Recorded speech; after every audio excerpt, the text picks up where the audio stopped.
Chapter 7, containing a fuller account of Mrs. Waters, and by what means she came into that distressful situation from which she was rescued by Jones.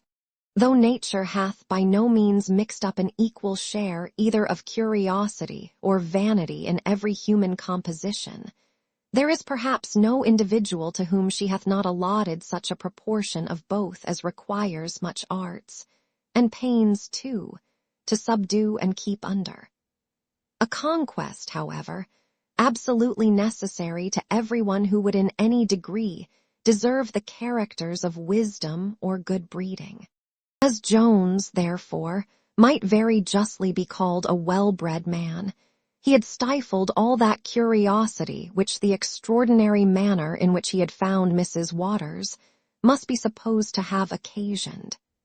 He had, indeed, at first thrown out some few hints to the lady, but when he perceived her industriously avoiding any explanation, he was contented to remain in ignorance, the rather as he was not without suspicion that there were some circumstances which must have raised her blushes, had she related the whole truth. Now, since it is possible that some of our readers may not so easily acquiesce under the same ignorance, and as we are very desirous to satisfy them all, we have taken uncommon pains to inform ourselves of the real fact, with the relation of which we shall conclude this book. This lady, then, had lived some years with one Captain Waters, who was a captain in the same regiment to which Mr. Northerton belonged. She passed for that gentleman's wife, and went by his name, and yet, as the sergeant said, there were some doubts concerning the reality of their marriage, which we shall not at present take upon us to resolve. Mrs. Waters, I am sorry to say it, had for some time contracted an intimacy with the above-mentioned ensign, which did no great credit to her reputation. That she had a remarkable fondness for that young fellow is most certain, but whether she indulged this to any very criminal lengths is not so extremely clear, unless we will suppose that women never grant every favor to a man but one, without granting him that one also. The division of the regiment to which Captain Waters belonged had 2 days preceded the march of that company, to which Mr. Northerton was the ensign, so that the former had reached Worcester the very day after the unfortunate re-encounter between Jones and Northerton, which we have before recorded. Now it had been agreed between Mrs. Waters and the captain that she would accompany him in his march as far as Worcester, where they were to take their leave of each other, and she was thence to return to Bath, where she was to stay till the end of the winter's campaign against the rebels. With this agreement, Mr. Northerton was made acquainted. To say the truth, the lady had made him an assignation at this very place, and promised to stay at Worcester till his division came thither. With what view, and for what purpose, must be left to the reader's divination. For though we are obliged to relate facts, we are not obliged to do a violence to our nature by any comments to the disadvantage of the loveliest part of the creation. Northerton no sooner obtained a release from his captivity, as we have seen, than he hasted away to overtake Mrs. Waters, which, as he was a very active, nimble fellow, he did at the last-mentioned city, some few hours after Captain Waters had left her. At his first arrival, he made no scruple of acquainting her with the unfortunate accident, which he made appear very unfortunate indeed, for he totally extracted every particle of what could be called fault, at least in a court of honor, though he left some circumstances which might be questionable in a court of law. Women, to their glory be it spoken, are more generally capable of that violent and apparently disinterested passion of love, which seeks only the good of its object, than men. Mrs. Waters, therefore, was no sooner apprised of the danger to which her lover was exposed, than she lost every consideration besides that of his safety, and this being a matter equally agreeable to the gentleman, it became the immediate subject of debate between them. After much consultation on this matter, it was at length agreed that the ensign should go across the country to Hereford, whence he might find some conveyance to one of the seaports in Wales, and thence might make his escape abroad. In all which expedition Mrs. Waters declared she would bear him company, and for which she was able to furnish him with money, a very material article to Mr. Northerton, she having then in her pocket 3 banknotes to the amount of £90, besides some cash, and a diamond ring of pretty considerable value on her finger, all which she, with the utmost confidence, revealed to this wicked man, little suspecting she should by these means inspire him with a design of robbing her. Now, as they must, by taking horses from Worcester, have furnished any pursuers with the means of hereafter discovering their route, the ensign proposed, and the lady presently agreed, to make their first stage on foot, for which purpose the hardness of the frost was very seasonable. The main part of the lady's baggage was already at Bath, and she had nothing with her at present besides a very small quantity of linen, which the gallant undertook to carry in his own pockets. All things, therefore, being settled in the evening, they arose early the next morning, and at 5 o'clock departed from Worcester, it being then above 2 hours before day. But the moon, which was then at the full, gave them all the light she was capable of affording. Mrs. Waters was not of that delicate race of women who are obliged to the invention of vehicles for the capacity of removing themselves from one place to another, and with whom consequently a coach is reckoned among the necessaries of life. Her limbs were indeed full of strength and agility, and, as her mind was no less animated with spirit, she was perfectly able to keep pace with her nimble lover. Having travelled on for some miles in a high road, which Northerton said he was informed led to Hereford, they came at the break of day to the side of a large wood, where he suddenly stopped, and affecting to meditate a moment with himself, expressed some apprehensions from travelling any longer in so public a way. Upon which he easily persuaded his fair companion to strike with him into a path which seemed to lead directly through the wood, and which at length brought them both to the bottom of Mazard Hill. Whether the execrable scheme which he now attempted to execute was the effect of previous deliberation, or whether it now first came into his head, I cannot determine. But being arrived in this lonely place, where it was very improbable he should meet with any interruption, he suddenly slipped his garter from his leg, and laying violent hands on the poor woman, endeavored to perpetrate that dreadful and detestable fact which we have before commemorated, and which the providential appearance of Jones did so fortunately prevent.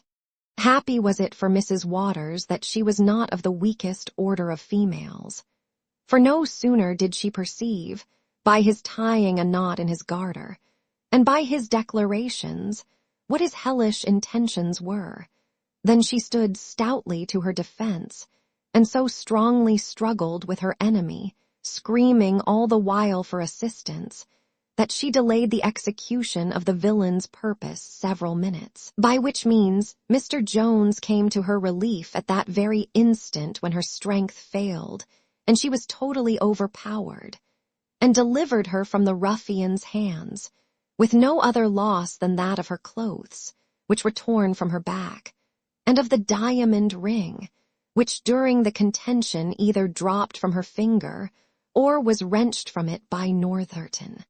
Thus, reader, we have given thee the fruits of a very painful enquiry, which for thy satisfaction we have made into this matter.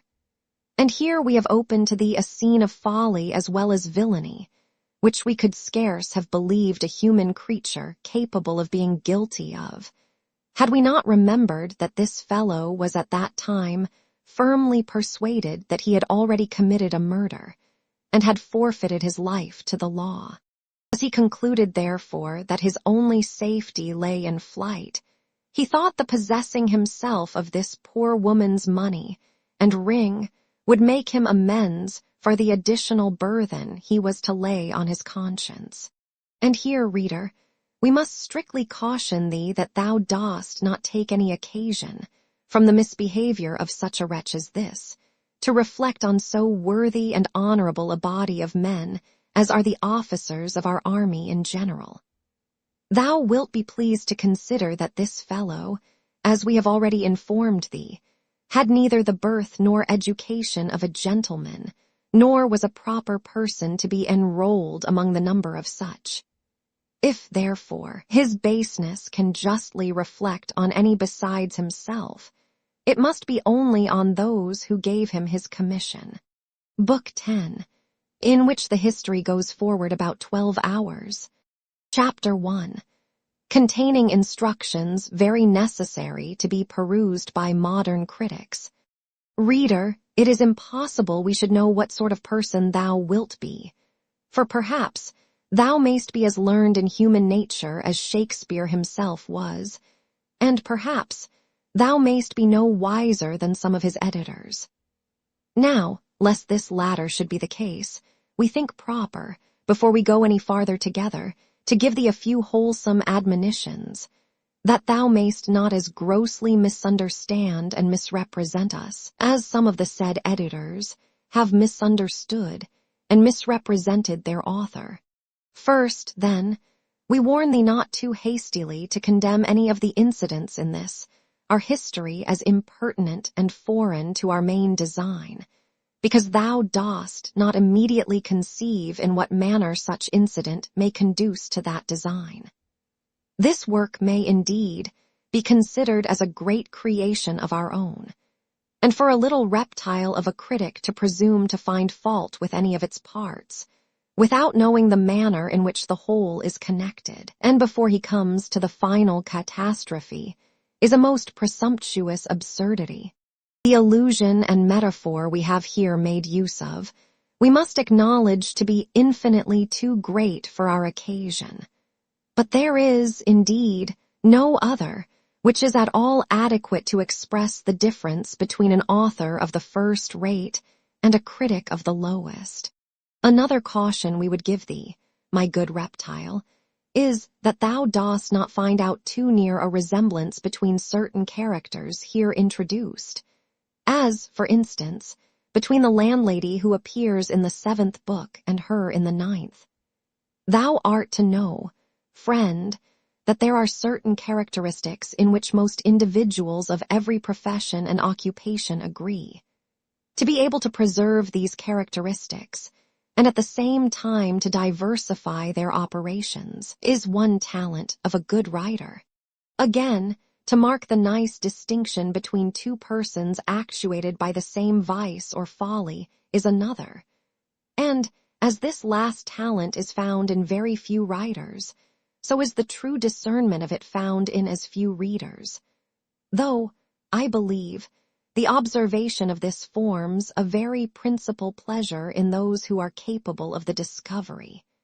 Every person, for instance, can distinguish between Sir Epicure Mammon and Sir Fopling Flutter, but to note the difference between Sir Fopling Flutter and Sir Courtly Nice requires a more exquisite judgment, for want of which vulgar spectators of plays very often do great injustice in the theatre, where I have sometimes known a poet in danger of being convicted as a thief, upon much worse evidence than the resemblance of hands hath been held to be in the law. In reality, I apprehend every amorous widow on the stage would run the hazard of being condemned as a servile imitation of Dido, but that happily very few of our playhouse critics understand enough of Latin to read Virgil. In the next place, we must admonish thee, my worthy friend, for, perhaps, thy heart may be better than thy head, not to condemn a character as a bad one, because it is not perfectly a good one. If thou dost delight in these models of perfection, there are books enow written to gratify thy taste. But as we have not, in the course of our conversation, ever happened to meet with any such person, we have not chosen to introduce any such here. To say the truth, I a little question whether mere man ever arrived at this consummate degree of excellence, as well as whether there hath ever existed a monster bad enough to verify that. Nulla virtut redemptum avidiis, whose vices are not allayed with a single virtue. In Juvenal, nor do I, indeed, conceive the good purposes served by inserting characters of such angelic perfection, or such diabolical depravity, in any work of invention. Since, from contemplating either, the mind of man is more likely to be overwhelmed with sorrow and shame than to draw any good uses from such patterns. For in the former instance he may be both concerned and ashamed to see a pattern of excellence in his nature, which he may reasonably despair of ever arriving at, and in contemplating the latter he may be no less affected with those uneasy sensations, at seeing the nature of which he is a partaker degraded into so odious and detestable a creature. In fact, if there be enough of goodness in a character to engage the admiration and affection of a well-disposed mind, though there should appear some of those little blemishes quas humana parum cavit natura, they will raise our compassion rather than our abhorrence. Indeed, nothing can be of more moral use than the imperfections which are seen in examples of this kind, since such form a kind of surprise, more apt to affect and dwell upon our minds than the faults of very vicious and wicked persons, the foibles and vices of men, in whom there is great mixture of good, become more glaring objects from the virtues which contrast them and show their deformity. And when we find such vices attended with their evil consequence to our favorite characters, we are not only taught to shun them for our own sake, but to hate them for the mischiefs they have already brought on those we love. And now, my friend, having given you these few admonitions, we will, if you please, once more set forward with our history. Chapter 2, containing the arrival of an Irish gentleman, with very extraordinary adventures which ensued at the inn. Now the little trembling hare, which the dread of all her numerous enemies, and chiefly of that cunning, cruel, carnivorous animal, man, had confined all the day to her lurking place, sports wantonly o'er the lawns. Now on some hollow tree the owl, shrill chorister of the night, hoots forth notes which might charm the ears of some modern connoisseurs in music. Now, in the imagination of the half-drunk clown, as he staggers through the churchyard, or rather charnel yard, to his home, fear paints the bloody hobgoblin. Now thieves and ruffians are awake, and honest watchmen fast asleep. In plain English, it was now midnight, and the company at the inn, as well those who have been already mentioned in this history, as some others who arrived in the evening, were all in bed. Only Susan chambermaid was now stirring, she being obliged to wash the kitchen before she retired to the arms of the fond, expecting hostler. In this posture were affairs at the inn when a gentleman arrived their post. He immediately alighted from his horse, and, coming up to Susan, inquired of her in a very abrupt and confused manner, being almost out of breath with eagerness, whether there was any lady in the house.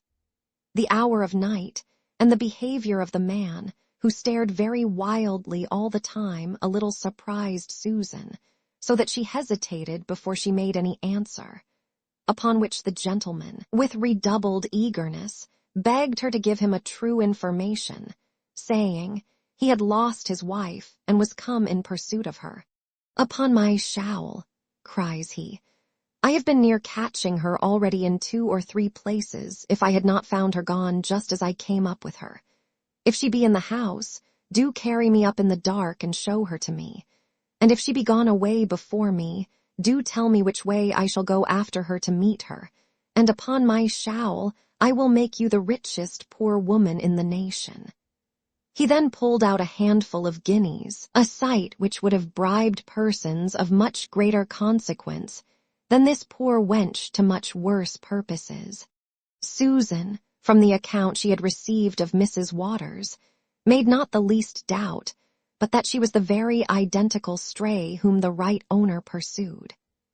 As she concluded, therefore, with great appearance of reason, that she never could get money in an honester way than by restoring a wife to her husband, she made no scruple of assuring the gentleman that the lady he wanted was then in the house, and was presently afterwards prevailed upon, by very liberal promises, and some earnest paid into her hands, to conduct him to the bedchamber of Mrs. Waters.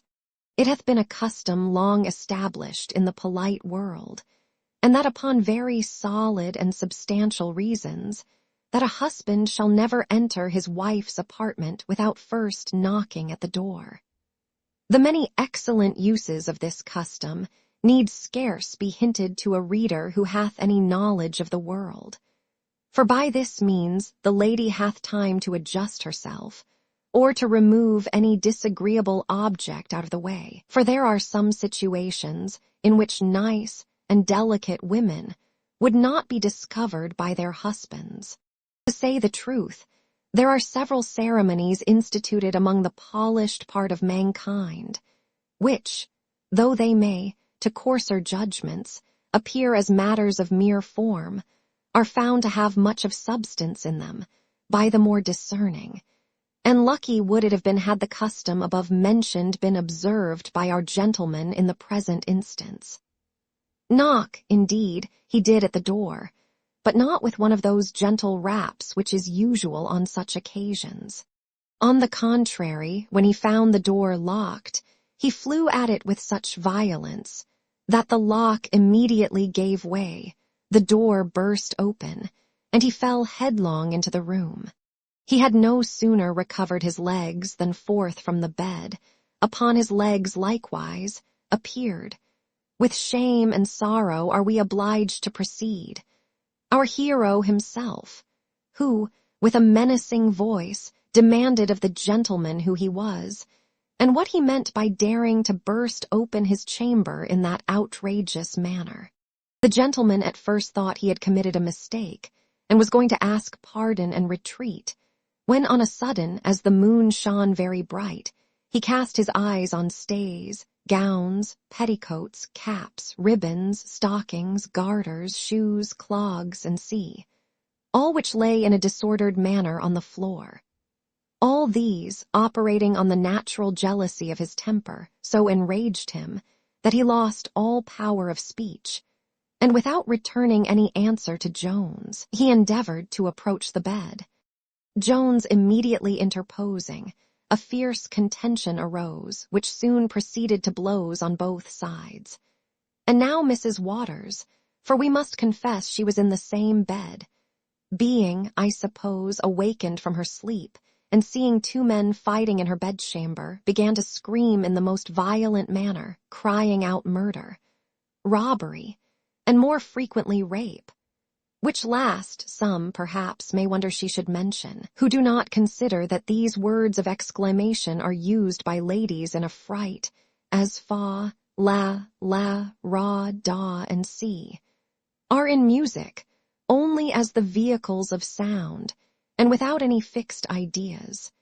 Next to the lady's chamber was deposited the body of an Irish gentleman who arrived too late at the inn to have been mentioned before. This gentleman was one of those whom the Irish call a calabolero, or cavalier. He was a younger brother of a good family, and having no fortune at home, was obliged to look abroad in order to get one, for which purpose he was proceeding to the bath, to try his luck with cards and the women. This young fellow lay in bed reading one of Mrs. Bain's novels, for he had been instructed by a friend that he would find no more effectual method of recommending himself to the ladies than the improving his understanding, and filling his mind with good literature. He no sooner, therefore, heard the violent uproar in the next room, than he leapt from his bolster, and taking his sword in one hand, and the candle which burnt by him in the other, he went directly to Mrs. Waters's chamber. If the sight of another man in his shirt at first added some shock to the decency of the lady, it made her presently amends by considerably abating her fears. For no sooner had the Calabolero entered the room than he cried out, "Mr. Fitzpatrick, what the devil is the meaning of this?" Upon which the other immediately answered, "Oh, Mr. McLachlan, I am rejoiced you are here. This villain hath debauched my wife, and is got into bed with her."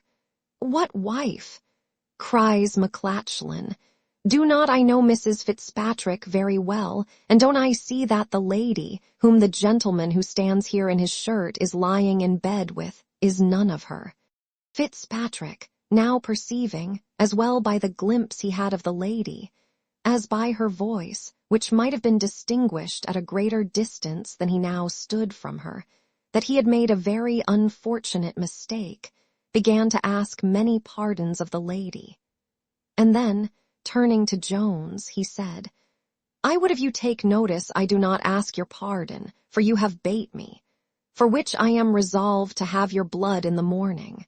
Jones treated this menace with much contempt, and Mr. McLachlan answered, "Indeed, Mr. Fitzpatrick, you may be ashamed of your own self to disturb people at this time of night. If all the people in the inn were not asleep, you would have awakened them as you have me. The gentleman has served you very rightly. Upon my conscience, though I have no wife, if you had treated her so, I would have cut your throat." Jones was so confounded with his fears for his lady's reputation that he knew neither what to say or do. But the invention of women is, as hath been observed, much readier than that of men. She recollected that there was a communication between her chamber and that of Mr. Jones. Relying, therefore, on his honor and her own assurance, she answered, "I know not what you mean, villains. I am wife to none of you. Help, rape, murder, rape." And now, the landlady coming into the room, Mrs. Waters fell upon her with the utmost virulence, saying, "She thought herself in a sober inn and not in a bawdy house, but that a set of villains had broke into her room with an intent upon her honor, if not upon her life, and both, she said, were equally dear to her." The landlady now began to roar as loudly as the poor woman in bed had done before. She cried she was undone, and that the reputation of her house, which was never blown upon before, was utterly destroyed. Then, turning to the men, she cried, "What in the devil's name is the reason of all this disturbance in the lady's room?" Fitzpatrick, hanging down his head, repeated that he had committed a mistake, for which he heartily asked pardon, and then retired with his countrymen. Jones, who was too ingenious to have missed the hint given him by his fair one, boldly asserted that he had run to her assistance upon hearing the door broke open, with what design he could not conceive, unless of robbing the lady, which if they intended, he said, he had the good fortune to prevent. "I never had a robbery committed in my house since I have kept it," cries the landlady. "I would have you to know, sir, I harbor no highwaymen here. I scorn the word, though I say it. None but honest, good gentlefolks are welcome to my house, and I thank good luck I have always had eno of such customers, indeed as many as I could entertain. Here hath been my lord." And then she repeated over a catalogue of names and titles, many of which we might, perhaps, be guilty of a breach of privilege by inserting.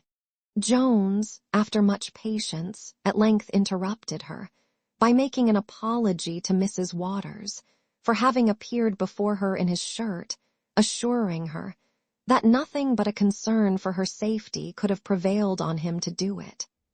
The reader may inform himself of her answer, and, indeed, of her whole behavior to the end of the scene, by considering the situation which she affected, it being that of a modest lady, who was awakened out of her sleep by 3 strange men in her chamber. This was the part which she undertook to perform, and indeed, she executed it so well that none of our theatrical actresses could exceed her in any of their performances, either on or off the stage. And hence, I think, we may very fairly draw an argument to prove how extremely natural virtue is to the fair sex. For, though there is not, perhaps, 1 in 10,000 who is capable of making a good actress, and even among these we rarely see 2 who are equally able to personate the same character, yet this of virtue they can all admirably well put on, and as well those individuals who have it not, as those who possess it, can all act it to the utmost degree of perfection. When the men were all departed, Mrs. Waters, recovering from her fear, recovered likewise from her anger, and spoke in much gentler accents to the landlady, who did not so readily quit her concern for the reputation of the house, in favor of which she began again to number the many great persons who had slept under her roof. But the lady stopped her short, and having absolutely acquitted her of having had any share in the past disturbance, begged to be left to her repose, which, she said, she hoped to enjoy unmolested during the remainder of the night.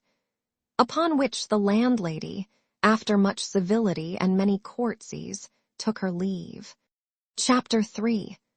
A dialogue between the landlady and Susan the chambermaid, proper to be read by all innkeepers and their servants, with the arrival and affable behavior of a beautiful young lady, which may teach persons of condition how they may acquire the love of the whole world. The landlady, remembering that Susan had been the only person out of bed when the door was burst open, resorted presently to her, to inquire into the first occasion of the disturbance, as well as who the strange gentleman was, and when and how he arrived. Susan related the whole story which the reader knows already, varying the truth only in some circumstances, as she saw convenient, and totally concealing the money which she had received. But whereas her mistress had, in the preface to her inquiry, spoken much in compassion for the fright which the lady had been in concerning any intended depredations on her virtue, Susan could not help endeavoring to quiet the concern which her mistress seemed to be under on that account, by swearing heartily. She saw Jones leap out from her bed. The landlady fell into a violent rage at these words. "A likely story, truly," cried she, "that a woman should cry out and endeavor to expose herself if that was the case. I desire to know what better proof any lady can give of her virtue than her crying out, which, I believe, 20 people can witness for her she did. I beg, madam, you would spread no such scandal of any of my guests, for it will not only reflect on them, but upon the house, and I am sure no vagabonds, nor wicked beggarly people, come here." "Well," says Susan, "then I must not believe my own eyes." "No, indeed, must you not always," answered her mistress. "I would not have believed my own eyes against such good gentlefolks. I have not had a better supper ordered this half-year than they ordered last night, and so easy and good-humored were they, that they found no fault with my Worcestershire perry, which I sold them for champagne. And to be sure it is as well tasted and as wholesome as the best champagne in the kingdom. Otherwise I would scorn to give it and they drank me 2 bottles. No, no, I will never believe any harm of such sober good sort of people." Susan being thus silenced, her mistress proceeded to other matters. "And so you tell me," continued she, "that the strange gentleman came post, and there is a footman without with the horses. Why, then, he is certainly some of your great gentlefolks too. Why did not you ask him whether he'd have any supper? I think he is in the other gentleman's room. Go up and ask whether he called. Perhaps he'll order something when he finds anybody stirring in the house to dress it. Now don't commit any of your usual blunders, by telling him the fire's out, and the fowls alive. And if he should order mutton, don't blab out that we have none. The butcher, I know, killed a sheep just before I went to bed, and he never refuses to cut it up warm when I desire it. Go, remember there's all sorts of mutton and fowls. Go, open the door with gentlemen d'ye call. And if they say nothing, ask what his honor will be pleased to have for supper. Don't forget his honor. Go. If you don't mind all these matters better, you'll never come to anything. Susan departed, and soon returned with an account that the two gentlemen were got both into the same bed. 2 gentlemen, says the landlady, in the same bed. That's impossible. They are 2 arrant scrubs, I warrant them. And I believe young Squire Allworthy guessed right, that the fellow intended to rob her ladyship. For if he had broke open the lady's door with any of the wicked designs of a gentleman, he would never have sneaked away to another room to save the expense of a supper and a bed to himself. They are certainly thieves, and their searching after a wife is nothing but a pretense. In these censures my landlady did Mr. Fitzpatrick great injustice, for he was really born a gentleman, though not worth a groat. And though, perhaps, he had some few blemishes in his heart as well as in his head, yet being a sneaking or a niggardly fellow was not one of them. In reality, he was so generous a man that, whereas he had received a very handsome fortune with his wife, he had now spent every penny of it, except some little pittance which was settled upon her. And in order to possess himself of this, he had used her with such cruelty that, together with his jealousy, which was of the bitterest kind, it had forced the poor woman to run away from him. This gentleman then being well tired with his long journey from Chester in one day, with which, and some good dry blows he had received in the scuffle, his bones were so sore, that, added to the soreness of his mind, it had quite deprived him of any appetite for eating. And being now so violently disappointed in the woman whom, at the maid's instance, he had mistaken for his wife, it never once entered into his head that she might nevertheless be in the house, though he had erred in the first person he had attacked. He therefore yielded to the dissuasions of his friend from searching any farther after her that night, and accepted the kind offer of part of his bed. The footman and postboy were in a different disposition. They were more ready to order than the landlady was to provide.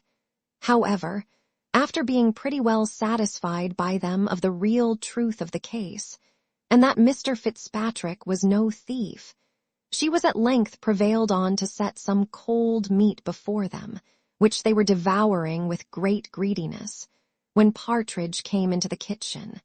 He had been first awaked by the hurry which we have before seen, and while he was endeavoring to compose himself again on his pillow, a screech owl had given him such a serenade at his window, that he leapt in a most horrible affright from his bed, and huddling on his clothes with great expedition, ran down to the protection of the company, whom he heard talking below in the kitchen. His arrival detained my landlady from returning to her rest, for she was just about to leave the other 2 guests to the care of Susan. But the friend of young Squire Allworthy was not to be so neglected, especially as he called for a pint of wine to be mulled. She immediately obeyed by putting the same quantity of perry to the fire, for this readily answered to the name of every kind of wine. The Irish footman was retired to bed, and the postboy was going to follow, but Partridge invited him to stay and partake of his wine, which the lad very thankfully accepted. The schoolmaster was indeed afraid to return to bed by himself, and as he did not know how soon he might lose the company of my landlady, he was resolved to secure that of the boy, in whose presence he apprehended no danger from the devil or any of his adherents. And now arrived another postboy at the gate, upon which Susan, being ordered out, returned, introducing 2 young women in riding habits, one of which was so very richly laced, that Partridge and the post-boy instantly started from their chairs, and my landlady fell to her courtesies and her ladyships with great eagerness. The lady in the rich habit said, with a smile of great condescension, "If you will give me leave, madam, I will warm myself a few minutes at your kitchen fire, for it is really very cold. But I must insist on disturbing no one from his seat." This was spoken on account of Partridge, who had retreated to the other end of the room, struck with the utmost awe and astonishment at the splendor of the lady's dress. Indeed, she had a much better title to respect than this, for she was one of the most beautiful creatures in the world. The lady earnestly desired Partridge to return to his seat, but could not prevail. She then pulled off her gloves and displayed to the fire 2 hands, which had every property of snow in them, except that of melting. Her companion, who was indeed her maid, likewise pulled off her gloves, and discovered what bore an exact resemblance, in cold and color, to a piece of frozen beef. "I wish, madam," quoth the latter, "your ladyship would not think of going any farther tonight. I am terribly afraid your ladyship will not be able to bear the fatigue." "Why, sure," cries the landlady, "her ladyship's honor can never intend it. Oh, bless me, farther tonight indeed. Let me beseech your ladyship not to think on't. But to be sure, your ladyship can't. What will your honor be pleased to have for supper? I have mutton of all kinds and some nice chicken." "I think, madam," said the lady, "it would be rather breakfast than supper, but I can't eat anything, and if I stay, shall only lie down for an hour or 2. However, if you please, madam, you may get me a little sack whey made very small and thin." "Yes, madam," cries the mistress of the house, "I have some excellent white wine." "You have no sack, then," says the lady. "Yes, an't please your honor, I may challenge the country for that, but let me beg your ladyship to eat something." "Upon my word, I can't eat a morsel," answered the lady, "and I shall be much obliged to you if you will please to get my apartment ready as soon as possible, for I am resolved to be on horseback again in 3 hours. "Why, Susan," cries the landlady, "is there a fire lit yet in the Wild Goose? I am sorry, madam, all my best rooms are full. Several people of the first quality are now in bed. Here's a great young squire, and many other great gentlefolks of quality." Susan answered, that the Irish gentlemen were got into the Wild Goose. "Was ever anything like it?" says the mistress. "Why the devil would you not keep some of the best rooms for the quality, when you know scarce a day passes without some calling here? If they be gentlemen, I am certain, when they know it is for her ladyship, they will get up again." "Not upon my account," says the lady. "I will have no person disturbed for me. If you have a room that is commonly decent, it will serve me very well, though it be never so plain. I beg, madam, you will not give yourself so much trouble on my account." "Oh, madam," cries the other, "I have several very good rooms for that matter, but none good enough for your honor's ladyship. However, as you are so condescending to take up with the best, I have do, Susan, get a fire in the Rose this minute. Will your ladyship be pleased to go up now, or stay till the fire is lighted?" "I think I have sufficiently warmed myself," answered the lady. "So, if you please, I will go now. I am afraid I have kept people, and particularly that gentleman, meaning Partridge, too long in the cold already. Indeed, I cannot bear to think of keeping any person from the fire this dreadful weather." She then departed with her maid, the landlady marching with 2 lighted candles before her. When that good woman returned, the conversation in the kitchen was all upon the charms of the young lady. There is indeed in perfect beauty a power which none almost can withstand. For my landlady, though she was not pleased at the negative given to the supper, declared she had never seen so lovely a creature. Partridge ran out into the most extravagant encomiums on her face, though he could not refrain from paying some compliments to the gold lace on her habit. The post-boy sung forth the praises of her goodness, which were likewise echoed by the other post-boy, who was now come in.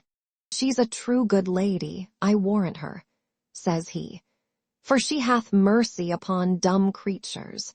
For she asked me every now and tan upon the journey if I did not think she should hurt the horses by riding too fast. And when she came in, she charged me to give them as much corn as ever they would eat." Such charms are there in affability, and so sure is it to attract the praises of all kinds of people. It may indeed be compared to the celebrated Mrs. Hussey. It is equally sure to set off every female perfection to the highest advantage, and to palliate and conceal every defect. A short reflection, which we could not forbear making in this place, where my reader hath seen the loveliness of an affable deportment, and truth will now oblige us to contrast it by showing the reverse. A celebrated mantua-maker in the Strand, famous for setting off the shapes of women. Chapter 4, containing infallible nostrums for procuring universal disesteem and hatred. The lady had no sooner laid herself on her pillow than the waiting woman returned to the kitchen to regale with some of those dainties which her mistress had refused. The company, at her entrance, showed her the same respect which they had before paid to her mistress by rising, but she forgot to imitate her by desiring them to sit down again. Indeed, it was scarce possible they should have done so, for she placed her chair in such a posture as to occupy almost the whole fire. She then ordered a chicken to be broiled that instant, declaring, if it was not ready in a quarter of an hour, she would not stay for it. Now, though the said chicken was then at roost in the stable, and required the several ceremonies of catching, killing, and picking, before it was brought to the gridiron, my landlady would nevertheless have undertaken to do all within the time.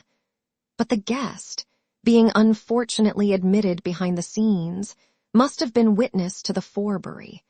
The poor woman was therefore obliged to confess that she had none in the house. "But, madam," said she, "I can get any kind of mutton in an instant from the butcher's." "Do you think, then," answered the waiting gentlewoman, "that I have the stomach of a horse to eat mutton at this time of night? Sure you people that keep inns imagine your betters are like yourselves. Indeed, I expected to get nothing at this wretched place. I wonder my lady would stop at it. I suppose none but tradesmen and graziers ever call here." The landlady fired at this indignity offered to her house. However, she suppressed her temper, and contented herself with saying, "Very good quality frequented it, she thanked heaven." "Don't tell me," cries the other, "of quality. I believe I know more of people of quality than such as you. But, prithee, without troubling me with any of your impertinence, do tell me what I can have for supper, for though I cannot eat horse-flesh, I am really hungry." "Why, truly, madam," answered the landlady, "you could not take me again at such a disadvantage, for I must confess I have nothing in the house unless a cold piece of beef, which indeed a gentleman's footman and the post-boy have almost cleared to the bone." "Woman," said Mrs. Abigail, so for shortness we will call her, "I entreat you not to make me sick. If I had fasted a month, I could not eat what had been touched by the fingers of such fellows.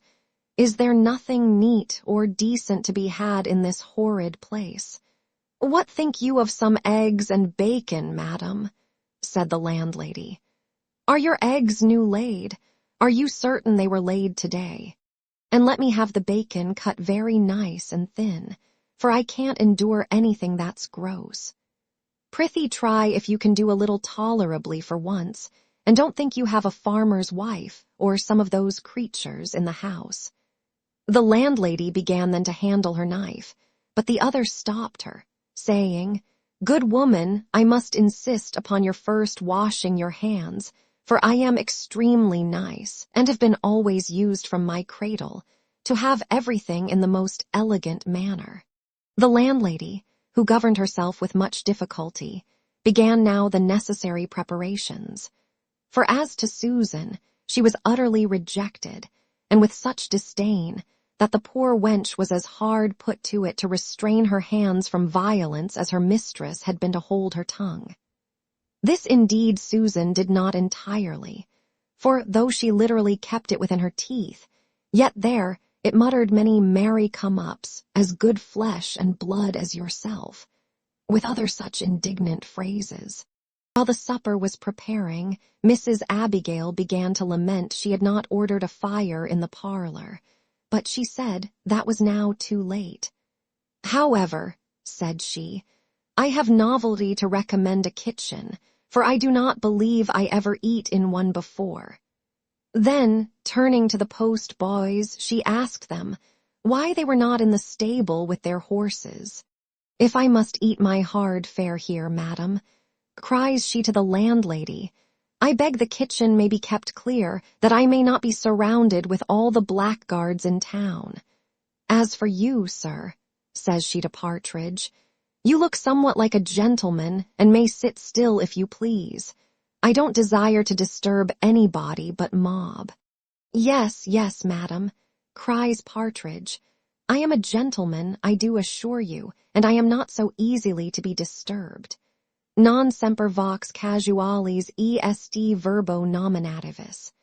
This Latin she took to be some affront, and answered, You may be a gentleman, sir, but you don't show yourself as one to talk Latin to a woman.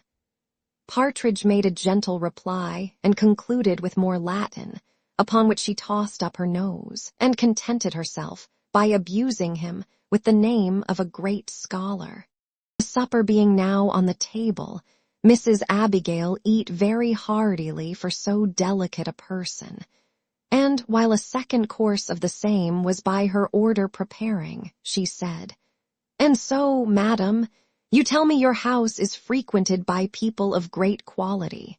The landlady answered in the affirmative, saying, There were a great many very good quality and gentlefolks in it now. There's young Squire Allworthy, as that gentleman there knows. And pray who is this young gentleman of quality, this young Squire Allworthy? Said Abigail. Who should he be? Answered Partridge, but the son and heir of the great Squire Allworthy of Somersetshire. Upon my word, said she, you tell me strange news, for I know Mr. Allworthy of Somersetshire very well, and I know he hath no son alive. The landlady pricked up her ears at this, and Partridge looked a little confounded.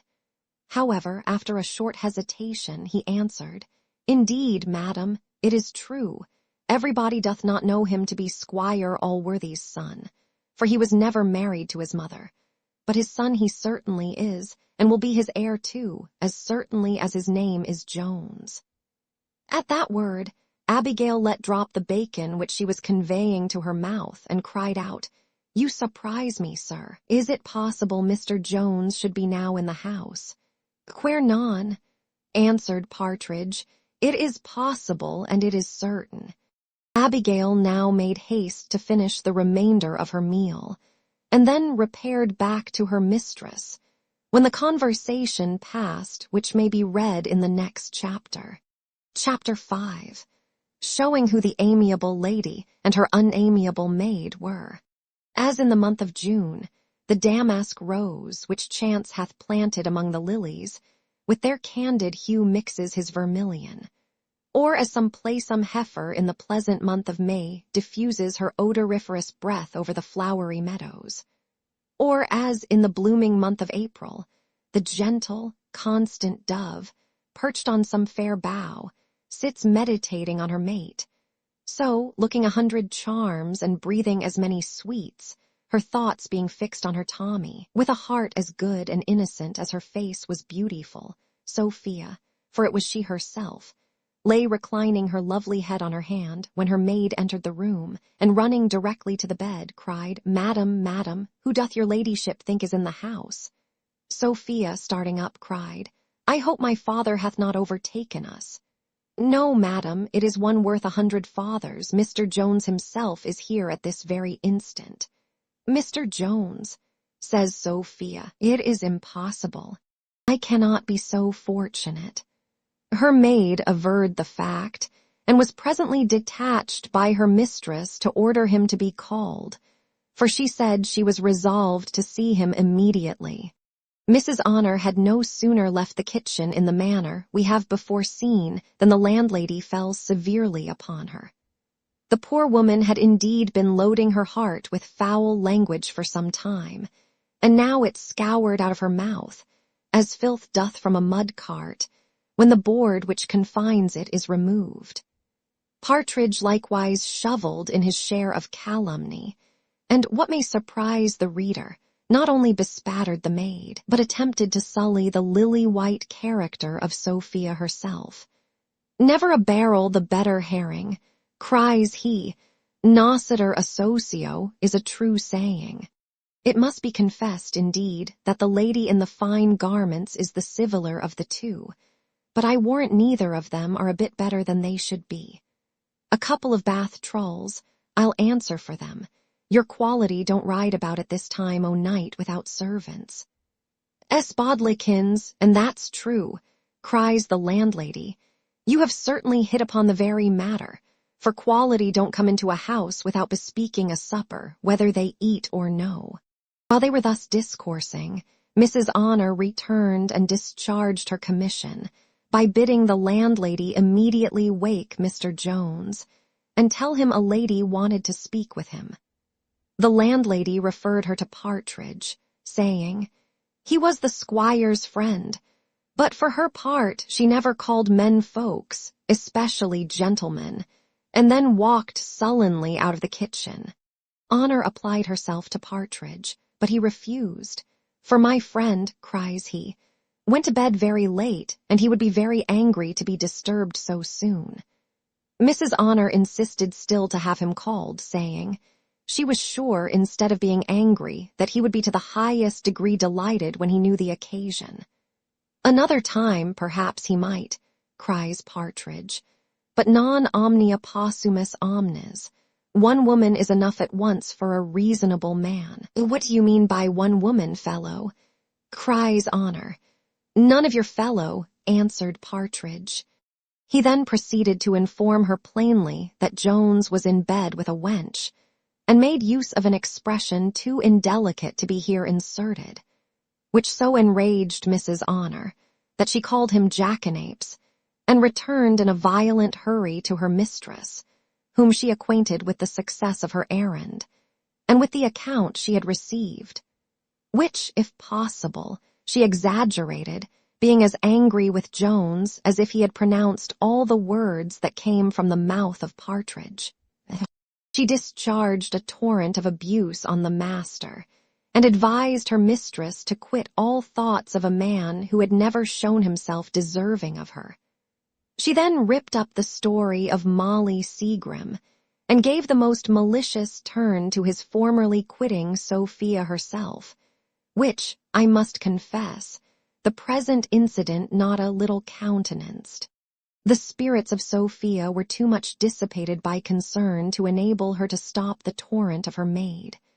At last, however, she interrupted her, saying, "I never can believe this, some villain hath belied him.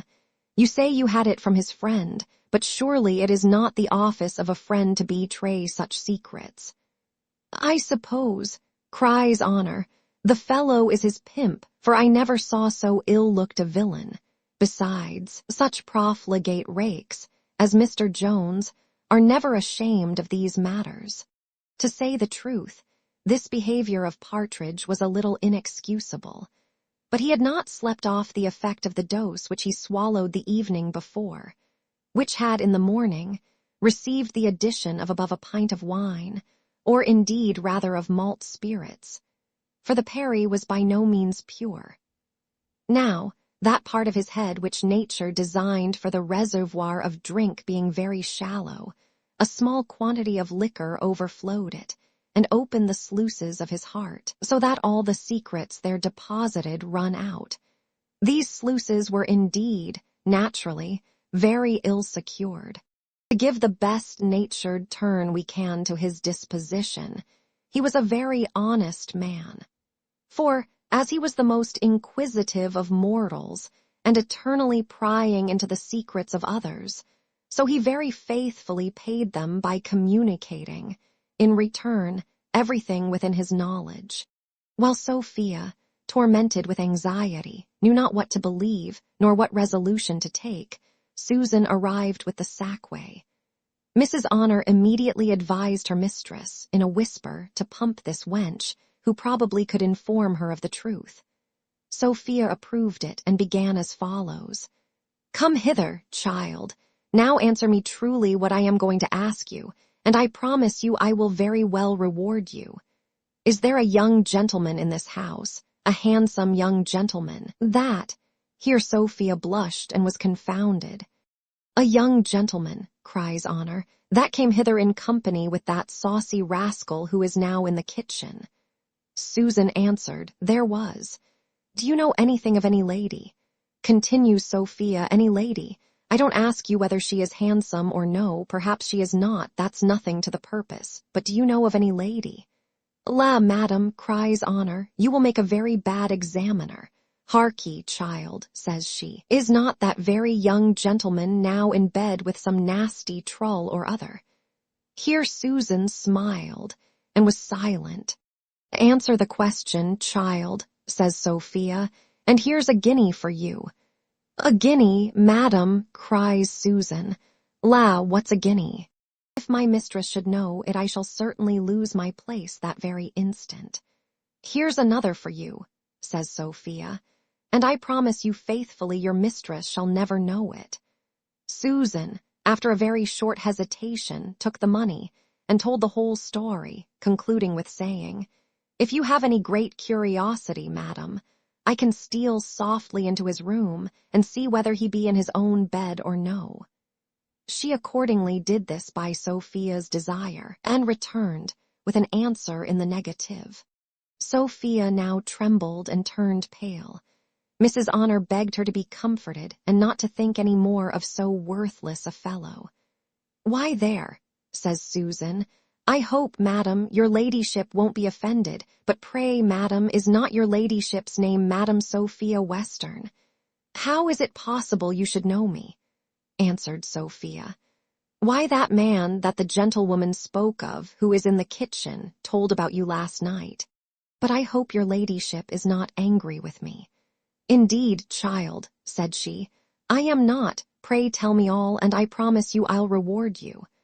"Why, madam," continued Susan, "that man told us all in the kitchen that Madam Sophia Western, indeed I don't know how to bring it out." Here she stopped, till, having received encouragement from Sophia, and being vehemently pressed by Mrs. Honor, she proceeded thus. "He told us, madam, though to be sure it is all a lie, that your ladyship was dying for love of the young squire, and that he was going to the wars to get rid of you. I thought to myself then he was a false-hearted wretch. But now, to see such a fine, rich, beautiful lady as you be, forsaken for such an ordinary woman, for to be sure so she is, and another man's wife into the bargain. It is such a strange, unnatural thing, in a manner." Sophia gave her a third guinea, and, telling her she would certainly be her friend if she mentioned nothing of what had passed, nor informed anyone who she was, dismissed the girl, with orders to the post-boy to get the horses ready immediately. Being now left alone with her maid, she told her trusty waiting woman that she never was more easy than at present. "I am now convinced," said she, "he is not only a villain but a low, despicable wretch. I can forgive all rather than his exposing my name in so barbarous a manner. That renders him the object of my contempt. Yes, Honor, I am now easy. I am indeed. I am very easy." And then she burst into a violent flood of tears. After a short interval spent by Sophia, chiefly in crying, and assuring her maid that she was perfectly easy, Susan arrived with an account that the horses were ready, when a very extraordinary thought suggested itself to our young heroine, by which Mr. Jones would be acquainted with her having been at the inn, in a way which, if any sparks of affection for her remained in him, would be at least some punishment for his faults. The reader will be pleased to remember a little muff, which hath had the honor of being more than once remembered already in this history. This muff, ever since the departure of Mr. Jones, had been the constant companion of Sophia by day, and her bedfellow by night. And this muff she had at this very instant upon her arm, whence she took it off with great indignation, and having writ her name with her pencil upon a piece of paper which she pinned to it, she bribed the maid to convey it into the empty bed of Mr. Jones, in which, if he did not find it, she charged her to take some method of conveying it before his eyes in the morning. Then, having paid for what Mrs. Honor had eaten, in which bill was included an account for what she herself might have eaten, she mounted her horse, and once more assuring her companion that she was perfectly easy, continued her journey. Chapter 6, containing, among other things, the ingenuity of Partridge, the madness of Jones, and the folly of Fitzpatrick. It was now past 5 in the morning, and other company began to rise and come to the kitchen, among whom were the serjeant and the coachman, who, being thoroughly reconciled, made a libation, or, in the English phrase, drank a hearty cup together. In this drinking nothing more remarkable happened than the behavior of Partridge, who, when the serjeant drank a health to King George, repeated only the word king, nor could he be brought to utter more, for though he was going to fight against his own cause, yet he could not be prevailed upon to drink against it. Mr. Jones, being now returned to his own bed, but from whence he returned we must beg to be excused from relating, summoned Partridge from this agreeable company, who, after a ceremonious preface, having obtained leave to offer his advice, delivered himself as follows. It is, sir, an old saying, and a true one, that a wise man may sometimes learn counsel from a fool. I wish, therefore, I might be so bold as to offer you my advice, which is to return home again, and leave these horridabella, these bloody wars, to fellows who are contented to swallow gunpowder, because they have nothing else to eat. Now, everybody knows your honor wants for nothing at home. When that's the case, why should any man travel abroad? Partridge, cries Jones, thou art certainly a coward. I wish, therefore, thou wouldst return home thyself and trouble me no more. I ask your honor's pardon, cries Partridge. I spoke on your account more than my own, for as to me, heaven knows my circumstances are bad enough, and I am so far from being afraid that I value a pistol, or a blunderbuss, or any such thing, no more than a pop gun. Every man must die once, and what signifies the manner how? Besides, perhaps I may come off with the loss only of an arm or a leg.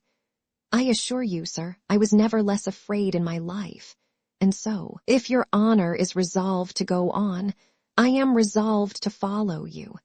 But, in that case, I wish I might give my opinion. To be sure, it is a scandalous way of traveling, for a great gentleman like you to walk afoot.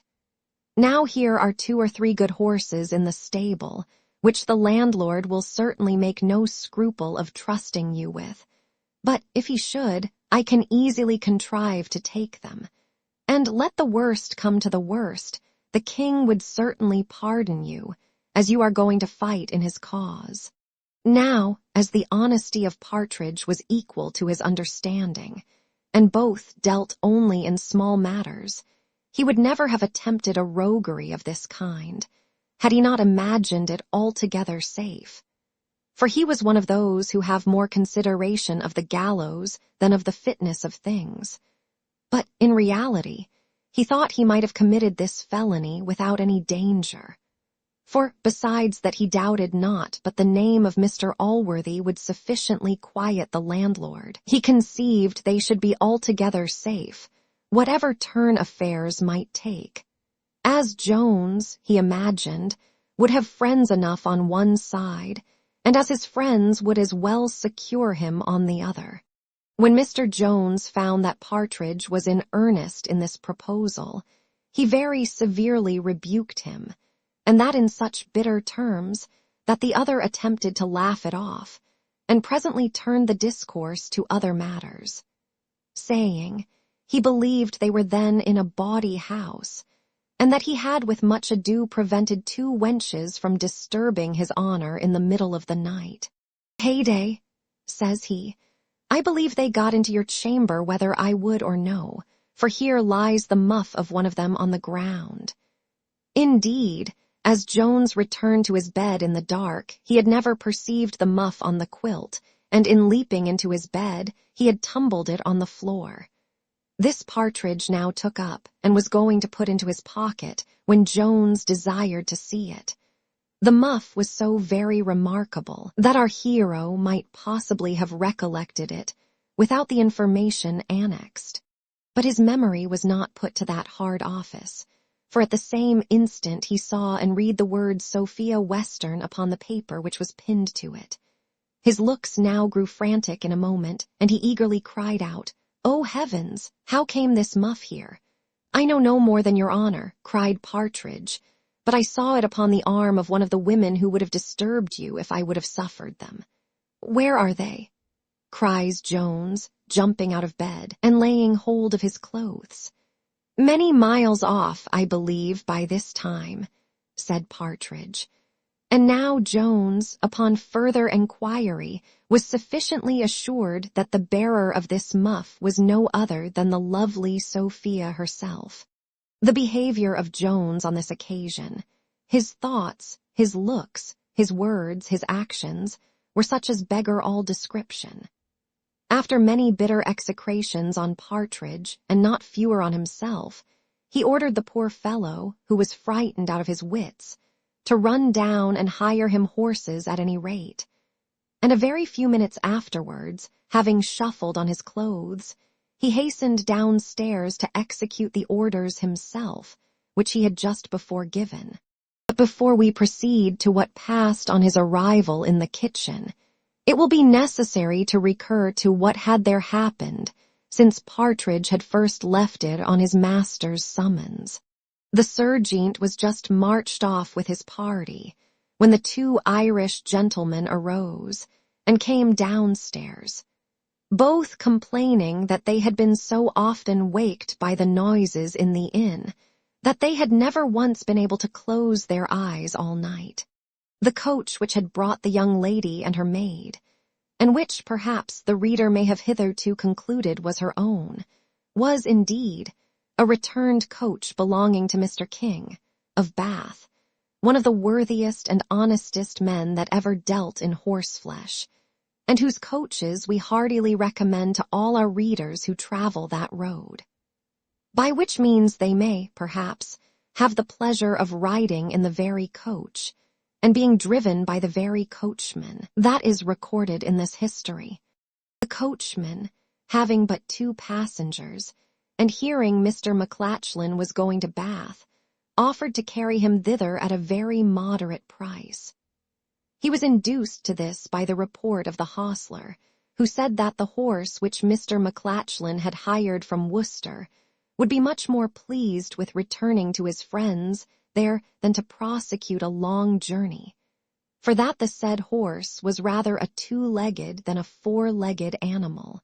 Mr. McLachlan immediately closed with the proposal of the coachman, and at the same time persuaded his friend Fitzpatrick to accept of the 4th place in the coach.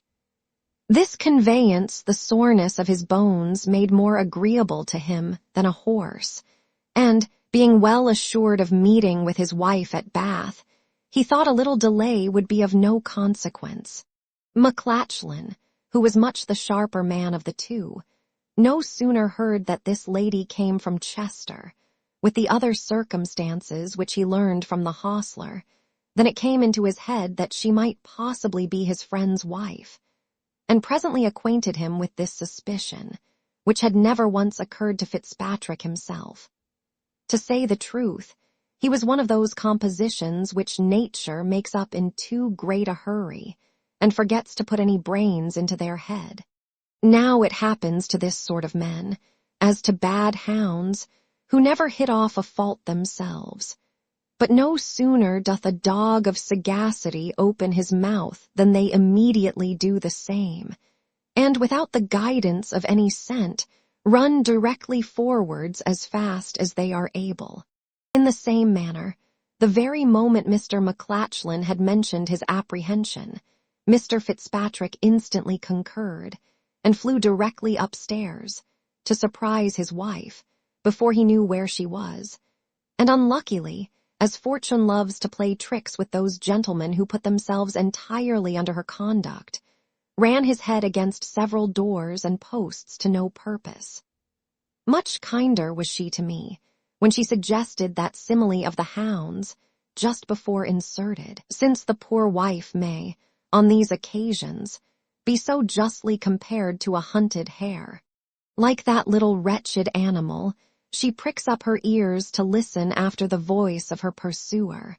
Like her, flies away trembling when she hears it, and like her, is generally overtaken and destroyed in the end. This was not, however, the case at present, for after a long, fruitless search, Mr. Fitzpatrick returned to the kitchen, where, as if this had been a real chase, entered a gentleman hallooing as hunters do when the hounds are at a fault.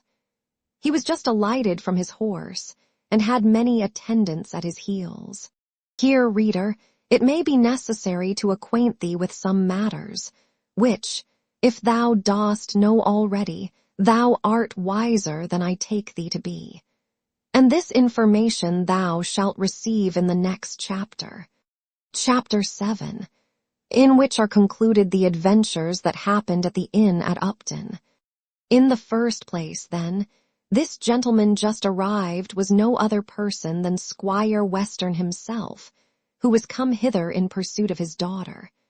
And had he fortunately been 2 hours earlier, he had not only found her, but his niece into the bargain.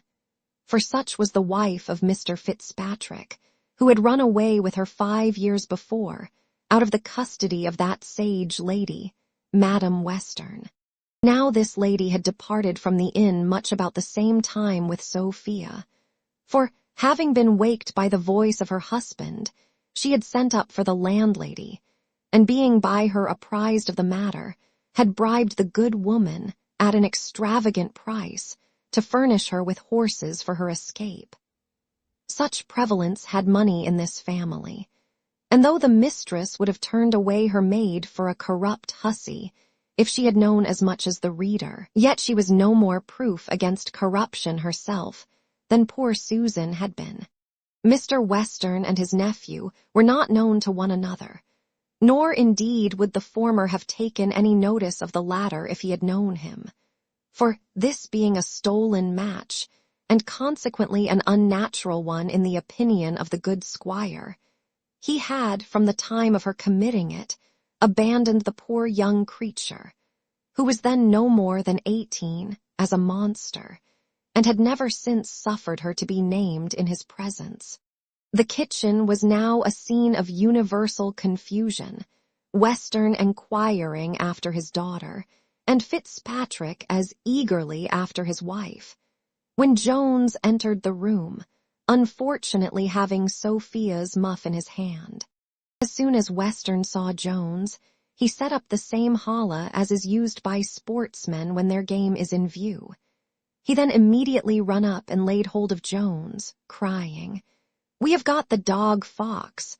I warrant the bitch is not far off."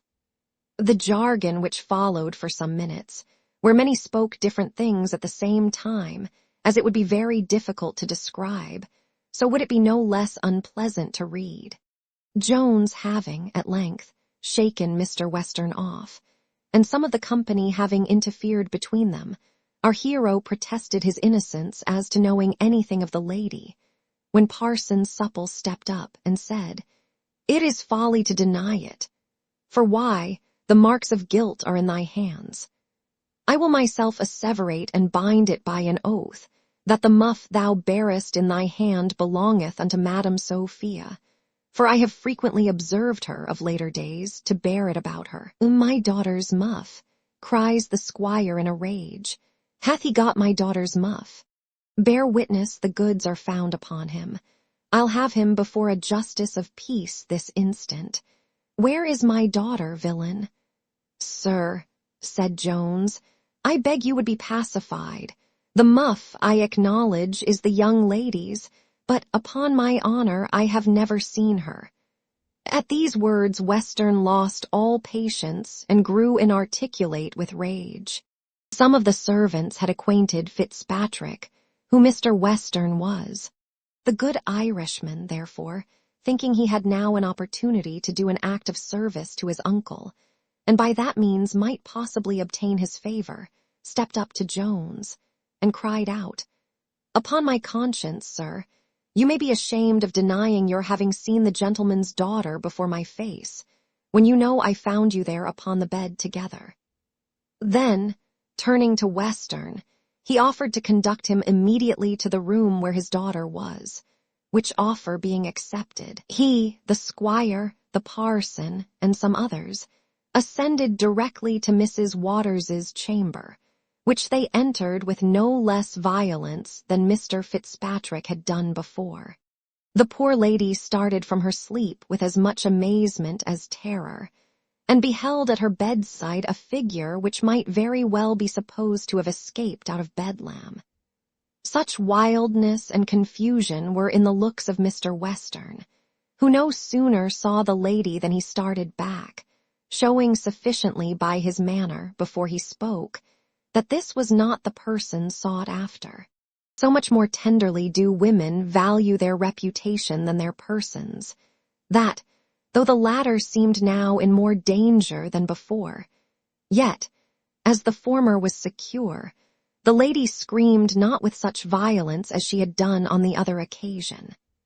However, she no sooner found herself alone than she abandoned all thoughts of further repose, and, as she had sufficient reason to be dissatisfied with her present lodging, she dressed herself with all possible expedition.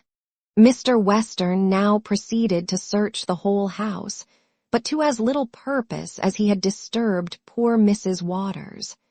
He then returned disconsolate into the kitchen, where he found Jones in the custody of his servants. This violent uproar had raised all the people in the house, though it was yet scarcely daylight. Among these was a grave gentleman, who had the honor to be in the commission of the peace for the county of Worcester, of which Mr. Western was no sooner informed than he offered to lay his complaint before him. The justice declined executing his office, as he said he had no clerk present, nor no book about justice business, and that he could not carry all the law in his head about stealing away daughters, and such sort of things. Here Mr. Fitzpatrick offered to lend him his assistance, informing the company that he had been himself bred to the law. And indeed, he had served 3 years as clerk to an attorney in the north of Ireland, when, choosing a genteeler walk in life, he quitted his master, came over to England, and set up that business which requires no apprenticeship, namely, that of a gentleman, in which he had succeeded, as hath been already partly mentioned. Mr. Fitzpatrick declared that the law concerning daughters was out of the present case, that stealing a muff was undoubtedly felony, and the goods being found upon the person were sufficient evidence of the fact. The magistrate, upon the encouragement of so learned a coadjutor, and upon the violent intercession of the squire, was at length prevailed upon to seat himself in the chair of justice, where being placed, upon viewing the muff which Jones still held in his hand, and upon the parson's swearing it to be the property of Mr. Western, he desired Mr. Fitzpatrick to draw up a commitment, which he said he would sign. Jones now desired to be heard, which was at last, with difficulty, granted him. He then produced the evidence of Mr. Partridge as to the finding it. But what was still more, Susan deposed that Sophia herself had delivered the muff to her, and had ordered her to convey it into the chamber where Mr. Jones had found it. Whether a natural love of justice, or the extraordinary comeliness of Jones, had wrought on Susan to make the discovery, I will not determine. But such were the effects of her evidence, that the magistrate, throwing himself back in his chair, declared that the matter was now altogether as clear on the side of the prisoner as it had before been against him. With which the parson concurred, saying, the Lord forbid he should be instrumental in committing an innocent person to durance. The justice then arose, acquitted the prisoner, and broke up the court. Mr. Western now gave every one present a hearty curse, and immediately ordering his horses, departed in pursuit of his daughter, without taking the least notice of his nephew Fitzpatrick, or returning any answer to his claim of kindred, notwithstanding all the obligations he had just received from that gentleman. In the violence, moreover, of his hurry and of his passion, he luckily forgot to demand the muff of Jones. I say luckily, for he would have died on the spot rather than have parted with it. Jones likewise, with his friend Partridge, set forward the moment he had paid his reckoning, in quest of his lovely Sophia, whom he now resolved never more to abandon the pursuit of. Nor could he bring himself even to take leave of Mrs. Waters, of whom he detested the very thoughts, as she had been, though not designedly, the occasion of his missing the happiest interview with Sophia, to whom he now vowed eternal constancy. As for Mrs. Waters, she took the opportunity of the coach which was going to Bath, for which place she set out in company with the 2 Irish gentlemen, the landlady kindly lending her clothes, in return for which she was contented only to receive about double their value, as a recompense for the loan. Upon the road she was perfectly reconciled to Mr. Fitzpatrick, who was a very handsome fellow, and indeed did all she could to console him in the absence of his wife. Thus ended the many odd adventures which Mr. Jones encountered at his inn at Upton, where they talk, to this day, of the beauty and lovely behavior of the charming Sophia, by the name of the Somersetshire Angel. Chapter 8, in which the history goes backward. Before we proceed any farther in our history, it may be proper to look a little back, in order to account for the extraordinary appearance of Sophia and her father at the inn at Upton.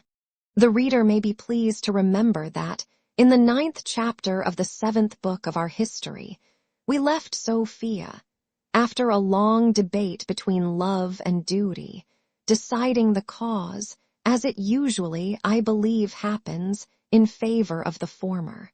This debate had arisen, as we have there shown, from a visit which her father had just before made her, in order to force her consent to a marriage with Blifil, and which he had understood to be fully implied in her acknowledgment, that she neither must nor could refuse any absolute command of his.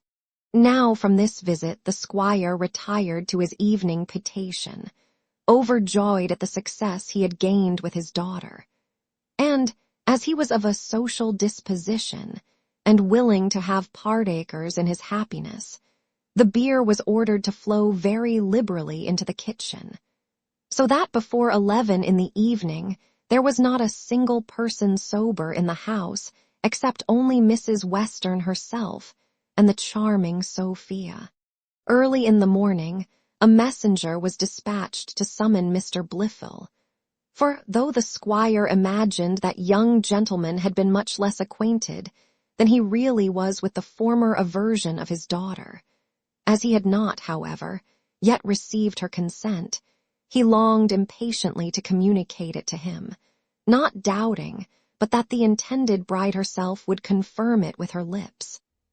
As to the wedding, it had the evening before been fixed by the male parties, to be celebrated on the next morning save one.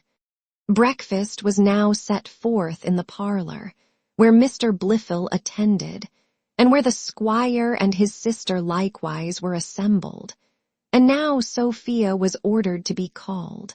O Shakespeare, had I thy pen, O Hogarth, had I thy pencil, then would I draw the picture of the poor serving man who, with pale countenance, staring eyes, chattering teeth, faltering tongue, and trembling limbs, and such a man, so faint, so spiritless, so dull, so dead in look, so woebegone, drew Priam's curtains in the dead of night, and would have told him half his Troy was burned, entered the room, and declared that Madame Sophia was not to be found. Not to be found, cries the squire starting from his chair. Zounds and D-nation, blood and fury, where, when, how, what not to be found, where? La, brother, said Mrs. Western, with true political coldness, you are always throwing yourself into such violent passions for nothing. My niece, I suppose, is only walked out into the garden. I protest you are grown so unreasonable that it is impossible to live in the house with you. Nay, nay, answered the squire, returning as suddenly to himself as he had gone from himself. If that be all the matter, it signifies not much. But upon my soul, my mind misgave me when the fellow said she was not to be found. He then gave orders for the bell to be rung in the garden, and sat himself contentedly down. No two things could be more the reverse of each other than were the brother and sister in most instances.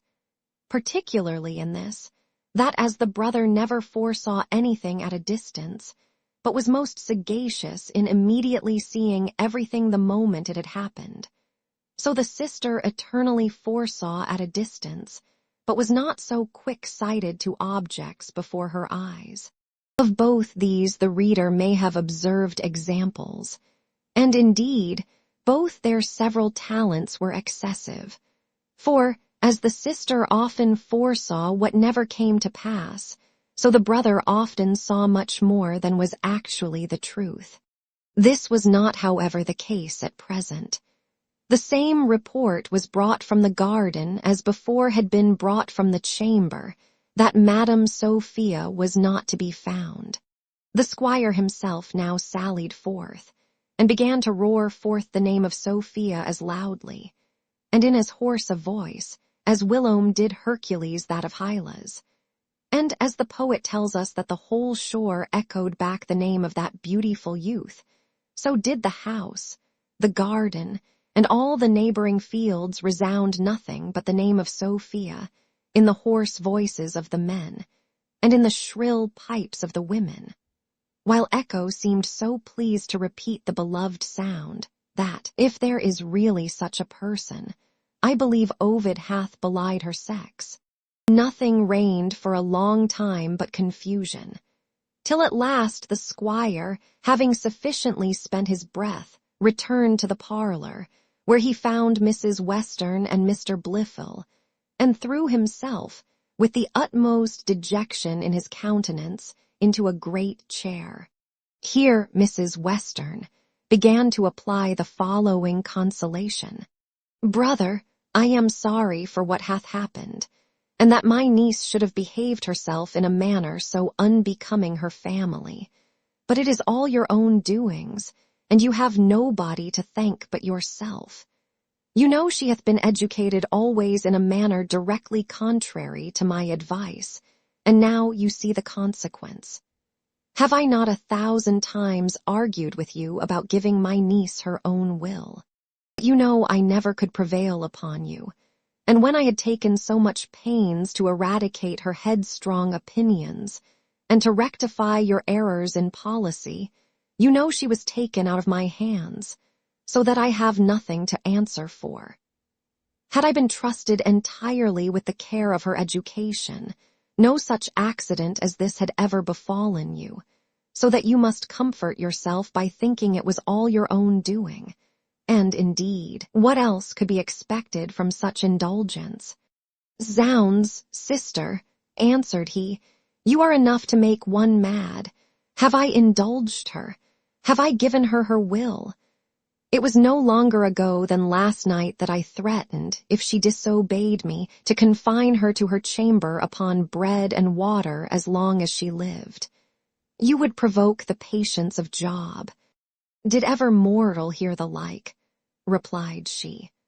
Brother, if I had not the patience of 50 Jobs, you would make me forget all decency and decorum.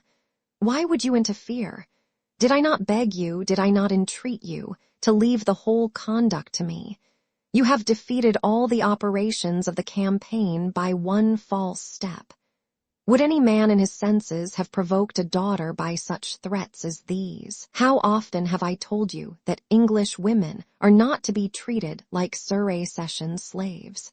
We have the protection of the world. We are to be won by gentle means only, and not to be hectored and bullied and beat into compliance. I thank heaven no Salic law governs here. Brother, you have a roughness in your manner which no woman but myself would bear.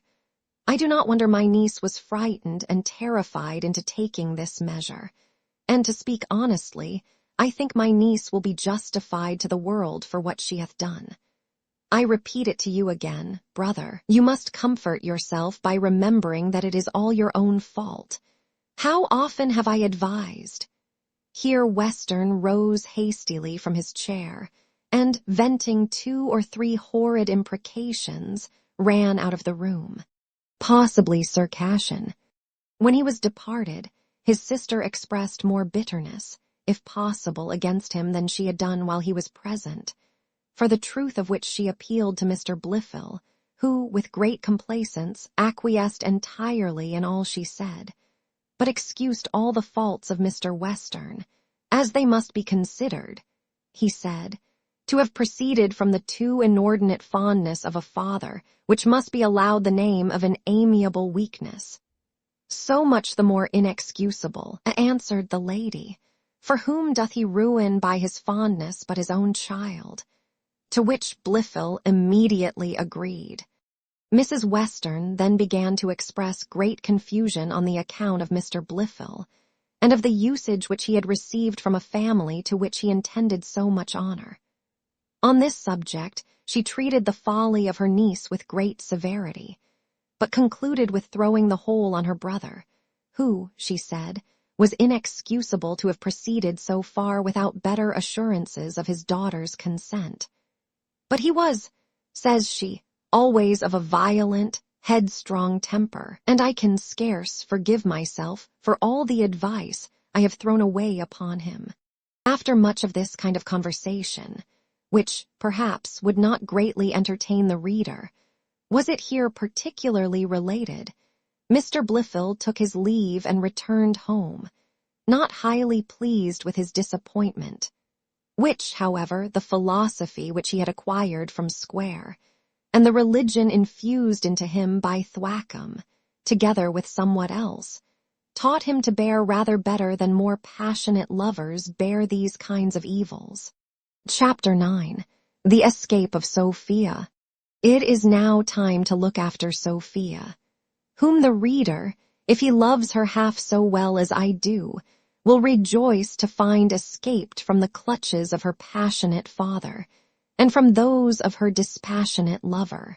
12 times did the iron register of time beat on the sonorous bell-metal, summoning the ghosts to rise and walk their nightly round. In plainer language, it was 12 o'clock, and all the family, as we have said, lay buried in drink and sleep, except only Mrs. Western, who was deeply engaged in reading a political pamphlet, and except our heroine, who now softly stole downstairs, and having unbarred and unlocked one of the house doors, sallied forth, and hastened to the place of appointment.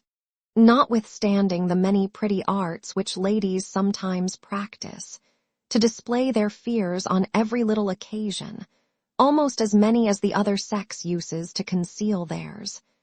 Certainly, there is a degree of courage which not only becomes a woman, but is often necessary to enable her to discharge her duty.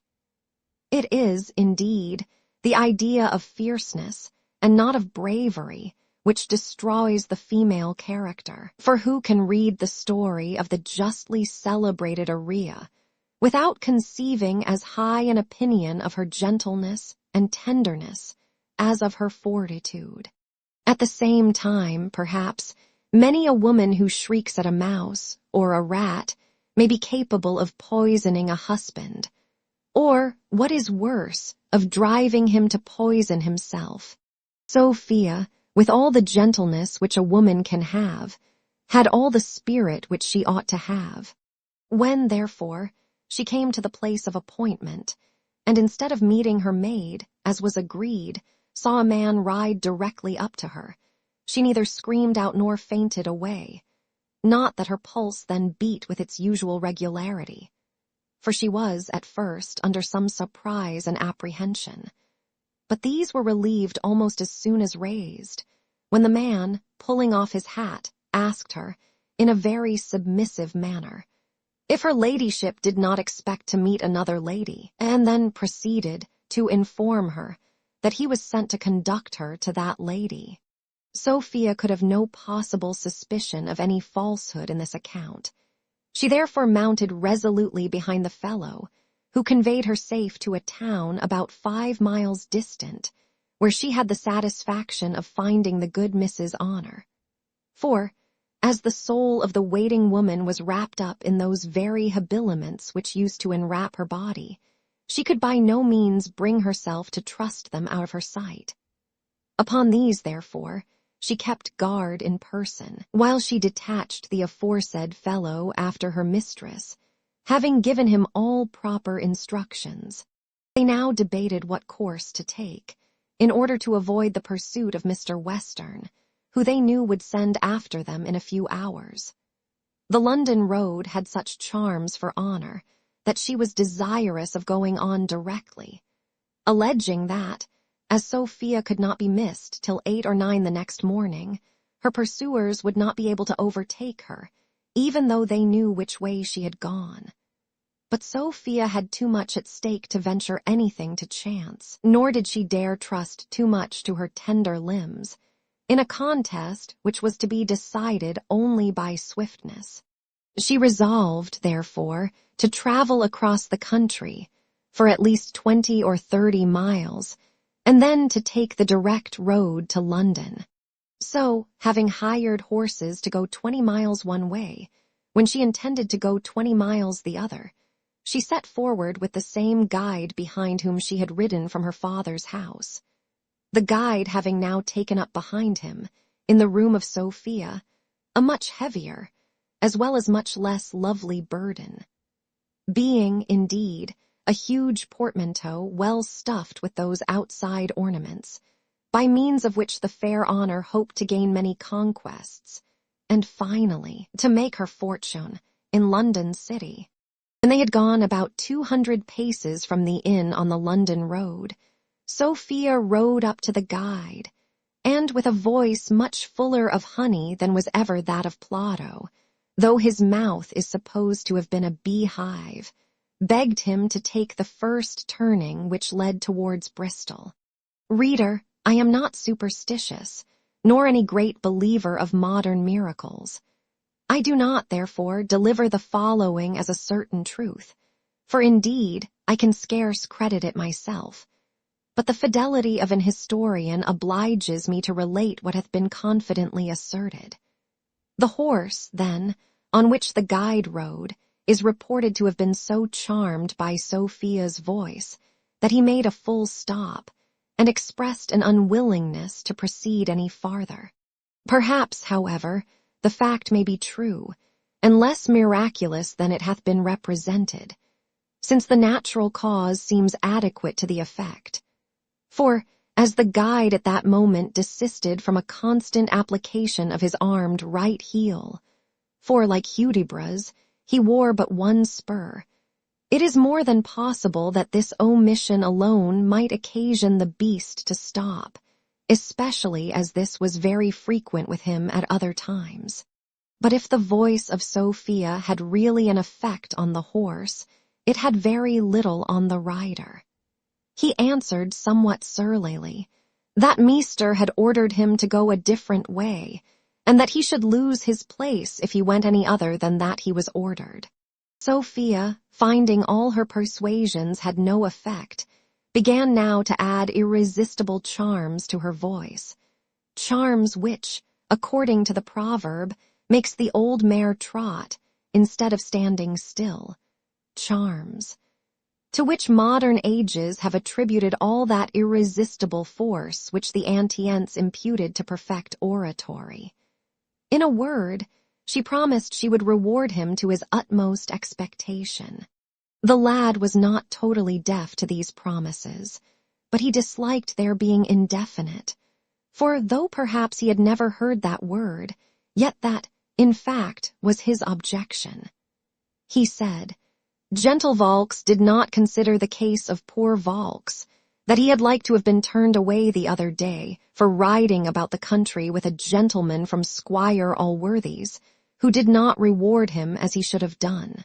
With whom, says Sophia eagerly. With a gentleman from Squire Allworthy's, repeated the lad. The squire's son I think they call Whither? Which way did he go? Says Sophia. Why, a little o' one side o' Bristol, about 20 miles off, answered the lad. Guide me, says Sophia, to the same place, and I'll give thee a guinea or two if one is not sufficient. To be certain, said the boy, it is honestly worth 2, when your ladyship considers what a risk I run. But however, if your ladyship will promise me the 2 guineas, I'll e'en venture. To be certain it is a sinful thing to ride about my meester's horses. But one comfort is, I can only be turned away, and 2 guineas will partly make me amends. The bargain being thus struck, the lad turned aside into the Bristol road, and Sophia set forward in pursuit of Jones, highly contrary to the remonstrances of Mrs. Honor, who had much more desire to see London than to see Mr. Jones. For indeed she was not his friend with her mistress, as he had been guilty of some neglect in certain pecuniary civilities, which are by custom due to the waiting gentlewoman in all love affairs, and more especially in those of a clandestine kind. This we impute rather to the carelessness of his temper than to any want of generosity, but perhaps she derived it from the latter motive. Certain it is that she hated him very bitterly on that account, and resolved to take every opportunity of injuring him with her mistress. It was therefore highly unlucky for her that she had gone to the very same town, and in whence Jones had started, and still more unlucky was she in having stumbled on the same guide, and on this accidental discovery which Sophia had made. For travellers arrived at Hambrook at the break of day, where Honor was against her, will charged to inquire the route which Mr. Jones had taken. Of this, indeed, the guide himself could have informed them, but Sophia, I know not for what reason, never asked him the question. This was the village where Jones met the Quaker. When Mrs. Honor had made her report from the landlord, Sophia, with much difficulty, procured some indifferent horses, which brought her to the inn where Jones had been confined, rather by the misfortune of meeting with a surgeon than by having met with a broken head. Your Honor, being again charged with a commission of inquiry, had no sooner applied herself to the landlady, and had described the person of Mr. Jones, than that sagacious woman began, in the vulgar phrase, to smell a rat. When Sophia therefore entered the room, instead of answering the maid, the landlady, addressing herself to the mistress, began the following speech. Good lackaday! Why there now, who would have thought it? I protest the loveliest couple that ever I beheld. I fackins, madam, it is no wonder the squire run on, so about your ladyship. He told me indeed you was the finest lady in the world, and to be sure so you be. Mercy on him, poor heart! I bepitied him, so I did, when he used to hug his pillow and call it his dear Madam Sophia. I did all I could to dissuade him from going to the wars. I told him there were men that were good for nothing else but to be killed, that had not the love of such fine ladies. Sure, says Sophia, the good woman is distracted. No, no, cries the landlady. I am not distracted. What doth your ladyship think I don't know then? I assure you he told me all. What saucy fellow, cries Honor, told you anything of my lady? No saucy fellow, answered the landlady, but the young gentleman you enquired after, and a very pretty young gentleman he is, and he loves Madam Sophia Western to the bottom of his soul. He love my lady. I'd have you to know, woman, she is meet for his master. Nay, Honor, said Sophia, interrupting her, don't be angry with the good woman, she intends no harm.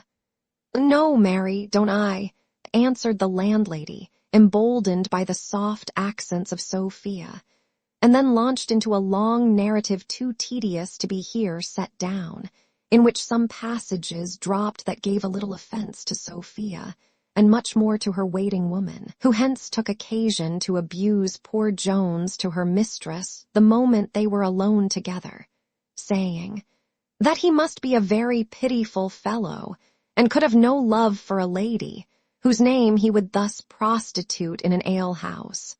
Sophia did not see his behavior in so very disadvantageous a light, and was perhaps more pleased with the violent raptures of his love, which the landlady exaggerated as much as she had done every other circumstance, than she was offended with the rest.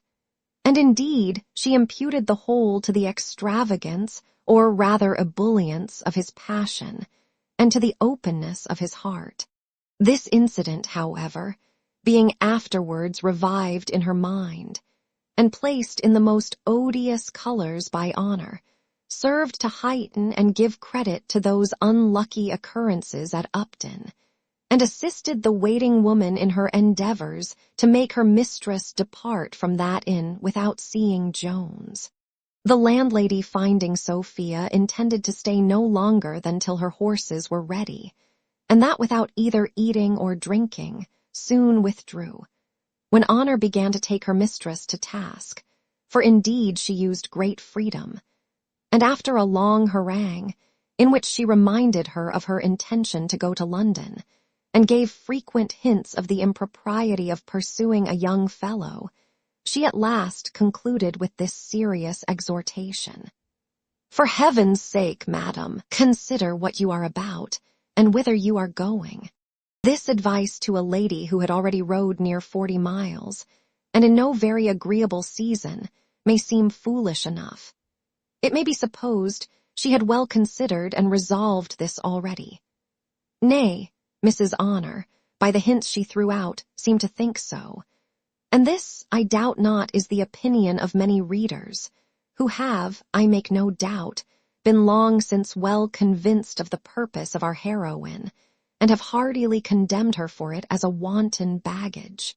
But in reality this was not the case. Sophia had been lately so distracted between hope and fear, her duty and love to her father, her hatred to Blifil, her compassion, and why should we not confess the truth? Her love for Jones, which last the behavior of her father, of her aunt, of everyone else, and more particularly of Jones himself, had blown into a flame, that her mind was in that confused state which may be truly said to make us ignorant of what we do, or whither we go, or rather, indeed, indifferent as to the consequence of either. The prudent and sage advice of her maid produced, however, some cool reflection, and she at length determined to go to Gloucester, and thence to proceed directly to London. But unluckily, a few miles before she entered that town, she met the hack attorney, who, as is before mentioned, had dined there with Mr. Jones. This fellow, being well known to Mrs. Honor, stopped and spoke to her, of which Sophia at that time took little notice, more than to inquire who he was. but having had a more particular account from honor of this man afterwards at Gloucester, and hearing of the great expedition he usually made in travelling, for which, as hath been before observed, he was particularly famous, recollecting, likewise, that she had overheard Mrs. Honour inform him that they were going to Gloucester, she began to fear lest her father might, by this fellow's means, be able to trace her to that city. Wherefore, if she should there strike into the London road, she apprehended, he would certainly be able to overtake her. She therefore altered her resolution, and having hired horses to go a week's journey away which she did not intend to travel, she again set forward after a light refreshment, contrary to the desire and earnest entreaties of her maid, and to the no less vehement remonstrances of Mrs. Whitefield, who, from good breeding, or perhaps from good nature, for the poor young lady appeared much fatigued, pressed her very heartily to stay that evening at Gloucester, having refreshed herself only with some tea, and with lying about 2 hours on the bed, while her horses were getting ready. She resolutely left Mrs. Whitefield's about 11 at night, and striking directly into the Worcester road, within less than 4 hours arrived at that very inn where we last saw her. Having thus traced our heroine very particularly back from her departure, till her arrival at Upton, we shall in a very few words bring her father to the same place, who, having received the first sent from the post-boy, who conducted his daughter to Hambrook, very easily traced her afterwards to Gloucester, whence he pursued her to Upton, as he had learned Mr. Jones had taken that route for Partridge, to use the squire's expression, left everywhere a strong scent behind him, and he doubted not in the least but Sophia travelled, or, as he phrased it, ran the same way. He used indeed a very coarse expression, which need not be here inserted, as fox hunters, who alone will understand it, will easily suggest it to themselves. Book 11, containing about 3 days. Chapter 1, A Crust for the Critics. In our last initial chapter, we may be supposed to have treated that formidable set of men who are called critics with more freedom than becomes us, since they exact, and indeed generally receive, great condescension from authors. We shall in this, therefore, give the reasons of our conduct to this august body, and here we shall, perhaps, place them in a light in which they have not hitherto been seen. This word critic is of Greek derivation, and signifies judgment. Hence, I presume some persons who have not understood the original, and have seen the English translation of the primitive, have concluded that it meant judgment in the legal sense, in which it is frequently used as equivalent to condemnation. I am the rather inclined to be of that opinion, as the greatest number of critics hath of late years been found amongst the lawyers. Many of these gentlemen, from despair, perhaps, of ever rising to the bench in Westminster Hall, have placed themselves on the benches at the playhouse, where they have exerted their judicial capacity, and have given judgment, i.e., condemned without mercy. The gentlemen would, perhaps, be well enough pleased, if we were to leave them thus compared to one of the most important and honorable offices in the Commonwealth, and, if we intended to apply to their favor, we would do so. But, as we design to deal very sincerely and plainly too with them, we must remind them of another officer of justice of a much lower rank, to whom, as they not only pronounce, but execute, their own judgment, they bear likewise some remote resemblance. But in reality there is another light, in which these modern critics may, with great justice and propriety, be seen, and this is that of a common slanderer. If a person who pries into the characters of others, with no other design but to discover their faults, and to publish them to the world, deserves the title of a slanderer of the reputations of men, why should not a critic, who reads with the same malevolent view, be as properly styled the slanderer of the reputation of books. Vice hath not, I believe, a more abject slave. Society produces not a more odious vermin, nor can the devil receive a guest more worthy of him, nor possibly more welcome to him, than a slanderer. The world, I am afraid, regards not this monster with half the abhorrence which he deserves, and I am more afraid to assign the reason of this criminal lenity shown towards him. Yet it is certain that the thief looks innocent in the comparison. Nay, the murderer himself can seldom stand in competition with his guilt. For slander is a more cruel weapon than a sword, as the wounds which the former gives are always incurable. One method, indeed, there is of killing, and that the basest and most execrable of all, which bears an exact analogy to the vice here disclaimed against, and that is poison. A means of revenge so base, and yet so horrible, that it was once wisely distinguished by our laws from all other murders, in the peculiar severity of the punishment. Besides the dreadful mischiefs done by slander, and the baseness of the means by which they are effected, there are other circumstances that highly aggravate its atrocious quality. For it often proceeds from no provocation, and seldom promises itself any reward, unless some black and infernal mind may propose a reward in the thoughts of having procured the ruin and misery of another. Shakespeare hath nobly touched this vice, when he says, "Who steals my purse steals trash. Tea is something, nothing. 'Twas mine, 'tis his, and hath been slave to thousands. But he that filches from me, my good name robs me of that which not enriches him, but makes me poor indeed." With all this my good reader will doubtless agree, but much of it will probably seem too severe when applied to the slanderer of books. But let it here be considered that both proceed from the same wicked disposition of mind, and are alike void of the excuse of temptation. Nor shall we conclude the injury done this way to be very slight, when we consider a book as the author's offspring, and indeed as the child of his brain. The reader who hath suffered his muse to continue hitherto in a virgin state can have but a very inadequate idea of this kind of paternal fondness. To such we may parody the tender exclamation of Macduff, "Alas, thou hast written no book."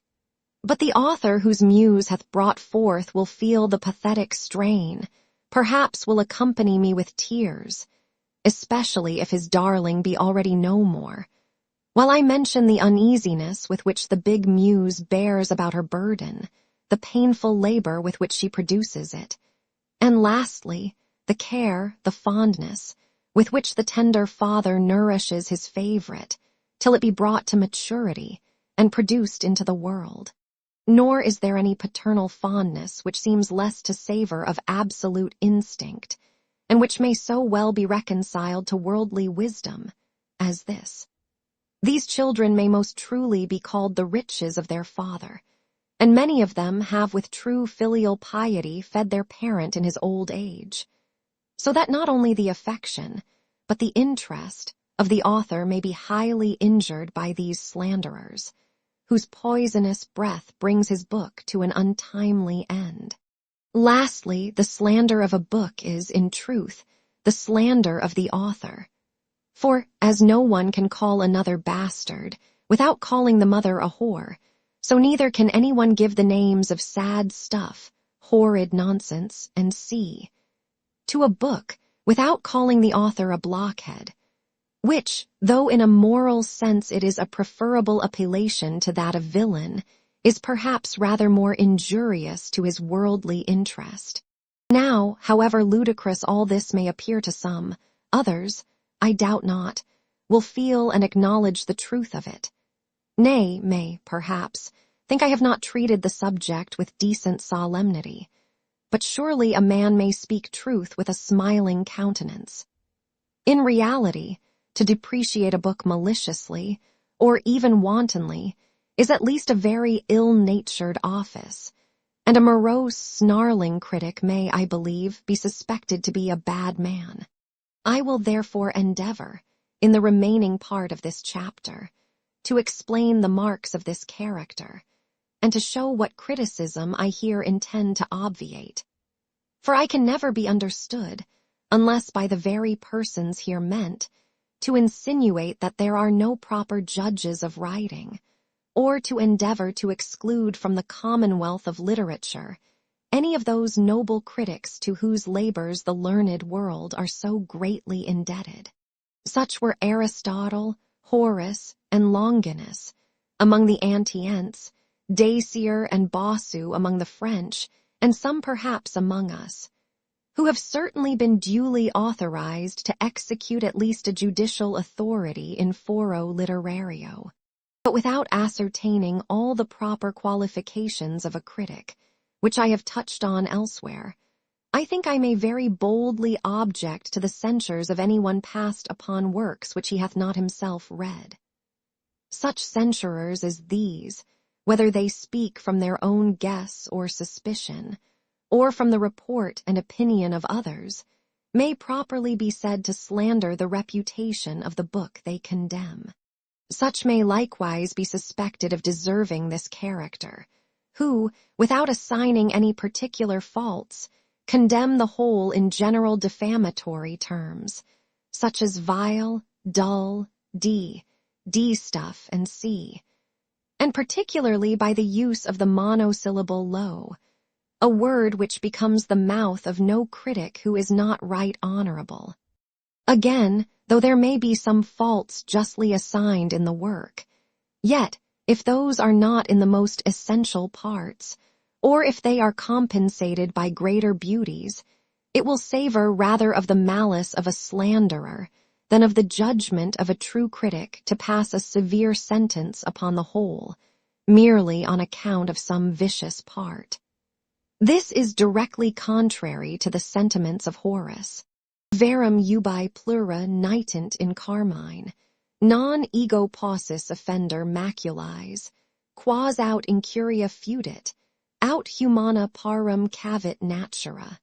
But where the beauties, more in number, shine, I am not angry, when a casual line, that with some trivial faults unequal flows, a careless hand or human frailty shows. Mr. Francis. For as Marshall says, a lighter non-fit, avite liber. No book can be otherwise composed. All beauty of character, as well as of countenance, and indeed of everything human, is to be tried in this manner.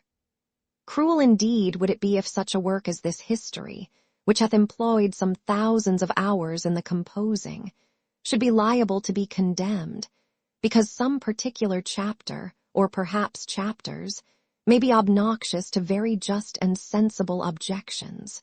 And yet nothing is more common than the most rigorous sentence upon books supported by such objections, which, if they were rightly taken, and that they are not always, do by no means go to the merit of the whole.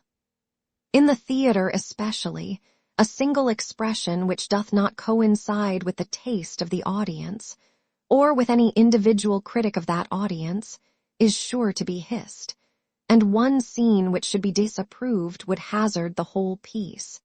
To write within such severe rules as these is as impossible as to live up to some splenetic opinions.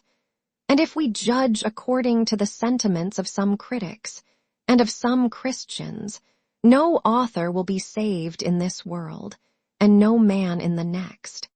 Chapter 2.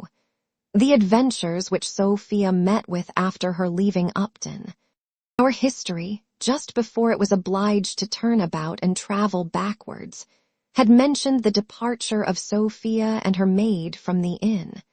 We shall now therefore pursue the steps of that lovely creature, and leave her unworthy lover a little longer to bemoan his ill luck, or rather his ill conduct.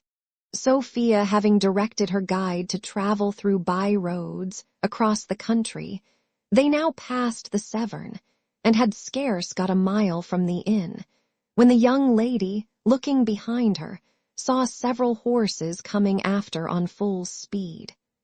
This greatly alarmed her fears, and she called to the guide to put on as fast as possible. He immediately obeyed her, and away they rode a full gallop. But the faster they went, the faster were they followed, and as the horses behind were somewhat swifter than those before, so the former were at length overtaken.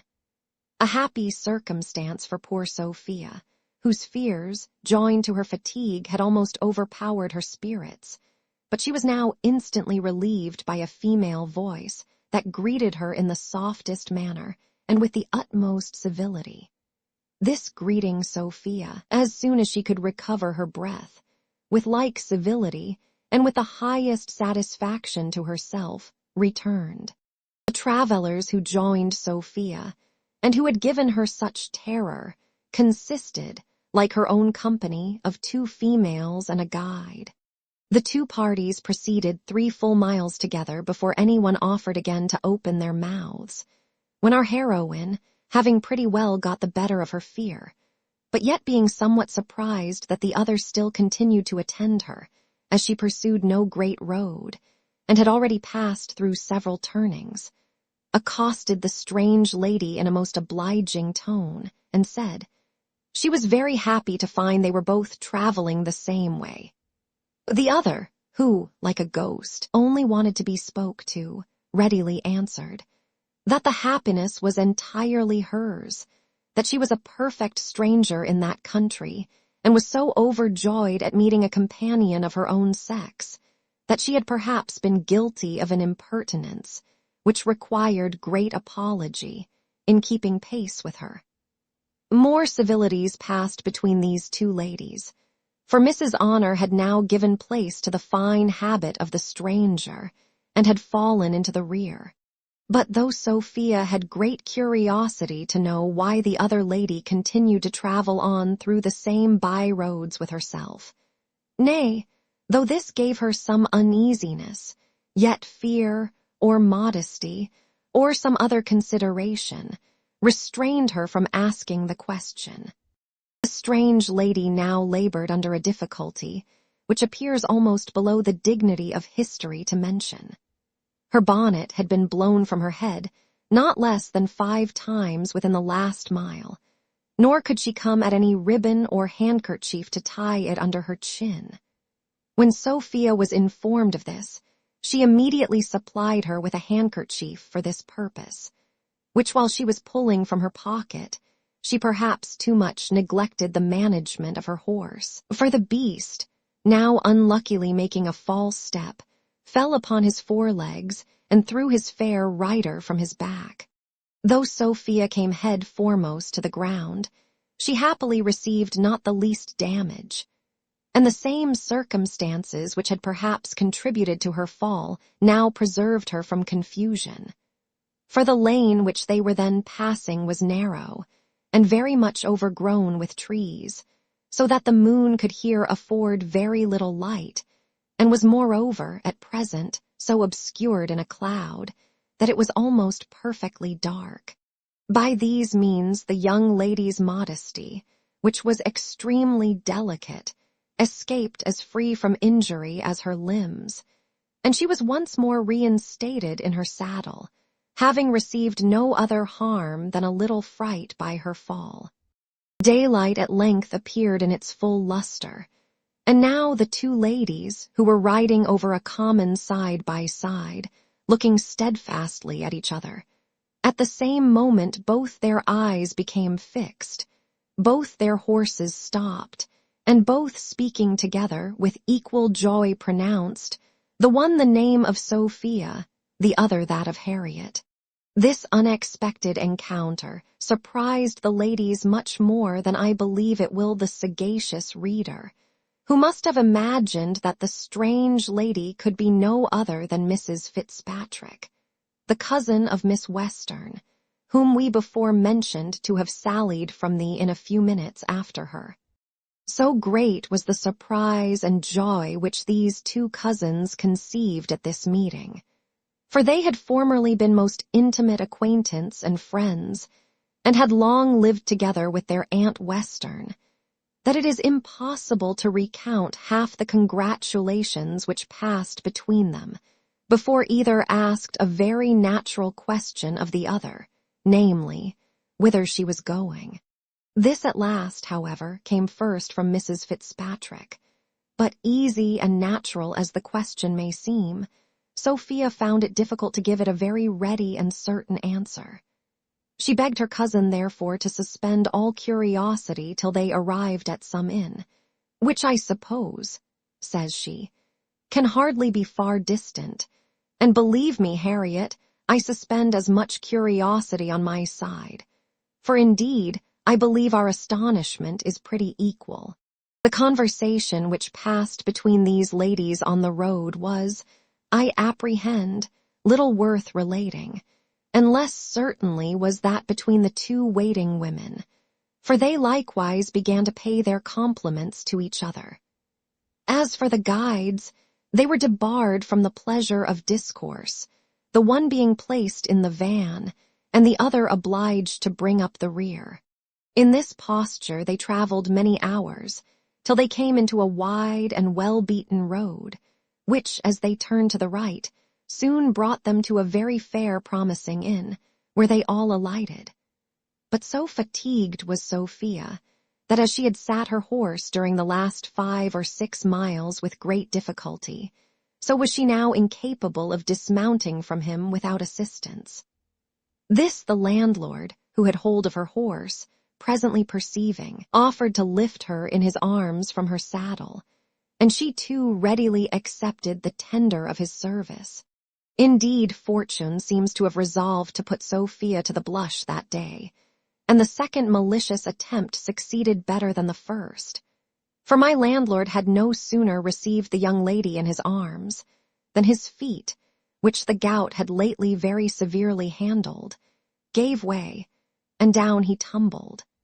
But at the same time, with no less dexterity than gallantry, contrived to throw himself under his charming burden, so that he alone received any bruise from the fall. For the great injury which happened to Sophia was a violent shock given to her modesty by an immoderate grin, which, at her rising from the ground, she observed in the countenances of most of the bystanders. This made her suspect what had really happened, and what we shall not here relate for the indulgence of those readers who are capable of laughing at the offense given to a young lady's delicacy. Accidents of this kind we have never regarded in a comical light, nor will we scruple to say that he must have a very inadequate idea of the modesty of a beautiful young woman, who would wish to sacrifice it to so paltry a satisfaction as can arise from laughter. This fright and shock, joined to the violent fatigue which both her mind and body had undergone, almost overcame the excellent constitution of Sophia, and she had scarce strength sufficient to totter into the inn, leaning on the arm of her maid. Here she was no sooner seated than she called for a glass of water, but Mrs. Honor, very judiciously, in my opinion, changed it into a glass of wine. Mrs. Fitzpatrick, hearing from Mrs. Honor that Sophia had not been in bed during the 2 last nights, and observing her to look very pale and wan with her fatigue, earnestly entreated her to refresh herself with some sleep. She was yet a stranger to her history, or her apprehensions, but had she known both, she would have given the same advice, for rest was visibly necessary for her, and their long journey through by-roads so entirely removed all danger of pursuit that she was herself perfectly easy on that account. Sophia was easily prevailed on to follow the counsel of her friend, which was heartily seconded by her maid.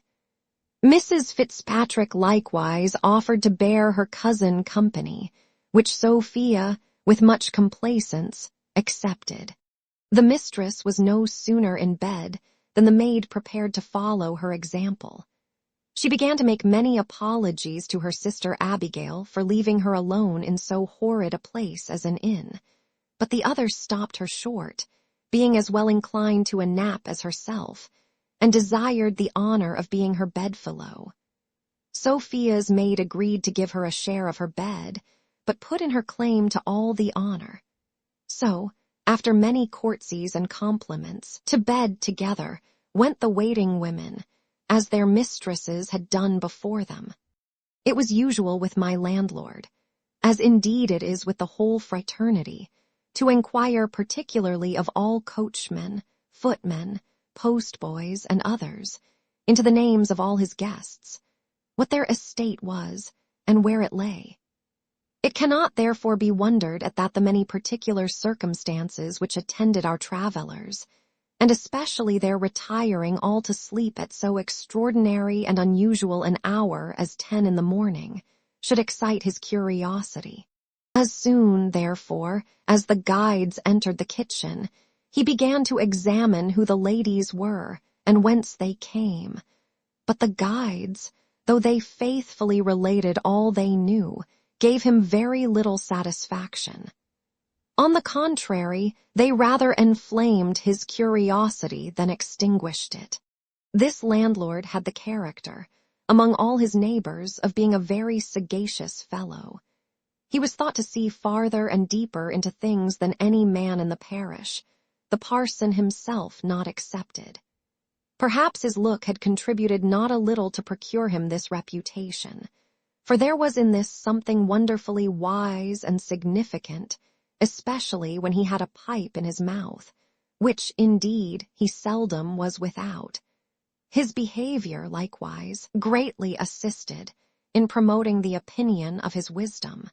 In his deportment he was solemn, if not sullen, and when he spoke, which was seldom, he always delivered himself in a slow voice. And though his sentences were short, they were still interrupted with many hums and haws, ayes, and other expletives. So that, though he accompanied his words with certain explanatory gestures, such as shaking or nodding the head, or pointing with his forefinger, he generally left his hearers to understand more than he expressed. Nay, he commonly gave them a hint that he knew much more than he thought proper to disclose. This last circumstance alone may, indeed, very well account for his character of wisdom, since men are strangely inclined to worship what they do not understand. A grand secret, upon which several imposers on mankind have totally relied for the success of their frauds. This polite person, now taking his wife aside, asked her what she thought of the ladies lately arrived. "Think of them," said the wife. "Why, what should I think of them?" "I know," answered he, "what I think. The guides tell strange stories. One pretends to be come from Gloucester, and the other from Upton, and neither of them, for what I can find, can tell whither they are going. But what people ever travel across the country from Upton hither, especially to London?" And one of the maid servants, before she alighted from her horse, asked if this was not the London road. Now I have put all these circumstances together, and whom do you think I have found them out to be? "Nay," answered she, "you know I never pretend to guess at your discoveries." "It is a good girl," replied he, chucking her under the chin. "I must own you have always submitted to my knowledge of these matters. Why, then, depend upon it, mind what I say, depend upon it, they are certainly some of the rebel ladies, who, they say, travel with the young Chevalier, and have taken a roundabout way to escape the Duke's army." "Husband," quoth the wife, "you have certainly hit it, for one of them is dressed as fine as any princess, and to be sure she looks for all the world like one. But yet when I consider one thing—" "When you consider," cries the landlord contemptuously. "Come, pray let's hear what you consider." "Why, it is," answered the wife, "that she is too humble to be any very great lady. For while our Betty was warming the bed, she called her nothing but child and my dear and sweetheart. And when Betty offered to pull off her shoes and stockings, she would not suffer her, saying she would not give her the trouble." "Pug," answered the husband, "that is nothing. Dost think, because you have seen some great ladies rude and uncivil to persons below them, that none of them know how to behave themselves when they come before their inferiors? I think I know people of fashion when I see them. I think I do. Did not she call for a glass of water when she came in? Another sort of women would have called for a dram. You know they would. If she be not a woman of very great quality, sell me for a fool, and, I believe, those who buy me will have a bad bargain. Now would a woman of her quality travel without a footman, unless upon some such extraordinary occasion? Nay, to be sure, husband, cries she, you know these matters better than I or most folk. I think I do know something, said he. To be sure, answered the wife. The poor little heart looked so piteous when she sat down in the chair. I protest I could not help having a compassion for her almost as much as if she had been a poor body. But what's to be done, husband? If and she be a rebel, I suppose you intend to betray her up to the court. Well, she's a sweet-tempered, good-humored lady, be she what she will, and I shall hardly refrain from crying when I hear she is hanged or beheaded. Pooh, answered the husband. But as to what's to be done, it is not so easy a matter to determine. I hope before she goes away we shall have the news of a battle, for if the Chevalier should get the better, she may gain us interest at court and make our fortunes without betraying her.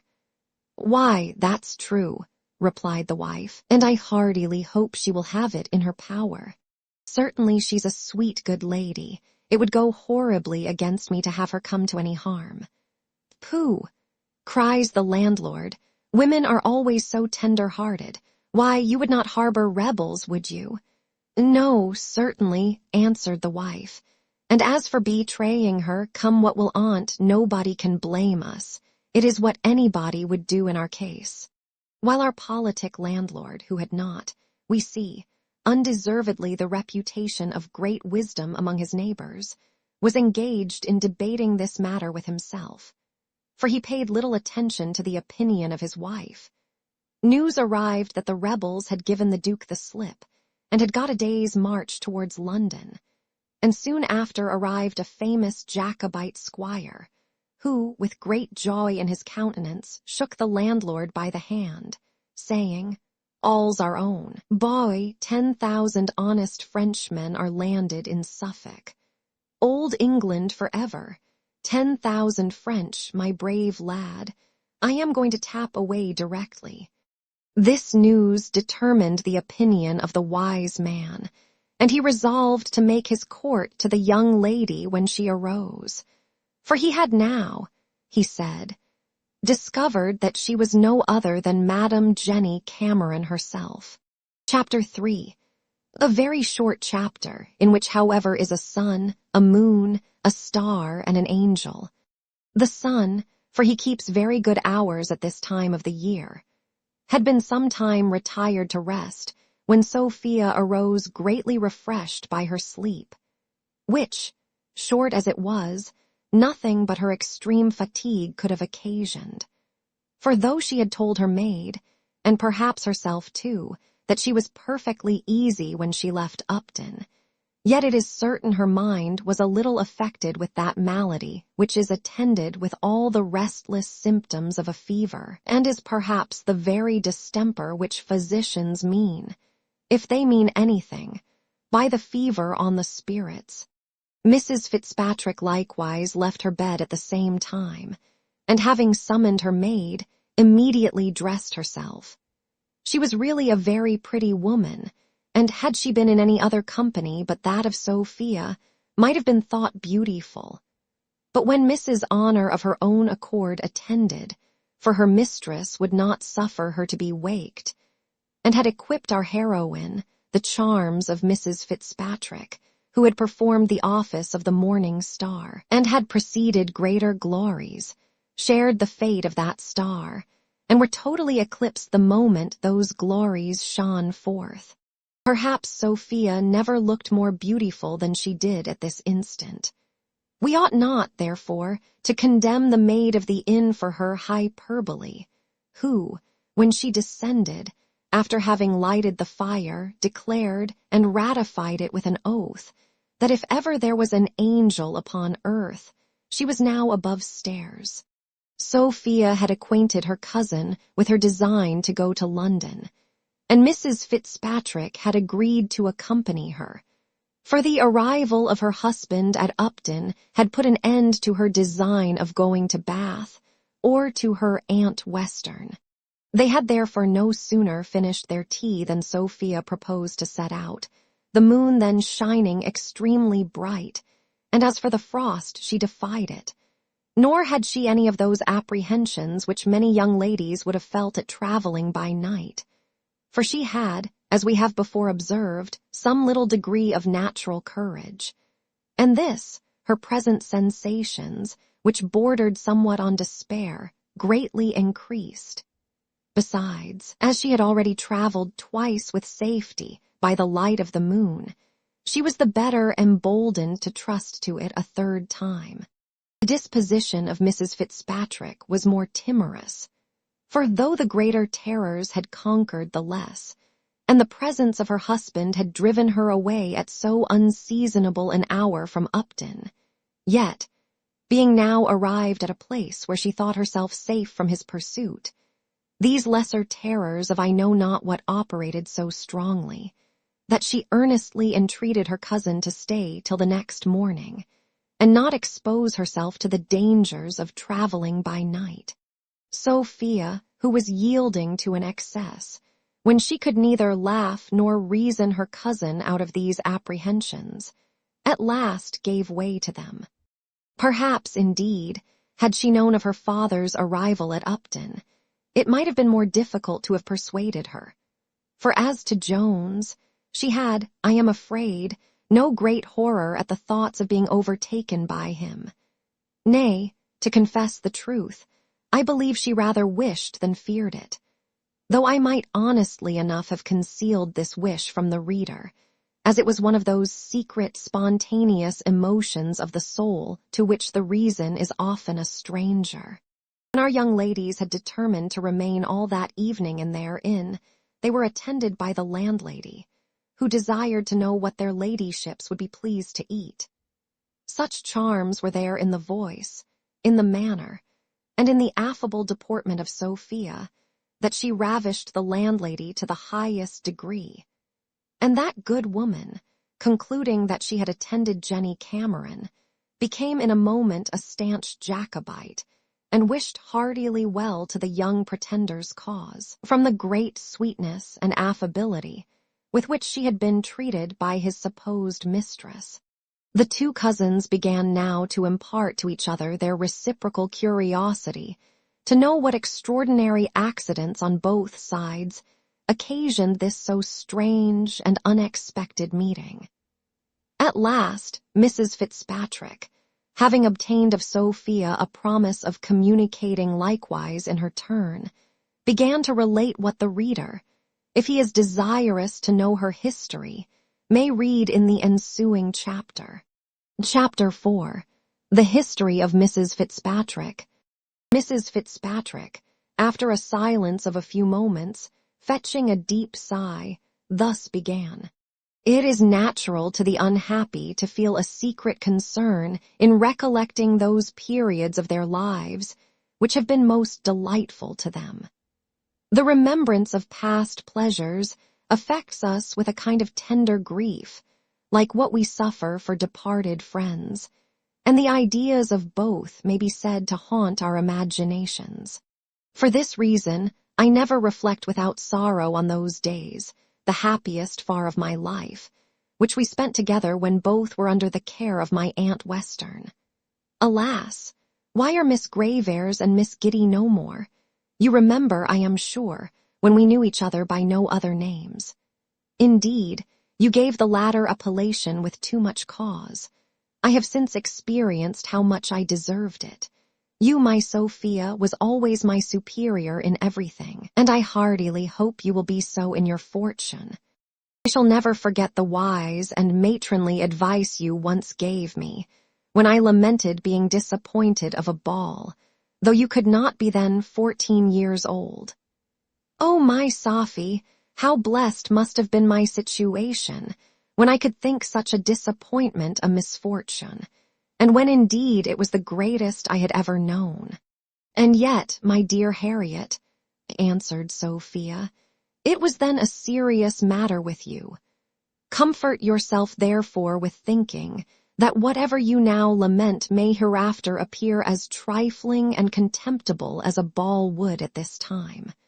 Alas, my Sophia, replied the other lady, you yourself will think otherwise of my present situation, for greatly must that tender heart be altered if my misfortunes do not draw many a sigh, nay, many a tear from you. The knowledge of this should perhaps deter me from relating what I am convinced will so much affect you. Here Mrs. Fitzpatrick stopped, till, at the repeated entreaties of Sophia, she thus proceeded. Though you must have heard much of my marriage, yet, as matters may probably have been misrepresented, I will set out from the very commencement of my unfortunate acquaintance with my present husband, which was at Bath, soon after you left my aunt and returned home to your father. Among the gay young fellows who were at this season at Bath, Mr. Fitzpatrick was one. He was handsome, dégagé, extremely gallant, and in his dress exceeded most others. In short, my dear, if you was unluckily to see him now, I could describe him no better than by telling you he was the very reverse of everything which he is. For he hath rusticated himself so long that he has become an absolute wild Irishman.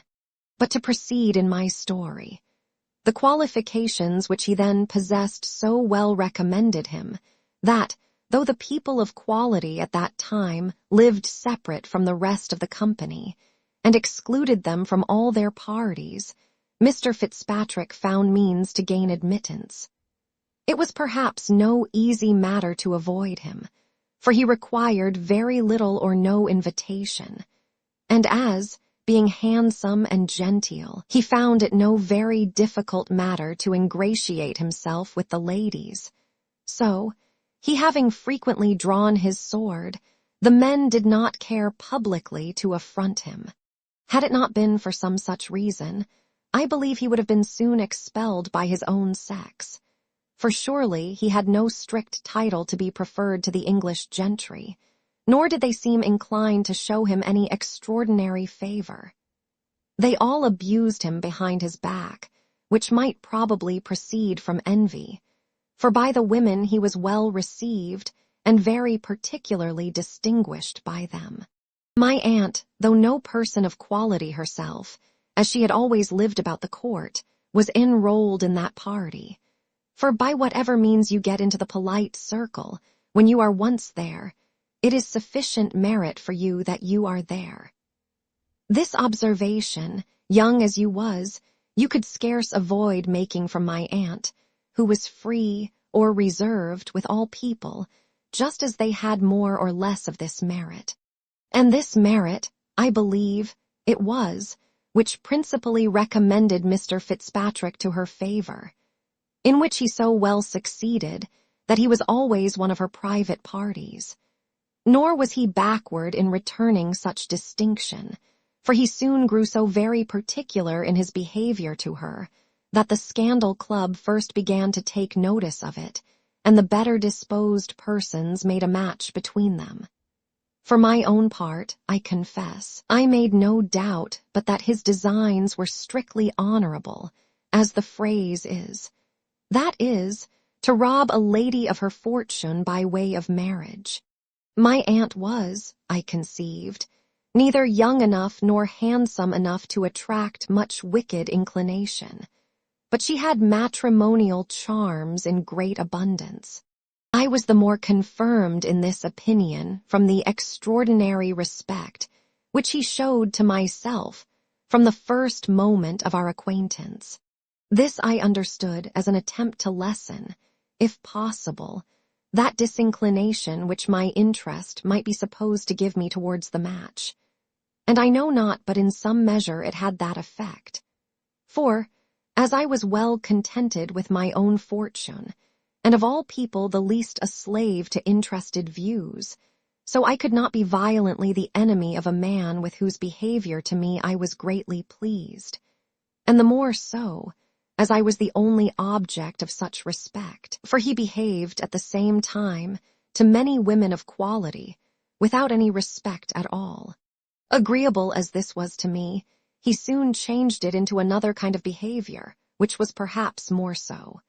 He now put on much softness and tenderness, and languished and sighed abundantly. At times, indeed, whether from art or nature I will not determine, he gave his usual loose to gaiety and mirth. But this was always in general company, and with other women, for even in a country dance, when he was not my partner, he became grave, and put on the softest look imaginable the moment he approached me. Indeed, he was in all things so very particular towards me that I must have been blind not to have discovered it. And you was more pleased still, my dear Harriet, cries Sophia. You need not be ashamed, added she, sighing, for sure there are irresistible charms in tenderness which too many men are able to affect.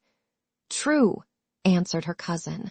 Men, who in all other instances want common sense, are very Machiavels in the art of loving.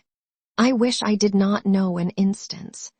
Well, scandal now began to be as busy with me as it had before been with my aunt, and some good ladies did not scruple to affirm that Mr. Fitzpatrick had an intrigue with us both.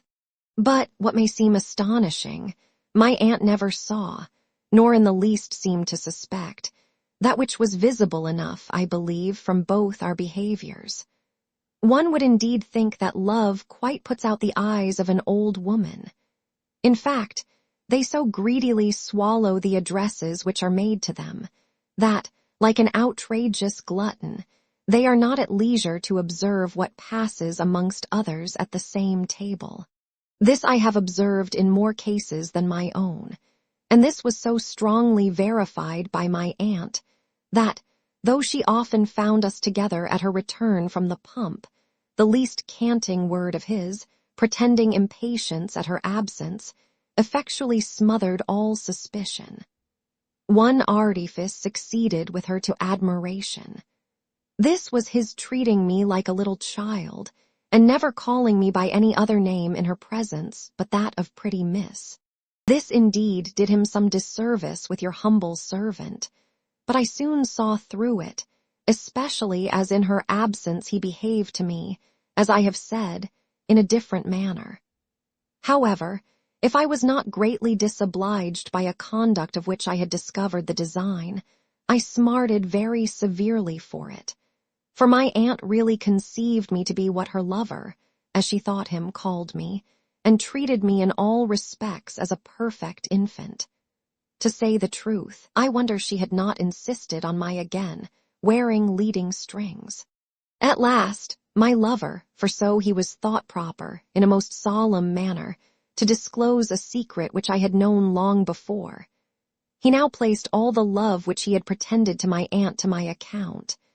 He lamented, in very pathetic terms, the encouragement she had given him, and made a high merit of the tedious hours in which he had undergone her conversation. What shall I tell you, my dear Sophia? Then I will confess the truth. I was pleased with my man. I was pleased with my conquest. To rival, my aunt delighted me. To rival so many other women charmed me. In short, I am afraid I did not behave as I should do, even upon the very first declaration. I wish I did not almost give him positive encouragement before we parted. The bath now talked loudly. I might almost say, roared against me.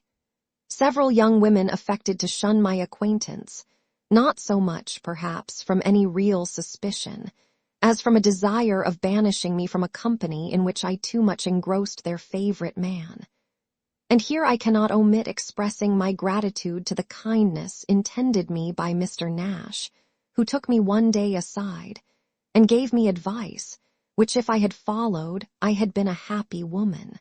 Child, says he, I am sorry to see the familiarity which subsists between you and a fellow who is altogether unworthy of you, and I am afraid will prove your ruin. As for your old stinking aunt, if it was to be no injury to you and my pretty Sophy Western, I assure you I repeat his words. I should be heartily glad that the fellow was in possession of all that belongs to her. I never advise old women, for if they take it into their heads to go to the devil, it is no more possible than worth while to keep them from him. Innocence and youth and beauty are worthy a better fate, and I would save them from his clutches. Let me advise you, therefore, dear child, never suffer this fellow to be particular with you again. Many more things he said to me, which I have now forgotten, and indeed I attended very little to them at the time, for inclination contradicted all he said, and besides, I could not be persuaded that women of quality would condescend to familiarity with such a person as he described. But I am afraid, my dear, I shall tire you with a detail of so many minute circumstances. To be concise, therefore, imagine me married. Imagine me with my husband at the feet of my aunt, and then imagine the maddest woman in Bedlam in a raving fit, and your imagination will suggest to you no more than what really happened. The very next day my aunt left the place, partly to avoid seeing Mr. Fitzpatrick or myself, and as much perhaps to avoid seeing anyone else. For, though I am told she hath since denied everything stoutly, I believe she was then a little confounded at her disappointment. Since that time, I have written to her many letters, but never could obtain an answer, which I must own sits somewhat the heavier, as she herself was, though undesignedly, the occasion of all my sufferings. For had it not been under the color of paying his addresses to her, Mr. Fitzpatrick would never have found sufficient opportunities to have engaged my heart, which, in other circumstances, I still flatter myself would not have been an easy conquest to such a person. Indeed, I believe I should not have erred so grossly in my choice if I had relied on my own judgment, but I trusted totally to the opinion of others, and very foolishly took the merit of a man for granted whom I saw so universally well received by the women. What is the reason, my dear, that we, who have understandings equal to the wisest and greatest of the other sex, so often make choice of the silliest fellows for companions and favorites? It raises my indignation to the highest pitch to reflect on the numbers of women of sense who have been undone by fools. Here she paused a moment, but Sophia making no answer, she proceeded as in the next chapter. Chapter 5, in which the history of Mrs. Fitzpatrick is continued. We remained at Bath no longer than a fortnight after our wedding, for as to any reconciliation with my aunt, there were no hopes, and of my fortune not one farthing could be touched till I was of age, of which I now wanted more than 2 years. My husband, therefore, was resolved to set out for Ireland, against which I remonstrated very earnestly, and insisted on a promise which he had made me before our marriage that I should never take this journey against my consent, and indeed I never intended to consent to it, nor will anybody, I believe, blame me for that resolution. But this, however, I never mentioned to my husband, and petitioned only for the reprieve of a month, but he had fixed the day, and to that day he obstinately adhered. The evening before our departure, as we were disputing this point with great eagerness on both sides, he started suddenly from his chair, and left me abruptly, saying he was going to the roomis. He was hardly out of the house when I saw a paper lying on the floor, which, I suppose, he had carelessly pulled from his pocket, together with his handkerchief. This paper I took up, and finding it to be a letter, I made no scruple to open and read it, and indeed, I read it so often that I can repeat it to you almost word for word. This, then, was the letter. To Mr. Brian Fitzpatrick. Sir, yours received, and am surprised you should use me in this manner, as have never seen any of your cash, unless for one linsey-woolsey coat, and your bill now is upwards of £150. Consider, sir, how often you have fobbed me off with your being shortly to be married to this lady and t'other lady. But I can neither live on hopes or promises, nor will my woolen draper take any such in payment. You tell me you are secure of having either the aunt or the niece, and that you might have married the aunt before this, whose jointure you say is immense, but that you prefer the niece on account of her ready money. Pray, sir, take a fool's advice for once, and marry the first you can get. You will pardon my offering my advice, as you know I sincerely wish you well. Shall draw on you per next post, in favor of Messrs. John Drugget and Company, at 14 days, which doubt not your honouring, and am, Sir, your humble servant, Sam, Cosgrave. This was the letter, word for word. Guess, my dear girl, guess how this letter affected me. You prefer the niece on account of her ready money. If every one of these words had been a dagger, I could with pleasure have stabbed them into his heart, but I will not recount my frantic behavior on the occasion. I had pretty well spent my tears before his return home, but sufficient remains of them appeared in my swollen eyes. He threw himself sullenly into his chair, and for a long time we were both silent. At length, in a haughty tone, he said, I hope, madam, your servants have packed up all your things, for the coach will be ready by 6 in the morning. My patience was totally subdued by this provocation, and I answered, No, sir, there is a letter still remains unpacked. And then throwing it on the table, I fell to upbraiding him with the most bitter language I could invent. Whether guilt, or shame, or prudence, restrained him I cannot say. But, though he is the most passionate of men, he exerted no rage on this occasion. He endeavored, on the contrary, to pacify me by the most gentle means. He swore the phrase in the letter to which I principally objected was not his, nor had he ever written any such. He owned, indeed, the having mentioned his marriage, and that preference which he had given to myself, but denied with many oaths the having mentioned any such matter at all on account of the straits he was in for money, arising, he said, from his having too long neglected his estate in Ireland. And this, he said, which he could not bear to discover to me, was the only reason of his having so strenuously insisted on our journey. He then used several very endearing expressions, and concluded by a very fond caress, and many violent protestations of love. There was one circumstance which, though he did not appeal to it, had much weight with me in his favor, and that was the word jointure in the tailor's letter, whereas my aunt never had been married, and this Mr. Fitzpatrick well knew. As I imagined, therefore, that the fellow must have inserted this of his own head, or from hearsay, I persuaded myself he might have ventured likewise on that odious line on no better authority.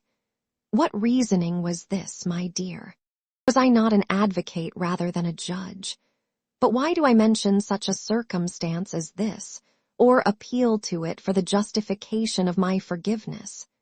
In short, had he been guilty of 20 times as much, half the tenderness and fondness which he used would have prevailed on me to have forgiven him. I now made no farther objections to our setting out, which we did the next morning, and in a little more than a week arrived at the seat of Mr. Fitzpatrick. Your curiosity will excuse me from relating any occurrences which passed during our journey, for it would indeed be highly disagreeable to travel it over again, and no less so to you to travel it over with me. This seat, then, is an ancient mansion house. If I was in one of those merry humors in which you have so often seen me, I could describe it to you ridiculously enough. It looked as if it had been formerly inhabited by a gentleman. Here was room enough, and not the less room on account of the furniture, for indeed there was very little in it. an old woman who seemed coeval with the building and greatly resembled her whom Chamont mentions in The Orphan, received us at the gate, and in a howl scarce human, and to me unintelligible, welcomed her master home. In short, the whole scene was so gloomy and melancholy that it threw my spirits into the lowest dejection, which my husband, discerning instead of relieving, increased by 2 or 3 malicious observations. "There are good houses, madam," says he, "as you find in other places besides England, but perhaps you had rather be in a dirty lodgings at Bath. Happy, my dear, is the woman who, in any state of life, hath a cheerful, good-natured companion to support and comfort her. But why do I reflect on happy situations only to aggravate my own misery? My companion, far from clearing up the gloom of solitude, soon convinced me that I must have been wretched with him in any place, and in any condition. In a word, he was a surly fellow, a character perhaps you have never seen, for indeed no woman ever sees it exemplified but in a father, a brother, or a husband. And though you have a father, he is not of that character. This surly fellow had formerly appeared to me the very reverse, and so he did still to every other person. Good heaven! How is it possible for a man to maintain a constant lie in his appearance abroad and in company, and to content himself with showing disagreeable truth only at home? Here, my dear, they make themselves amends for the uneasy restraint which they put on their tempers in the world. For I have observed, the more merry and gay and good-humored my husband hath at any time been in company, the more sullen and morose he was sure to become at our next private meeting. How shall I describe his barbarity? To my fondness he was cold and insensible. My little comical ways, which you, my Sophy, and which others have called so agreeable, he treated with contempt.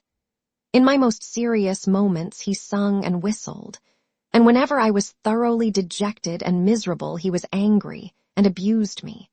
For though he was never pleased with my good humor, nor ascribed it to my satisfaction in him, yet my low spirits always offended him, and those he imputed to my repentance of having, as he said, married an Irishman.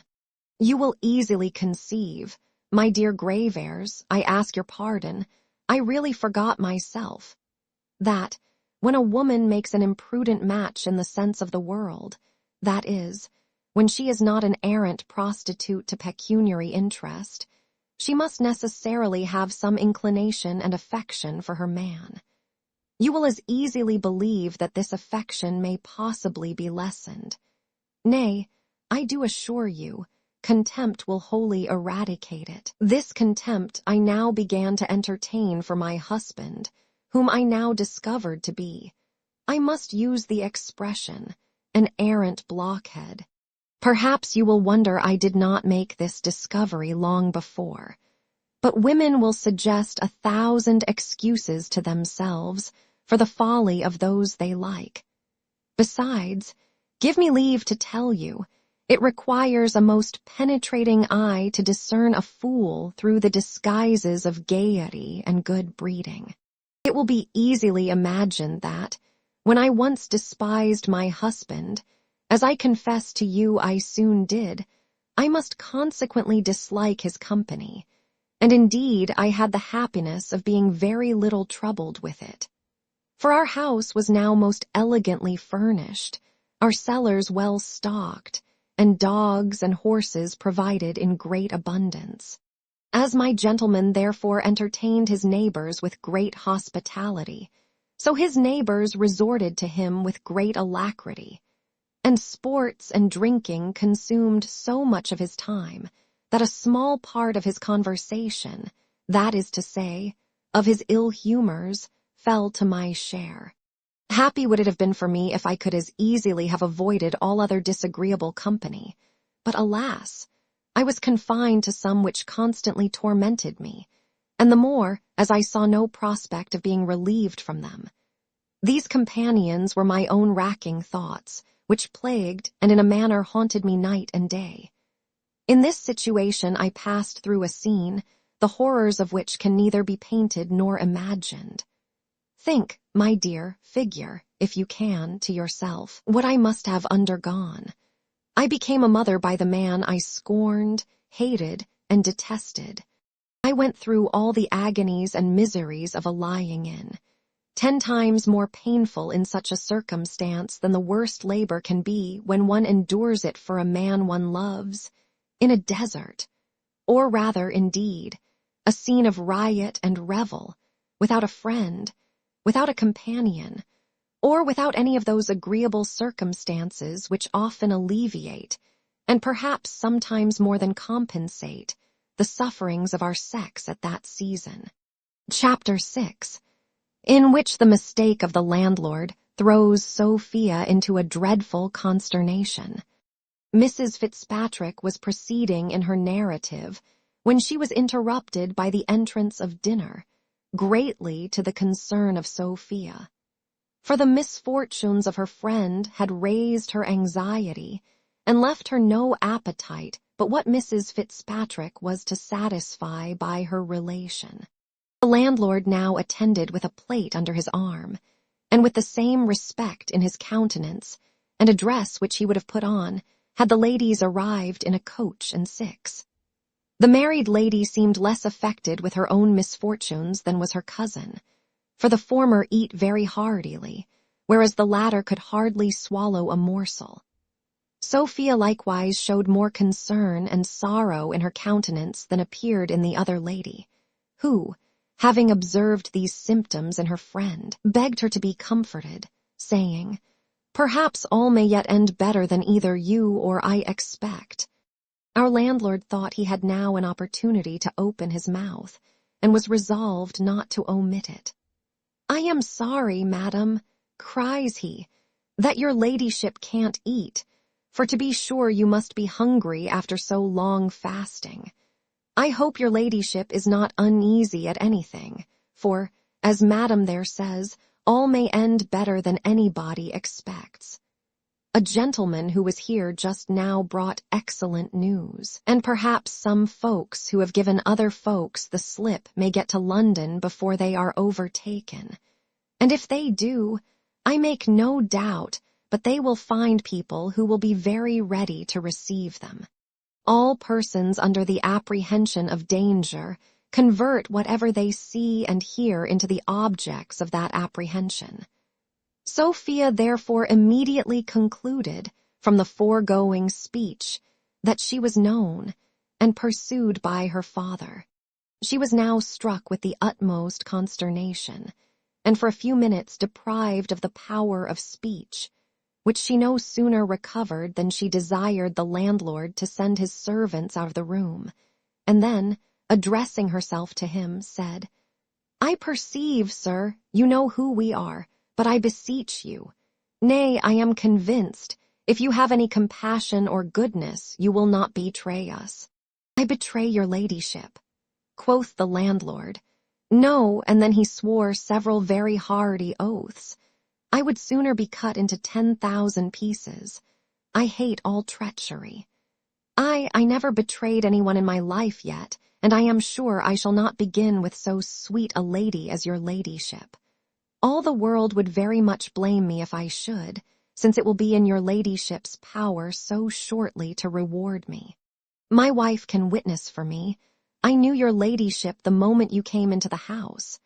I said it was your honor, before I lifted you from your horse, and I shall carry the bruises I got in your ladyship's service to the grave. But what signified that, as long as I saved your ladyship? To be sure, some people this morning would have thought of getting a reward, but no such thought ever entered into my head. I would sooner starve than take any reward for betraying your ladyship. I promise you, sir," says Sophia, "if it be ever in my power to reward you, you shall not lose by your generosity." "Alackaday, madam," answered the landlord, "in your ladyship's power. Heaven put it as much into your will. I am only afraid your honor will forget such a poor man as an innkeeper, But if your ladyship should not, I hope you will remember what reward I refused. That is, I would have refused, and to be sure it may be called refusing, for I might have had it certainly, and to be sure you might have been in some houses. But, for my part, would not methinks for the world have your ladyship wrong me so much as to imagine I ever thought of betraying you, even before I heard the good news. What news, pray? Says Sophia, something eagerly. Hath not your ladyship heard it then? Cries the landlord. Nay, like enough, for I heard it only a few minutes ago, and if I had never heard it, may the devil fly away with me this instant if I would have betrayed your honor. No, if I would, may I. Here he subjoined several dreadful imprecations, which Sophia at last interrupted, and begged to know what he meant by the news. He was going to answer, when Mrs. Honor came running into the room, all pale and breathless, and cried out, Madam, we are all undone, all ruined, they are come, they are come. These words almost froze up the blood of Sophia, but Mrs. Fitzpatrick asked Honor who were come. Who? Answered she, Why, the French, several 100,000 of them are landed, and we shall be all murdered and ravished. As a miser, who hath in some well-built city a cottage, value 20 shillings, when at a distance he is alarmed with the news of a fire, turns pale and trembles at his loss. But when he finds the beautiful palaces only are burnt, and his own cottage remains safe, he comes instantly to himself, and smiles at his good fortunes. Or as, for we dislike something in the former simile, the tender mother, when terrified with the apprehension that her darling boy is drowned, is struck senseless and almost dead with consternation. But when she is told that little master is safe, and the Victory only, with 1,200 brave men, gone to the bottom, life and sense again return, maternal fondness enjoys the sudden relief from all its fears, and the general benevolence which at another time would have deeply felt the dreadful catastrophe lies fast asleep in her mind. So Sophia, than whom none was more capable of tenderly feeling the general calamity of her country, found such immediate satisfaction from the relief of those terrors she had of being overtaken by her father, that the arrival of the French scarce made any impression on her. She gently chid her maid for the fright into which she had thrown her, and said she was glad it was no worse, for that she had feared somebody else was come. Ay, quoth the landlord, smiling, her ladyship knows better things. She knows the French are our very best friends and come over hither only for our good. They are the people who are to make old England flourish again. I warrant her honor thought the Duke was coming, and that was enough to put her into a fright. I was going to tell your ladyship the news. His honor's majesty, heaven bless him, hath given the Duke the slip, and is marching as fast as he can to London, and 10,000 French are landed to join him on the road.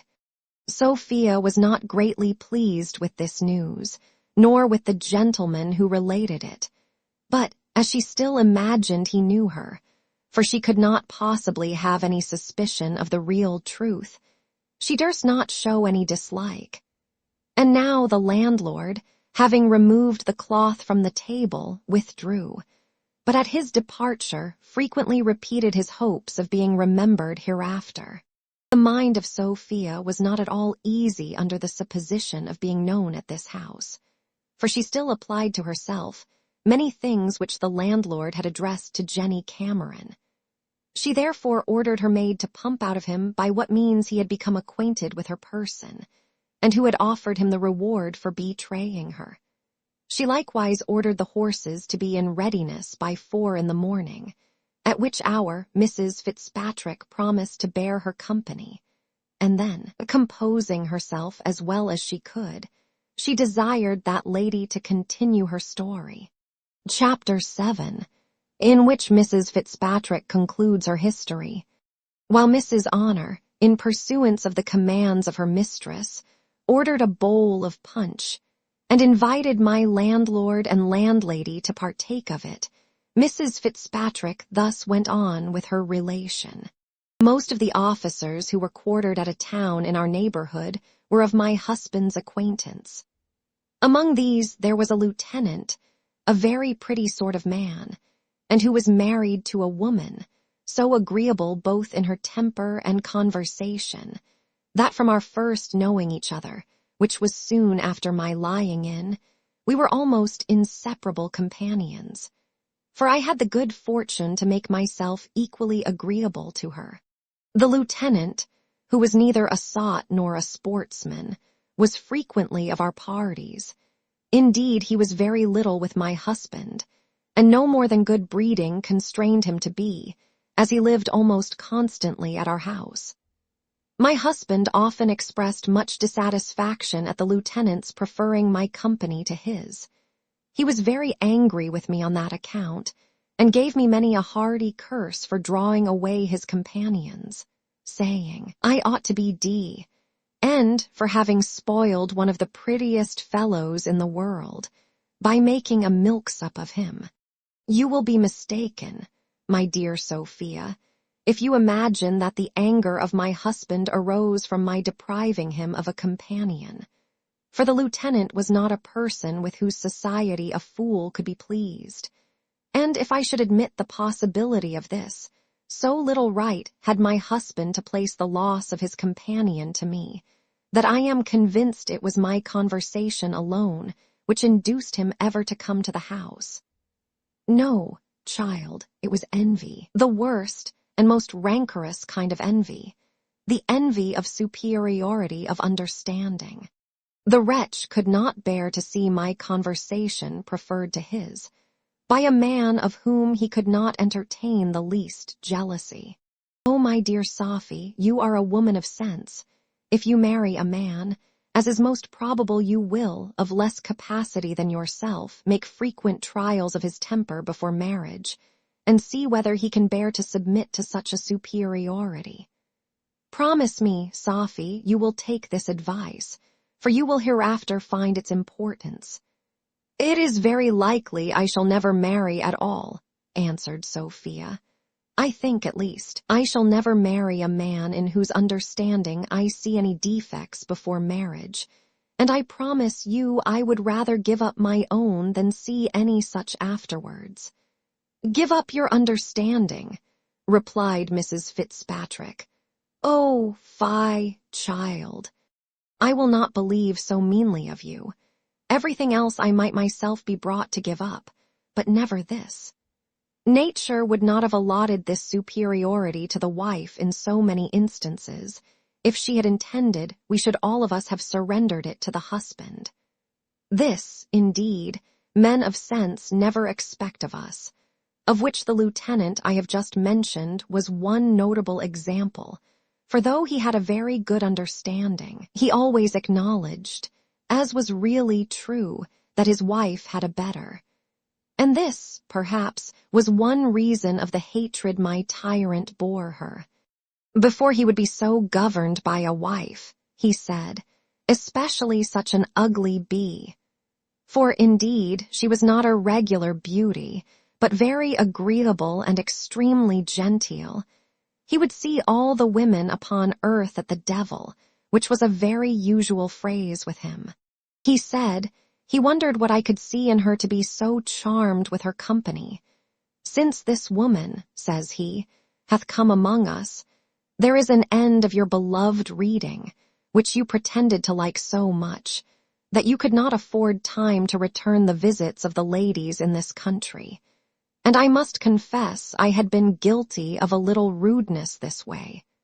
For the ladies, there are at least no better than the mere country ladies here, and I think I need make no other excuse to you for declining any intimacy with them. This correspondence, however, continued a whole year, even all the while the lieutenant was quartered in that town, for which I was contented to pay the tax of being constantly abused in the manner above mentioned by my husband. I mean when he was at home, for he was frequently absent a month at a time at Dublin, and once made a journey of 2 months to London. In all which journeys I thought it a very singular happiness that he never once desired my company. Nay, by his frequent censures on men who could not travel, as he phrased it, without a wife tied up to their tail, he sufficiently intimated that, had I been never so desirous of accompanying him, my wishes would have been in vain. But heaven knows, such wishes were very far from my thoughts.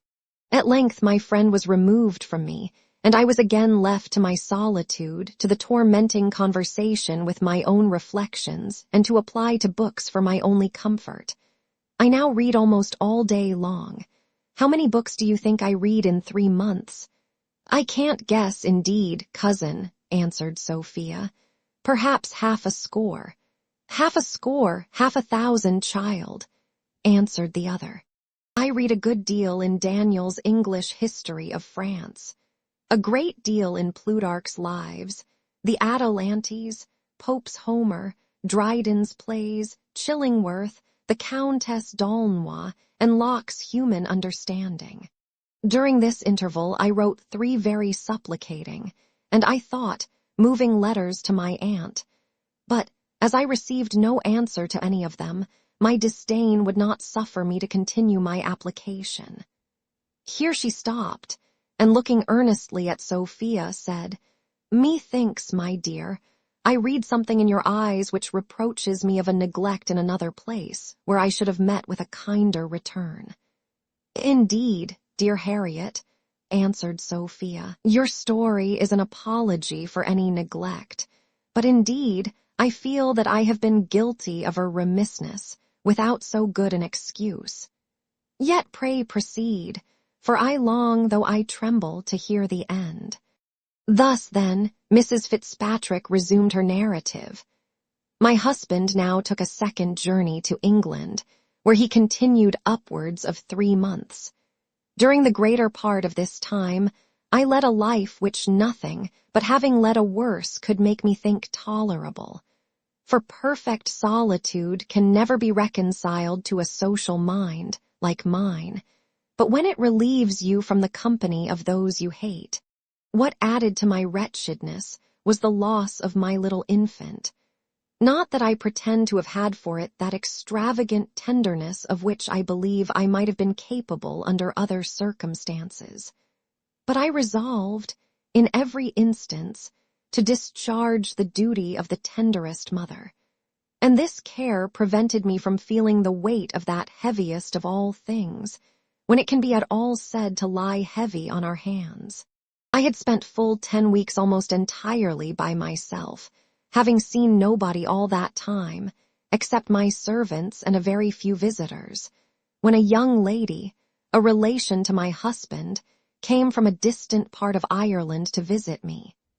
She had stayed once before a week at my house, and then I gave her a pressing invitation to return, for she was a very agreeable woman, and had improved good natural parts by a proper education. Indeed, she was to me a welcome guest.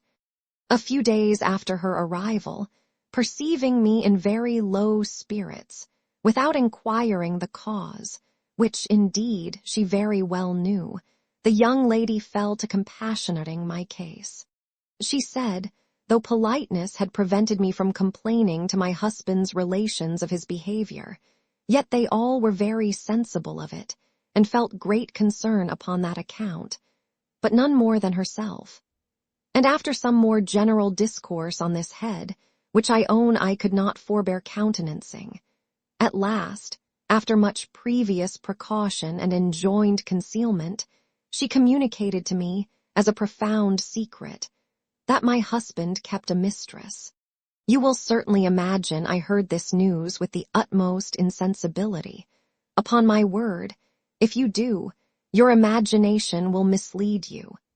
Contempt had not so kept down my anger to my husband, but that hatred rose again on this occasion. What can be the reason of this? Are we so abominably selfish that we can be concerned at others having possession even of what we despise? Or are we not rather abominably vain, and is not this the greatest injury done to our vanity? What think you, Sophia? I don't know, indeed, answered Sophia. "I have never troubled myself with any of these deep contemplations, but I think the lady did very ill in communicating to you such a secret." "And yet, my dear, this conduct is natural," replied Mrs. Fitzpatrick. "And when you have seen and read as much as myself, you will acknowledge it to be so." "I am sorry to hear it is natural," returned Sophia, "for I want neither reading nor experience to convince me that it is very dishonorable and very ill-natured. Nay, it is surely as ill-bred to tell a husband or wife of the faults of each other as to tell them of their own." "Well," continued Mrs. Fitzpatrick, "my husband at last returned, and if I am thoroughly acquainted with my own thoughts, I hated him now more than ever, but I despised him rather less, for certainly nothing so much weakens our contempt as an injury done to our pride or our vanity.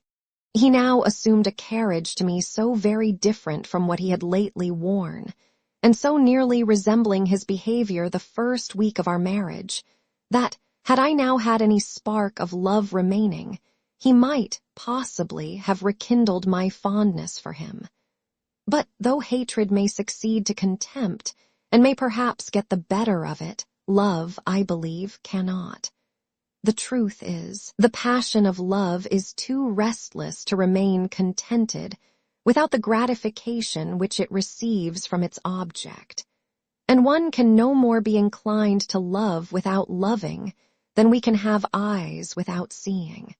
When a husband, therefore, ceases to be the object of this passion, it is most probable some other man.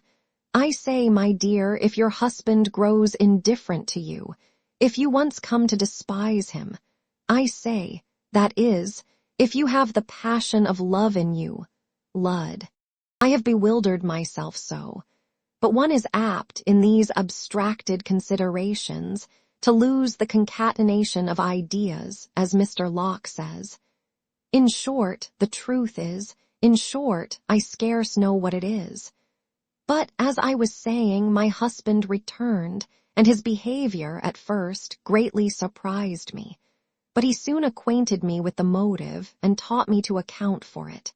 In a word, then, he had spent and lost all the ready money of my fortune. And, as he could mortgage his own estate no deeper, he was now desirous to supply himself with cash for his extravagance, by selling a little estate of mine, which he could not do without my assistance.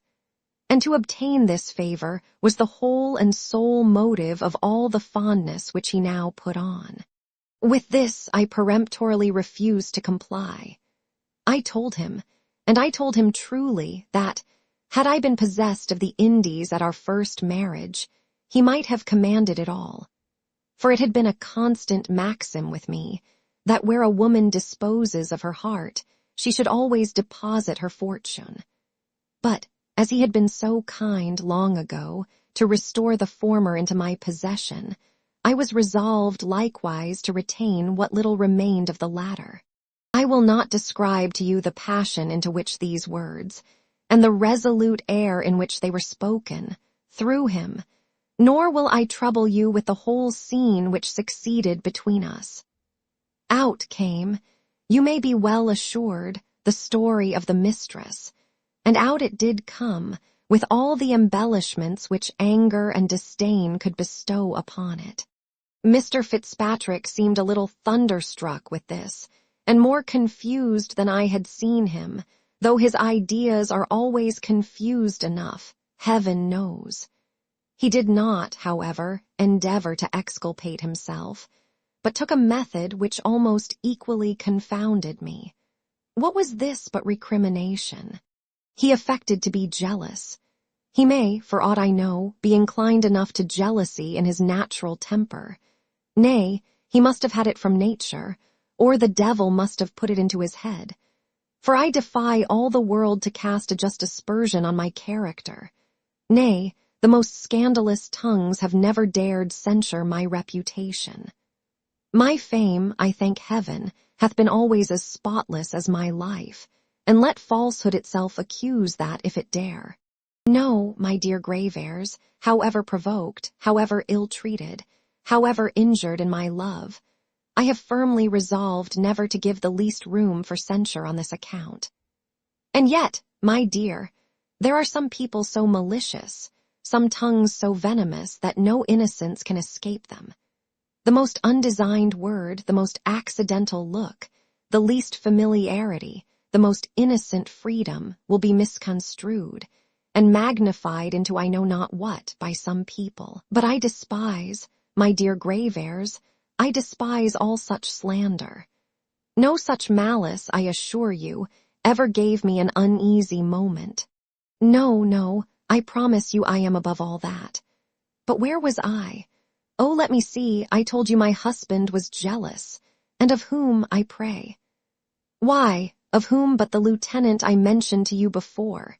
He was obliged to resort above a year and more back to find any object for this unaccountable passion, if, indeed, he really felt any such, and was not an arrant counterfeit in order to abuse me. But I have tired you already with too many particulars. I will now bring my story to a very speedy conclusion. In short, then, after many scenes very unworthy to be repeated, in which my cousin engaged so heartily on my side that Mr. Fitzpatrick at last turned her out of doors. When he found I was neither to be soothed nor bullied into compliance, he took a very violent method indeed.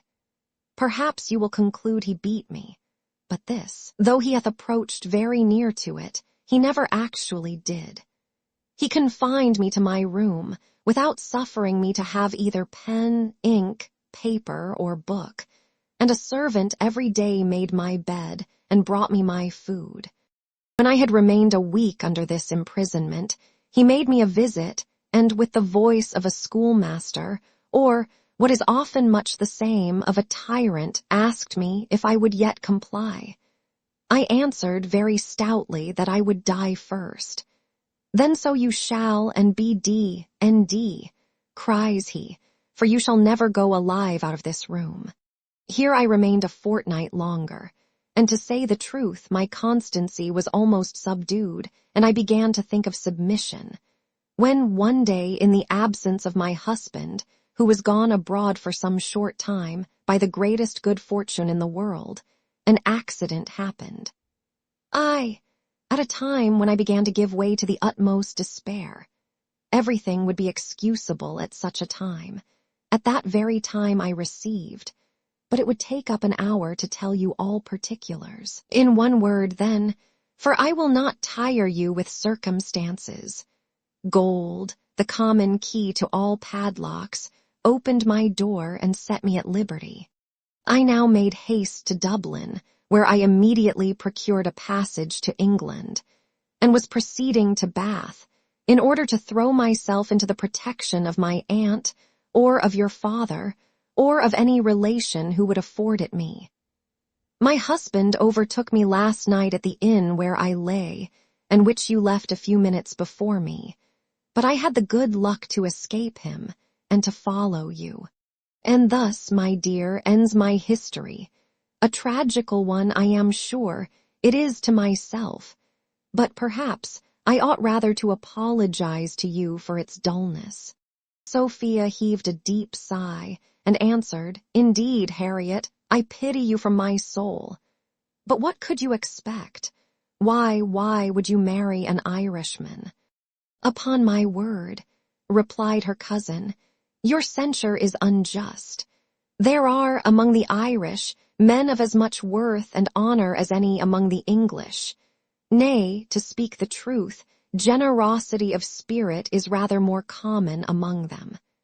I have known some examples there, too, of good husbands, and I believe these are not very plenty in England. Ask me, rather, what I could expect when I married a fool, and I will tell you a solemn truth, I did not know him to be so.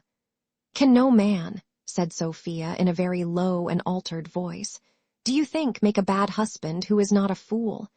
That, answered the other, is too general a negative, but none, I believe, is so likely as a fool to prove so. Among my acquaintance, the silliest fellows are the worst husbands, and I will venture to assert as a fact that a man of sense rarely behaves very ill to a wife who deserves very well. Chapter 8. A dreadful alarm in the inn, with the arrival of an unexpected friend of Mrs. Fitzpatrick. Sophia now, at the desire of her cousin, related, not what follows, but what hath gone before in this history, for which reason the reader will, I suppose, excuse me for not repeating it over again.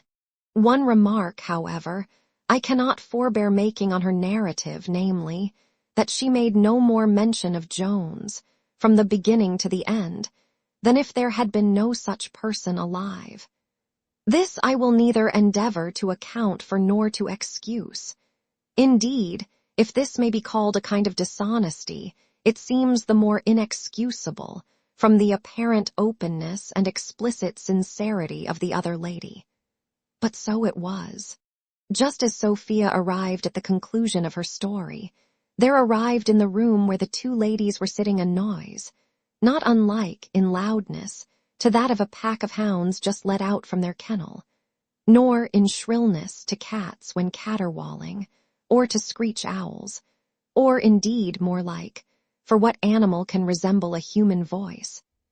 To those sounds which, in the pleasant mansions of that gate which seems to derive its name from a duplicity of tongues, issue from the mouths, and sometimes from the nostrils of those fair river nymphs, yclept of old the Naiades, in the vulgar tongue translated oyster wenches.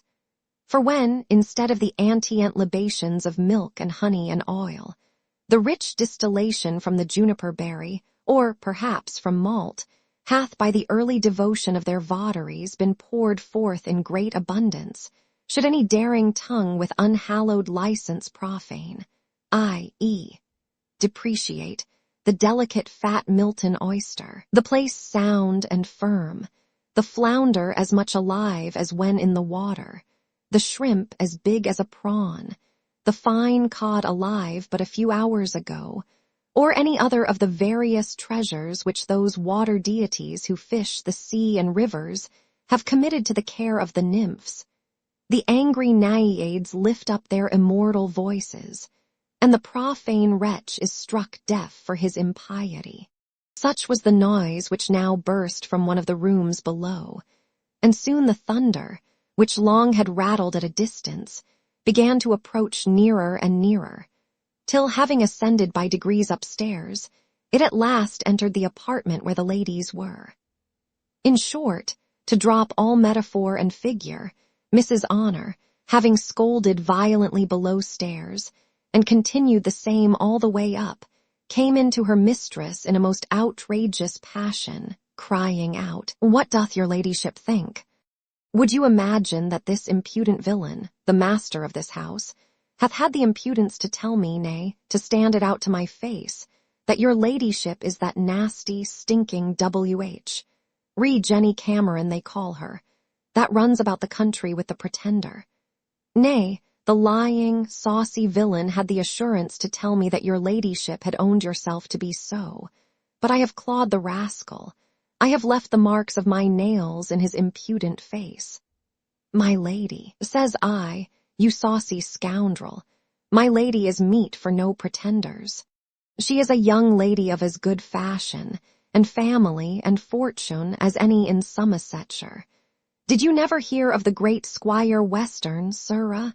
She is his only daughter, she is, and heiress to all his great estate. My lady to be called a nasty Scotch W.H., by such a varlet. To be sure I wish I had knocked his brains out with the punch bowl. The principal uneasiness with which Sophia was affected on this occasion Honor had herself caused, by having in her passion discovered who she was. However, as this mistake of the landlord sufficiently accounted for those passages which Sophia had before mistaken, she acquired some ease on that account, nor could she, upon the whole, forbear smiling. This enraged Honor, and she cried, "Indeed, madam, I did not think your ladyship would have made a laughing matter of it, to be called whore, by such an impudent low rascal. Your ladyship may be angry with me, for aught I know, for taking your part, since proffered service, they say, stinks. But to be sure, I could never bear to hear a lady of mine called whore.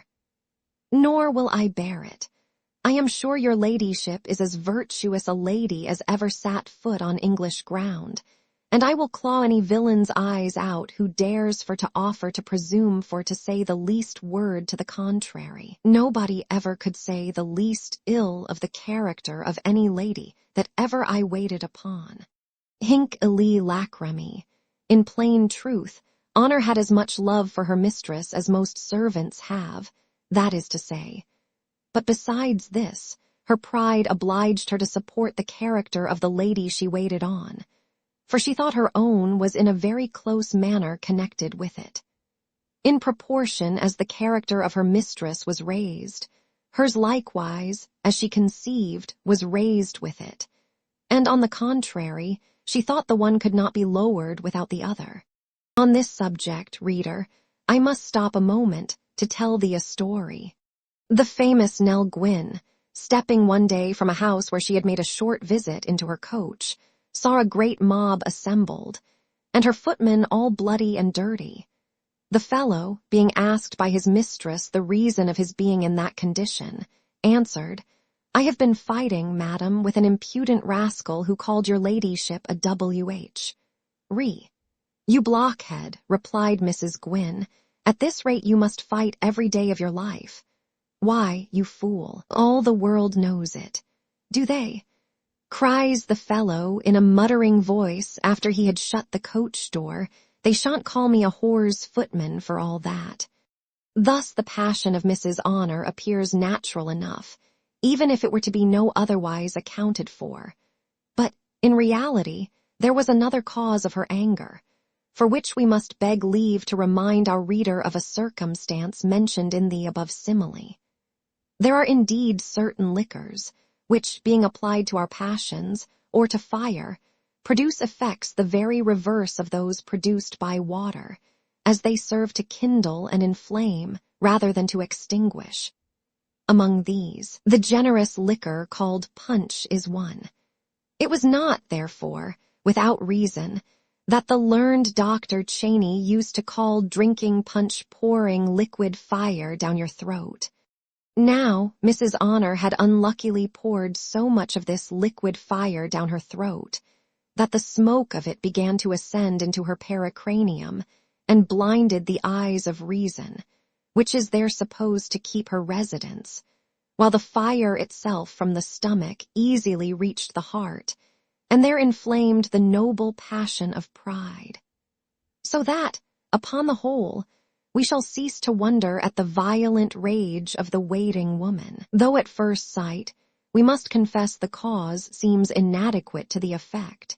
Sophia and her cousin both did all in their power to extinguish these flames which had roared so loudly all over the house. They at length prevailed, or, to carry the metaphor one step farther, the fire, having consumed all the fuel which the language affords, to wit, every reproachful term in it, at last went out of its own accord. But though tranquillity was restored above stairs, it was not so below, where my landlady, highly resenting the injury done to the beauty of her husband by the flesh spades of Mrs. Honor, called aloud for revenge and justice. As to the poor man, who had principally suffered in the engagement, he was perfectly quiet. Perhaps the blood which he lost might have cooled his anger, for the enemy had not only applied her nails to his cheeks, but likewise her fist to his nostrils, which lamented the blow with tears of blood in great abundance. To this we may add reflections on his mistake, but indeed nothing so effectually silenced his resentment as the manner in which he now discovered his error. For as to the behavior of Mrs. Honor, it had the more confirmed him in his opinion. But he was now assured by a person of great figure, and who was attended by a great equipage, that one of the ladies was a woman of fashion and his intimate acquaintance. By the orders of this person, the landlord now ascended, and acquainted our fair travellers that a great gentleman below desired to do them the honour of waiting on them. Sophia turned pale and trembled at this message, though the reader will conclude it was too civil, notwithstanding the landlord's blunder, to have come from her father.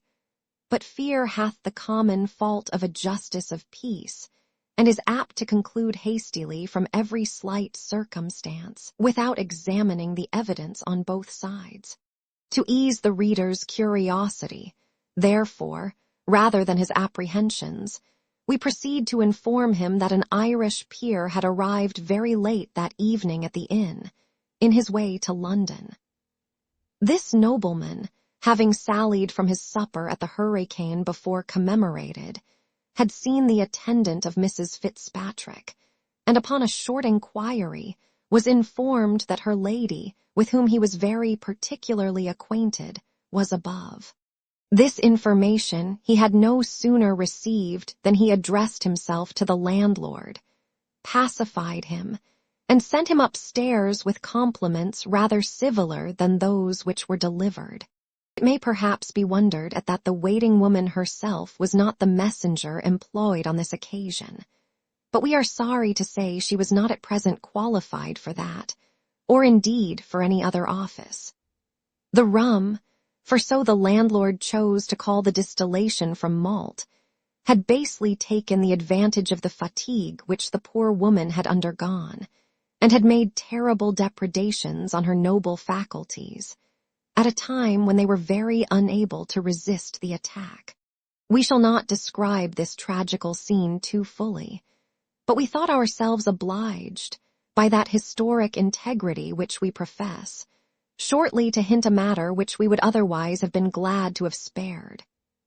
Many historians, indeed, for want of this integrity, or of diligence, to say no worse, often leave the reader to find out these little circumstances in the dark, and sometimes to his great confusion and perplexity.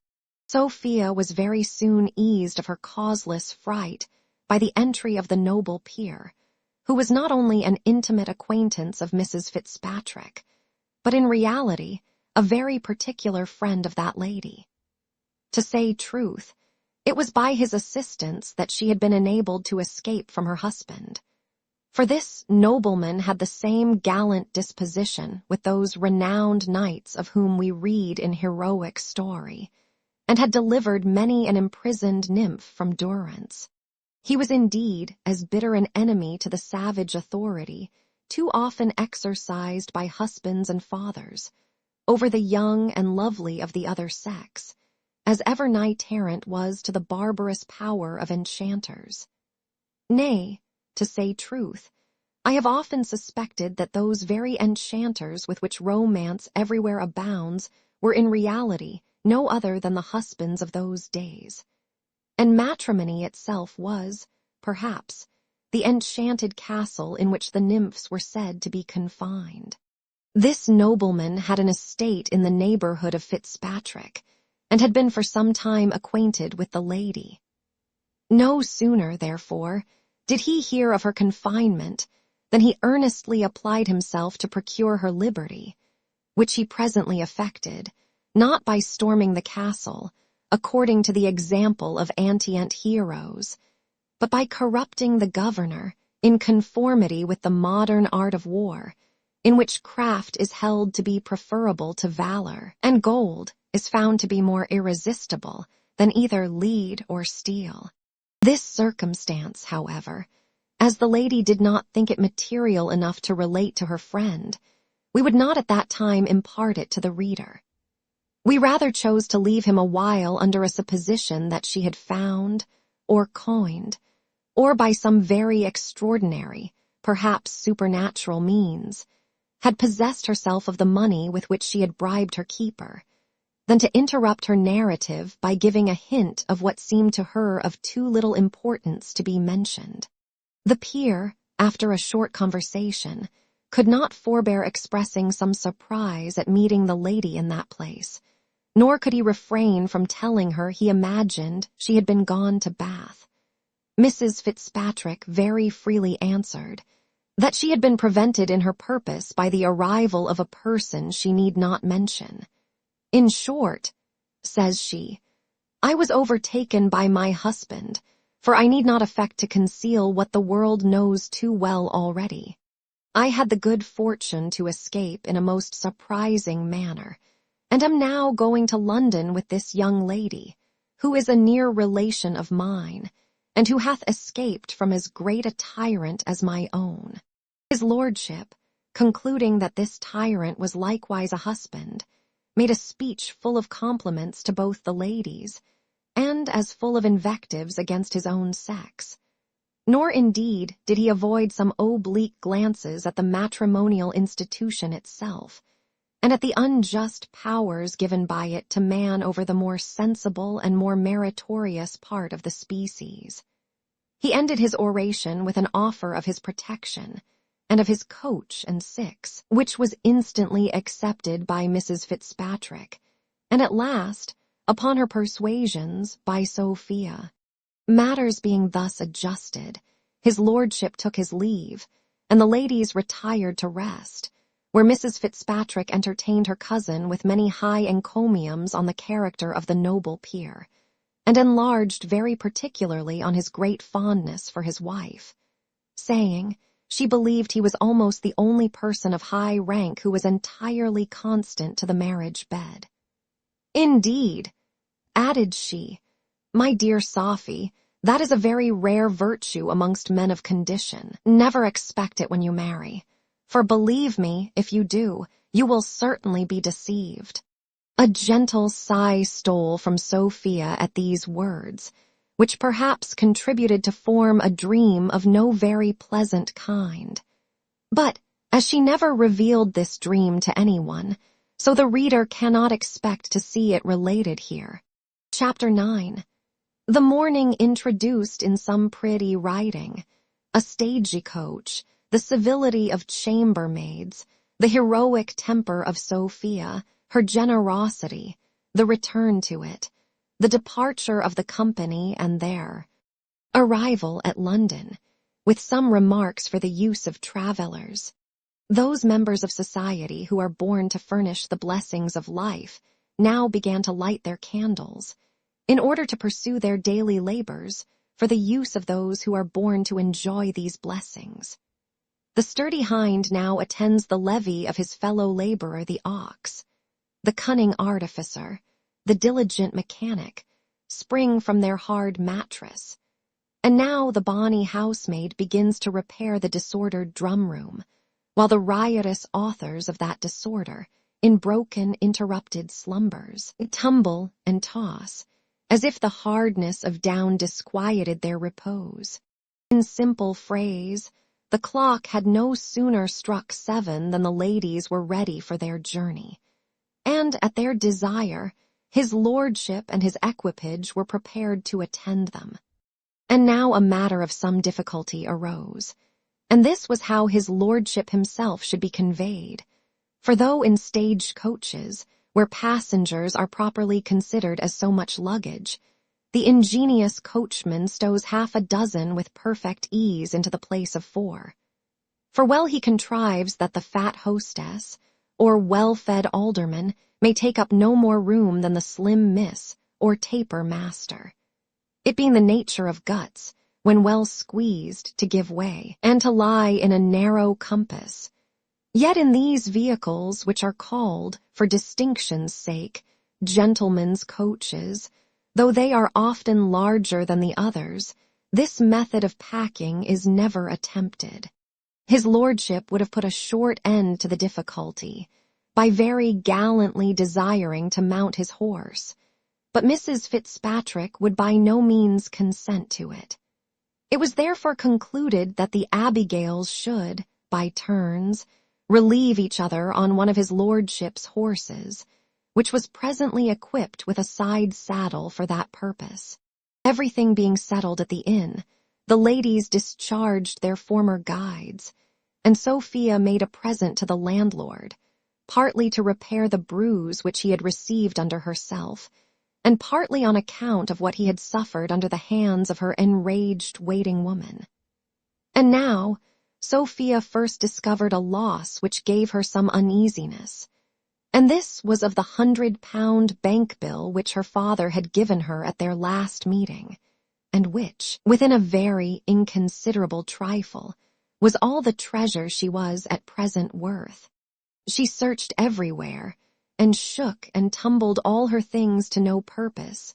The bill was not to be found, and she was at last fully persuaded that she had lost it from her pocket when she had the misfortune of tumbling from her horse in the dark lane, as before recorded, a fact that seemed the more probable, as she now recollected some discomposure in her pockets which had happened at that time, and the great difficulty with which she had drawn forth her handkerchief the very instant before her fall, in order to relieve the distress of Mrs. Fitzpatrick. Misfortunes of this kind, whatever inconveniencies they may be attended with, are incapable of subduing a mind in which there is any strength, without the assistance of avarice. Sophia, therefore, though nothing could be worse timed than this accident at such a season, immediately got the better of her concern, and with her wonted serenity and cheerfulness of countenance, returned to her company. His lordship conducted the ladies into the vehicle, as he did likewise Mrs. Honor, who, after many civilities and more dear madams, at last yielded to the well-bred importunities of her sister Abigail, and submitted to be complimented with the first ride in the coach, in which indeed she would afterwards have been contented to have pursued her whole journey, had not her mistress, after several fruitless intimations, at length forced her to take her turn on horseback. The coach, now having received its company, began to move forwards, attended by many servants, and led by 2 captains, who had before rode with his lordship, and who would have been dismissed from the vehicle upon a much less worthy occasion than was this of accommodating 2 ladies. In this they acted only as gentlemen, but they were ready at any time to have performed the office of a footman, or indeed would have condescended lower, for the honor of his lordship's company, and for the convenience of his table. My landlord was so pleased with the present he had received from Sophia, that he rather rejoiced in than regretted his bruise or his scratches. The reader will perhaps be curious to know the quantum of this present, but we cannot satisfy his curiosity. Whatever it was, it satisfied the landlord for his bodily hurt, but he lamented he had not known before how little the lady valued her money. For to be sure, says he, one might have charged every article double, and she would have made no cavil at the reckoning. His wife, however, was far from drawing this conclusion. Whether she really felt any injury done to her husband more than he did himself, I will not say. Certain it is, she was much less satisfied with the generosity of Sophia. Indeed, cries she, my dear, the lady knows better how to dispose of her money than you imagine. She might very well think we should not put up such a business without some satisfaction, and the law would have cost her an infinite deal more than this poor little matter, which I wonder you would take. You are always so bloodily wise, quoth the husband. It would have cost her more, would it? Dost fancy I don't know that as well as thee? But would any of that more, or so much, have come into our pockets? Indeed, if son Tom the lawyer had been alive, I could have been glad to have put such a pretty business into his hands. He would have got a good picking out of it, but I have no relation now who is a lawyer, and why should I go to law for the benefit of strangers? Nay, to be sure, answered she, you must know best. I believe I do, replied he. I fancy, when money is to be got, I can smell it out as well as another. Everybody, let me tell you, would not have talked people out of this. Mind that, I say. Everybody would not have cajoled this out of her, mind that. The wife then joined in the applause of her husband's sagacity, and thus ended the short dialogue between them on this occasion. We will therefore take our leave of these good people, and attend his lordship and his fair companions, who made such good expedition that they performed a journey of 90 miles in 2 days, and on the second evening arrived in London, without having encountered any one adventure on the road worthy the dignity of this history to relate. Our pen, therefore, shall imitate the expedition which it describes, and our history shall keep pace with the travellers who are its subject. Good writers will, indeed, do well to imitate the ingenious traveller in this instance, who always proportions his stay at any place to the beauties, elegancies, and curiosities which it affords. At Esher, at Stowe, at Wilton, at Eastbury, and at Prior's Park, days are too short for the ravished imagination, while we admire the wondrous power of art in improving nature. In some of these, art chiefly engages our admiration. In others, nature and art contend for our applause. But in the last, the former seems to triumph. Here nature appears in her richest attire, and art, dressed with the modestest simplicity, attends her benignant mistress. Here nature indeed pours forth the choicest treasures which she hath lavished on this world, and here human nature presents you with an object which can be exceeded only in the other. The same taste, the same imagination, which luxuriously riots in these elegant scenes, can be amused with objects of far inferior note. The woods, the rivers, the lawns of Devon and of Dorset attract the eye of the ingenious traveller and retard his pace, which delay he afterwards compensates by swiftly scouring over the gloomy heath of Bagshot, or that pleasant plain which extends itself westward from Stockbridge, where no other object than one single tree only in 16 miles presents itself to the view, unless the clouds, in compassion to our tired spirits, kindly open their variegated mansions to our prospect. Not so travels the money-meditating tradesman, the sagacious justice, the dignified doctor, the warm-clad grazier, with all the numerous offspring of wealth and dullness. On they jog, with equal pace, through the verdant meadows or over the barren heath, their horses measuring 4.5 miles per hour with the utmost exactness, the eyes of the beast and of his master being alike directed forwards, and employed in contemplating the same objects in the same manner.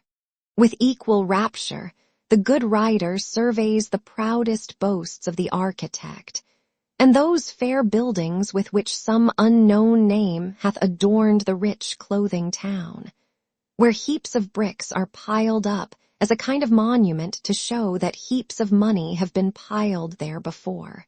And now, reader, as we are in haste to attend our heroine, we will leave to thy sagacity to apply all this to the Boeotian writers, and to those authors who are their opposites.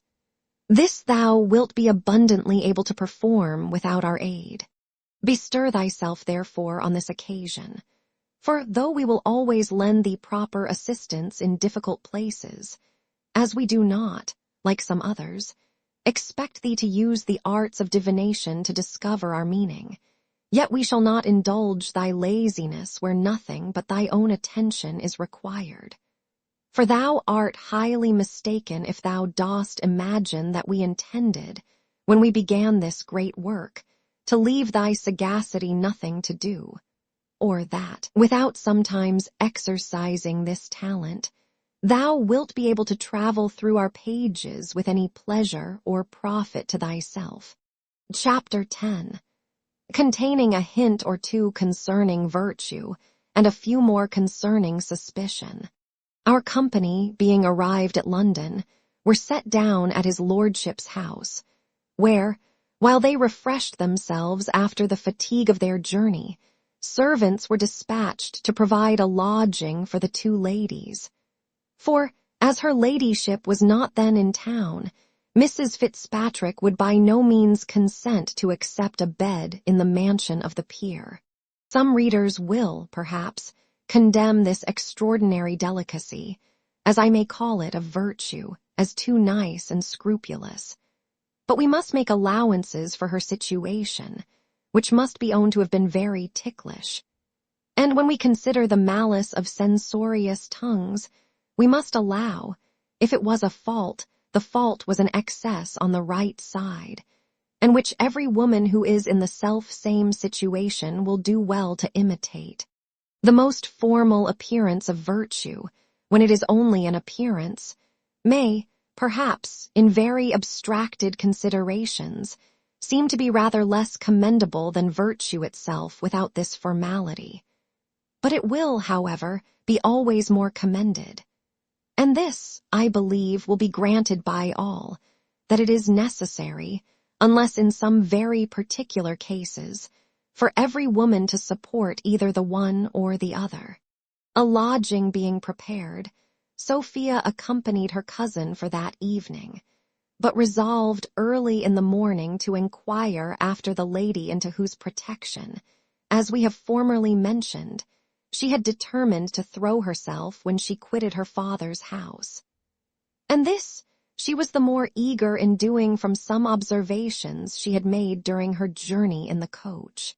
Now, as we would by no means fix the odious character of suspicion on Sophia, we are almost afraid to open to our reader the conceits which filled her mind concerning Mrs. Fitzpatrick, of whom she certainly entertained at present some doubts, which, as they are very apt to enter into the bosoms of the worst of people, we think proper not to mention more plainly, till we have first suggested a word or two to our reader touching suspicion in general. Of this there have always appeared to me to be 2 degrees. The first of these I choose to derive from the heart, as the extreme velocity of its discernment seems to denote some previous inward impulse, and the rather as this superlative degree often forms its own objects, sees what is not, and always more than really exists. This is that quick-sighted penetration whose hawk's eyes no symptom of evil can escape, which observes not only upon the actions, but upon the words and looks of men. And, as it proceeds from the heart of the observer, so it dives into the heart of the observed, and there espies evil, as it were, in the first embryo. Nay, sometimes before it can be said to be conceived. An admirable faculty, if it were infallible.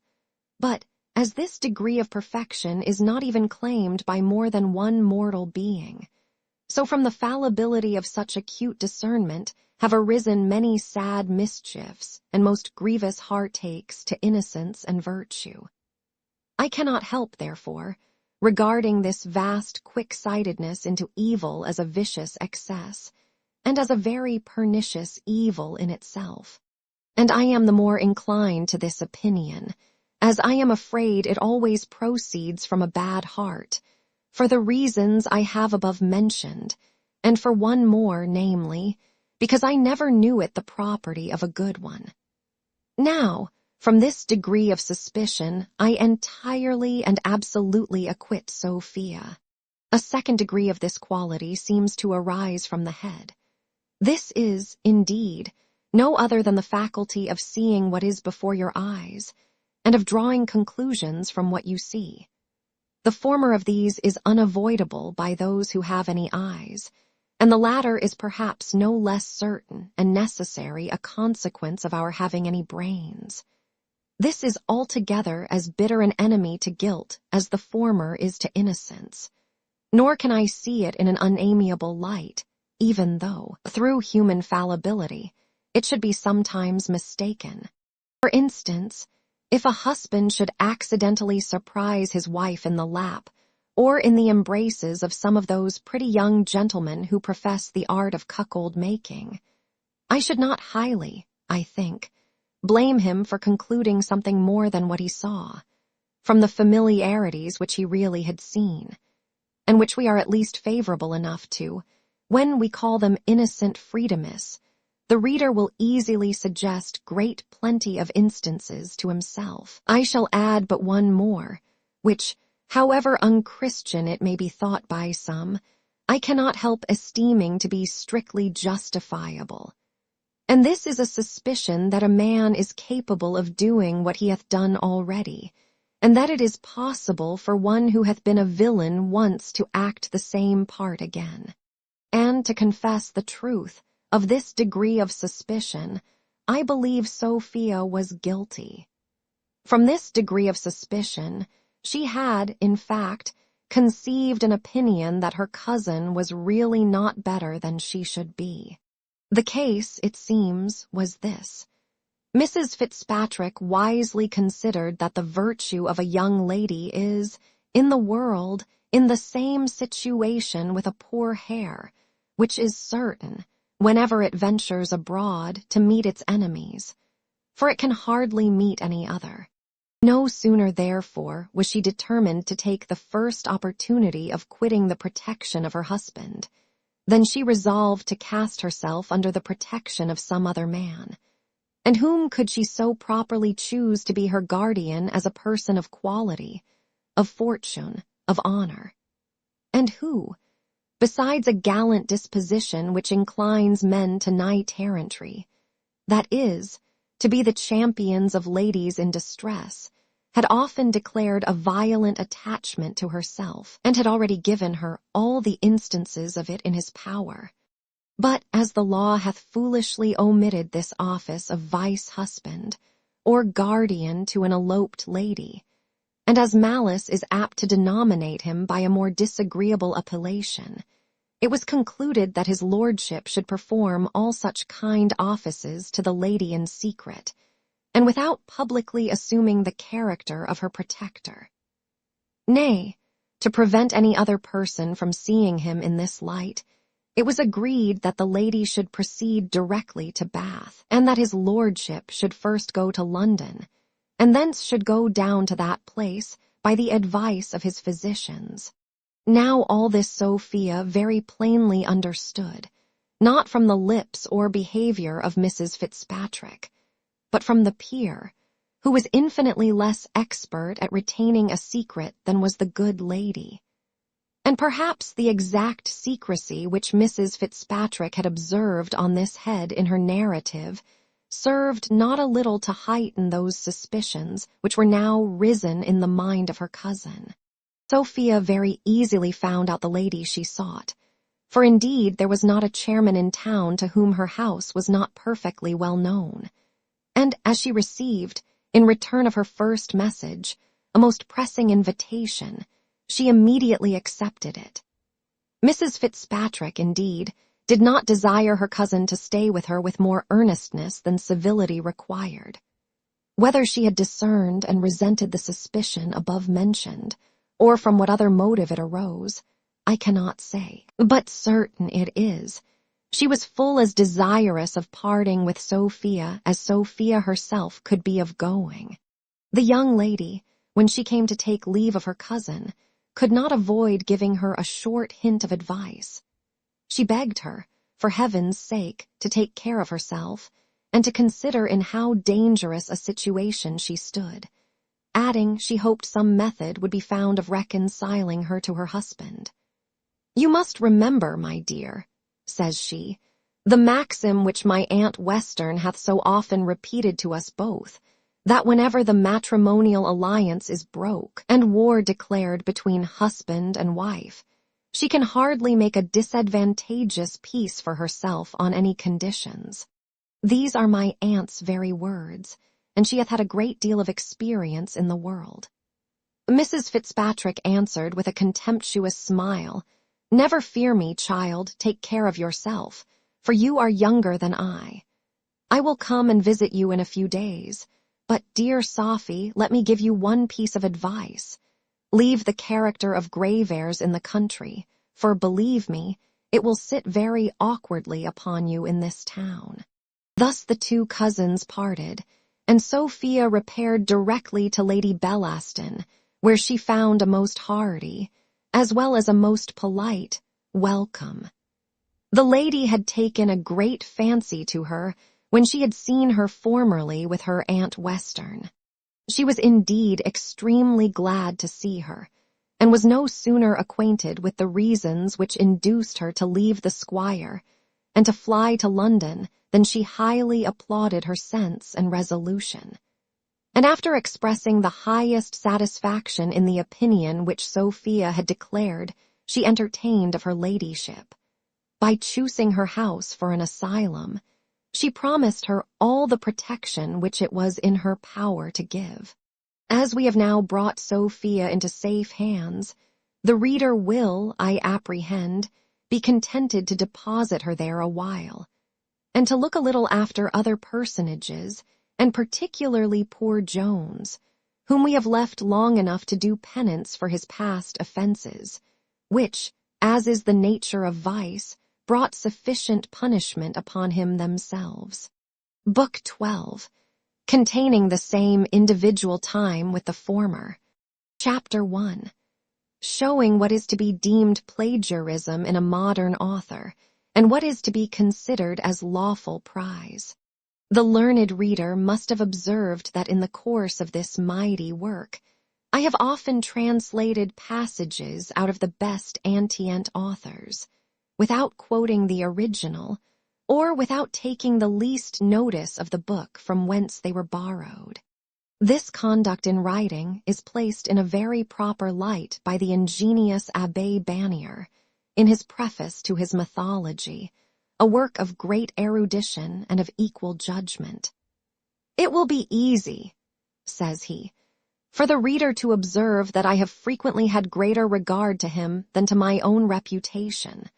For an author certainly pays him a considerable compliment when, for his sake, he suppresses learned quotations that come in his way, and which would have cost him but the bare trouble of transcribing. To fill up a work with these scraps may, indeed, be considered as a downright cheat on the learned world, who are by such means imposed upon to by a second time, in fragments and by retail, what they have already engross, if not in their memories, upon their shelves. And it is still more cruel upon the illiterate, who are drawn in to pay for what is of no manner of use to them. A writer who intermixes great quantity of Greek and Latin with his works, deals by the ladies and fine gentlemen in the same paltry manner with which they are treated by the auctioneers, who often endeavor so to confound and mix up their lots, that, in order to purchase the commodity you want, you are obliged at the same time to purchase that which will do you no service. And yet, as there is no conduct so fair and disinterested, but that it may be misunderstood by ignorance, and misrepresented by malice, I have been sometimes tempted to preserve my own reputation at the expense of my reader, and to transcribe the original, or at least to quote chapter and verse, whenever I have made use either of the thought or expression of another. I am, indeed, in some doubt that I have often suffered by the contrary method, and that, by suppressing the original author's name, I have been rather suspected of plagiarism than reputed to act from the amiable motive assigned by that justly celebrated Frenchman. Now, to obviate all such imputations for the future, I do here confess and justify the fact. The Antients may be considered as a rich common, where every person who hath the smallest tenement in Parnassus hath a free right to fatten his muse. Or, to place it in a clearer light, we moderns are to the Antients what the poor are to the rich. By the poor here I mean that large and venerable body which, in English, we call the mob. Now, whoever hath had the honor to be admitted to any degree of intimacy with this mob, must well know that it is one of their established maxims to plunder and pillage their rich neighbors without any reluctance, and that this is held to be neither sin nor shame among them. And so constantly do they abide and act by this maxim, that, in every parish almost in the kingdom, There is a kind of confederacy ever carrying on against a certain person of opulence called the squire, whose property is considered as free booty by all his poor neighbors, who, as they conclude that there is no manner of guilt in such depredations, look upon it as a point of honor and moral obligation to conceal and to preserve each other from punishment on all such occasions. In like manner are the antients, such as Homer, Virgil, Horace, Cicero, and the rest, to be esteemed among us writers, as so many wealthy squires, from whom we, the poor of Parnassus, claim an immemorial custom of taking whatever we can come at. This liberty I demand, and this I am as ready to allow again to my poor neighbors in their turn. All I profess, and all I require of my brethren, is to maintain the same strict honesty among ourselves which the mob show to one another. To steal from one another is indeed highly criminal and indecent, for this may be strictly styled defrauding the poor, sometimes perhaps those who are poorer than ourselves, or to set it under the most opprobrious colors, robbing the spittle. Since, therefore, upon the strictest examination, my own conscience cannot lay any such pitiful theft to my charge, I am contented to plead guilty to the former accusation, nor shall I ever scruple to take to myself any passage which I shall find in an antient author to my purpose, without setting down the name of the author from whence it was taken. Nay, I absolutely claim a property in all such sentiments the moment they are transcribed into my writings, and I expect all readers henceforwards to regard them as purely and entirely my own. This claim, however, I desire to be allowed me only on condition that I preserve strict honesty towards my poor brethren, from whom, if ever I borrow any of that little of which they are possessed, I shall never fail to put their mark upon it, that it may be at all times ready to be restored to the right owner. The omission of this was highly blamable in one Mr. Moore, who, having formerly borrowed some lines of Pope and Company, took the liberty to transcribe 6 of them into his play of the rival modes. Mr. Pope, however, very luckily found them in the said play, and laying violent hands on his own property, transferred it back again into his own works, and for a further punishment, imprisoned the said Moore in the loathsome dungeon of the Dunshed, where his unhappy memory now remains, and eternally will remain, as a proper punishment for such his unjust dealings in the poetical trade. Chapter 2, in which, though the squire doth not find his daughter, something is found which puts an end to his pursuit. The history now returns to the inn at Upton, whence we shall first trace the footsteps of Squire Western. For, as he will soon arrive at an end of his journey, we shall have then full leisure to attend our hero. The reader may be pleased to remember that the said squire departed from the inn in great fury, and in that fury he pursued his daughter. The hostler having informed him that she had crossed the Severn, he likewise passed that river with his equipage, and rode full speed, vowing the utmost vengeance against poor Sophia, if he should but overtake her. He had not gone far before he arrived at a crossway. Here he called a short council of war, in which, after hearing different opinions, he at last gave the direction of his pursuit to Fortune, and struck directly into the Worcester road. In this road he proceeded about 2 miles, when he began to bemoan himself most bitterly, frequently crying out, "What pity is it? Sure never was so unlucky a dog as myself," and then burst forth a volley of oaths and execrations. The parson attempted to administer comfort to him on this occasion. "Sorrow not, sir," says he, "like those without hope. Howbeit we have not yet been able to overtake young madam, we may account it some good fortune that we have hitherto traced her course aright. Peradventure she will soon be fatigated with her journey, and will tarry in some inn, in order to renovate her corporeal functions. And in that case, in all moral certainty, you will very briefly be compos voti. Pog d and the slut, answered the squire, I am lamenting the loss of so fine a morning for hunting. It is confounded hard to lose one of the best scenting days, in all appearance, which hath been this season, and especially after so long a frost.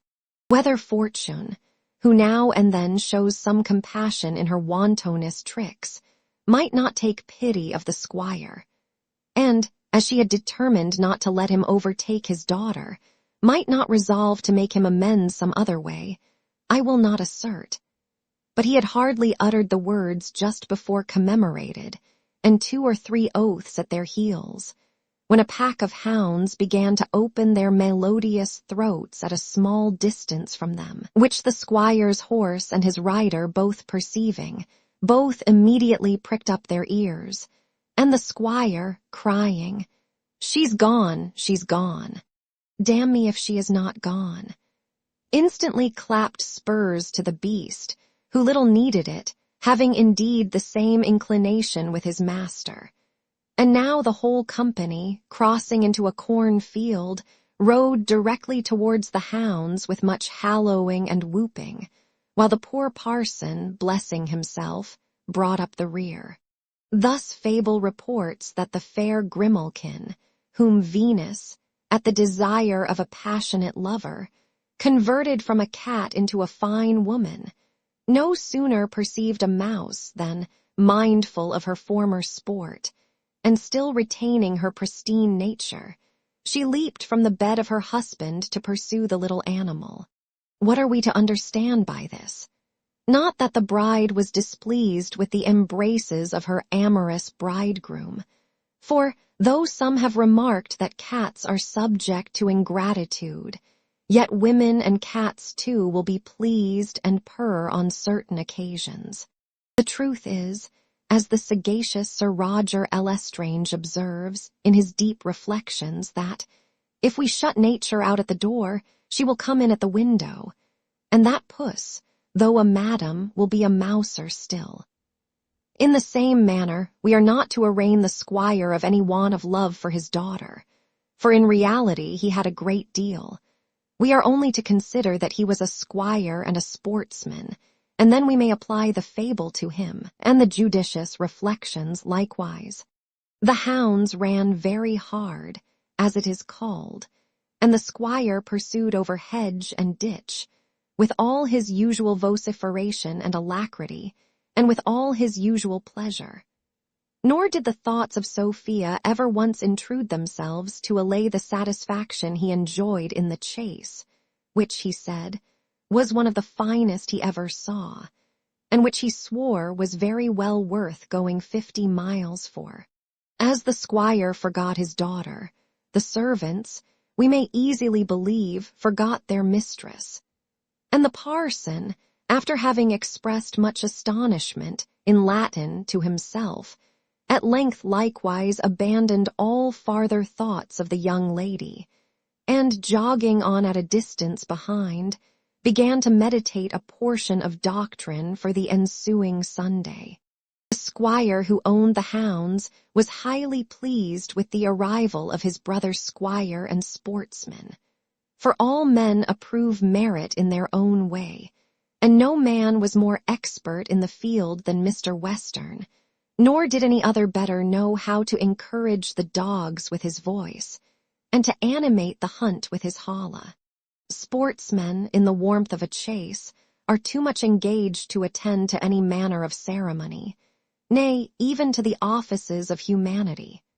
For, if any of them meet with an accident by tumbling into a ditch, or into a river, the rest pass on regardless, and generally leave him to his fate. During this time, therefore, the 2 squires, though often close to each other, interchanged not a single word.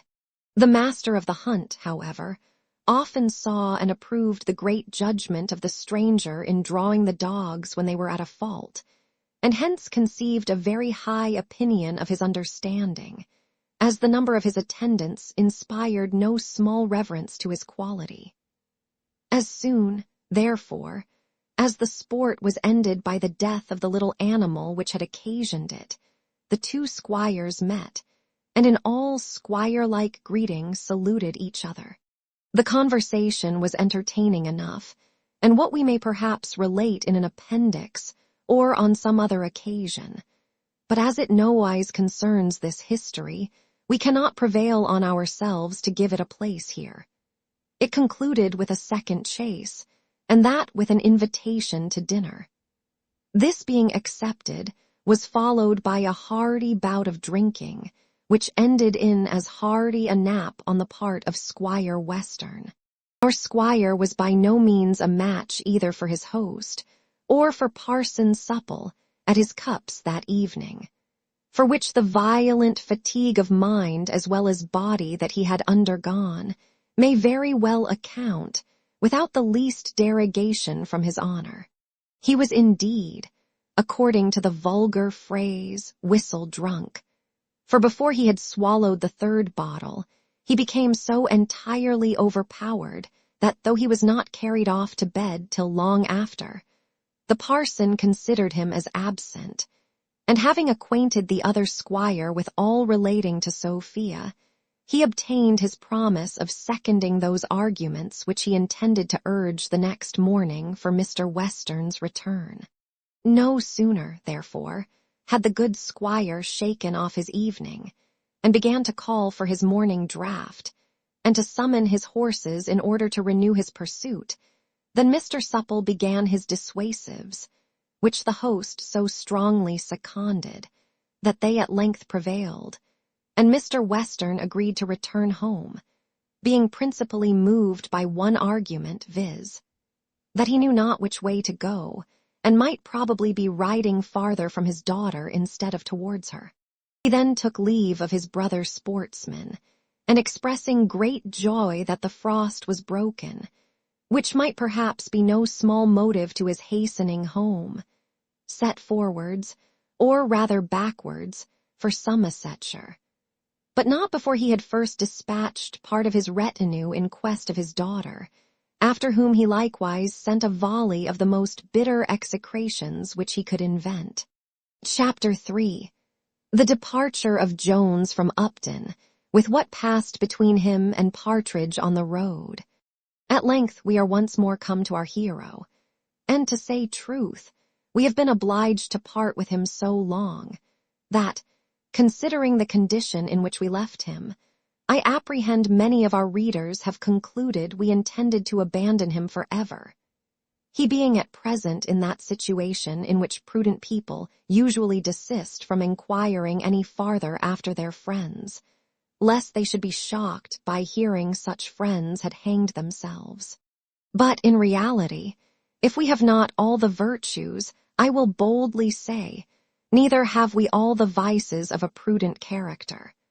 And though it is not easy to conceive circumstances much more miserable than those of poor Jones at present, we shall return to him, and attend upon him with the same diligence as if he was wantoning in the brightest beams of fortune.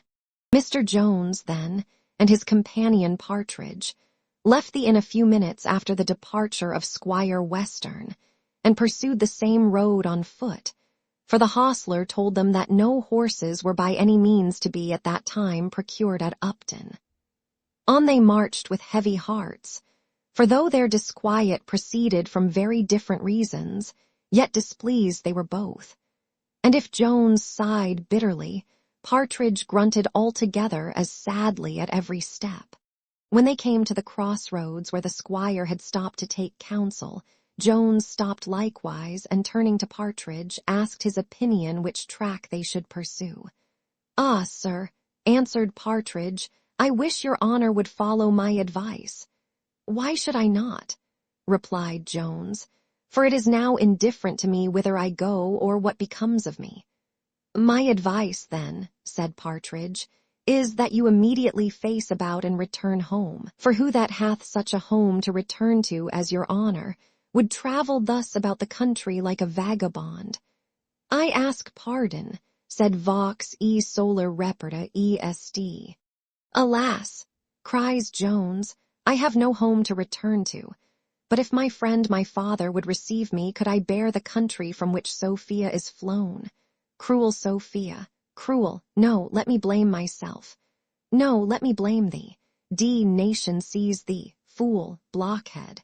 Thou hast undone me, and I will tear thy soul from thy body. At which words he laid violent hands on the collar of poor Partridge, and shook him more heartily than an ague fit, or his own fears, had ever done before. Partridge fell trembling on his knees, and begged for mercy, vowing he had meant no harm. When Jones, after staring wildly on him for a moment, quitted his hold, and discharged a rage on himself, that, had it fallen on the other, would certainly have put an end to his being, which indeed the very apprehension of it had almost effected. We would bestow some pains here in minutely describing all the mad pranks which Jones played on this occasion, could we be well assured that the reader would take the same pains in perusing them. But as we are apprehensive that, after all the labor which we should employ in painting this scene, the said reader would be very apt to skip it entirely over, we have saved ourselves that trouble.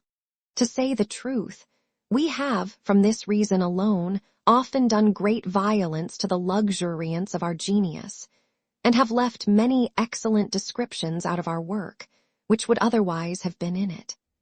And this suspicion, to be honest, arises, as is generally the case, from our own wicked heart.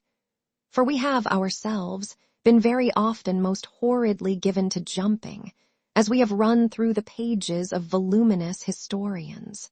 Suffice it then simply to say that Jones, after having played the part of a madman for many minutes, came, by degrees, to himself, which no sooner happened than, turning to Partridge, he very earnestly begged his pardon for the attack he had made on him in the violence of his passion, but concluded by desiring him never to mention his return again, for he was resolved never to see that country any more.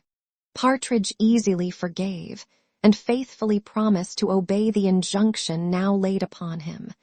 And then Jones very briskly cried out, "Since it is absolutely impossible for me to pursue any farther the steps of my angel, I will pursue those of glory. Come on, my brave lad, now for the army. It is a glorious cause, and I would willingly sacrifice my life in it, even though it was worth my preserving." And so saying, he immediately struck into the different road from that which the squire had taken, and, by mere chance, pursued the very same through which Sophia had before passed. Our travellers now marched a full mile, without speaking a syllable to each other, though Jones, indeed, muttered many things to himself. As to Partridge, he was profoundly silent, for he was not, perhaps, perfectly recovered from his former fright. Besides, he had apprehensions of provoking his friend to a second fit of wrath, especially as he now began to entertain a conceit, which may not, perhaps, create any great wonder in the reader. In short, he began now to suspect that Jones was absolutely out of his senses. At length, Jones, being weary of soliloquy, addressed himself to his companion and blamed him for his taciturnity, for which the poor man very honestly accounted, from his fear of giving offense.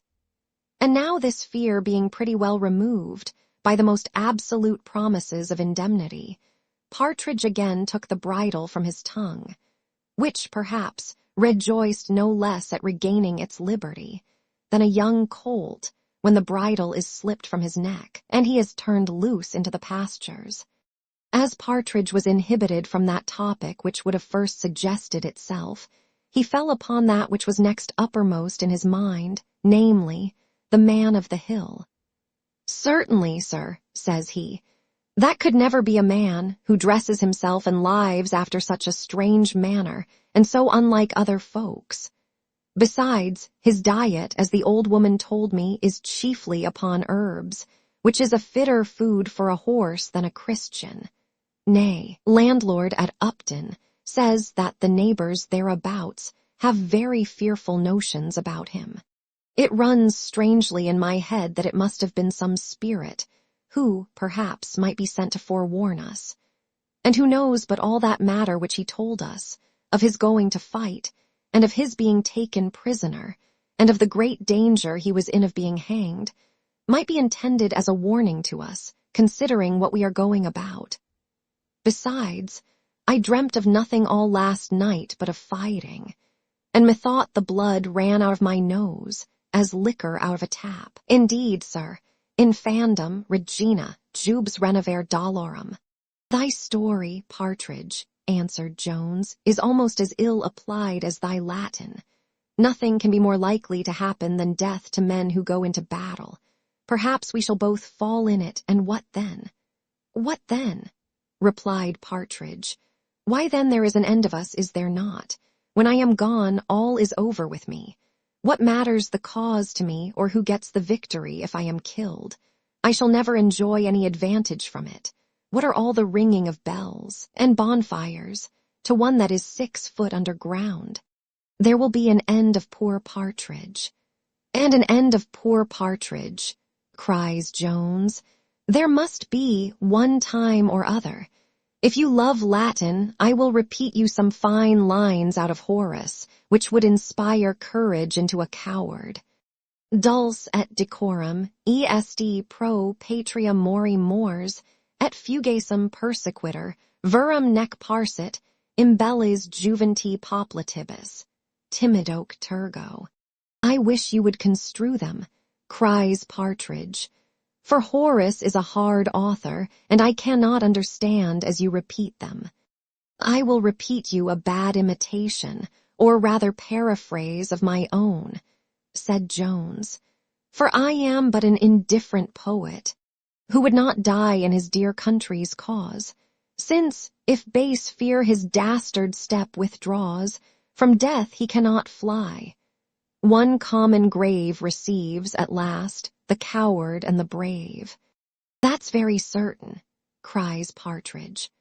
Ay, sure, mors omnibus communis, but there is a great difference between dying in one's bed a great many years hence, like a good Christian, with all our friends crying about us, and being shot today or tomorrow like a mad dog, or, perhaps, hacked in 20 pieces with the sword, and that too before we have repented of all our sins. O Lord, have mercy upon us. To be sure the soldiers are a wicked kind of people. I never loved to have anything to do with them. I could hardly bring myself ever to look upon them as Christians. There is nothing but cursing and swearing among them. I wish your honor would repent. I heartily wish you would repent before it is too late, and not think of going among them. Evil communication corrupts good manners. That is my principal reason. For as for that matter, I am no more afraid than another man, not I, as to matter of that. I know all human flesh must die, but yet a man may live many years for all that. Why, I am a middle-aged man now, and yet I may live a great number of years. I have read of several who have lived to be above 100, and some a great deal above 100. Not that I hope, I mean that I promise myself to live to any such age as that neither. But if it be only to 80 or 90, heaven be praised, that is a great ways off yet, and I am not afraid of dying then, no more than another man. But surely to tempt death before a man's time is come seems to me downright wickedness and presumption. Besides, if it was to do any good indeed. But let the cause be what it will, what mighty matter of good can two people do? And for my part, I understand nothing of it. I never fired off a gun above 10 times in my life, and then it was not charged with bullets. And for the sword, I never learned to fence, and know nothing of the matter. And then there are those cannons, which certainly it must be thought the highest presumption to go in the way of, and nobody but a madman. I ask pardon. Upon my soul I meant no harm. I beg I may not throw your honor into another passion. Be under no apprehension, Partridge. cries Jones. I am now so well convinced of thy cowardice that thou couldst not provoke me on any account. Your honor, answered he, may call me coward or anything else you please. If loving to sleep in a whole skin makes a man a coward, non immunes ab illis malis sumus. I never read in my grammar that a man can't be a good man without fighting. Ver bonus est quis, qui consulta patrum, qui leges jurac servat. Not a word of fighting, and I am sure the scripture is so much against it, that a man shall never persuade me he is a good Christian while he sheds Christian blood. Chapter 4. The Adventure of a Beggar Man. Just as Partridge had uttered that good and pious doctrine with which the last chapter concluded, they arrived at another crossway, when a lame fellow in rags asked them for alms, upon which Partridge gave him a severe rebuke, saying, Every parish ought to keep their own poor. Jones then fell a-laughing and asked Partridge if he was not ashamed with so much charity in his mouth to have no charity in his heart. Your religion, says he, serves you only for an excuse for your faults, but is no incentive to your virtue. Can any man who is really a Christian abstain from relieving one of his brethren in such a miserable condition? And at the same time, putting his hand in his pocket, he gave the poor object a shilling. Master, cries the fellow after thanking him, I have a curious thing here in my pocket, which I found about 2 miles off, if your worship will please to buy it. I should not venture to pull it out to everyone, but as you are so good a gentleman and so kind to the poor, you won't suspect a man of being a thief only because he is poor. He then pulled out a little gilt pocket-book and delivered it into the hands of Jones. Jones presently opened it, and guess, reader, what he felt, saw in the first page the words Sophia Western, written by her own fair hand. He no sooner read the name than he pressed it close to his lips, nor could he avoid falling into some very frantic raptures, notwithstanding his company. But perhaps these very raptures made him forget he was not alone.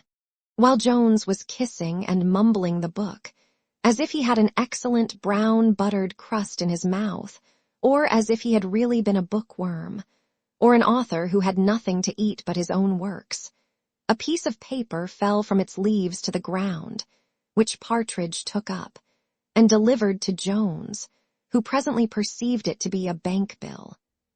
It was, indeed, the very bill which Western had given his daughter the night before her departure, and a Jew would have jumped to purchase it at 5 shillings less than £100. The eyes of Partridge sparkled at this news, which Jones now proclaimed aloud, and so did, though with somewhat a different aspect, those of the poor fellow who had found the book, and who, I hope from a principle of honesty, had never opened it. But we should not deal honestly by the reader if we omitted to inform him of a circumstance which may be here a little material, viz., that the fellow could not read. Jones, who had felt nothing but pure joy and transport from the finding the book, was affected with a mixture of concern at this new discovery, for his imagination instantly suggested to him that the owner of the bill might possibly want it before he should be able to convey it to her. He then acquainted the finder that he knew the lady to whom the book belonged, and would endeavor to find her out as soon as possible, and return it her. The pocket-book was a late present from Mrs. Western to her niece. It had cost 25 shillings, having been bought of a celebrated toyman. But the real value of the silver which it contained in its clasp was about 18 pence, and that price the said toyman, as it was altogether as good as when it first issued from his shop, would now have given for it. A prudent person would, however, have taken proper advantage of the ignorance of this fellow, and would not have offered more than 1 shilling, or perhaps 6pence, for it. Nay, some perhaps would have given nothing, and left the fellow to his action of trover, which some learned surgeons may doubt whether he could, under these circumstances, have maintained. Jones, on the contrary, whose character was on the outside of generosity, and may perhaps not very unjustly have been suspected of extravagance, without any hesitation gave a guinea in exchange for the book. The poor man, who had not for a long time before been possessed of so much treasure, gave Mr. Jones 1,000 thanks, and discovered little less of transport in his muscles than Jones had before shown when he had first read the name of Sophia Western. The fellow very readily agreed to attend our travellers to the place where he had found the pocket-book. Together, therefore, they proceeded directly thither, but not so fast as Mr. Jones desired, for his guide unfortunately happened to be lame, and could not possibly travel faster than a mile an hour. As this place, therefore, was at above 3 miles distance, though the fellow had said otherwise, the reader need not be acquainted how long they were in walking it. Jones opened the book 100 times during their walk, kissed it as often, talked much to himself, and very little to his companions. At all which the guide expressed some signs of astonishment to Partridge, who more than once shook his head, and cried, "Poor gentleman! Orandum est ut sit mens sana in corpore sano." At length they arrived at the very spot where Sophia unhappily dropped the pocket-book, and where the fellow had as happily found it. Here Jones offered to take leave of his guide, and to improve his pace. But the fellow, in whom that violent surprise and joy which the first receipt of the guinea had occasioned was now considerably abated, and who had now had sufficient time to recollect himself, put on a discontented look, and, scratching his head, said, he hoped his worship would give him something more. "Your worship," said he, "will, I hope, take it into your consideration that if I had not been honest, I might have kept the whole." And indeed this the reader must confess to have been true. "If the paper there," said he, "be worth £100, I am sure the finding it deserves more than a guinea. Besides, suppose your worship should never see the lady, nor give it her, and though your worship looks and talks very much like a gentleman, yet I have only your worship's bare word. And certainly, if the right owner bent to be found, it all belongs to the first finder. I hope your worship will consider of all these matters. I am but a poor man, and therefore don't desire to have all, but it is but reasonable I should have my share. Your worship looks like a good man, and I hope will consider my honesty, for I might have kept every farthing, and nobody ever the wiser." "I promise thee upon my honor," cries Jones, "that I know the right owner, and will restore it her." "Nay, your worship," answered the fellow, "may do as you please as to that. If you will but give me my share, that is, 1/2 of the money, your honor may keep the rest yourself if you please," and concluded with swearing, by a very vehement oath, that he would never mention a syllable of it to any man living. "Look ye, friend," cries Jones, "the right owner shall certainly have again all that she lost, and as for any farther gratuity, I really cannot give it you at present. But let me know your name and where you live, and it is more than possible you may hereafter have further reason to rejoice at this morning's adventure." "I don't know what you mean by venture," cries the fellow. "It seems I must venture whether you will return the lady her money or no, but I hope your worship will consider." "Come, come," said Partridge, "tell his honor your name and where you may be found. I warrant you will never repent having put the money into his hands." The fellow, seeing no hopes of recovering the possession of the pocket-book, at last complied in giving in his name and place of abode, which Jones writ upon a piece of paper with the pencil of Sophia, and then, placing the paper in the same page where she had writ her name, he cried out, "There, friend, you are the happiest man alive. I have joined your name to that of an angel." "I don't know anything about angels," answered the fellow, but I wish you would give me a little more money, or else return me the pocketbook." Partridge now waxed wrath. He called the poor cripple by several vile and opprobrious names, and was absolutely proceeding to beat him. But Jones would not suffer any such thing. And now, telling the fellow he would certainly find some opportunity of serving him, Mr. Jones departed as fast as his heels would carry him, and Partridge, into whom the thoughts of the £100 had infused new spirits, followed his leader, while the man, who was obliged to stay behind, fell to cursing them both, as well as his parents. "For had they," says he, "sent me to charity school to learn to write and read and cast accounts, I should have known the value of these matters as well as other people." Chapter 5, containing more adventures which Mr. Jones and his companion met on the road.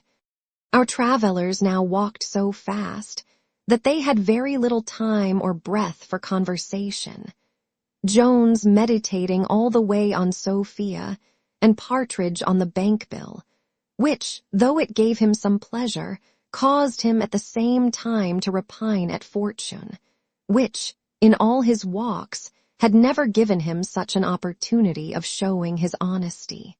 They had proceeded above 3 miles, when Partridge, being unable any longer to keep up with Jones, called to him, and begged him a little to slacken his pace. With this he was the more ready to comply, as he had for some time lost the footsteps of the horses, which the thaw had enabled him to trace for several miles, and he was now upon a wide common, where were several roads. He here therefore stopped to consider which of these roads he should pursue, when on a sudden they heard the noise of a drum that seemed at no great distance. This sound presently alarmed the fears of Partridge, and he cried out, "Lord have mercy upon us all, they are certainly a-coming." "Who is coming?" cries Jones, for fear had long since given place to softer ideas in his mind, and since his adventure with the lame man he had been totally intent on pursuing Sophia, without entertaining one thought of an enemy. "Who?" cries Partridge. "Why, the rebels, but why should I call them rebels? They may be very honest gentlemen, for anything I know to the contrary. The devil take him that affronts them, I say. I am sure, if they have nothing to say to me, I will have nothing to say to them, but in a civil way. For heaven's sake, sir, don't affront them if they should come, and perhaps they may do us no harm. But would it not be the wiser way to creep into some of yonder bushes, till they are gone by? What can 2 unarmed men do perhaps against 50,000? Certainly nobody but a madman. I hope your honour is not offended, but certainly no man who hath mens sana in corpore sano." Here Jones interrupted this torrent of eloquence, which fear had inspired, saying, that by the drum he perceived they were near some town. He then made directly towards the place whence the noise proceeded, bidding Partridge take courage, for that he would lead him into no danger, and adding, it was impossible the rebels should be so near. Partridge was a little comforted with this last assurance, and though he would more gladly have gone the contrary way, he followed his leader, his heart beating time, but not after the manner of heroes, to the music of the drum, which ceased not till they had traversed the common, and were come into a narrow lane. And now Partridge, who kept even pace with Jones, discovered something painted flying in the air, a very few yards before him, which fancying to be the colours of the enemy, he fell a-bellowing. "O Lord, sir, here they are. There is the crown and coffin. O Lord, I never saw anything so terrible, and we are within gunshot of them already." Jones no sooner looked up than he plainly perceived what it was which Partridge had thus mistaken. "Partridge," says he, "I fancy you will be able to engage this whole army yourself, for by the colours I guess what the drum was which we heard before, and which beats up for recruits to a puppet show." "A puppet show," answered Partridge with most eager transport. And is it really no more than that? I love a puppet show of all the pastimes upon earth. Do, good sir, let us tarry and see it. Besides, I am quite famished to death, for it is now almost dark, and I have not eat a morsel since 3 o'clock in the morning. They now arrived at an inn, or indeed an alehouse, where Jones was prevailed upon to stop, the rather as he had no longer any assurance of being in the road he desired. They walked both directly into the kitchen, where Jones began to inquire if no ladies had passed that way in the morning, and Partridge as eagerly examined into the state of their provisions. And indeed his inquiry met with the better success, for Jones could not hear news of Sophia, but Partridge, to his great satisfaction, found good reason to expect very shortly the agreeable sight of an excellent smoking dish of eggs and bacon. In strong and healthy constitutions, love hath a very different effect from what it causes in the puny part of the species. In the latter, it generally destroys all that appetite which tends towards the conservation of the individual.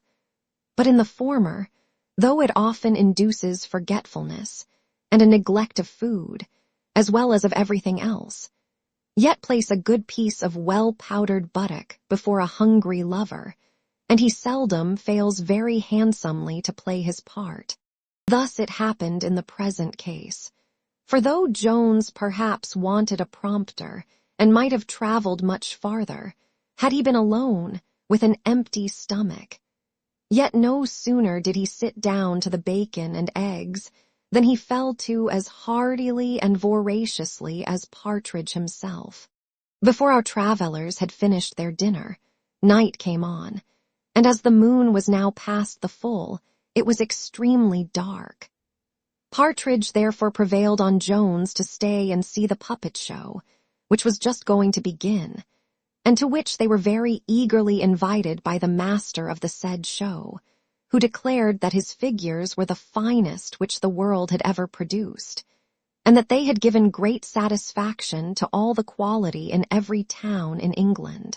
The puppet show was performed with great regularity and decency. It was called the fine and serious part of the provoked husband, and it was indeed a very grave and solemn entertainment, without any low wit or humor or jests, or, to do it no more than justice, without anything which could provoke a laugh. The audience were all highly pleased. A grave matron told the master she would bring her 2 daughters the next night, as he did not show any stuff, and an attorney's clerk and an exciseman both declared that the characters of Lord and Lady Townley were well preserved, and highly in nature. Partridge likewise concurred with this opinion. The master was so highly elated with these encomiums that he could not refrain from adding some more of his own. He said, the present age was not improved in anything so much as in their puppet shows, which, by throwing out Punch and his wife Joan, and such idle trumpery, were at last brought to be a rational entertainment.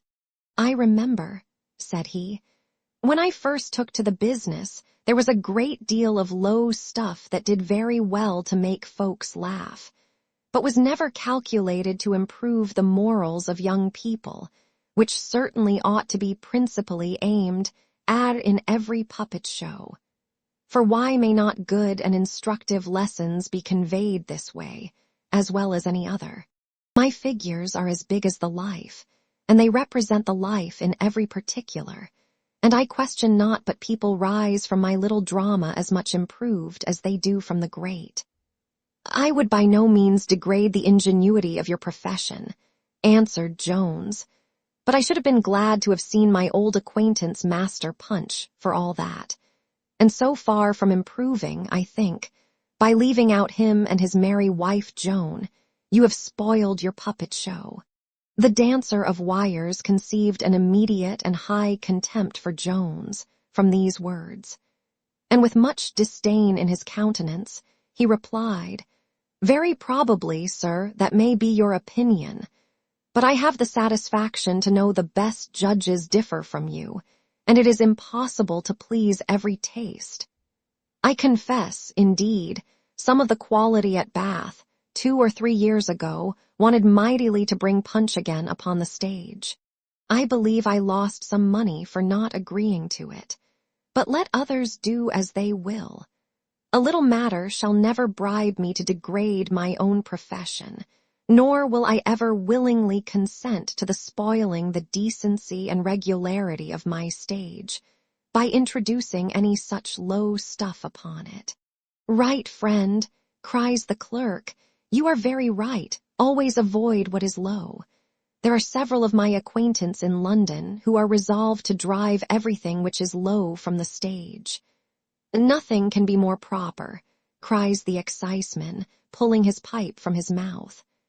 I remember, added he, for I then lived with my lord, I was in the footman's gallery, the night when this play of the provoked husband was acted first.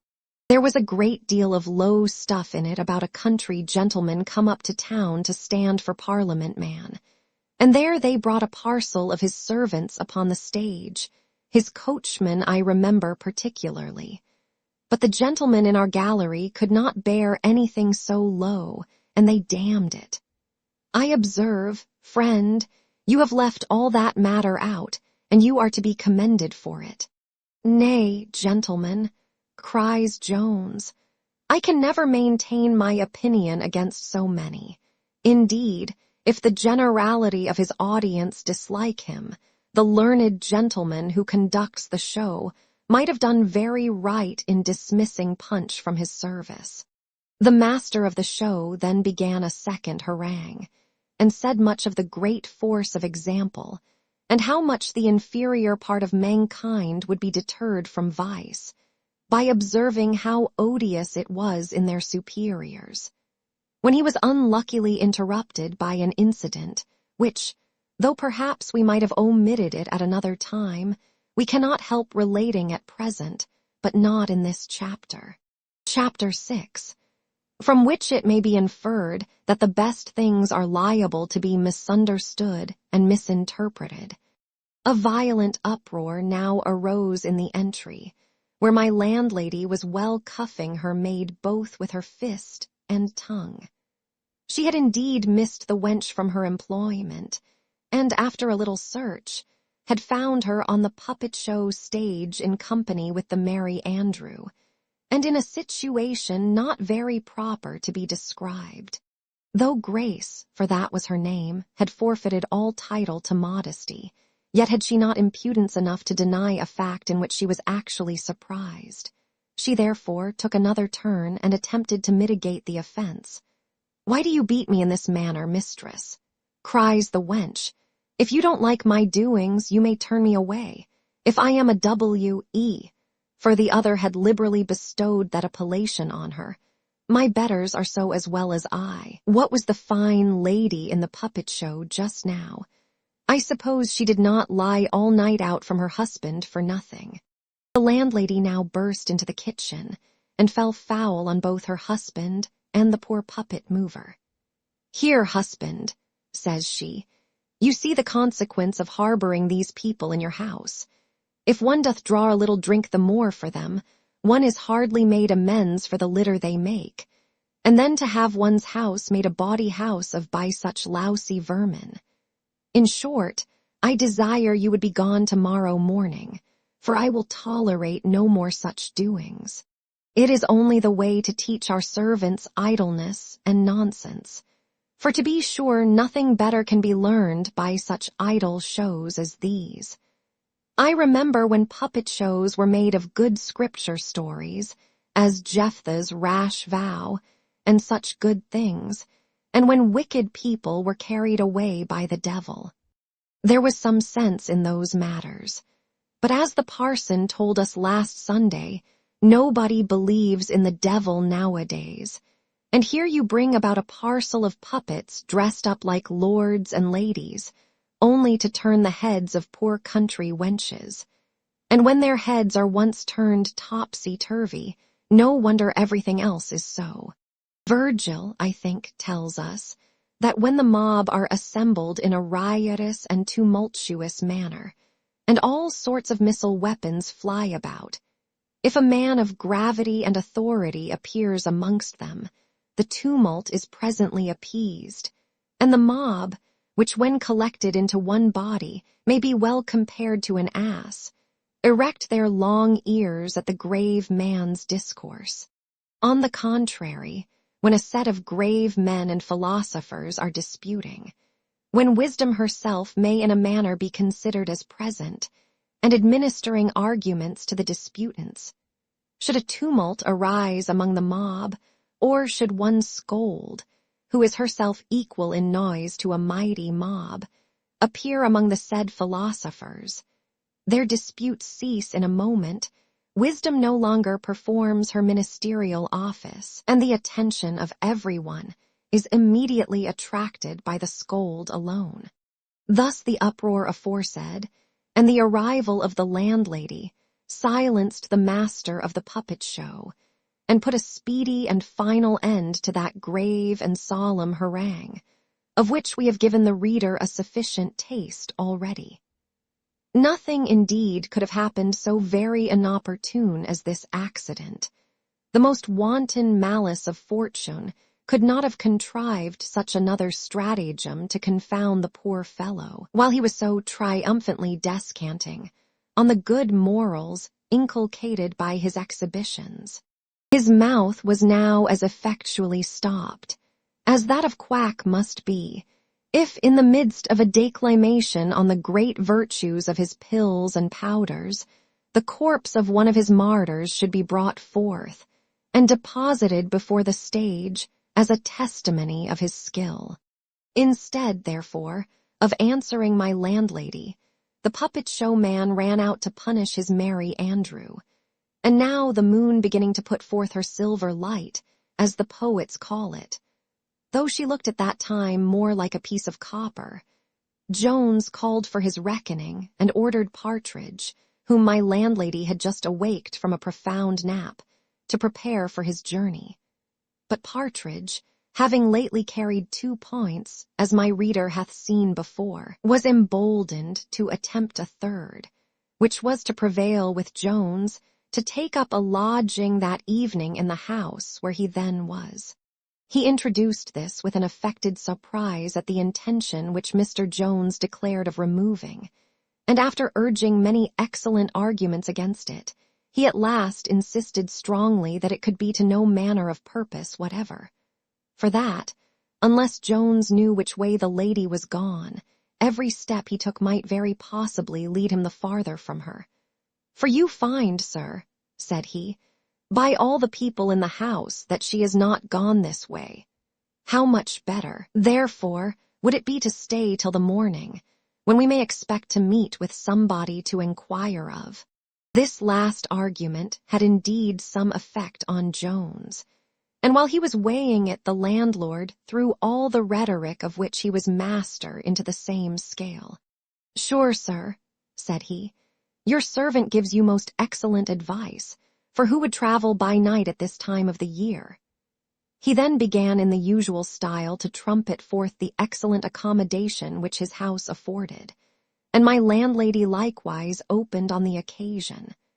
But not to detain the reader with what is common to every host and hostess, it is sufficient to tell him Jones was at last prevailed on to stay and refresh himself with a few hours' rest, which indeed he very much wanted, for he had hardly shut his eyes since he had left the inn where the accident of the broken head had happened. As soon as Jones had taken a resolution to proceed no farther that night, he presently retired to rest, with his 2 bedfellows, the pocket-book and the muff. But Partridge, who at several times had refreshed himself with several naps, was more inclined to eating than to sleeping, and more to drinking than to either. And now the storm which Grace had raised being at an end, and my landlady being again reconciled to the puppet man, who on his side forgave the indecent reflections which the good woman in her passion had cast on his performances, a face of perfect peace and tranquillity reigned in the kitchen.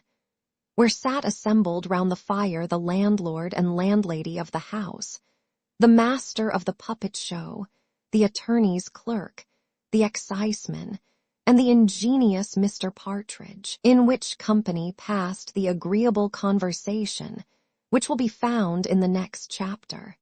Chapter 7, containing a remark or two of our own, and many more of the good company assembled in the kitchen. Though the pride of Partridge did not submit to acknowledge himself a servant, yet he condescended in most particulars to imitate the manners of that rank. One instance of this was his greatly magnifying the fortune of his companion, as he called Jones. Such is a general custom with all servants among strangers, as none of them would willingly be thought the attendant on a beggar. For the higher the situation of the master is, the higher, consequently, is that of the man in his own opinion, the truth of which observation appears from the behavior of all the footmen of the nobility. But though title and fortune communicate a splendor all around them, and the footmen of men of quality and of estate think themselves entitled to a part of that respect which is paid to the quality and estate of their masters, it is clearly otherwise with regard to virtue and understanding. These advantages are strictly personal, and swallow themselves all the respect which is paid to them. To say the truth, this is so very little that they cannot well afford to let any others partake with them. As these therefore reflect no honor on the domestic, so neither is he at all dishonored by the most deplorable want of both in his master. Indeed, it is otherwise in the want of what is called virtue in a mistress, the consequence of which we have before seen. For in this dishonor there is a kind of contagion, which, like that of poverty, communicates itself to all who approach it. Now, for these reasons, we are not to wonder that servants, I mean among the men only, should have so great regard for the reputation of the wealth of their masters, and little or none at all for their character in other points, and that, though they would be ashamed to be the footmen of a beggar, they are not so to attend upon a rogue or a blockhead, and do consequently make no scruple to spread the fame of the iniquities and follies of their said masters as far as possible, and this often with great humor and merriment. In reality, a footman is often a wit as well as a beau, at the expense of the gentleman whose livery he wears. After Partridge, therefore, had enlarged greatly on the vast fortune to which Mr. Jones was heir, he very freely communicated an apprehension, which he had begun to conceive the day before, and for which, as we hinted at that very time, the behavior of Jones seemed to have furnished a sufficient foundation. In short, he was now pretty well confirmed in an opinion that his master was out of his wits, with which opinion he very bluntly acquainted the good company round the fire. With this sentiment the puppet show man immediately coincided. "I own," said he, "the gentleman surprised me very much when he talked so absurdly about puppet shows. It is indeed hardly to be conceived that any man in his senses should be so much mistaken. What you say now accounts very well for all his monstrous notions. Poor gentleman, I am heartily concerned for him. Indeed, he hath a strange wildness about his eyes, which I took notice of before, though I did not mention it." The landlord agreed with this last assertion, and likewise claimed the sagacity of having observed it. "And certainly," added he, "it must be so, for no one but a madman would have thought of leaving so good a house to ramble about the country at that time of night." The exciseman, pulling his pipe from his mouth, said, he thought the gentleman looked and talked a little wildly, and then turning to Partridge, "If he be a madman," says he should not be suffered to travel thus about the country, for possibly he may do some mischief. It is a pity he was not secured and sent home to his relations." Now some conceits of this kind were likewise lurking in the mind of Partridge. For, as he was now persuaded that Jones had run away from Mr. Allworthy, he promised himself the highest rewards if he could by any means convey him back. But fear of Jones, of whose fierceness and strength he had seen, and indeed felt, some instances, had however represented any such scheme as impossible to be executed, and had discouraged him from applying himself to form any regular plan for the purpose. No sooner did he hear the sentiments of the exciseman than he embraced that opportunity of declaring his own, and expressed a hearty wish that such a matter could be brought about. Could be brought about, says the exciseman. Why, there is nothing easier. Ah, sir, answered Partridge, you don't know what a devil of a fellow he is. He can take me up with one hand and throw me out at window, and he would, too, if he did but imagine. Pog, says the exciseman, I believe I am as good a man as he. Besides, here are 5 of us. I don't know what 5, cries the landlady. My husband shall have nothing to do in it, nor shall any violent hands be laid upon anybody in my house. The young gentleman is as pretty a young gentleman as ever I saw in my life, and I believe he is no more mad than any of us.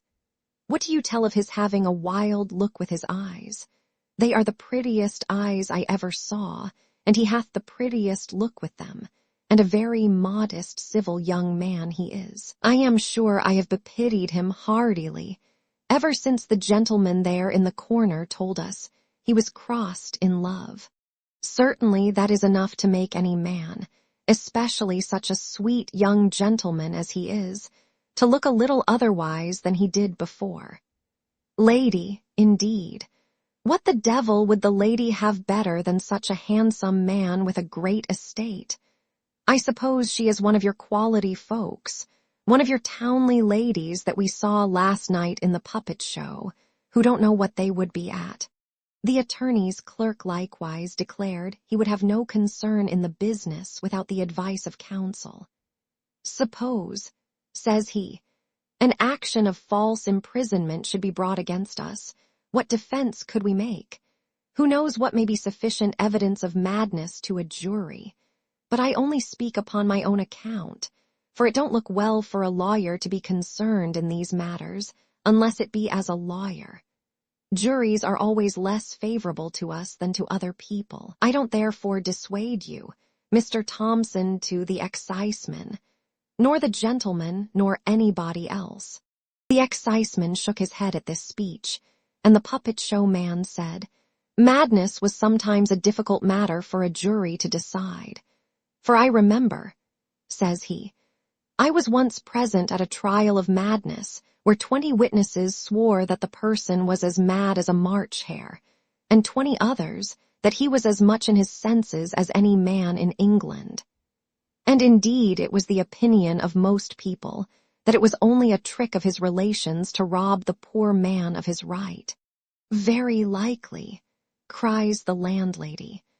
I myself knew a poor gentleman who was kept in a mad house all his life by his family, and they enjoyed his estate, but it did them no good, for though the law gave it them, it was the right of another. Pog, cries the clerk with great contempt, who hath any right but what the law gives them? If the law gave me the best estate in the country, I should never trouble myself much who had the right. If it be so, says Partridge, felix quem faciunt aliena pericula carum. My landlord, who had been called out by the arrival of a horseman at the gate, now returned into the kitchen, and with an affrighted countenance cried out, What do you think, gentlemen? The rebels have given the Duke the slip, and are got almost to London. It is certainly true, for a man on horseback just now told me so. I am glad of it with all my heart, cries Partridge. Then there will be no fighting in these parts. I am glad, cries the clerk, for a better reason, for I would always have right take place. Aye, but, answered the landlord, I have heard some people say this man hath no right. I will prove the contrary in a moment, cries the clerk. If my father dies seized of a right, do you mind me, seized of a right, I say, doth not that right descend to his son, and doth not one right descend as well as another? But how can he have any right to make us papishes? Says the landlord. Never fear that, cries Partridge. As to the matter of right, the gentleman there hath proved it as clear as the sun, and as to the matter of religion, it is quite out of the case. The papists themselves don't expect any such thing. A popish priest, whom I know very well, and who is a very honest man, told me upon his word, and honor they had no such design. And another priest of my acquaintance, said the landlady, hath told me the same thing, but my husband is always so afraid of papishes. I know a great many papishes that are very honest sort of people, and spend their money very freely, and it is always a maxim with me, that one man's money is as good as another's. Very true, mistress, said the puppet show man. I don't care what religion comes, provided the Presbyterians are not uppermost, for they are enemies to puppet shows. And so you would sacrifice your religion to your interest, cries the exciseman, and are desirous to see popery brought in, are you? Not I, truly, answered the other. I hate popery as much as any man, but yet it is a comfort to one that one should be able to live under it, which I could not do among Presbyterians. To be sure, every man values his livelihood first. That must be granted. And I warrant, if you would confess the truth, you are more afraid of losing your place than anything else. But never fear, friend, there will be an excise under another government as well as under this. Why, certainly, replied the exciseman. I should be a very ill man if I did not honor the king, whose bread I eat. That is no more than natural, as a man may say. For what signifies it to me that there would be an excise office under another government, since my friends would be out, and I could expect no better than to follow them? No, no, friend, I shall never be bubbled out of my religion in hopes only of keeping my place under another government, for I should certainly be no better, and very probably might be worse. Why, that is what I say, cries the landlord. Whenever folks say who knows what may happen, odsooks, should not I be a blockhead to lend my money to I know not who, because mayhap he may return it again? I am sure it is safe in my own bureau, and there I will keep it. The attorney's clerk had taken a great fancy to the sagacity of Partridge. Whether this proceeded from the great discernment which the former had into men, as well as things, or whether it arose from the sympathy between their minds. For they were both truly Jacobites in principle. They now shook hands heartily, and drank bumpers of strong beer to healths which we think proper to bury in oblivion. These healths were afterwards pledged by all present, and even by my landlord himself, though reluctantly. But he could not withstand the menaces of the clerk, who swore he would never set his foot within his house again, if he refused. The bumpers which were swallowed on this occasion soon put an end to the conversation. Here, therefore, we will put an end to the chapter. Chapter 8, in which Fortune seems to have been in a better humor with Jones than we have hitherto seen her. As there is no wholesomer, so perhaps there are few stronger sleeping potions than fatigue.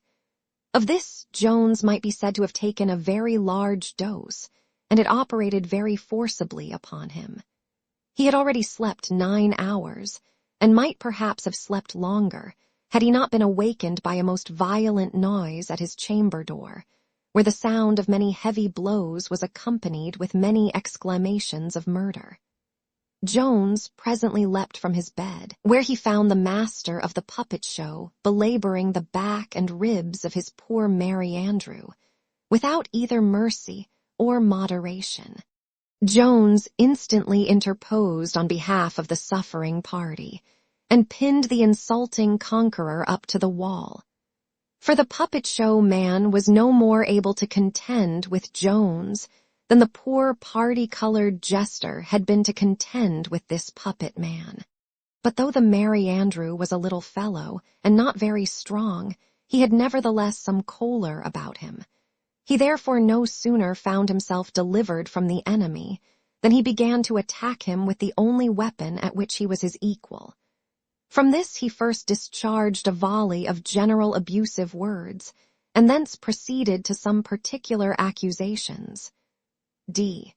"N your B.L.D., you rascal," says he, "I have not only supported you, for to me you owe all the money you get, but I have saved you from the gallows. Did you not want to rob the lady of her fine riding habit, no longer ago than yesterday, in the back lane here? Can you deny that you wished to have her alone in a wood to strip her, to strip one of the prettiest ladies that ever was seen in the world?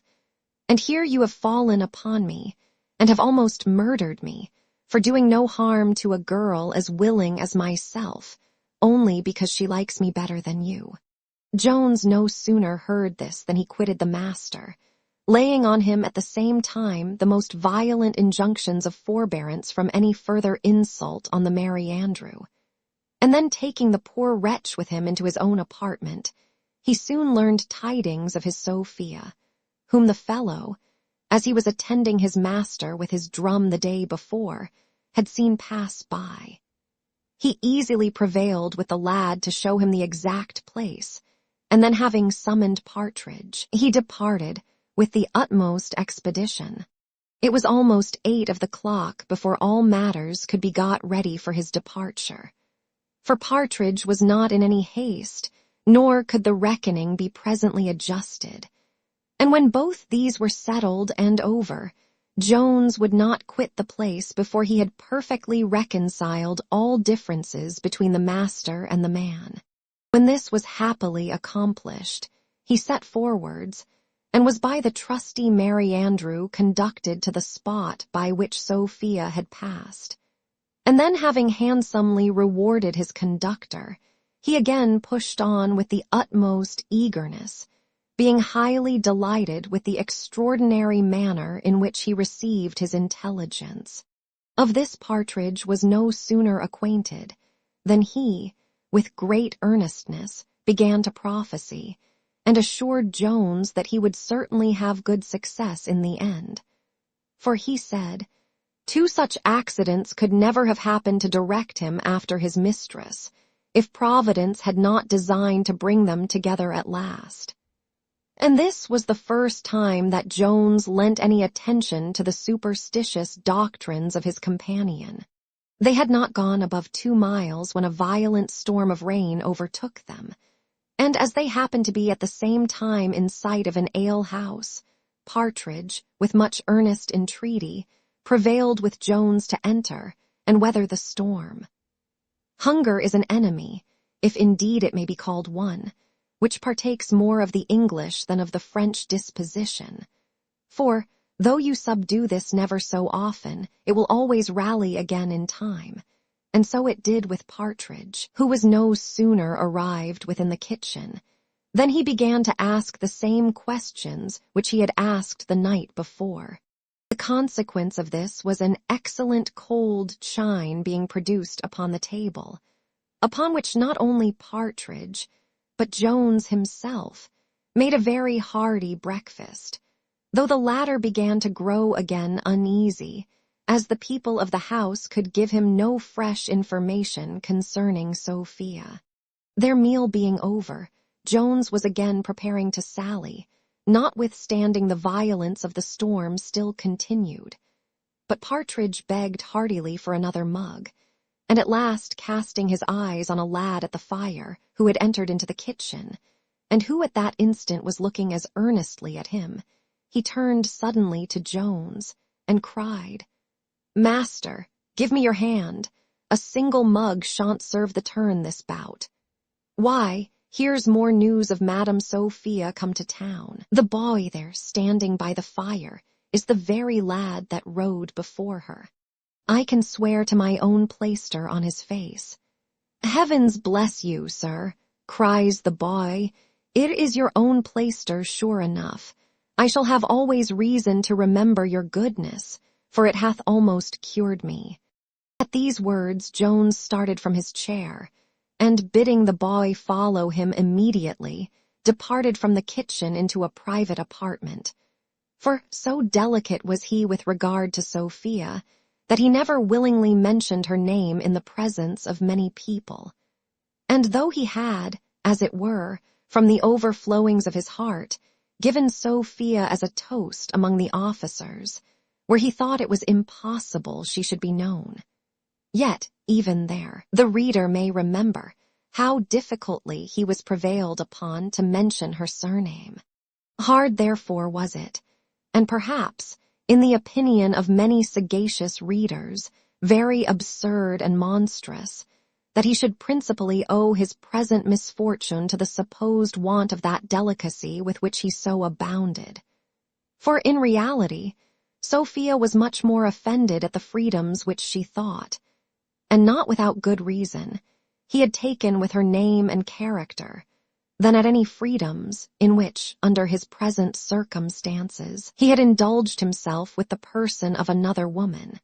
And to say truth, I believe honor could never have prevailed on her to leave Upton without her seeing Jones, had it not been for those two strong instances of a levity in his behavior, so void of respect, and indeed so highly inconsistent with any degree of love and tenderness in great and delicate minds. But so matters fell out, and so I must relate them, and if any reader is shocked at their appearing unnatural, I cannot help it. I must remind such persons that I am not writing a system, but a history, and I am not obliged to reconcile every matter to the received notions concerning truth and nature. But if this was never so easy to do, perhaps it might be more prudent in me to avoid it. For instance, as the fact at present before us now stands, without any comment of mine upon it, though it may at first sight offend some readers, yet, upon more mature consideration, it must please all. For wise and good men may consider what happened to Jones at Upton as a just punishment for his wickedness with regard to women, of which it was indeed the immediate consequence, and silly and bad persons may comfort themselves in their vices by flattering their own hearts that the characters of men are rather owing to accident than to virtue.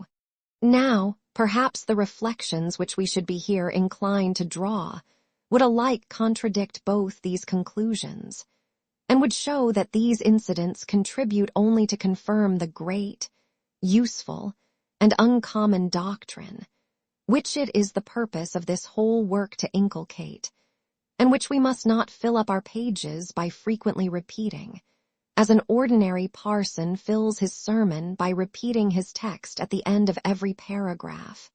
We are contented that it must appear, however unhappily Sophia had erred in her opinion of Jones, she had sufficient reason for her opinion, since, I believe, every other young lady would, in her situation, have erred in the same manner.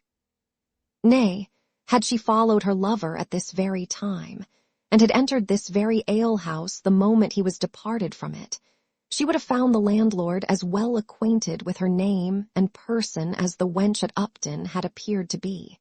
For while Jones was examining his boy in whispers in an inner room, Partridge, who had no such delicacy in his disposition, was in the kitchen very openly catechizing the other guide who had attended Mrs. Fitzpatrick, by which means the landlord, whose ears were open on all such occasions, became perfectly well acquainted with the tumble of Sophia from her horse, and with the mistake concerning Jenny Cameron, with the many consequences of the punch, and, in short, with almost everything which had happened at the inn, whence we dispatched our ladies in a coach and 6, when we last took our leaves of them. Chapter 9. containing little more than a few odd observations. Jones had been absent a full half-hour, when he returned into the kitchen in a hurry, desiring the landlord to let him know that instant what was to pay. And now the concern which Partridge felt at being obliged to quit the warm chimney corner, and a cup of excellent liquor, was somewhat compensated by hearing that he was to proceed no farther on foot, for Jones, by golden arguments, had prevailed with the boy to attend him back to the inn whither he had before conducted Sophia.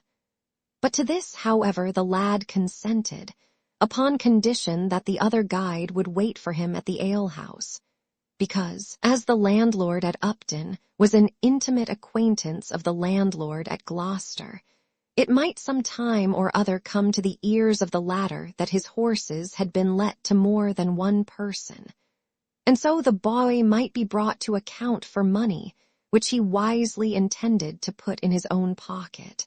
We were obliged to mention this circumstance, trifling as it may seem, since it retarded Mr. Jones a considerable time in his setting out, for the honesty of this latter boy was somewhat high, that is, somewhat high-priced, and would indeed have cost Jones very dear, had not Partridge, who, as we have said, was a very cunning fellow, artfully thrown in half a crown to be spent at that very alehouse, while the boy was waiting for his companion.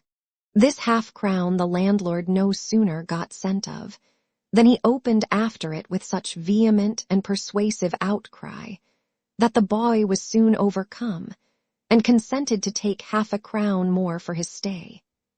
Here we cannot help observing that as there is so much of policy in the lowest life, great men often overvalue themselves on those refinements in imposture, in which they are frequently excelled by some of the lowest of the human species.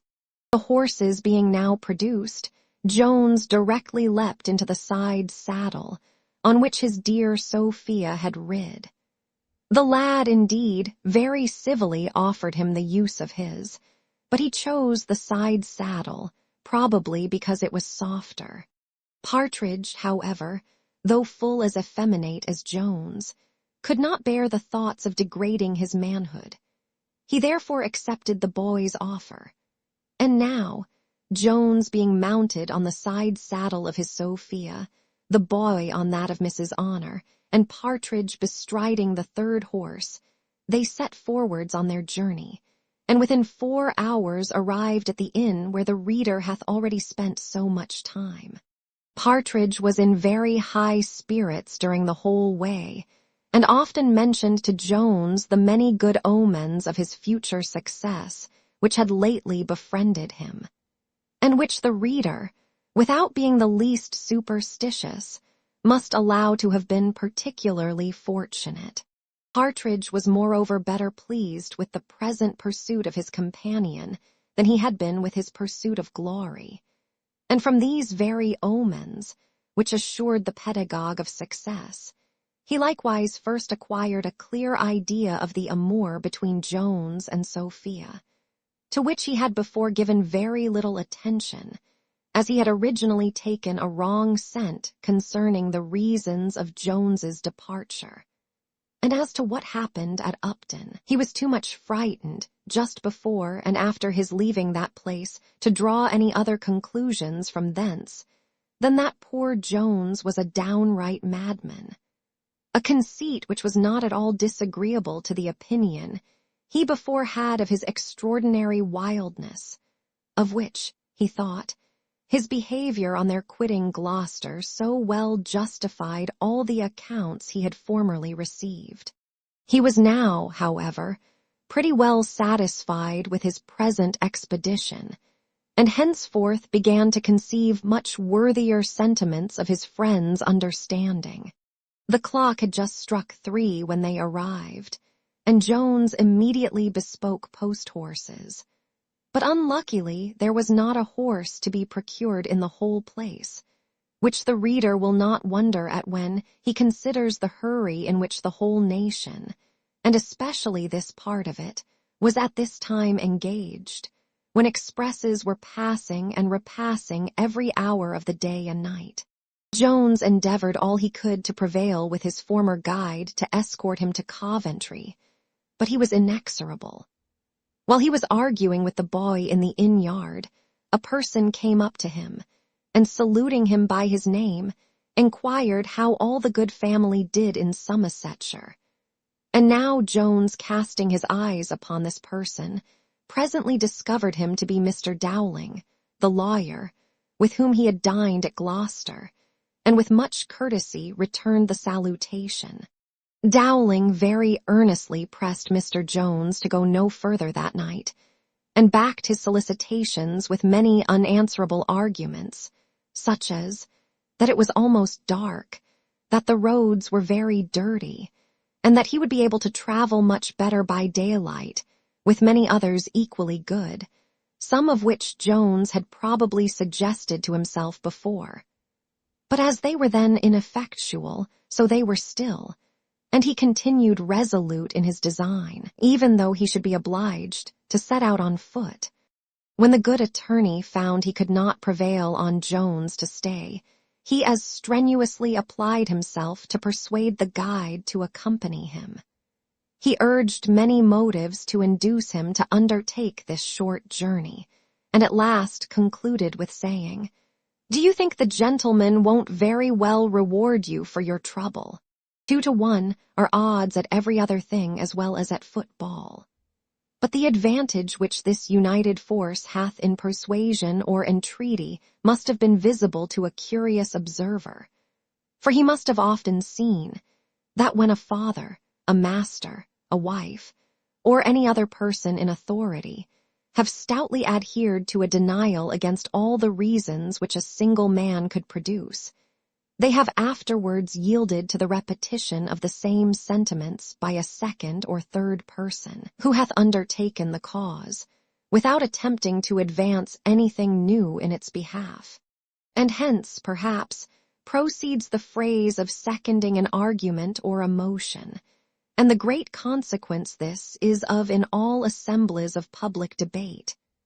Hence, likewise, probably it is, that in our courts of law we often hear a learned gentleman, generally a serjeant, repeating for an hour together what another learned gentleman, who spoke just before him, had been saying. Instead of accounting for this, we shall proceed in our usual manner to exemplify it in the conduct of the lad above mentioned, who submitted to the persuasions of Mr. Dowling, and promised once more to admit Jones into his side saddle, but insisted on first giving the poor creatures a good bait, saying they had travelled a great way and been rid very hard. Indeed, this caution of the boy was needless, for Jones, notwithstanding his hurry and impatience, would have ordered this of himself. For he by no means agreed with the opinion of those who consider animals as mere machines, and when they bury their spurs in the belly of their horse, imagine the spur and the horse to have an equal capacity of feeling pain, while the beasts were eating their corn, or rather were supposed to eat it. For, as the boy was taking care of himself in the kitchen, the ostler took great care that his corn should not be consumed in the stable. Mr. Jones, at the earnest desire of Mr. Dowling, accompanied that gentleman into his room, where they sat down together over a bottle of wine. Chapter 10, in which Mr. Jones and Mr. Dowling drink a bottle together. Mr. Dowling, pouring out a glass of wine, named the health of the good Squire Allworthy, adding, "If you please, sir, we will likewise remember his nephew and heir, the young squire. Come, sir, here's Mr. Blifil to you, a very pretty young gentleman, and who, I dare swear, will hereafter make a very considerable figure in his country. I have a borough for him myself in my eye." "Sir," answered Jones, "I am convinced you don't intend to affront me, so I shall not resent it. But I promise you, you have joined 2 persons very improperly together. for one is the glory of the human species, and the other is a rascal who dishonors the name of man." Dowling stared at this. He said, he thought both the gentlemen had a very unexceptionable character. "As for Squire Allworthy himself," says he, "I never had the happiness to see him, but all the world talks of his goodness. And indeed, as to the young gentleman, I never saw him but once, when I carried him the news of the loss of his mother. And then I was so hurried, and drove, and tore with the multiplicity of business, that I had hardly time to converse with him. But he looked so like a very honest gentleman, and behaved himself so prettily, that I protest I never was more delighted with any gentleman since I was born." "I don't wonder," answered Jones, "that he should impose upon you in so short an acquaintance, for he hath the cunning of the devil himself, and you may live with him many years without discovering him. I was bred up with him from my infancy, and we were hardly ever asunder, but it is very lately only that I have discovered half the villainy which is in him. I own I never greatly liked him. I thought he wanted that generosity of spirit, which is the sure foundation of all that is great and noble in human nature. I saw a selfishness in him long ago which I despised. But it is lately, very lately, that I have found him capable of the basest and blackest designs.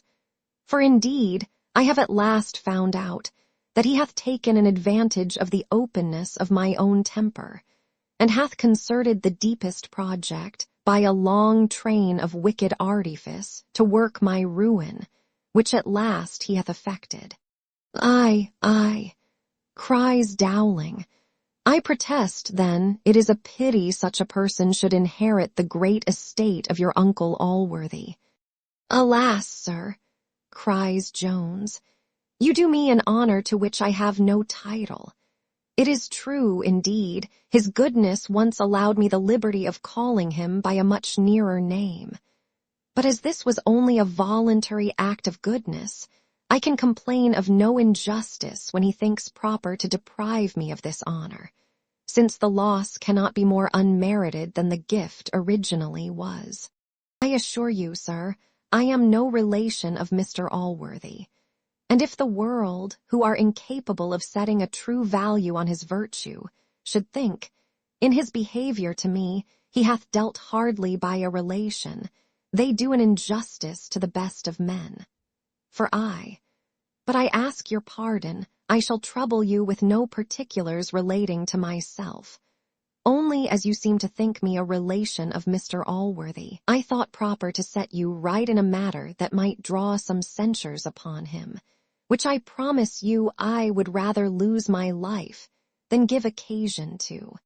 "I protest, sir," cried Dowling, "you talk very much like a man of honor, but instead of giving me any trouble, I protest it would give me great pleasure to know how you came to be thought a relation of Mr. Allworthy's, if you are not. Your horses won't be ready this half hour, and as you have sufficient opportunity, I wish you would tell me how all that happened. For I protest it seems very surprising that you should pass for a relation of a gentleman, without being so." Jones, who in the compliance of his disposition, though not in his prudence, a little resembled his lovely Sophia, was easily prevailed on to satisfy Mr. Dowling's curiosity, by relating the history of his birth and education, which he did, like Othello, even from his boyish years, to th very moment he was bad to tell, the which to hear, Dowling, like Desdemona, did seriously incline. He swore 'twas strange, 'twas passing strange, 'twas pitiful, 'twas wondrous pitiful. Mr. Dowling was indeed very greatly affected with this relation, for he had not divested himself of humanity by being an attorney. Indeed, nothing is more unjust than to carry our prejudices against a profession into private life, and to borrow our idea of a man from our opinion of his calling. Habit, it is true, lessens the horror of those actions which the profession makes necessary and consequently habitual. But in all other instances, nature works in men of all professions alike, nay, perhaps, even more strongly with those who give her, as it were, a holiday, when they are following their ordinary business. A butcher, I make no doubt, would feel compunction at the slaughter of a fine horse, and though a surgeon can feel no pain in cutting off a limb, I have known him compassionate a man in a fit of the gout. The common hangman, who hath stretched the necks of hundreds, is known to have trembled at his first operation on a head.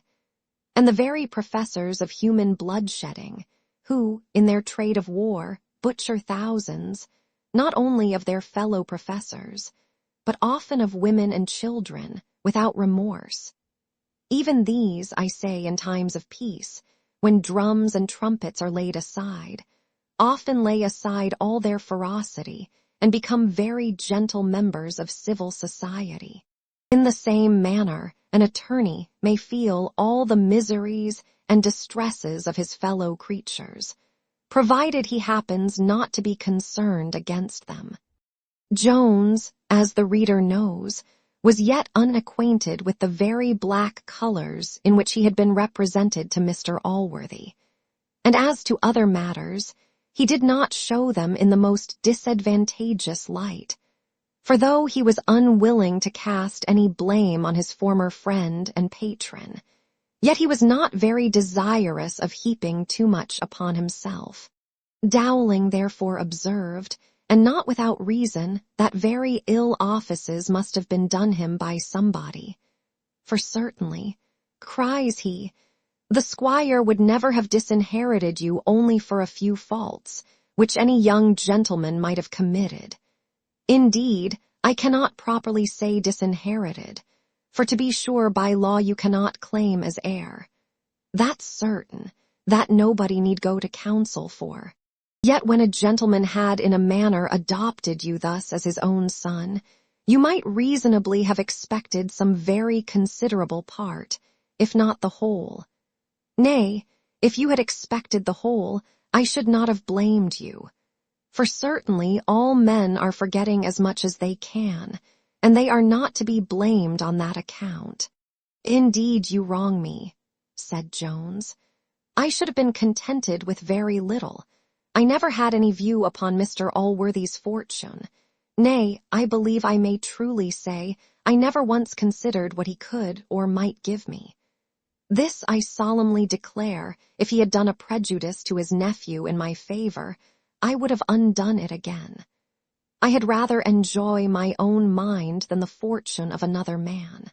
What is the poor pride arising from a magnificent house, a numerous equipage, a splendid table, and from all the other advantages or appearances of fortune, compared to the warm, solid content, the swelling satisfaction, the thrilling transports, and the exulting triumphs, which a good mind enjoys in the contemplation of a generous, virtuous, noble, benevolent action? I envy not Blifil in the prospect of his wealth, nor shall I envy him in the possession of it. I would not think myself a rascal half an hour to exchange situations. I believe, indeed, Mr. Blifil suspected me of the views you mention, and I suppose these suspicions, as they arose from the baseness of his own heart, so they occasioned his baseness to me. But I thank heaven, I know, I feel my innocence, my friend, and I would not part with that feeling for the world. For as long as I know I have never done, nor even designed, an injury to any being whatever. Pone me pigris ubi nulla campis arbor estiver recreator ora, quad latis mundi nebulae, malusque Jupiter ergit. Pone sub curru nimium propinqui solis in terra diminibus negata. Dulce ridentum laligen amabo, dulce loquentum. Place me where never summer breeze unbinds the glebe, or warms the trees, where ever-lowering clouds appear, and angry Jove deforms th inclement year. Place me beneath the burning ray, where rolls the rapid car of day. Love and the nymph shall charm my toils, the nymph who sweetly speaks and sweetly smiles. Mr. Francis. He then filled a bumper of wine and drunk it off to the health of his dear Lalage, and filling Dowling's glass likewise up to the brim, insisted on his pledging him. "Why, then, here's Miss Lalage's health with all my heart," cries Dowling. "I have heard her toasted often, I protest, though I never saw her, but they say she's extremely handsome." Though the Latin was not the only part of this speech which Dowling did not perfectly understand, yet there was somewhat in it that made a very strong impression upon him. And though he endeavored by winking, nodding, sneering, and grinning to hide the impression from Jones, for we are as often ashamed of thinking right as of thinking wrong, it is certain he secretly approved as much of his sentiments as he understood, and really felt a very strong impulse of compassion for him. But we may possibly take some other opportunity of commenting upon this, especially if we should happen to meet Mr. Dowling any more in the course of our history. At present, we are obliged to take our leave of that gentleman a little abruptly, in imitation of Mr. Jones, who was no sooner informed by Partridge that his horses were ready than he deposited his reckoning, wished his companion a good night, mounted, and set forward towards Coventry, though the night was dark, and it just then began to rain very hard. Chapter 11. The disasters which befell Jones on his departure for Coventry, with the sage remarks of Partridge. No road can be plainer than that from the place where they now were to Coventry. And though neither Jones, nor Partridge, nor the guide had ever traveled it before, it would have been almost impossible to have missed their way, had it not been for the two reasons mentioned in the conclusion of the last chapter. These two circumstances, however, happening both unfortunately to intervene, our travellers deviated into a much less frequented track, and after riding full 6 miles, instead of arriving at the stately spires of Coventry, they found themselves still in a very dirty lane, where they saw no symptoms of approaching the suburbs of a large city. Jones now declared that they must certainly have lost their way, but this the guide insisted upon was impossible, a word which, in common conversation, is often used to signify not only improbable, but often what is really very likely, and, sometimes, what hath certainly happened. An hyperbolical violence like that which is so frequently offered to the words infinite and eternal, by the former of which it is usual to express a distance of half a yard, and by the latter a duration of 5 minutes. And thus it is as usual to assert the impossibility of losing what is already actually lost. This was, in fact, the case at present, for, notwithstanding all the confident assertions of the lad to the contrary, it is certain they were no more in the right road to Coventry than the fraudulent, griping, cruel, canting miser is in the right road to heaven. It is not, perhaps, easy for a reader, who hath never been in those circumstances, to imagine the horror with which darkness, rain, and wind fill persons who have lost their way in the night, and who, consequently, have not the pleasant prospect of warm fires, dry clothes, and other refreshments, to support their minds in struggling with the inclemencies of the weather. A very imperfect idea of this horror will, however, serve sufficiently to account for the conceits which now filled the head of Partridge, and which we shall presently be obliged to open. Jones grew more and more positive that they were out of their road, and the boy himself at last acknowledged he believed they were not in the right road to Coventry, though he affirmed at the same time it was impossible they should have missed the way. But Partridge was of a different opinion. He said, When they first set out, he imagined some mischief or other would happen. "Did not you observe, sir," said he to Jones, "that old woman who stood at the door just as you was taking horse?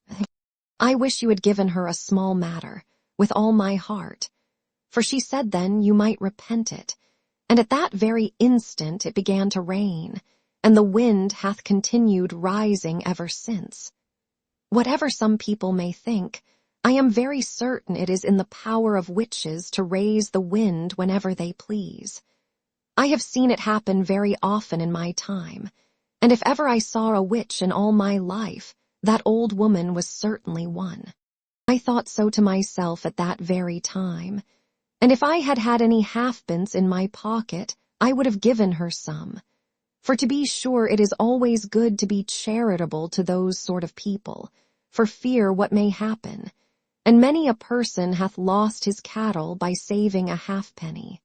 Jones, though he was horridly vexed at the delay which this mistake was likely to occasion in his journey, could not help smiling at the superstition of his friend, whom an accident now greatly confirmed in his opinion. This was a tumble from his horse, by which, however, he received no other injury than what the dirt conferred on his clothes. Partridge had no sooner recovered his legs than he appealed to his fall, as conclusive evidence of all he had asserted. But Jones, finding he was unhurt, answered with a smile, "This witch of yours, Partridge, is a most ungrateful jade, and doth not, I find, distinguish her friends from others in her resentment. If the old lady had been angry with me for neglecting her, I don't see why she should tumble you from your horse, after all the respect you have expressed for her." "It is ill jesting," cries Partridge, "with people who have power to do these things, for they are often very malicious. I remember a farrier who provoked one of them by asking her when the time she had bargained with the devil for would be out, and within 3 months from that very day one of his best cows was drowned. Nor was she satisfied with that. For a little time afterwards he lost a barrel of best drink, for the old witch pulled out the spigot and let it run all over the cellar, the very first evening he had tapped it to make merry with some of his neighbors.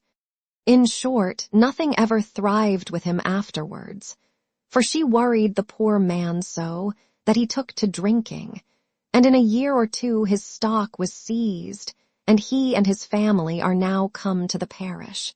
The guide, and perhaps his horse too, were both so attentive to this discourse, that, either through want of care or by the malice of the witch, they were now both sprawling in the dirt. Partridge entirely imputed this fall, as he had done his own, to the same cause. He told Mr. Jones it would certainly be his turn next, and earnestly entreated him to return back and find out the old woman and pacify her. "We shall very soon," added he, "reach the inn, for though we have seemed to go forward, I am very certain we are in the identical place in which we were an hour ago, and I dare swear if it was daylight, we might now see the inn we set out from." Instead of returning any answer to this sage advice, Jones was entirely attentive to what had happened to the boy, who received no other hurt than what had before befallen Partridge, and which his clothes very easily bore, as they had been for many years inured to the like. He soon regained his side saddle, and by the hearty curses and blows which he bestowed on his horse, quickly satisfied Mr. Jones that no harm was done. Chapter 12 relates that Mr. Jones continued his journey, contrary to the advice of Partridge, with what happened on that occasion. They now discovered a light at some distance, to the great pleasure of Jones, and to the no small terror of Partridge, who firmly believed himself to be bewitched, and that this light was a jack-with-a-lantern, or somewhat more mischievous. But how were these fears increased, when, as they approached nearer to this light, or lights as they now appeared, they heard a confused sound of human voices, of singing, laughing, and hallooing, together with a strange noise that seemed to proceed from some instruments, but could hardly be allowed the name of music. Indeed, to favor a little the opinion of Partridge, it might very well be called music bewitched. It is impossible to conceive a much greater degree of horror than what now seized on Partridge, the contagion of which had reached the post-boy, who had been very attentive to many things that the other had uttered. He now, therefore, joined in petitioning Jones to return, saying he firmly believed what Partridge had just before said, that though the horses seemed to go on, they had not moved a step forwards during at least the last half-hour. Jones could not help smiling in the midst of his vexation at the fears of these poor fellows. "Either we advance," says he, "towards the lights, or the lights have advanced towards us, for we are now at a very little distance from them. But how can either of you be afraid of a set of people who appear only to be merry-making?" "Merry-making, sir," cries Partridge.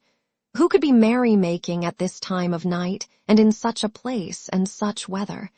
They can be nothing but ghosts or witches or some evil spirits or other, that's certain." "Let them be what they will," cries Jones. "I am resolved to go up to them and inquire the way to Coventry. All witches, Partridge, are not such ill-natured hags as that we had the misfortune to meet with last." "O Lord, sir," cries Partridge, "there is no knowing what humor they will be in. To be sure, it is always best to be civil to them. But what if we should meet with something worse than witches, with evil spirits themselves? Pray, sir, be advised. Pray, sir, do. If you had read so many terrible accounts as I have of these matters, you would not be so foolhardy. The Lord knows whither we have got already, or whither we are going. For sure such darkness was never seen upon earth, and I question whether it can be darker in the other world." Jones put forwards as fast as he could, notwithstanding all these hints and cautions, and poor Partridge was obliged to follow. For though he hardly dared to advance, he dared still less to stay behind by himself. At length they arrived at the place whence the lights and different noises had issued.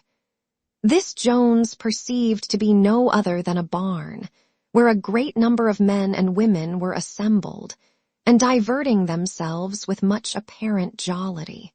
Jones no sooner appeared before the great doors of the barn, which were open, than a masculine and very rough voice from within demanded who was there. To which Jones gently answered, "A friend," and immediately asked the road to Coventry.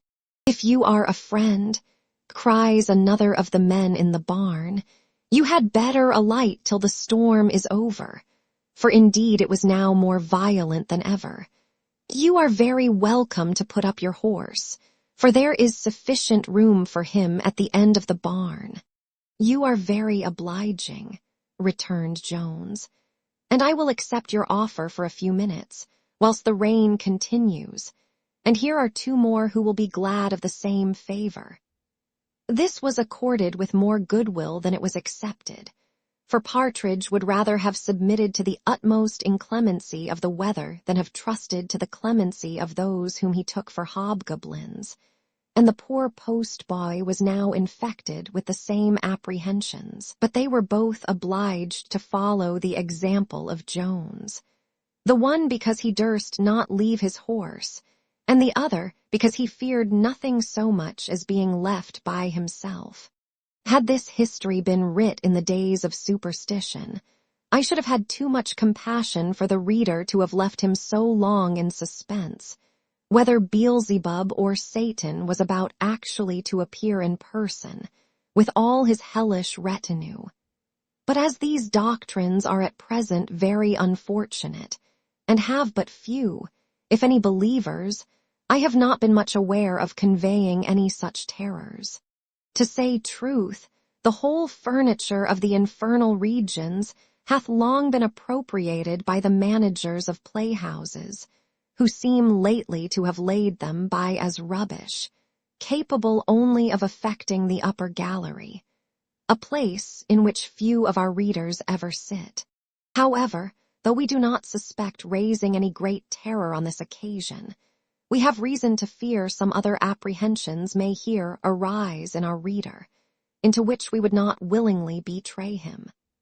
I mean that we are going to take a voyage into fairyland, and introduce a set of beings into our history, which scarce anyone was ever childish enough to believe, though many have been foolish enough to spend their time in writing and reading their adventures. To prevent, therefore, any such suspicions, so prejudicial to the credit of an historian, who professes to draw his materials from nature only, we shall now proceed to acquaint the reader who these people were, whose sudden appearance had struck such terrors into Partridge, had more than half frightened the post-boy, and had a little surprised even Mr. Jones himself.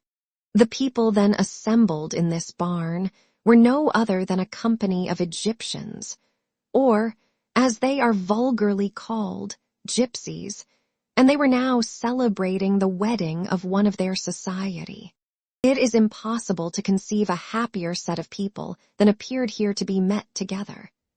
The utmost mirth, indeed, showed itself in every countenance, nor was their ball totally void of all order and decorum.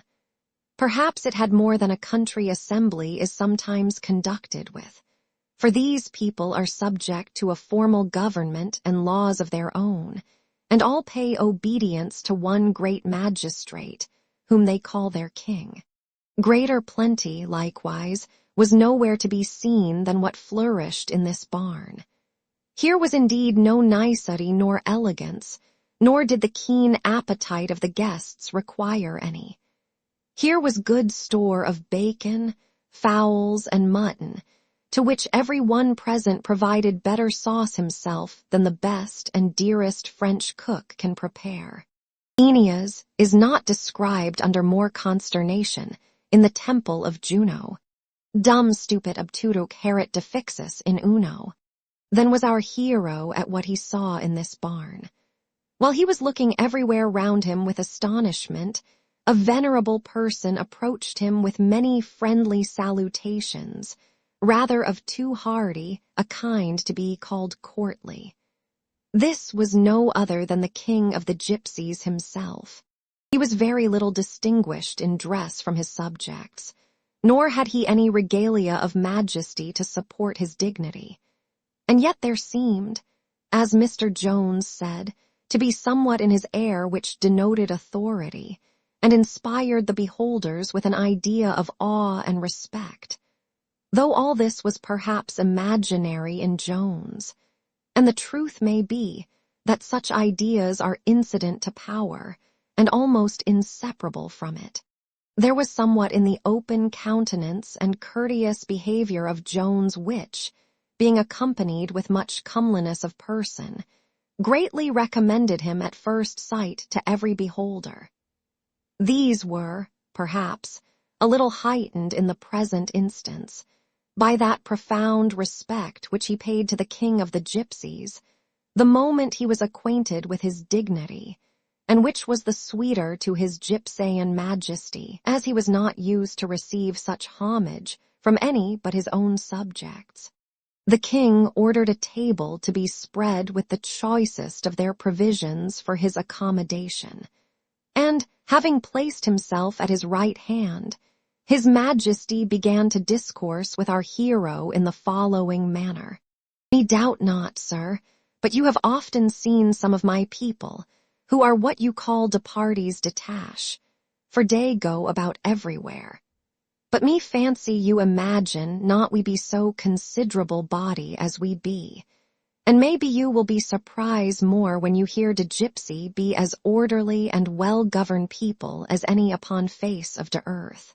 Me have honor, as me say, to be dere king, and no monarch can do boast of more dutiful subject, ne no more affectionate.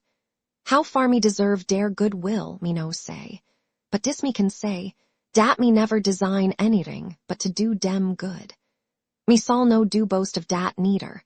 For what can me do odorwise, dan consider of de good of dose, poor people who go about all day to give me always de best of what dey get. Dey love and honor me therefore, because me do love and take care of dem. Dat is all, me know no odor reason.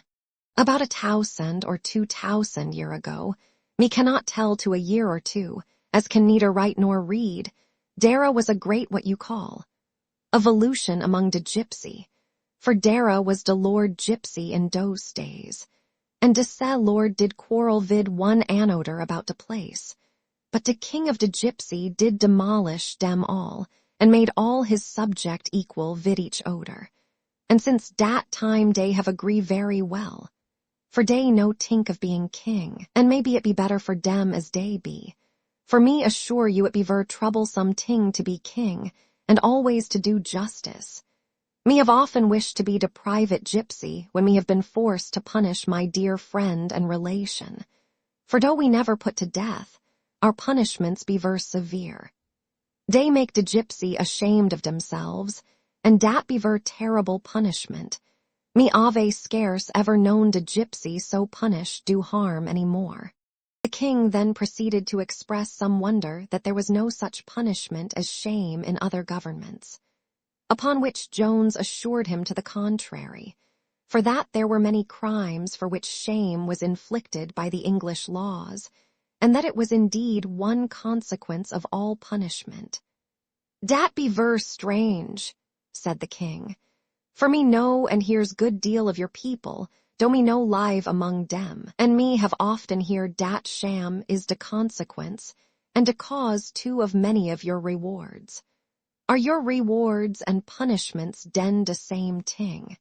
While his majesty was thus discoursing with Jones, a sudden uproar arose in the barn, and as it seems upon this occasion, the courtesy of these people had by degrees removed all the apprehensions of Partridge, and he was prevailed upon not only to stuff himself with their food, but to taste some of their liquors, which by degrees entirely expelled all fear from his composition, and in its stead introduced much more agreeable sensations.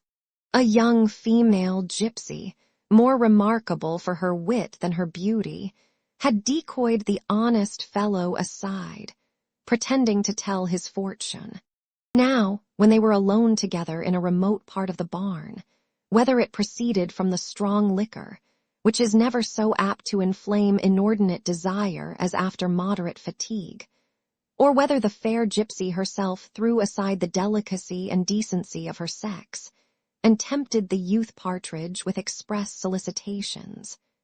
But they were discovered in a very improper manner by the husband of the gypsy, who, from jealousy it seems, had kept a watchful eye over his wife, and had dogged her to the place, where he found her in the arms of her gallant. To the great confusion of Jones, Partridge was now hurried before the king, who heard the accusation, and likewise the culprit's defense, which was indeed very trifling, for the poor fellow was confounded by the plain evidence which appeared against him, and had very little to say for himself. His Majesty, then turning towards Jones, said, "Sir, you have here what they say. What punishment do you think your man deserve?" Jones answered, he was sorry for what had happened, and that Partridge should make the husband all the amends in his power. He said, he had very little money about him at that time, and, putting his hand into his pocket, offered the fellow a guinea, to which he immediately answered, he hoped his honor would not think of giving him less than 5. This sum, after some altercation, was reduced to 2, and Jones, having stipulated for the full forgiveness of both Partridge and the wife, was going to pay the money, when his Majesty, restraining his hand, turned to the witness and asked him at what time he had discovered the criminals, to which he answered, that he had been desired by the husband to watch the motions of his wife from her first speaking to the stranger, and that he had never lost sight of her afterwards till the crime had been committed. The king then asked if the husband was with him all that time in his lurking place, to which he answered in the affirmative. His Egyptian majesty then addressed himself to the husband as follows. Me be sorry to see any gypsy dat have no more honor dan to sell de honor of his wife for money. If you had de love for your wife, you would have prevented dis matter, and not endeavor to make her de whore dat you might discover her. Me do order dat you have no money given you, for you deserve punishment, not reward. Me do order dira for, dat you be de infamous gypsy, and do wear pair of horns upon your forehead for 1 month, and dat your wife be called de whore, and pointed at all dat time. For you be de infamous gypsy, but she be no less de infamous whore. The gypsies immediately proceeded to execute the sentence, and left Jones and Partridge alone with his majesty. Jones greatly applauded the justice of the sentence, upon which the king, turning to him, said, Me believe you be surprise, for me suppose you have ver bad opinion of my people, me suppose you tink us all de tithes. I must confess, sir, said Jones, I have not heard so favorable an account of them as they seem to deserve. Me will tell you, said the king, how the difference is between you and us. My people rob your people, and your people rob one another. Jones afterwards proceeded very gravely to sing forth the happiness of those subjects who live under such a magistrate. Indeed, their happiness appears to have been so complete that we are aware lest some advocate for arbitrary power should hereafter quote the case of those people as an instance of the great advantages which attend that government above all others. And here we will make a concession, which would not perhaps have been expected from us, that no limited form of government is capable of rising to the same degree of perfection, or of producing the same benefits to society, with this. Mankind have never been so happy as when the greatest part of the then known world was under the dominion of a single master, and this state of their felicity continued during the reigns of 5 successive princes. This was the true era of the Golden Age, and the only Golden Age which ever had any existence, unless in the warm imaginations of the poets, from the expulsion from Eden down to this day. Nerva, Trajan, Adrian, and the 2 Antonini. In reality, I know but of one solid objection to absolute monarchy. The only defect in which excellent constitution seems to be the difficulty of finding any man adequate to the office of an absolute monarch. For this indispensably requires 3 qualities very difficult, as it appears from history, to be found in princely natures. First, a sufficient quantity of moderation in the prince, to be contented with all the power which is possible for him to have. 2 ndly, enough of wisdom to know his own happiness.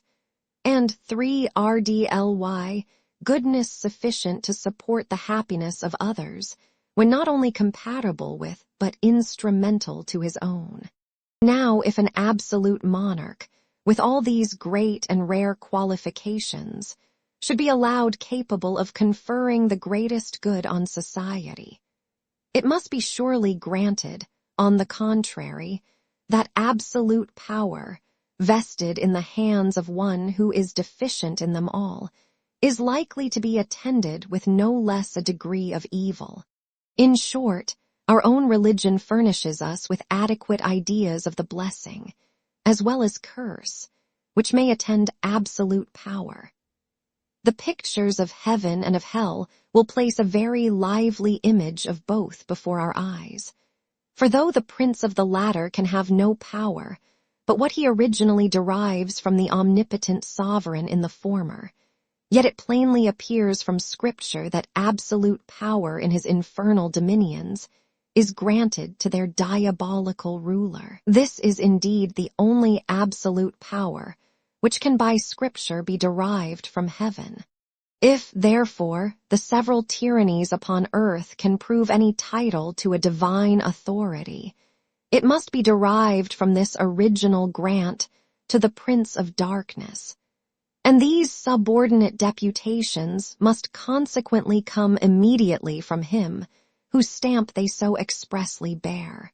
To conclude, as the examples of all ages show us that mankind in general desire power only to do harm, and when they obtain it, use it for no other purpose, it is not consonant with even the least degree of prudence to hazard an alteration, where our hopes are poorly kept in countenance by only 2 or 3 exceptions out of 1,000 instances to alarm our fears. In this case, it will be much wiser to submit to a few inconveniencies arising from the dispassionate deafness of laws, than to remedy them by applying to the passionate open ears of a tyrant. Nor can the example of the gypsies, though possibly they may have long been happy under this form of government, be here urged, since we must remember the very material respect in which they differ from all other people, and to which perhaps this their happiness is entirely owing, namely, that they have no false honors among them, and that they look on shame as the most grievous punishment in the world. Chapter 13. A dialogue between Jones and Partridge. The honest lovers of liberty will, we doubt not, pardon that long digression into which we were led at the close of the last chapter, to prevent our history from being applied to the use of the most pernicious doctrine which priestcraft had ever the wickedness or the impudence to preach. We will now proceed with Mr. Jones, who, when the storm was over, took leave of his Egyptian majesty, after many thanks for his courteous behavior and kind entertainment, and set out for Coventry, to which place, for it was still dark, a gypsy was ordered to conduct him. Jones having, by reason of his deviation, traveled 11 miles instead of 6, and most of those through very execrable roads, where no expedition could have been made in quest of a midwife, did not arrive at Coventry till near 12. Nor could he possibly get again into the saddle till past 2, for post-horses were now not easy to get, nor were the hostler or post-boy in half so great a hurry as himself, but chose rather to imitate the tranquil disposition of Partridge, who, being denied the nourishment of sleep, took all opportunities to supply its place with every other kind of nourishment, and was never better pleased than when he arrived at an inn, nor ever more dissatisfied than when he was again forced to leave it. Jones now travelled post. We will follow him, therefore, according to our custom, and to the rules of Longinus in the same manner. From Coventry, he arrived at Daventry, from Daventry at Stratford, and from Stratford at Dunstable, whither he came the next day a little after noon, and within a few hours after Sophia had left it. And though he was obliged to stay here longer than he wished, while a smith, with great deliberation, shoed the post-horse he was to ride, he doubted not but to overtake his Sophia before she should set out from St. Albans, at which place he concluded, and very reasonably, that his lordship would stop and dine. And had he been right in this conjecture, he most probably would have overtaken his angel at the aforesaid place. But unluckily, my lord had appointed a dinner to be prepared for him at his own house in London, and, in order to enable him to reach that place in proper time, he had ordered a relay of horses to meet him at St. Albans. When Jones, therefore, arrived there, he was informed that the coach and 6 had set out 2 hours before. If fresh post-horses had been now ready, as they were not, it seemed so apparently impossible to overtake the coach before it reached London, that Partridge thought he had now a proper opportunity to remind his friend of a matter which he seemed entirely to have forgotten. What this was the reader will guess, when we inform him that Jones had eat nothing more than one poached egg since he had left the alehouse, where he had first met the guide returning from Sofia. For with the gypsies, he had feasted only his understanding. The landlord so entirely agreed with the opinion of Mr. Partridge that he no sooner heard the latter desire his friend to stay and dine than he very readily put in his word, and retracting his promise before given of furnishing the horses immediately, he assured Mr. Jones he would lose no time in bespeaking a dinner, which, he said, could be got ready sooner than it was possible to get the horses up from grass, and to prepare them for their journey by a feed of corn. Jones was at length prevailed on, chiefly by the latter argument of the landlord, and now a joint of mutton was put down to the fire. While this was preparing, Partridge, being admitted into the same apartment with his friend or master, began to harangue in the following manner. "Certainly, sir, if ever man deserved a young lady, you deserve young Madam Western. For what a vast quantity of love must a man have, to be able to live upon it without any other food, as you do. I am positive I have eat 30 times as much within these last 24 hours as your honor, and yet I am almost famished. For nothing makes a man so hungry as traveling, especially in this cold, raw weather. And yet I can't tell how it is, but your honor is seemingly in perfect good health, and you never looked better nor fresher in your life. It must be certainly love that you live upon. And a very rich diet, too, Partridge," answered Jones. "But did not fortune send me an excellent dainty yesterday? Dost thou imagine I cannot live more than 24 hours on this dear pocketbook?" "Undoubtedly," cries Partridge, "there is enough in that pocketbook to purchase many a good meal. Fortune sent it to your honor very opportunely for present use, as your honor's money must be almost out by this time." "What do you mean?" answered Jones. "I hope you don't imagine that I should be dishonest enough, even if it belonged to any other person besides Miss Western." "Dishonest," replied Partridge. "Heaven forbid I should wrong your honor so much. But where's the dishonesty in borrowing a little for present spending, since you will be so well able to pay the lady hereafter? No, indeed, I would have your honor pay it again, as soon as it is convenient, by all means. But where can be the harm in making use of it now you want it? Indeed, if it belonged to a poor body, it would be another thing. But so great a lady, to be sure, can never want it, especially now as she is along with a lord, who, it can't be doubted, will let her have whatever she hath need of. Besides, if she should want a little, she can't want the whole, therefore I would give her a little. But I would be hanged before I mentioned the having found it at first, and before I got some money of my own. For London, I have heard, is the very worst of places to be in, without money.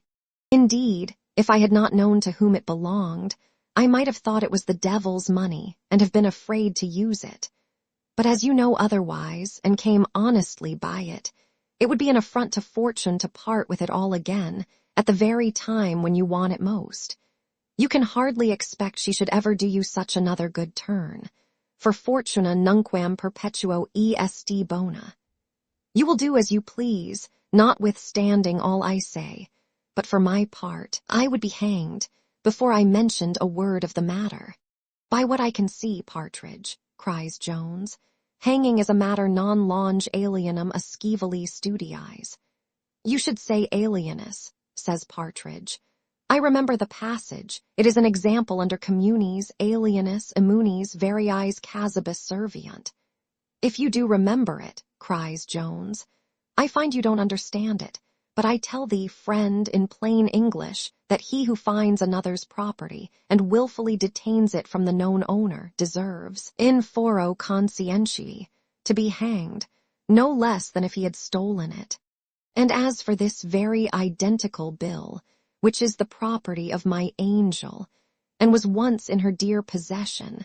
I will not deliver it into any hands but her own, upon any consideration whatever, no, though I was as hungry as thou art, and had no other means to satisfy my craving appetite.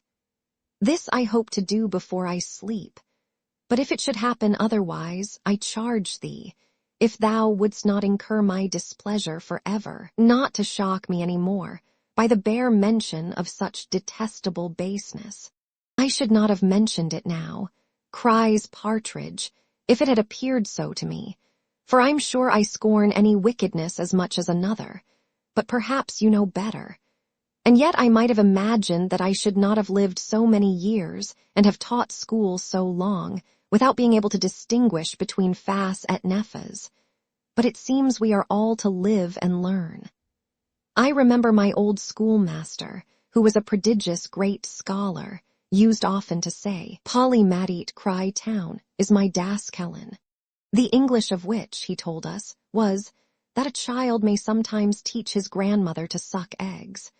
I have lived to a fine purpose, truly, if I am to be taught my grammar at this time of day. Perhaps, young gentlemen, you may change your opinion if you live to my years. For I remember I thought myself as wise when I was a stripling of 21 or 22 as I am now. I am sure I always taught alienus, and my master read it so before me. There were not many instances in which Partridge could provoke Jones, nor were there many in which Partridge himself could have been hurried out of his respect. Unluckily, however, they had both hit on one of these. We have already seen Partridge could not bear to have his learning attacked, nor could Jones bear some passage or other in the foregoing speech. And now, looking upon his companion with a contemptuous and disdainful air, a thing not usual with him, he cried, Partridge, I see thou art a conceited old fool, and I wish thou art not likewise an old rogue. Indeed, if I was as well convinced of the latter as I am of the former, thou shouldst travel no farther in my company. The sage pedagogue was contented with the vent which he had already given to his indignation, and, as the vulgar phrase is, immediately drew in his horns.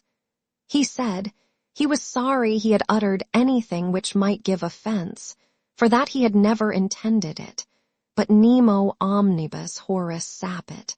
As Jones had the vices of a warm disposition, he was entirely free from those of a cold one, and if his friends must have confessed his temper to have been a little too easily ruffled, his enemies must at the same time have confessed that it has soon subsided. Nor did it at all resemble the sea, whose swelling is more violent and dangerous after a storm is over than while the storm itself subsists.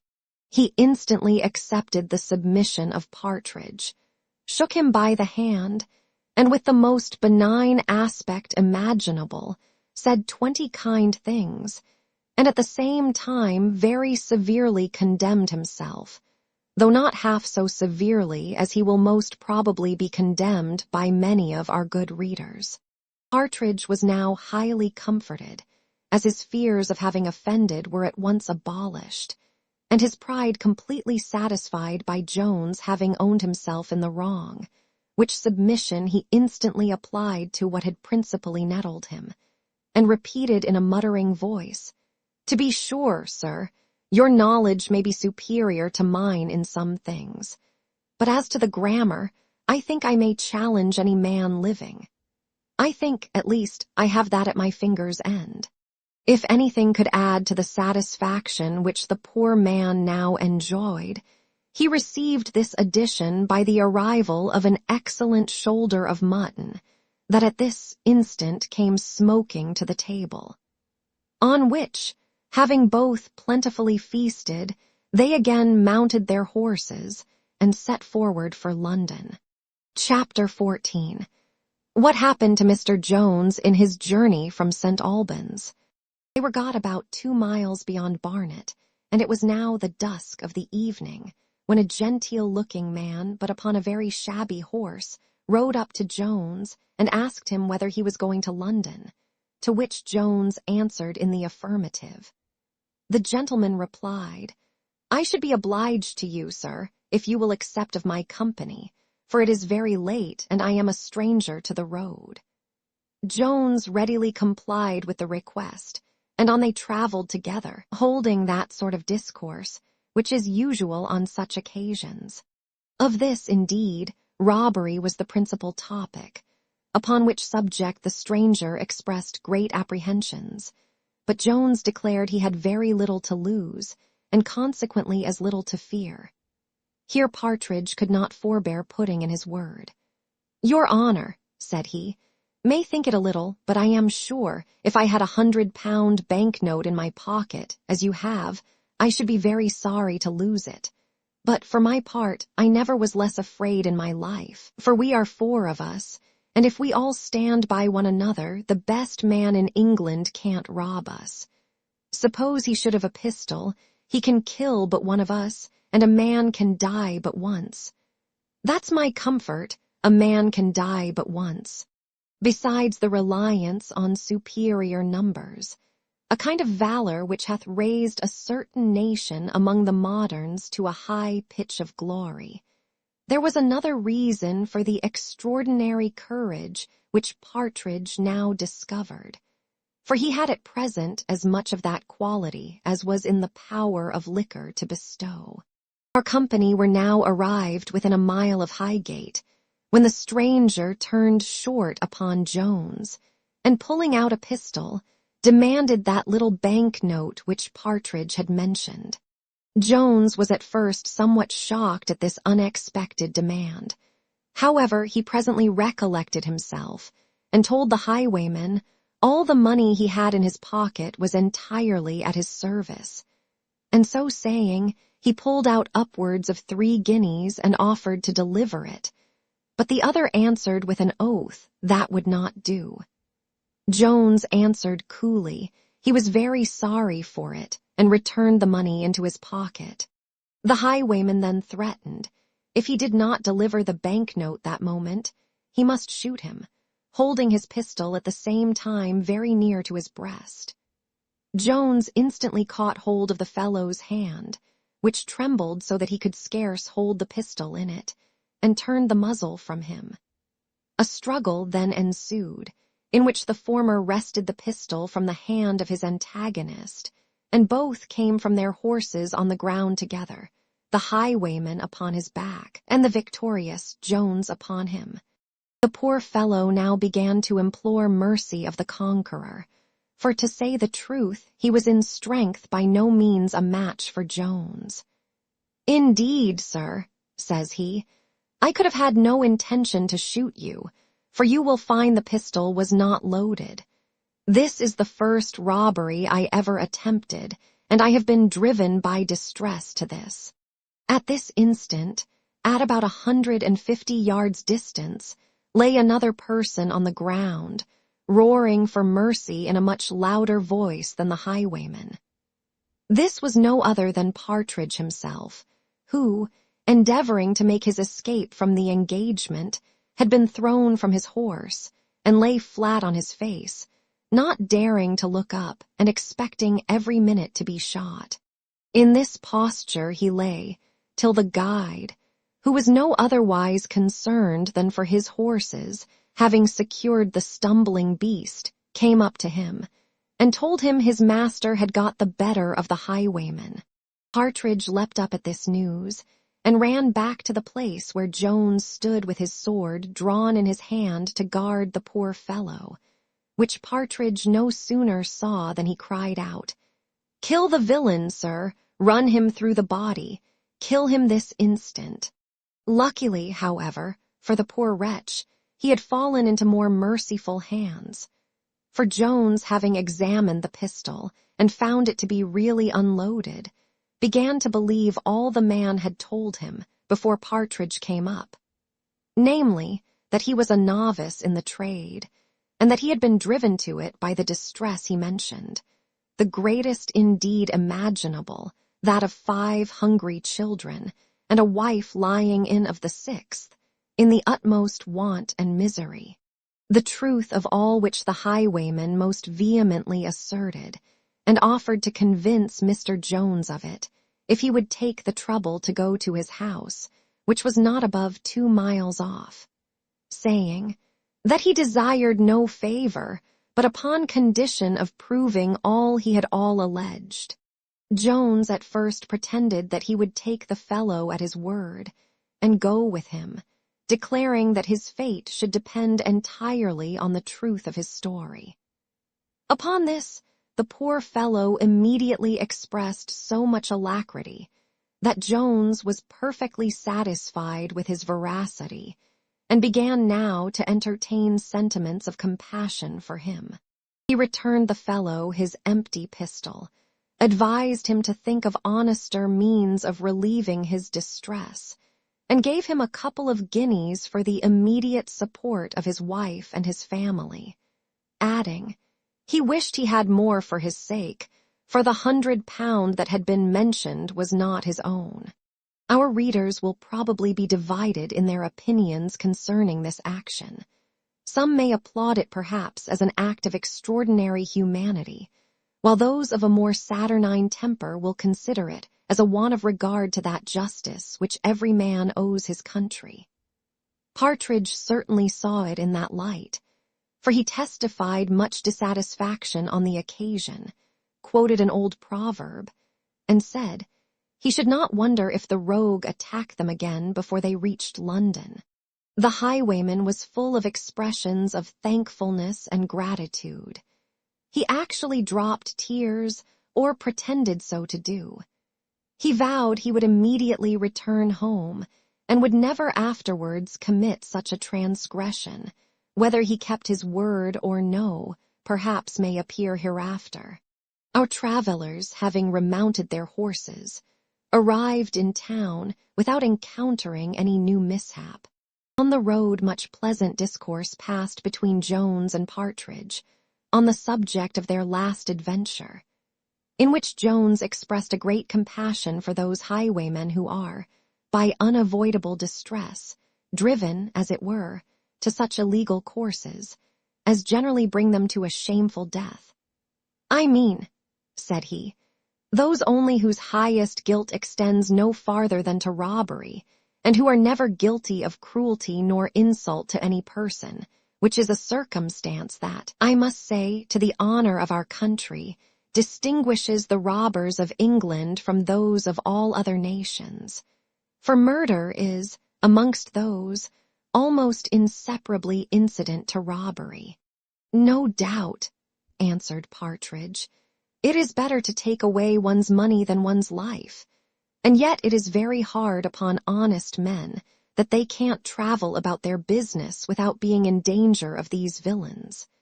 And to be sure it would be better that all rogues were hanged out of the way than that one honest man should suffer. For my own part, indeed, I should not care to have the blood of any of them on my own hands, but it is very proper for the law to hang them all. What right hath any man to take 6pence from me, unless I give it him? Is there any honesty in such a man? No, surely, cries Jones, no more than there is in him who takes the horses out of another man's stable, or who applies to his own use the money which he finds, when he knows the right owner. These hints stopped the mouth of Partridge, nor did he open it again till Jones, having thrown some sarcastical jokes on his cowardice, he offered to excuse himself on the inequality of firearms, saying, 1,000 naked men are nothing to one pistol, for though it is true it will kill but one at a single discharge, yet who can tell but that one may be himself? Book 13, containing the space of 12 days. Chapter 1, an invocation. Come, bright love of fame, inspire my glowing breast. Not thee I will call, who, over swelling tides of blood and tears, dost bear the hero on to glory, while sighs of millions waft his spreading sails. But thee, fair, gentle maid, whom Nisus, happy nymph, first on the banks of Hebrus did produce. Thee, whom Maeonia educated, whom Mantua charmed, and who, on that fair hill which overlooks the proud metropolis of Britain, satst with thy Milton, sweetly tuning the heroic lyre. Fill my ravished fancy with the hopes of charming ages yet to come. Foretell me that some tender maid, whose grandmother is yet unborn hereafter, when, under the fictitious name of Sophia, she reads the real worth which once existed in my Charlotte, shall from her sympathetic breast send forth the heaving sigh. Do thou teach me not only to foresee, but to enjoy, nay, even to feed on future praise. Comfort me by a solemn assurance that when the little parlor in which I sit at this instant shall be reduced to a worse furnished box, I shall be read with honor by those who never knew nor saw me, and whom I shall neither know nor see. And thou, much plumper dame, whom no airy forms nor phantoms of imagination clothe, whom the well-seasoned beef and pudding richly stained with plums delight, thee I call, of whom in a trekschuit in some Dutch canal, the fat Afrouw Gelt, impregnated by a jolly merchant of Amsterdam, was delivered. In Grub Street school didst thou suck in the elements of thy erudition. Here haste thou, in thy maturer age, taught poetry to tickle not the fancy, but the pride of the patron. Comedy from thee learns a grave and solemn air, while tragedy storms aloud, and rends affrighted theatres with its thunders.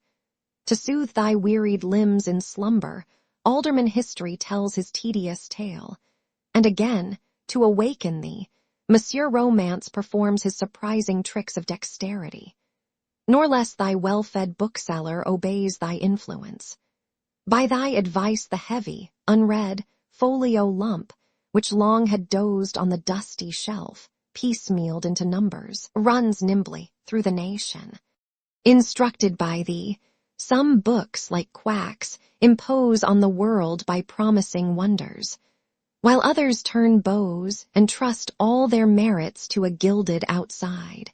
Come, thou jolly substance, with thy shining face, keep back thy inspiration, but hold forth thy tempting rewards. Thy shining, chinking heap, thy quickly convertible bank bill, big with unseen riches, thy often varying stock, the warm, the comfortable house, and lastly a fair portion of that bounteous mother, whose flowing breasts yield redundant sustenance for all her numerous offspring, did not some too greedily and wantonly drive their brethren from the teat. Come thou, and if I am too tasteless of thy valuable treasures, warm my heart with the transporting thought of conveying them to others. Tell me that through thy bounty, the prattling babes, whose innocent play hath often been interrupted by my labors, may one time be amply rewarded for them. And now this ill-yoked pair, this lean shadow and this fat substance, have prompted me to write, whose assistance shall I invoke to direct my pen. First, genius, thou gift of heaven, without whose aid in vain we struggle against the stream of nature. Thou who dost sow the generous seeds which art nourishes and brings to perfection, do thou kindly take me by the hand and lead me through all the mazes, the winding labyrinths of nature. Initiate me into all those mysteries which profane eyes never beheld. Teach me, which to thee is no difficult task, to know mankind better than they know themselves. Remove that mist which dims the intellects of mortals, and causes them to adore men for their art, or to detest them for their cunning, in deceiving others, when they are, in reality, the objects only of ridicule for deceiving themselves. Strip off the thin disguise of wisdom from self-conceit, of plenty from avarice, and of glory from ambition. Come, thou that hast inspired thy Aristophanes, thy Lucian, thy Cervantes, thy Rabelais, thy Molière, thy Shakespeare, thy Swift, thy Marivaux, fill my pages with humor, till mankind learn the good nature to laugh only at the follies of others, and the humility to grieve at their own. And thou, almost the constant attendant on true genius, humanity, bring all thy tender sensations. If thou hast already disposed of them all between thy Allen and thy Littleton, steal them a little while from their bosomists, not without these the tender scene is painted.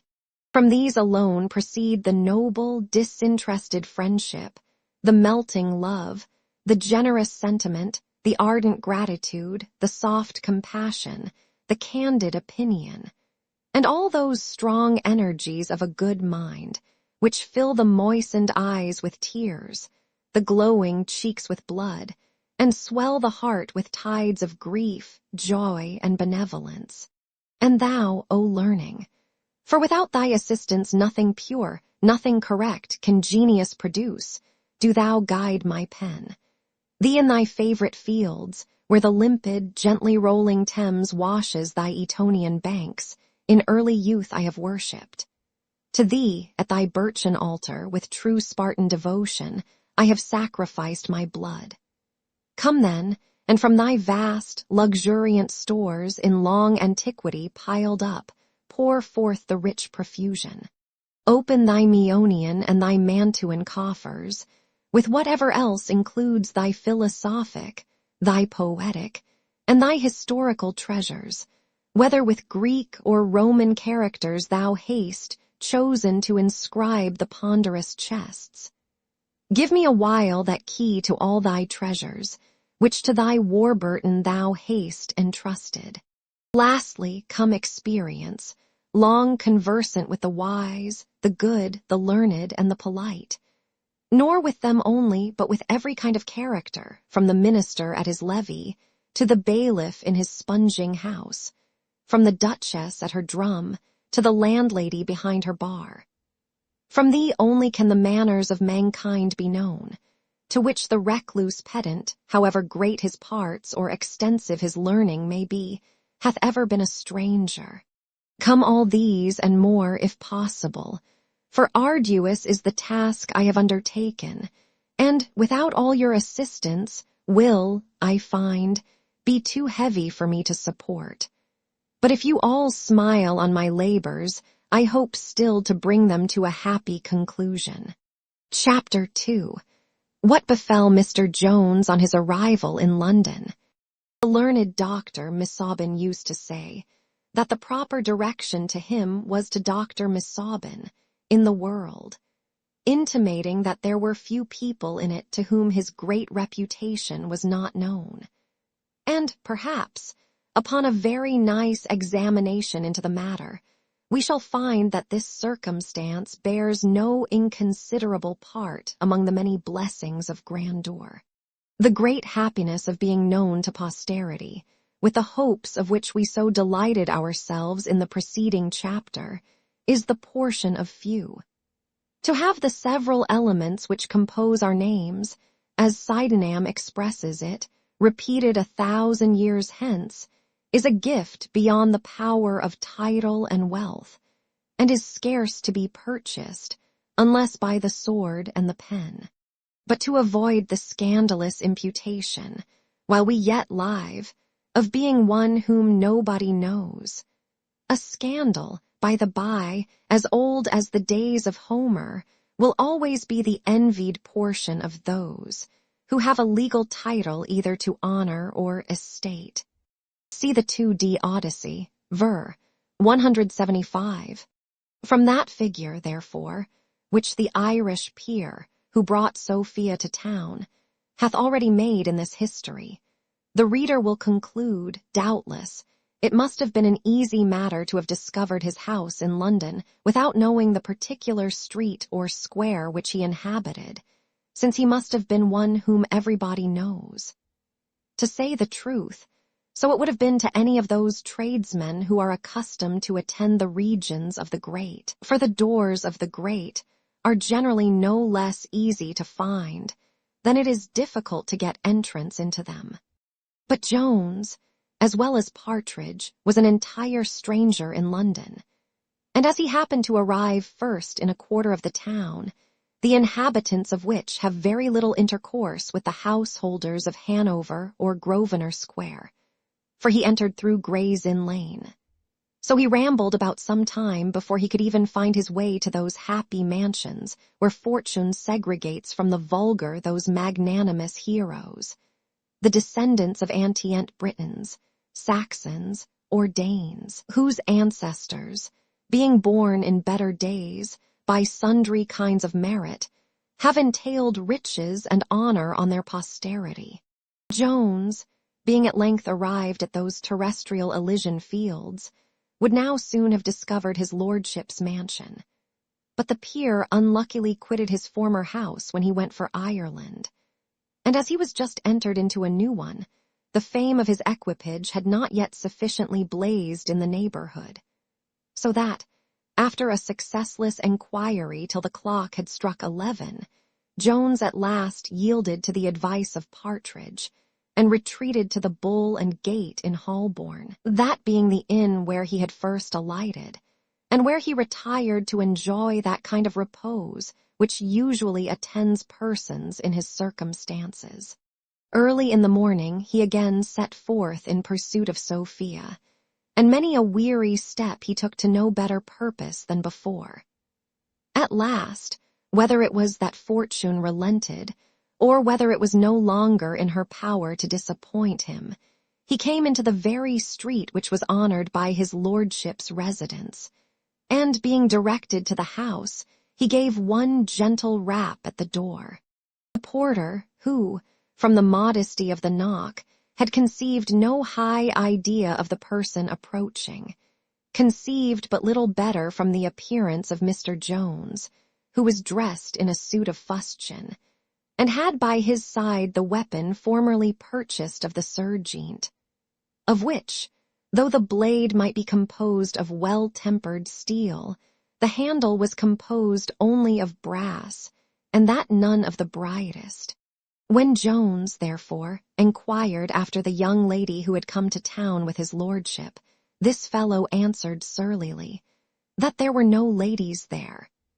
Jones then desired to see the master of the house, but was informed that his lordship would see nobody that morning, and upon growing more pressing the porter said, he had positive orders to let no person in, but if you think proper, said he, to leave your name, I will acquaint his lordship, and if you call another time, you shall know when he will see you. Jones now declared that he had very particular business with the young lady, and could not depart without seeing her. Upon which the porter, with no very agreeable voice or aspect, affirmed that there was no young lady in that house, and consequently none could he see, adding, sure you are the strangest man I ever met with, for you will not take an answer. I have often thought that, by the particular description of Cerberus, the porter of hell in the 6th Aeneid, Virgil might possibly intend to satirize the porters of the great men in his time. The picture, at least, resembles those who have the honor to attend at the doors of our great men. The porter in his lodge answers exactly to Cerberus in his den, and like him, must be appeased by a sop before access can be gained to his master. Perhaps Jones might have seen him in that light, and have recollected the passage where the Sibyl, in order to procure an entrance for Aeneas, presents the keeper of the Stygian avenue with such a sop. Jones, in like manner, now began to offer a bribe to the human Cerberus, which a footman, overhearing, instantly advanced and declared, if Mr. Jones would give him the sum proposed, he would conduct him to the lady. Jones instantly agreed, and was forthwith conducted to the lodging of Mrs. Fitzpatrick, by the very fellow who had attended the ladies thither the day before. Nothing more aggravates ill success than the near approach to good. The gamester, who loses his party at piquet by a single point, laments his bad luck 10 times as much as he who never came within a prospect of the game. So in a lottery, the proprietors of the next numbers to that which wins the great prize are apt to account themselves much more unfortunate than their fellow sufferers. In short, these kind of hairbreadth missings of happiness look like the insults of fortune, who may be considered as thus playing tricks with us, and wantonly diverting herself at our expense. Jones, who more than once already had experienced this frolicsome disposition of the heathen goddess, was now again doomed to be tantalized in the like manner, for he arrived at the door of Mrs. Fitzpatrick about 10 minutes after the departure of Sophia. He now addressed himself to the waiting woman belonging to Mrs. Fitzpatrick, who told him the disagreeable news that the lady was gone, but could not tell him whither, and the same answer he afterwards received from Mrs. Fitzpatrick herself. For as that lady made no doubt but that Mr. Jones was a person detached from her uncle Western in pursuit of his daughter, so she was too generous to betray her. Though Jones had never seen Mrs. Fitzpatrick, yet he had heard that a cousin of Sophia was married to a gentleman of that name. This, however, in the present tumult of his mind, never once recurred to his memory. But when the footman, who had conducted him from his lordship's, acquainted him with the great intimacy between the ladies, and with their calling each other cousin, he then recollected the story of the marriage which he had formerly heard. And as he was presently convinced that this was the same woman, he became more surprised at the answer which he had received, and very earnestly desired leave to wait on the lady herself, but she as positively refused him that honor. Jones, who, though he had never seen a court, was better bred than most who frequent it, was incapable of any rude or abrupt behavior to a lady. When he had received, therefore, a peremptory denial, he retired for the present, saying to the waiting woman that if this was an improper hour to wait on her lady, he would return in the afternoon, and that he then hoped to have the honor of seeing her. The civility with which he uttered this, added to the great comeliness of his person, made an impression on the waiting woman, and she could not help answering, "Perhaps, sir, you may." And indeed, she afterwards said everything to her mistress, which she thought most likely to prevail on her to admit a visit from the handsome young gentleman, for so she called him. Jones very shrewdly suspected that Sophia herself was now with her cousin, and was denied to him, which he imputed to her resentment of what had happened at Upton. Having, therefore, dispatched Partridge to procure him lodgings, he remained all day in the street, watching the door where he thought his angel lay concealed. But no person did he see issue forth, except a servant of the house, and in the evening he returned to pay his visit to Mrs. Fitzpatrick, which that good lady at last condescended to admit. There is a certain air of natural gentility, which it is neither in the power of dress to give, nor to conceal. Mr. Jones, as hath been before hinted, was possessed of this in a very eminent degree. He met, therefore, with a reception from the lady somewhat different from what his apparel seemed to demand, and after he had paid her his proper respects, was desired to sit down. The reader will not, I believe, be desirous of knowing all the particulars of this conversation, which ended very little to the satisfaction of poor Jones. For though Mrs. Fitzpatrick soon discovered the lover, as all women have the eyes of hawks in those matters, yet she still thought it was such a lover, as a generous friend of the lady should not betray her to. In short, she suspected this was the very Mr. Blifil from whom Sophia had flown, and all the answers which she artfully drew from Jones concerning Mr. Allworthy's family confirmed her in this opinion. She therefore strictly denied any knowledge concerning the place whither Sophia was gone, nor could Jones obtain more than a permission to wait on her again the next evening. When Jones was departed, Mrs. Fitzpatrick communicated her suspicion concerning Mr. Blifil to her maid, who answered, "Sure, madam, he is too pretty a man, in my opinion, for any woman in the world to run away from. I had rather fancy it is Mr. Jones." "Mr. Jones," said the lady. "What Jones?"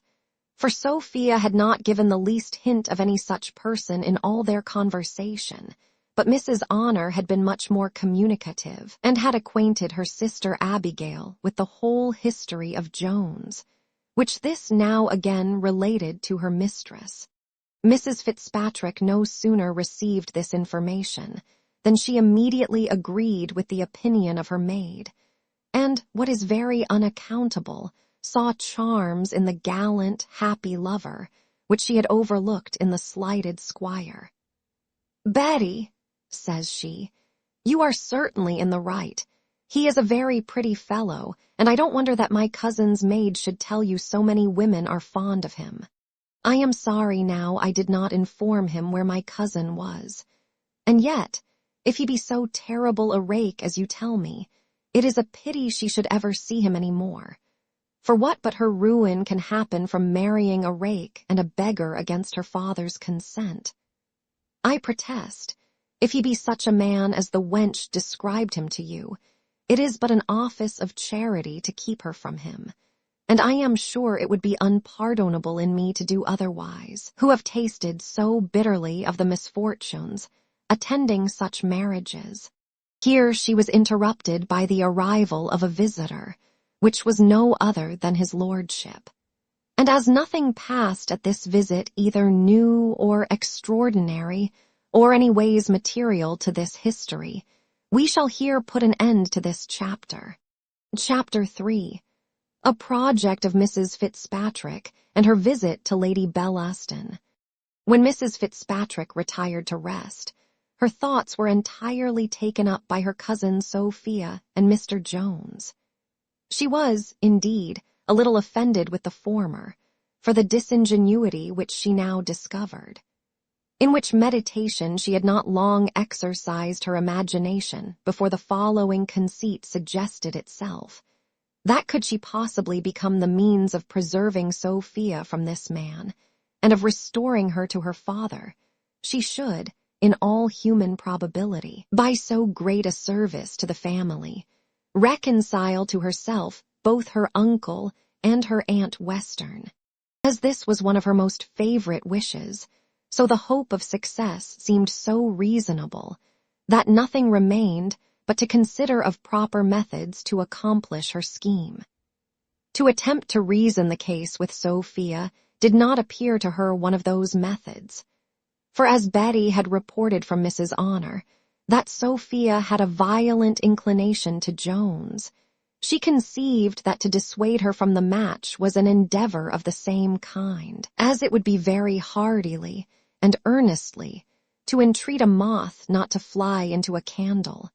If the reader will please to remember that the acquaintance which Sophia had with Lady Bellaston was contracted at the house of Mrs. Western, and must have grown at the very time when Mrs. Fitzpatrick lived with this latter lady, he will want no information that Mrs. Fitzpatrick must have been acquainted with her likewise. They were, besides, both equally her distant relations. After much consideration, therefore, she resolved to go early in the morning to that lady, and endeavor to see her, unknown to Sophia, and to acquaint her with the whole affair. For she did not in the least doubt but that the prudent lady, who had often ridiculed romantic love and indiscreet marriages in her conversation, would very readily concur in her sentiments concerning this match, and would lend her utmost assistance to prevent it. This resolution she accordingly executed, and the next morning before the sun she huddled on her clothes, and at a very unfashionable, unseasonable, unvisitable hour went to Lady Bellaston, to whom she got access, without the least knowledge or suspicion of Sophia, who, though not asleep, lay at that time awake in her bed, with Honor snoring by her side. Mrs. Fitzpatrick made many apologies for an early, abrupt visit, at an hour when, she said, she should not have thought of disturbing her ladyship, but upon business of the utmost consequence. She then opened the whole affair, told all she had heard from Betty, and did not forget the visit which Jones had paid to herself the preceding evening. Lady Bellaston answered with a smile, "Then you have seen this terrible man, madam. Pray, is he so very fine a figure as he is represented? For Adolphe entertained me last night almost 2 hours with him. The wench, I believe, is in love with him by reputation." Here the reader will be apt to wonder, but the truth is that Mrs. Adolphe, who had the honor to pin and unpin the Lady Bellaston, had received complete information concerning the said Mr. Jones, and had faithfully conveyed the same to her lady last night, or rather that morning, while she was undressing, on which accounts she had been detained in her office above the space of an hour and a half. The lady, indeed, though generally well enough pleased with the narratives of Mrs. Adolphe at those seasons, gave an extraordinary attention to her account of Jones. For Honor had described him as a very handsome fellow, and Mrs. Adolphe, in her hurry, added so much to the beauty of his person to her report, that Lady Bellaston began to conceive him to be a kind of miracle in nature. The curiosity which her woman had inspired was now greatly increased by Mrs. Fitzpatrick, who spoke as much in favor of the person of Jones as she had before spoken in dispraise of his birth, character, and fortune. When Lady Bellaston had heard the whole, she answered gravely, "Indeed, madam, this is a matter of great consequence. Nothing can certainly be more commendable than the part you act, and I shall be very glad to have my share in the preservation of a young lady of so much merit, and for whom I have so much esteem. Doth not your ladyship think," says Mrs. Fitzpatrick eagerly, "that it would be the best way to write immediately to my uncle and acquaint him where my cousin is?" The lady pondered a little upon this, and thus answered, "Why, no, madam, I think not.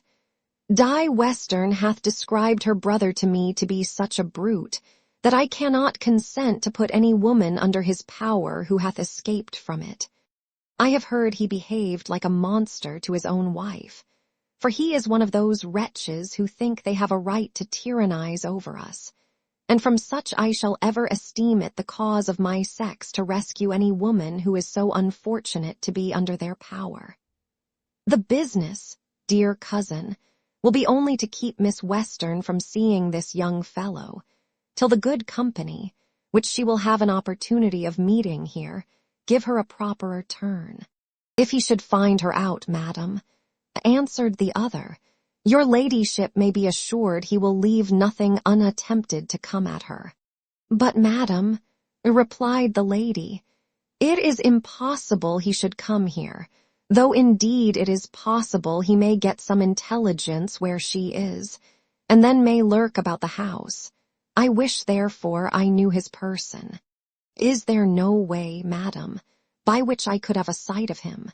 For otherwise, you know, cousin, she may contrive to see him here without my knowledge." Mrs. Fitzpatrick answered that he had threatened her with another visit that afternoon, and that, if her ladyship pleased to do her the honor of calling upon her then, she would hardly fail of seeing him between 6 and 7, and if he came earlier she would, by some means or other, detain him till her ladyship's arrival. Lady Bellaston replied she would come the moment she could get from dinner, which she supposed would be by 7 at farthest, for that it was absolutely necessary she should be acquainted with his person. "Upon my word, madam," says she, "it was very good to take this care of Miss Western, but common humanity as well as regard to our family requires it of us both, for it would be a dreadful match indeed." Mrs. Fitzpatrick failed not to make a proper return to the compliment which Lady Bellaston had bestowed on her cousin, and after some little immaterial conversation, withdrew, and, getting as fast as she could into her chair, unseen by Sophia or Honor, returned home. Chapter 4, which consists of visiting. Mr. Jones had walked within sight of a certain door during the whole day, which, though one of the shortest, appeared to him to be one of the longest in the whole year. At length, the clock having struck 5, he returned to Mrs. Fitzpatrick, who, though it was a full hour earlier than the decent time of visiting, received him very civilly, but still persisted in her ignorance concerning Sophia. Jones, in asking for his angel, had dropped the word cousin, upon which Mrs. Fitzpatrick said, "Then, sir, you know we are related, and as we are, you will permit me the right of inquiring into the particulars of your business with my cousin." Here Jones hesitated a good while, and at last answered. He had a considerable sum of money of hers in his hands, which he desired to deliver to her. He then produced the pocket-book, and acquainted Mrs. Fitzpatrick with the contents, and with the method in which they came into his hands. He had scarce finished his story, when a most violent noise shook the whole house. To attempt to describe this noise to those who have heard it would be in vain, and to aim at giving any idea of it to those who have never heard the like would be still more vain, for it may be truly said, non acuta sic geminant Corybantes era. The priests of Cybele do not so rattle their sounding brass. In short, a footman knocked, or rather thundered, at the door. Jones was a little surprised at the sound, having never heard it before, but Mrs. Fitzpatrick very calmly said that, as some company were coming, she could not make him any answer now, but if he pleased to stay till they were gone, she intimated she had something to say to him. The door of the room now flew open, and after pushing in her hoop sideways before her, entered Lady Bellaston, who having first made a very low courtesy to Mrs. Fitzpatrick, and as low a one to Mr. Jones, was ushered to the upper end of the room. We mention these minute matters for the sake of some country ladies of our acquaintance, who think it contrary to the rules of modesty to bend their knees to a man. The company were hardly well settled before the arrival of the peer lately mentioned caused a fresh disturbance and a repetition of ceremonials. These being over, the conversation began to be, as the phrase is, extremely brilliant. However, as nothing passed in it which can be thought material to this history, or, indeed, very material in itself, I shall omit the relation. The rather, as I have known some very fine polite conversation grow extremely dull when transcribed into books or repeated on the stage. Indeed, this mental repast is a dainty, of which those who are excluded from polite assemblies must be contented to remain as ignorant as they must of the several dainties of French cookery, which are served only at the tables of the great. To say the truth, as neither of these are adapted to every taste, they might both be often thrown away on the vulgar. Poor Jones was rather a spectator of this elegant scene than an actor in it, for though, in the short interval before the peer's arrival, Lady Bellaston first, and afterwards Mrs. Fitzpatrick, had addressed some of their discourse to him, yet no sooner was the noble lord entered than he engrossed the whole attention of the two ladies to himself, and as he took no more notice of Jones than if no such person had been present, unless by now and then staring at him, the ladies followed his example. The company had now stayed so long that Mrs. Fitzpatrick plainly perceived they all designed to stay out each other. She therefore resolved to rid herself of Jones, he being the visitant to whom she thought the least ceremony was due. Taking therefore an opportunity of a cessation of chat, she addressed herself gravely to him, and said, "Sir, I shall not possibly be able to give you an answer tonight as to that business, but if you please to leave word, where I may send to you tomorrow." Jones had natural, but not artificial good breeding. Instead, therefore, of communicating the secret of his lodgings to a servant, he acquainted the lady herself with it particularly, and soon after very ceremoniously withdrew. He was no sooner gone than the great personages, who had taken no notice of him present, began to take much notice of him in his absence. But if the reader hath already excused us from relating the more brilliant part of this conversation, he will surely be very ready to excuse the repetition of what may be called vulgar abuse, though, perhaps, it may be material to our history to mention an observation of Lady Bellaston, who took her leave in a few minutes after him, and then said to Mrs. Fitzpatrick at her departure, "I am satisfied on the account of my cousin. She can be in no danger from this fellow." Our history shall follow the example of Lady Bellaston, and take leave of the present company, which was now reduced to 2 persons, between whom, as nothing passed, which in the least concerns us or our reader, we shall not suffer ourselves to be diverted by it from matters which must seem of more consequence to all those who are at all interested in the affairs of our hero. Chapter 5. An adventure which happened to Mr. Jones at his lodgings, with some account of a young gentleman who lodged there, and of the mistress of the house and her 2 daughters. The next morning, as early as it was decent, Jones attended at Mrs. Fitzpatrick's door, where he was answered that the lady was not at home, an answer which surprised him the more, as he had walked backwards and forwards in the street from break of day, and if she had gone out, he must have seen her. This answer, however, he was obliged to receive, and not only now, but to 5 several visits which he made her that day. To be plain with the reader, the noble peer had from some reason or other, perhaps from a regard for the lady's honor, insisted that she should not see Mr. Jones, whom he looked on as a scrub, any more, and the lady had complied in making that promise to which we now see her so strictly adhere. But as our gentle reader may possibly have a better opinion of the young gentleman than her ladyship, and may even have some concern, should it be apprehended that, during this unhappy separation from Sophia, he took up his residence either at an inn or in the street. We shall now give an account of his lodging, which was indeed in a very reputable house, and in a very good part of the town. Mr. Jones, then, had often heard Mr. Allworthy mention the gentlewoman at whose house he used to lodge when he was in town. This person, who, as Jones likewise knew, lived in Bond Street, was the widow of a clergyman, and was left by him, at his decease, in possession of 2 daughters, and of a complete set of manuscript sermons.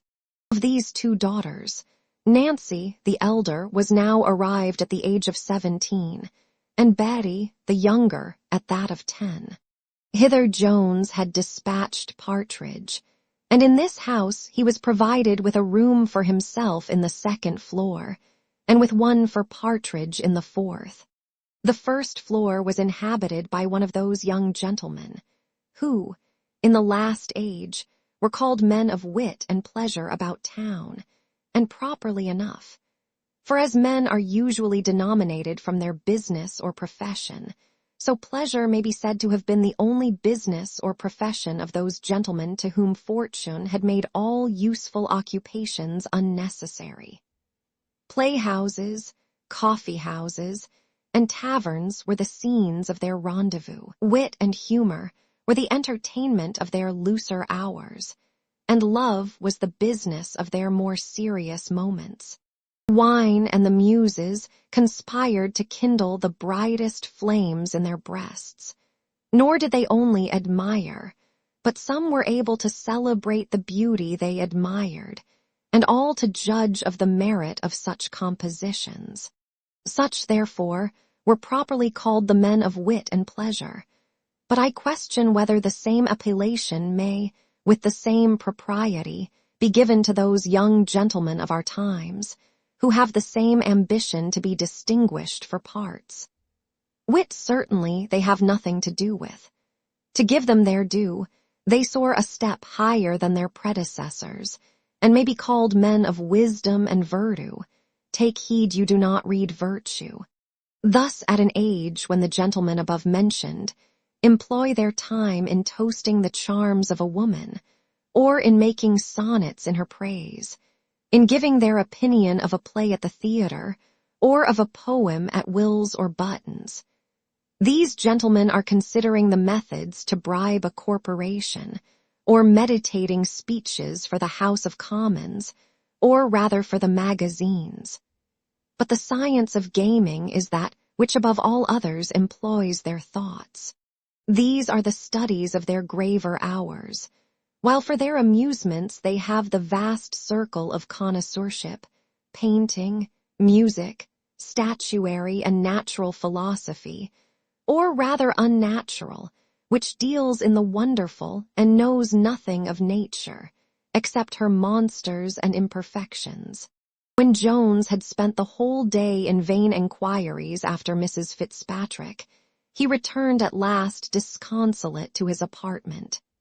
Here, while he was venting his grief in private, he heard a violent uproar below stairs, and soon after a female voice begged him for heaven's sake to come and prevent murder. Jones, who was never backward on any occasion to help the distressed, immediately ran downstairs. When stepping into the dining room, whence all the noise issued, he beheld the young gentleman of wisdom and virtue just before mentioned, pinned close to the wall by his footman, and a young woman standing by, wringing her hands and crying out, "He will be murdered! He will be murdered!" And indeed, the poor gentleman seemed in some danger of being choked, when Jones flew hastily to his assistance, and rescued him, just as he was breathing his last, from the unmerciful clutches of the enemy. Though the fellow had received several kicks and cuffs from the little gentleman, who had more spirit than strength, he had made it a kind of scruple of conscience to strike his master, and would have contented himself with only choking him. But towards Jones he bore no such respect. He no sooner therefore found himself a little roughly handled by his new antagonist than he gave him one of those punches in the guts which, though the spectators at Broughton's amphitheatre have such exquisite delight in seeing them, convey but very little pleasure in the feeling. The lusty youth had no sooner received this blow than he meditated a most grateful return, and now ensued a combat between Jones and the footman, which was very fierce, but short. For this fellow was no more able to contend with Jones than his master had before been to contend with him. And now, fortune, according to her usual custom, reversed the face of affairs. The former victor lay breathless on the ground, and the vanquished gentleman had recovered breath enough to thank Mr. Jones for his seasonable assistance. He received likewise the hearty thanks of the young woman present, who was indeed no other than Miss Nancy, the eldest daughter of the house. The footman, having now recovered his legs, shook his head at Jones, and with a sagacious look cried, "Oh, me, I'll have nothing more to do with you. You have been upon the stage, or I'm nably mistaken." And indeed we may forgive this his suspicion, for such was the agility and strength of our hero, that he was, perhaps, a match for one of the first-rate boxers, and could, with great ease, have beaten all the muffled graduates of Mr. Broughton's school.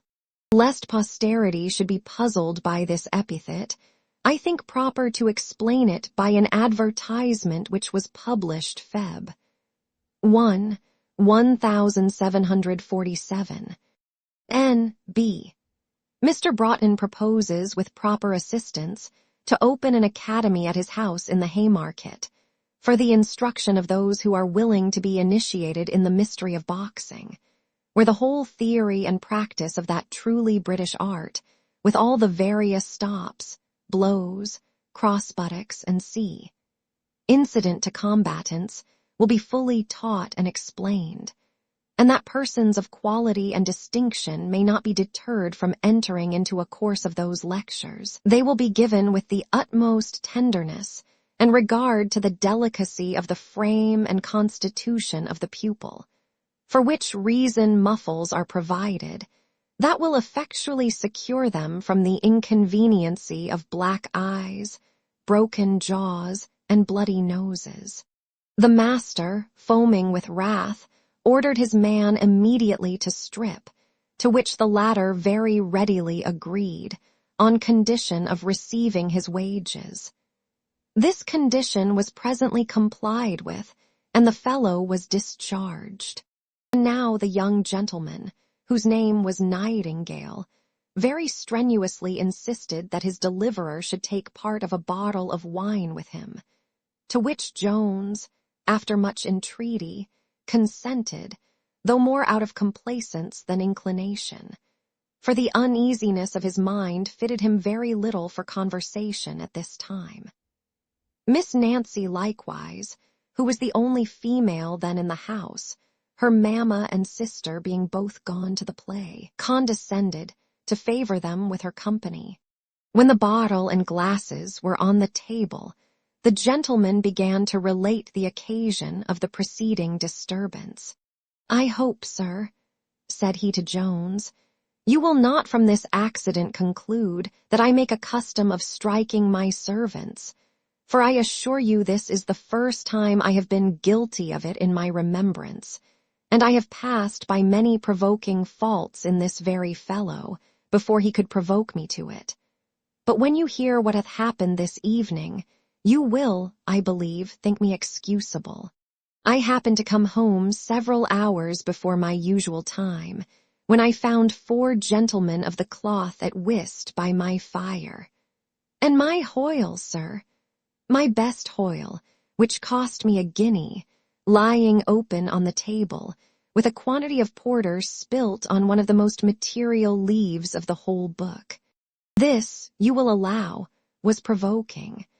But I said nothing till the rest of the honest company were gone, and then gave the fellow a gentle rebuke, who, instead of expressing any concern, made me a pert answer, that servants must have their diversions as well as other people, that he was sorry for the accident which had happened to the book, but that several of his acquaintance had bought the same for a shilling, and that I might stop as much in his wages, if I pleased. I now gave him a severer reprimand than before, when the rascal had the insolence to. In short, he imputed my early coming home to. In short, he cast a reflection. He mentioned the name of a young lady in such a manner that incensed me beyond all patience, and in my passion I struck him. Jones answered, that he believed no person living would blame him. For my part, said he, I confess I should, on the last mentioned provocation, have done the same thing. Our company had not sat long before they were joined by the mother and daughter, at their return from the play. And now they all spent a very cheerful evening together, for all but Jones were heartily merry, and even he put on as much constrained mirth as possible. Indeed, half his natural flow of animal spirits, joined to the sweetness of his temper, was sufficient to make a most amiable companion, and notwithstanding the heaviness of his heart, so agreeable did he make himself on the present occasion, that, at their breaking up, the young gentleman earnestly desired his further acquaintance. Miss Nancy was well pleased with him, and the widow, quite charmed with her new lodger, invited him, with the other, next morning to breakfast. Jones, on his part, was no less satisfied.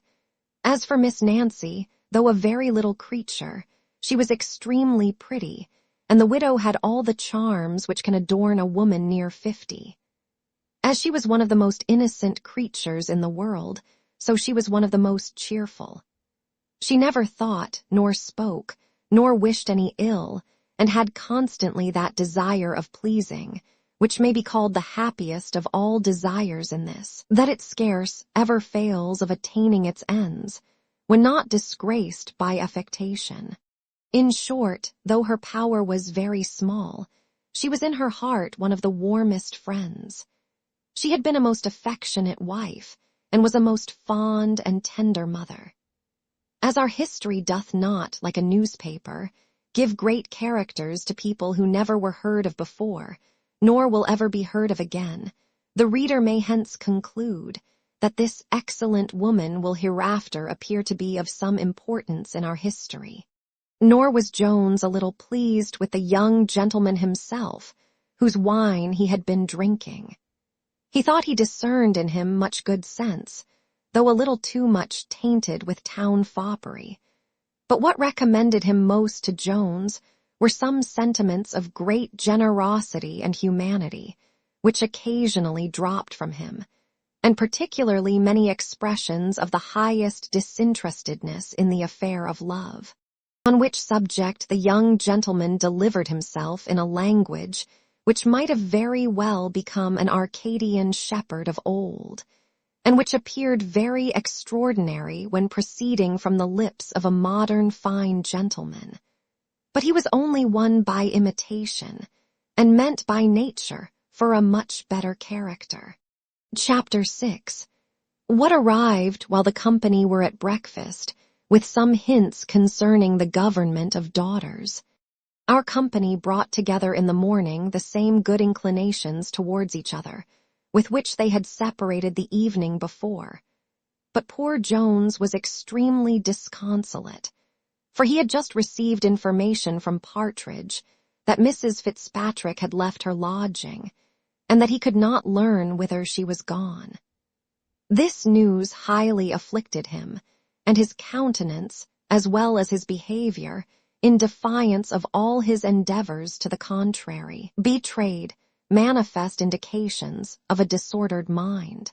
The discourse turned at present, as before, on love, and Mr. Nightingale again expressed many of those warm, generous, and disinterested sentiments upon this subject, which wise and sober men call romantic, but which wise and sober women generally regard in a better light. Mrs. Miller, for so the mistress of the house was called, greatly approved these sentiments, but when the young gentleman appealed to Miss Nancy, she answered only that she believed the gentleman who had spoke the least was capable of feeling most. This compliment was so apparently directed to Jones that we should have been sorry had he passed it by unregarded. He made her indeed a very polite answer, and concluded with an oblique hint that her own silence subjected her to a suspicion of the same kind. For indeed she had scarce opened her lips either now or the last evening. "I am glad, Nanny," says Mrs. Miller, "the gentleman hath made the observation. I protest I am almost of his opinion. What can be the matter with you, child? I never saw such an alteration. What is become of all your gaiety? Would you think, sir, I used to call her my little prattler? She hath not spoke 20 words this week." Here their conversation was interrupted by the entrance of a maid-servant, who brought a bundle in her hand, which, she said, was delivered by a porter for Mr. Jones. She added that the man immediately went away, saying it required no answer. Jones expressed some surprise on this occasion, and declared it must be some mistake. But the maid persisting that she was certain of the name, all the women were desirous of having the bundle immediately opened, which operation was at length performed by little Betsy, with the consent of Mr. Jones, and the contents were found to be a domino, a mask, and a masquerade ticket. Jones was now more positive than ever in asserting that these things must have been delivered by mistake, and Mrs. Miller herself expressed some doubt and said she knew not what to think. But when Mr. Nightingale was asked, he delivered a very different opinion. "All I can conclude from it, sir," said he, "is that you are a very happy man, for I make no doubt but these were sent you by some lady whom you will have the happiness of meeting at the masquerade." Jones had not a sufficient degree of vanity to entertain any such flattering imagination. Nor did Mrs. Miller herself give much assent to what Mr. Nightingale had said, till Miss Nancy, having lifted up the domino, a card dropped from the sleeve, in which was written as follows: "To Mr. Jones, the Queen of the Fairies sends you this. Use her favors not amiss." Mrs. Miller and Miss Nancy now both agreed with Mr. Nightingale. Nay, Jones himself was almost persuaded to be of the same opinion. And as no other lady but Mrs. Fitzpatrick, he thought, knew his lodging, he began to flatter himself with some hopes that it came from her, and that he might possibly see his Sophia.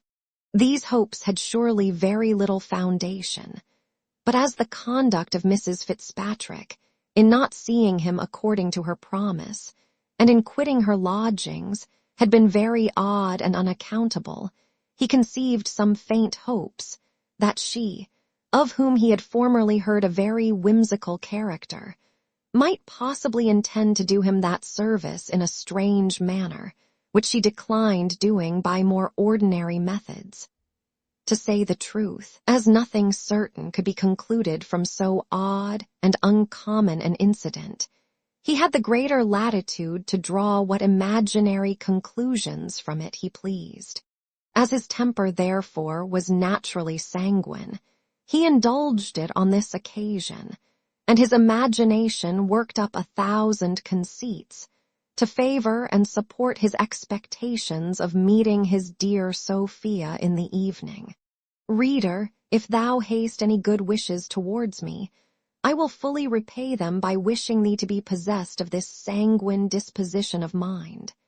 Since, after having read much and considered long on that subject of happiness, which hath employed so many great pens, I am almost inclined to fix it in the possession of this temper, which puts us, in a manner, out of the reach of fortune, and makes us happy without her assistance.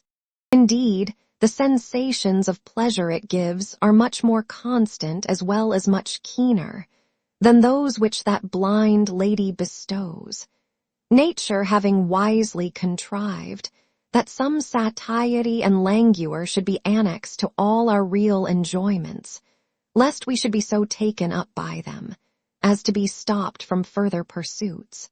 I make no manner of doubt but that, in this light, we may see the imaginary future chancellor just called to the bar, the archbishop in crape, and the prime minister at the tail of an opposition, more truly happy than those who are invested with all the power and profit of those respective offices.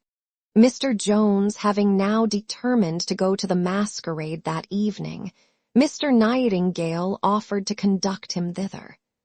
The young gentleman, at the same time, offered tickets to Miss Nancy and her mother, but the good woman would not accept them. She said she did not conceive the harm which some people imagined in a masquerade, but that such extravagant diversions were proper only for persons of quality and fortune, and not for young women who were to get their living, and could, at best, hope to be married to a good tradesman. "A tradesman!" cries Nightingale, "you shan't undervalue my Nancy. There is not a nobleman upon earth above her merit." "Oh, fie!" "Mr. Nightingale," answered Mrs. Miller, "you must not fill the girl's head with such fancies. But if it was her good luck," says the mother with a simper, "to find a gentleman of your generous way of thinking, I hope she would make a better return to his generosity than to give her mind up to extravagant pleasures. Indeed, where young ladies bring great fortunes themselves, they have some right to insist on spending what is their own. And on that account I have heard the gentlemen say, a man has sometimes a better bargain with a poor wife than with a rich one. But let my daughters marry whom they will, I shall endeavor to make them blessings to their husbands. I beg, therefore, I may hear of no more masquerades. Nancy is, I am certain, too good a girl to desire to go, for she must remember when you carried her thither last year, it almost turned her head, and she did not return to herself or to her needle in a month afterwards. Though a gentle sigh, which stole from the bosom of Nancy, seemed to argue some secret disapprobation of these sentiments, she did not dare openly to oppose them. For as this good woman had all the tenderness, so she had preserved all the authority of a parent, and as her indulgence to the desires of her children was restrained only by her fears for their safety and future welfare, so she never suffered those commands which proceeded from such fears to be either disobeyed or disputed. And this the young gentleman, who had lodged 2 years in the house, knew so well that he presently acquiesced in the refusal. Mr. Nightingale, who grew every minute fonder of Jones, was very desirous of his company that day to dinner at the tavern, where he offered to introduce him to some of his acquaintance. But Jones begged to be excused, as his clothes, he said, were not yet come to town. To confess the truth, Mr. Jones was now in a situation, which sometimes happens to be the case of young gentlemen of much better figure than himself. In short, he had not 1 penny in his pocket, a situation in much greater credit among the antient philosophers than among the modern wise men who live in Lombard Street, or those who frequent White's chocolate house. And perhaps the great honors which those philosophers have ascribed to an empty pocket may be one of the reasons of that high contempt in which they are held in the aforesaid street and chocolate house. Now, if the antient opinion, that men might live very comfortably on virtue only, be, as the modern wise men just above mentioned pretend to have discovered, a notorious error. No less false is, I apprehend, that position of some writers of romance, that a man can live altogether on love. For however delicious repasts this may afford to some of our senses or appetites, it is most certain it can afford none to others. Those, therefore, who have placed too great a confidence in such writers, have experienced their error when it was too late, and have found that love was no more capable of allaying hunger than a rose is capable of delighting the ear, or a violin of gratifying the smell. Notwithstanding, therefore, all the delicacies which love had set before him, namely, the hopes of seeing Sophia at the masquerade, on which, however ill-founded his imagination might be, he had voluptuously feasted during the whole day. The evening no sooner came than Mr. Jones began to languish for some food of a grosser kind. Partridge discovered this by intuition, and took the occasion to give some oblique hints concerning the bank bill, and, when these were rejected with disdain, he collected courage enough once more to mention a return to Mr. Allworthy.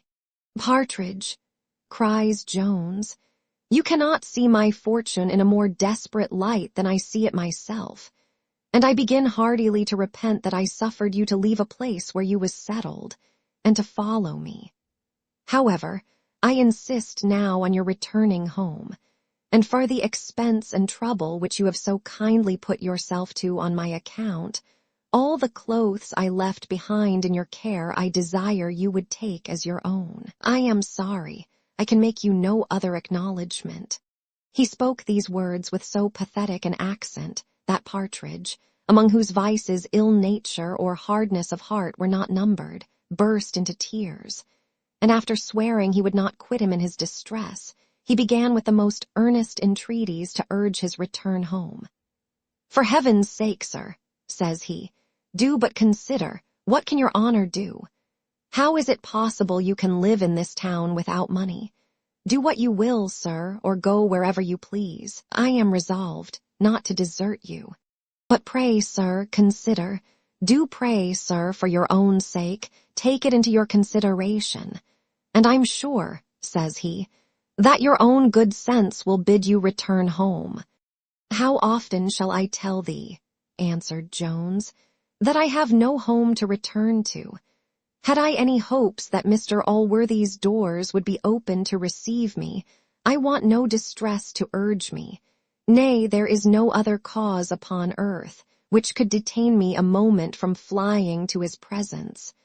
But alas, that I am forever banished from.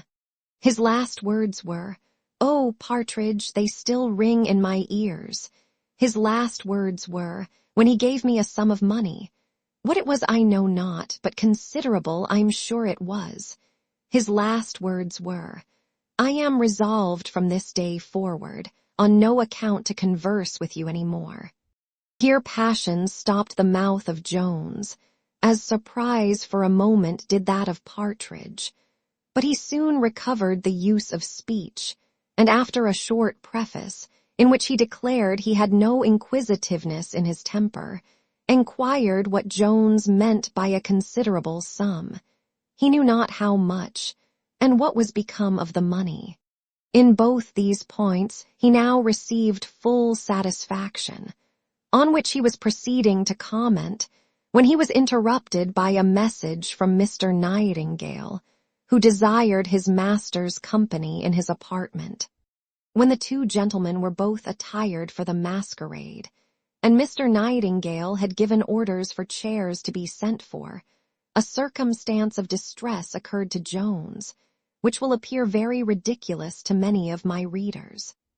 This was how to procure a shilling, but if such readers will reflect a little on what they have themselves felt from the want of £1,000, or, perhaps, of 10 or 20, to execute a favorite scheme, they will have a perfect idea of what Mr. Jones felt on this occasion. For this sum, therefore, he applied to Partridge, which was the first he had permitted him to advance, and was the last he intended that poor fellow should advance in his service. To say the truth, Partridge had lately made no offer of this kind. Whether it was that he desired to see the bank bill broke in upon, or that distress should prevail on Jones to return home, or from what other motive it proceeded, I will not determine. Chapter 7, containing the whole humors of a masquerade. Our cavaliers now arrived at that temple, where Heidegger, the great arbiter deliciarum, the great high priest of pleasure, presides, and, like other heathen priests, imposes on his votaries by the pretended presence of the deity, when in reality no such deity is there. Mr. Nightingale, having taken a turn or two with his companion, soon left him, and walked off with a female, saying, "Now you are here, sir, you must beat about for your own game." Jones began to entertain strong hopes that his Sophia was present, and these hopes gave him more spirits than the lights, the music, and the company, though these are pretty strong antidotes against the spleen. He now accosted every woman he saw, whose stature, shape, or air bore any resemblance to his angel. To all of whom he endeavored to say something smart, in order to engage an answer, by which he might discover that voice which he thought it impossible he should mistake. Some of these answered by a question, in a squeaking voice, "Do you know me?" Much the greater number said, "I don't know you, sir, and nothing more." Some called him an impertinent fellow, some made him no answer at all, some said, "Indeed, I don't know your voice, and I shall have nothing to say to you," and many gave him as kind answers as he could wish, but not in the voice he desired to hear. Whilst he was talking with one of these last, who was in the habit of a shepherdess, a lady in a domino came up to him, and slapping him on the shoulder, whispered him, at the same time in the ear, "If you talk any longer with that trollop, I will acquaint Miss Western." Jones no sooner heard that name, than immediately quitting his former companion, he applied to the domino, begging and entreating her to show him the lady she had mentioned, if she was then in the room. The mask walked hastily to the upper end of the innermost apartment before she spoke, and then, instead of answering him, sat down and declared she was tired. Jones sat down by her and still persisted in his entreaties. At last the lady coldly answered, "I imagined Mr. Jones had been a more discerning lover than to suffer any disguise to conceal his mistress from him." "Is she here, then, madam?" replied Jones with some vehemence, upon which the lady cried, "Hush, sir, you will be observed. I promise you, upon my honor, Miss Western is not here." Jones, now taking the mask by the hand, fell to entreating her in the most earnest manner to acquaint him where he might find Sophia. And when he could obtain no direct answer, he began to upbraid her gently for having disappointed him the day before, and concluded, saying, "Indeed, my good fairy queen, I know your majesty very well, notwithstanding the affected disguise of your voice. Indeed, Mrs. Fitzpatrick, it is a little cruel to divert yourself at the expense of my torments." The mask answered, "Though you have so ingeniously discovered me, I must still speak in the same voice, lest I should be known by others. And do you think, good sir, that I have no greater regard for my cousin than to assist in carrying on an affair between you two, which must end in her ruin as well as your own? Besides, I promise you, my cousin is not mad enough to consent to her own destruction, if you are so much her enemy as to tempt her to it." "Alas, madam," said Jones, "you little know my heart when you call me an enemy of Sophia. And yet to ruin anyone," cries the other, "you will allow is the act of an enemy, and when by the same act you must knowingly and certainly bring ruin on yourself, is it not folly or madness as well as guilt? Now, sir, my cousin hath very little more than her father will please to give her, very little for one of her fashion. You know him, and you know your own situation." Jones vowed he had no such design on Sophia, that he would rather suffer the most violent of deaths than sacrifice her interest to his desires. He said, he knew how unworthy he was of her, every way, that he had long ago resolved to quit all such aspiring thoughts, but that some strange accidents had made him desirous to see her once more, when he promised he would take leave of her forever. "No, madam," concluded he, "my love is not of that base kind which seeks its own satisfaction at the expense of what is most dear to its object. I would sacrifice everything to the possession of my Sophia, but Sophia herself." Though the reader may have already conceived no very sublime idea of the virtue of the lady in the mask, and though possibly she may hereafter appear not to deserve one of the first characters of her sex, yet it is certain these generous sentiments made a strong impression upon her, and greatly added to the affection she had before conceived for our young hero. The lady now, after silence of a few moments, said, she did not see his pretensions to Sophia so much in the light of presumption as of imprudence. "Young fellows," says she, "can never have too aspiring thoughts. I love ambition in a young man, and I would have you cultivate it as much as possible. Perhaps you may succeed with those who are infinitely superior in fortune. Nay, I am convinced there are women. But don't you think me a strange creature, Mr. Jones, to be thus giving advice to a man with whom I am so little acquainted, and one with whose behavior to me I have so little reason to be pleased?" Here Jones began to apologize, and to hope he had not offended in anything he had said of her cousin. To which the mask answered, "And are you so little versed in the sex, to imagine you can well affront a lady more than by entertaining her with your passion for another woman? If the fairy queen had conceived no better opinion of your gallantry, she would scarce have appointed you to meet her at the masquerade." Jones had never less inclination to an amour than at present, but gallantry to the ladies was among his principles of honor, and he held it as much incumbent on him to accept a challenge to love as if it had been a challenge to fight. Nay, his very love to Sophia made it necessary for him to keep well with the lady, as he made no doubt but she was capable of bringing him into the presence of the other. He began therefore to make a very warm answer to her last speech, when a mask, in the character of an old woman, joined them.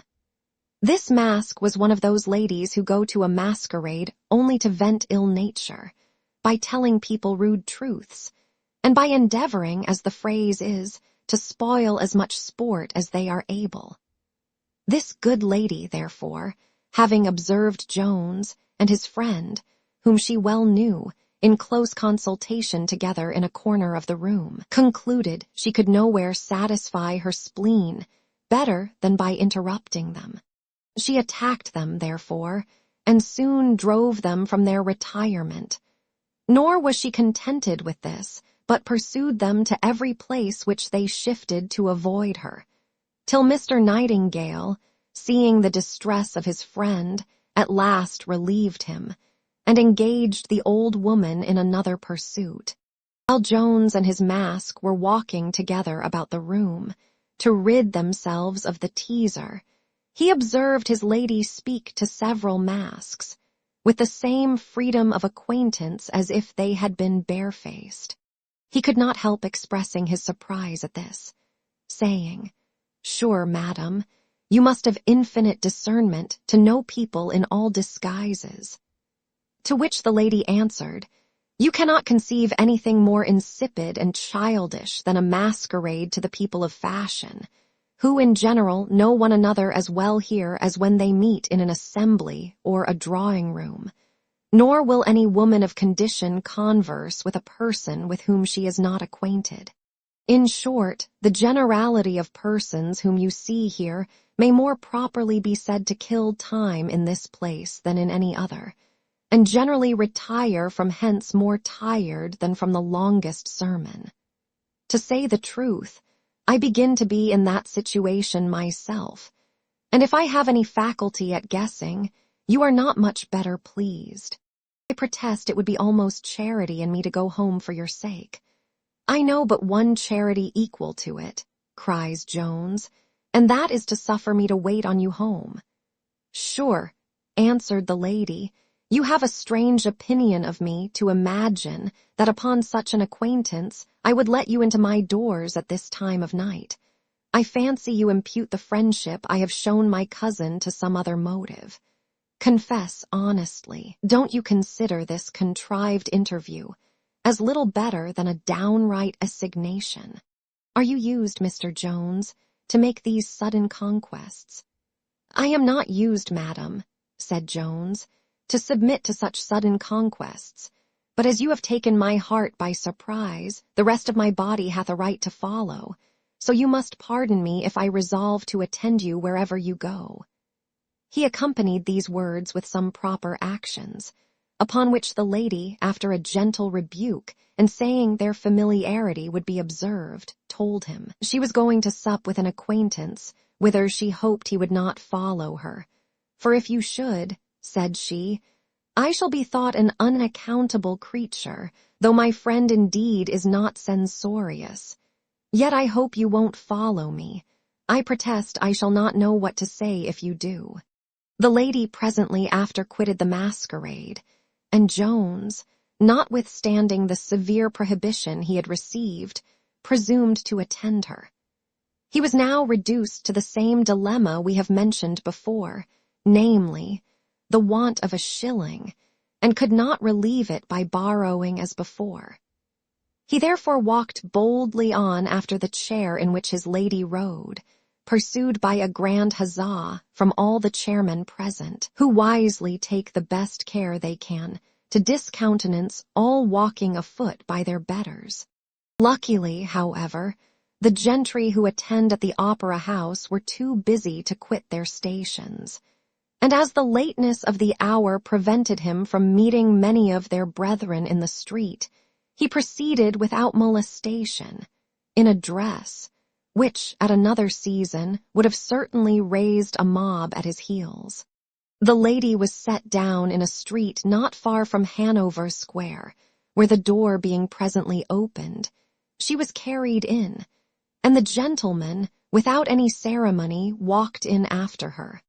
Jones and his companion were now together in a very well-furnished and well-warmed room, when the female, still speaking in her masquerade voice, said she was surprised at her friend, who must absolutely have forgot her appointment. At which, after venting much resentment, she suddenly expressed some apprehension from Jones, and asked him what the world would think of their having been alone together in a house at that time of night. But instead of a direct answer to so important a question, Jones began to be very importunate with the lady to unmask, and at length having prevailed, there appeared not Mrs. Fitzpatrick, but the Lady Bellaston herself. It would be tedious to give the particular conversation, which consisted of very common and ordinary occurrences, and which lasted from 2 till 6 o'clock in the morning. It is sufficient to mention all of it that is anywise material to this history. And this was a promise that the lady would endeavor to find out Sophia, and in a few days bring him to an interview with her, on condition that he would then take his leave of her. When this was thoroughly settled, and a second meeting in the evening appointed at the same place, they separated. The lady returned to her house, and Jones to his lodgings. Chapter 8, containing a scene of distress, which will appear very extraordinary to most of our readers. Jones, having refreshed himself with a few hours' sleep, summoned Partridge to his presence, and delivering him a banknote of £50, ordered him to go and change it. Partridge received this with sparkling eyes, though, when he came to reflect farther, it raised in him some suspicions not very advantageous to the honor of his master. To these the dreadful idea he had of the masquerade, the disguise in which his master had gone out and returned, and his having been abroad all night, contributed. In plain language, the only way he could possibly find to account for the possession of this note was by robbery. And, to confess the truth, the reader, unless he should suspect it was owing to the generosity of Lady Bellaston, can hardly imagine any other. Clear, therefore, the honor of Mr. Jones, and to do justice to the liberality of the lady, he had really received this present from her, who, though she did not give much into the hackney charities of the age, such as building hospitals and sea, was not, however, entirely void of that Christian virtue, and conceived, very rightly, I think, that a young fellow of merit, without a shilling in the world, was no improper object of this virtue. Mr. Jones and Mr. Nightingale had been invited to dine this day with Mrs. Miller. At the appointed hour, therefore, the 2 young gentlemen with the 2 girls attended in the parlor, where they waited from 3 till almost 5 before the good woman appeared. She had been out of town to visit a relation, of whom, at her return, she gave the following account. I hope, gentlemen, you will pardon my making you wait. I am sure if you knew the occasion. I have been to see a cousin of mine, about 6 miles off, who now lies in. It should be a warning to all persons, says she, looking at her daughters, how they marry indiscreetly. There is no happiness in this world without a competency. Oh, Nancy, how shall I describe the wretched condition in which I found your poor cousin? She hath scarce lain in a week, and there was she, this dreadful weather, in a cold room, without any curtains to her bed, and not a bushel of coals in her house to supply her with fire. Her second son, that sweet little fellow, lies ill of a quinsy in the same bed with his mother, for there is no other bed in the house. Poor little Tommy, I believe, Nancy, you will never see your favorite any more, for he is really very ill.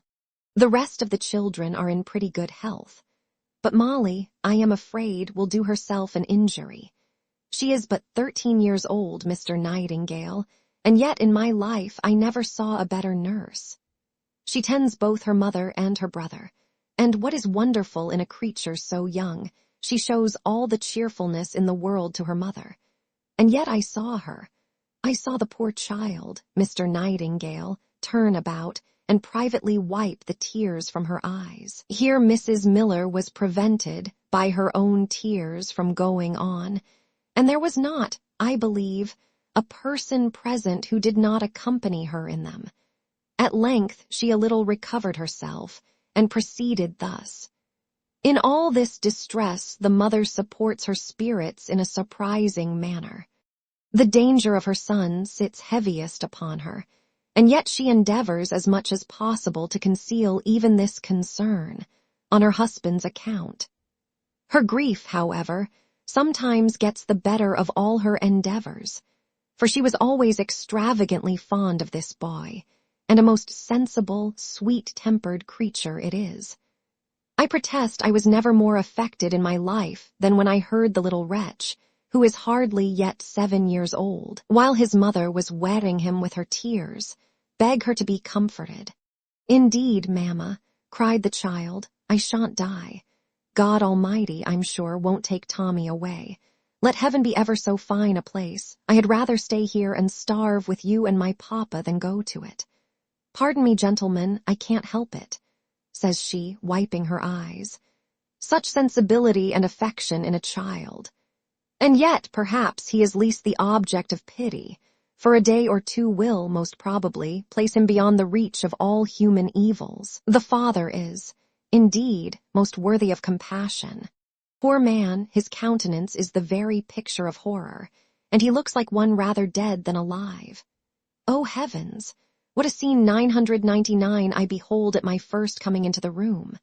The good creature was lying behind the bolster, supporting at once both his child and his wife. He had nothing on but a thin waistcoat, for his coat was spread over the bed to supply the want of blankets. When he rose up at my entrance, I scarce knew him. As comely a man, Mr. Jones, within this fortnight, as you ever beheld, Mr. Nightingale hath seen him. His eyes sunk, his face pale, with a long beard. His body shivering with cold and worn with hunger too, for my cousin says she can hardly prevail upon him to eat. He told me himself in a whisper, I can't repeat it, he said he could not bear to eat the bread his children wanted. And yet, can you believe it, gentlemen? In all this misery his wife has as good caudle as if she lay in the midst of the greatest affluence. I tasted it, and I scarce ever tasted better. The means of procuring her this, he said, he believed was sent him by an angel from heaven. I know not what he meant, for I had not spirits enough to ask a single question. This was a love match, as they call it, on both sides, that is, a match between two beggars. I must indeed say I never saw a fonder couple, but what is their fondness good for but to torment each other? Indeed, mamma, cries Nancy, I have always looked on my cousin Anderson, for that was her name, as one of the happiest of women. I am sure, says Mrs. Miller, the case at present is much otherwise, for anyone might have discerned that the tender consideration of each other's sufferings makes the most intolerable part of their calamity, both to the husband and wife, compared to which hunger and cold, as they affect their own persons only, are scarce evils. Nay, the very children, the youngest, which is not 2 years old, excepted, feel in the same manner, for they are a most loving family, and if they had but a bare competency, would be the happiest people in the world. I never saw the least sign of misery at her house, replied Nancy. I am sure my heart bleeds for what you now tell me. Oh, child, answered the mother, she hath always endeavored to make the best of everything. They have always been in great distress, but indeed this absolute ruin hath been brought upon them by others. The poor man was bail for the villain his brother, and about a week ago, the very day before her lying in, their goods were all carried away and sold by an execution. He sent a letter to me of it by one of the bailiffs, which the villain never delivered. What must he think of my suffering a week to pass before he heard of me? It was not with dry eyes that Jones heard this narrative. When it was ended, he took Mrs. Miller apart with him into another room, and delivering her his purse, in which was the sum of £50, desired her to send as much of it as she thought proper to these poor people. The look which Mrs. Miller gave Jones on this occasion is not easy to be described. She burst into a kind of agony of transport and cried out, "Good heavens! Is there such a man in the world?" But recollecting herself, she said, "Indeed, I know one such, but can there be another?" "I hope, madam," cries Jones, "there are many who have common humanity, for to relieve such distresses in our fellow creatures can hardly be called more." Mrs. Miller then took 10 guineas, which were the utmost he could prevail with her to accept, and said she would find some means of conveying them early the next morning, adding that she had herself done some little matter for the poor people, and had not left them in quite so much misery as she found them. They then returned to the parlor, where Nightingale expressed much concern at the dreadful situation of these wretches, whom indeed he knew, for he had seen them more than once at Mrs. Miller's. He inveighed against the folly of making oneself liable for the debts of others, vented many bitter execrations against the brother, and concluded with wishing something could be done for the unfortunate family. "Suppose, madam," said he, "you should recommend them to Mr. Allworthy, or what think you of a collection? I will give them a guinea with all my heart." Mrs. Miller made no answer, and Nancy, to whom her mother had whispered the generosity of Jones, turned pale upon the occasion, though, if either of them was angry with Nightingale, it was surely without reason. For the liberality of Jones, if he had known it, was not an example which he had any obligation to follow, and there are thousands who would not have contributed a single halfpenny, as indeed he did not in effect, for he made no tender of anything, and therefore, as the others thought proper to make no demand, he kept his money in his pocket. I have, in truth, observed, and shall never have a better opportunity than at present to communicate my observation, that the world are in general divided into 2 opinions concerning charity, which are the very reverse of each other. One party seems to hold that all acts of this kind are to be esteemed as voluntary gifts, and however little you give, if indeed no more than your good wishes, you acquire a great degree of merit in so doing. Others, on the contrary, appear to be as firmly persuaded that beneficence is a positive duty, and that whenever the rich fall greatly short of their ability in relieving the distresses of the poor, their pitiful largesses are so far from being meritorious that they have only performed their duty by halves, and are in some sense more contemptible than those who have entirely neglected it. To reconcile these different opinions is not in my power. I shall only add that the givers are generally of the former sentiment, and the receivers are almost universally inclined to the latter. Chapter 9, which treats of matters of a very different kind from those in the preceding chapter. In the evening, Jones met his lady again, and a long conversation again ensued between them. But as it consisted only of the same ordinary occurrences as before, we shall avoid mentioning particulars, which we despair of rendering agreeable to the reader, unless he is one whose devotion to the fair sex, like that of the papists to their saints, wants to be raised by the help of pictures. I am so far from desiring to exhibit such pictures to the public, that I would wish to draw a curtain over those that have been lately set forth in certain French novels, very bungling copies of which have been presented us here under the name of translations.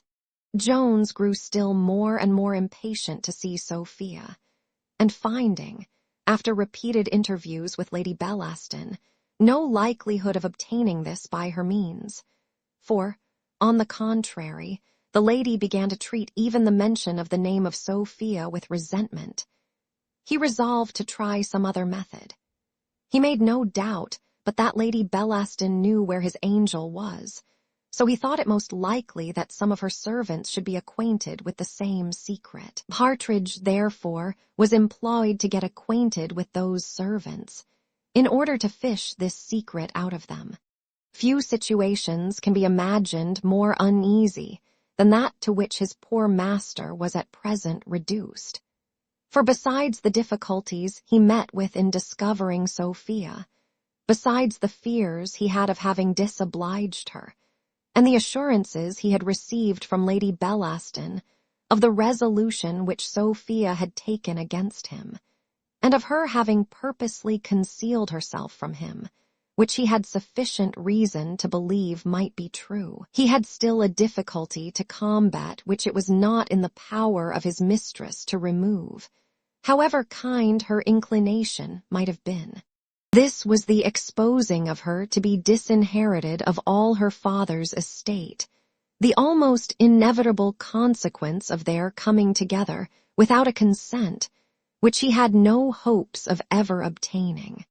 Add to all these the many obligations which Lady Bellaston, whose violent fondness we can no longer conceal, had heaped upon him, so that by her means he was now become one of the best-dressed men about town, and was not only relieved from those ridiculous distresses we have before mentioned, but was actually raised to a state of affluence beyond what he had ever known.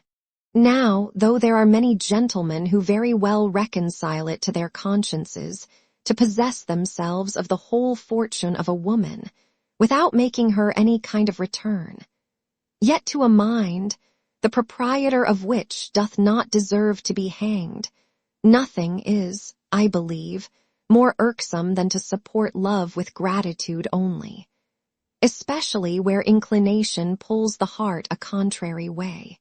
Such was the unhappy case of Jones, for though the virtuous love he bore to Sophia, and which left very little affection for any other woman, had been entirely out of the question, he could never have been able to have made any adequate return to the generous passion of this lady, who had indeed been once an object of desire, but was now entered at least into the autumn of life, though she wore all the gaiety of youth, both in her dress and manner. Nay, she contrived still to maintain the roses in her cheeks, but these, like flowers forced out of season by art, had none of that lively, blooming freshness with which nature, at the proper time, bedecks her own productions.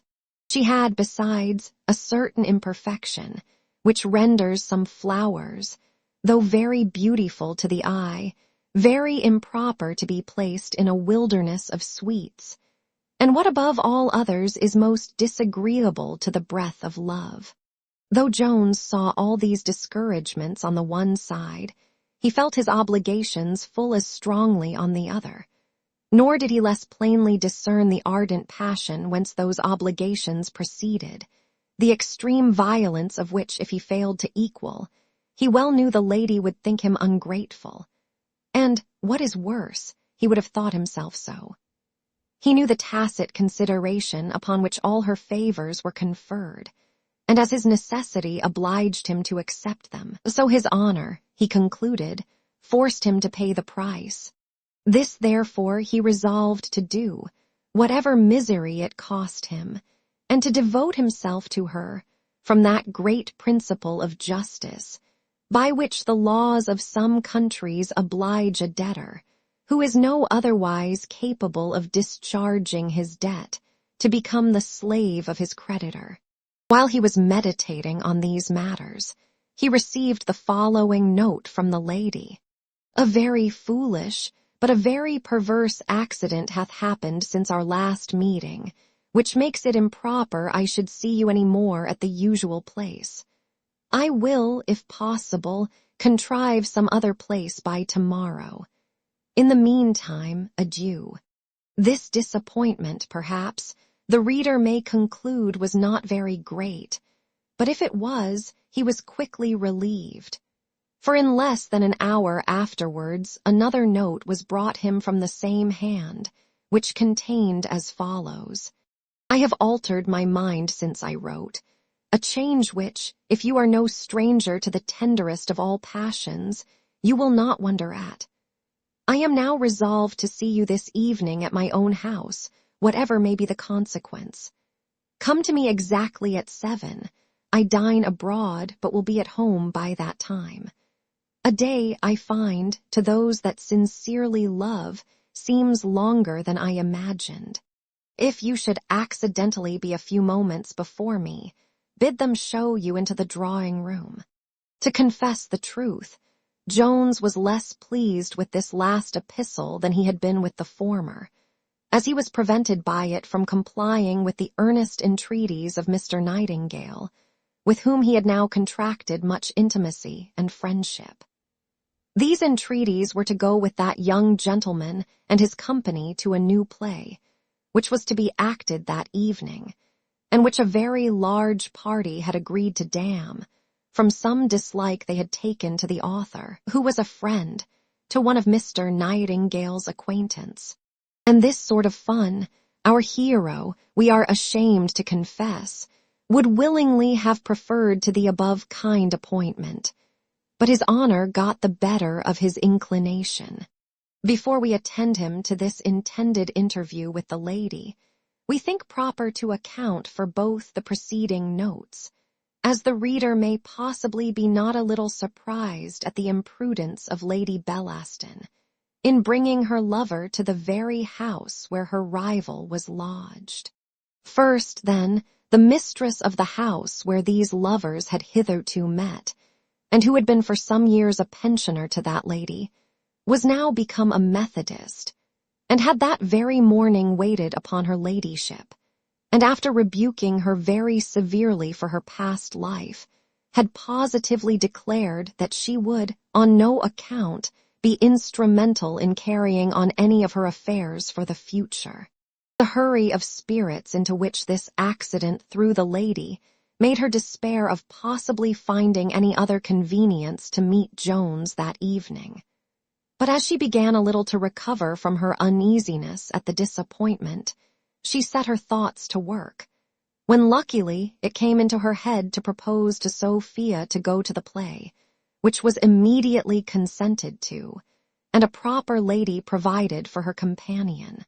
Mrs. Honor was likewise dispatched with Mrs. Edoff on the same errand of pleasure, and thus her own house was left free for the safe reception of Mr. Jones, with whom she promised herself 2 or 3 hours of uninterrupted conversation after her return from the place where she dined, which was at a friend's house in a pretty distant part of the town, near her old place of assignation, where she had engaged herself before she was well apprised of the revolution that had happened in the mind and morals of her late confidante.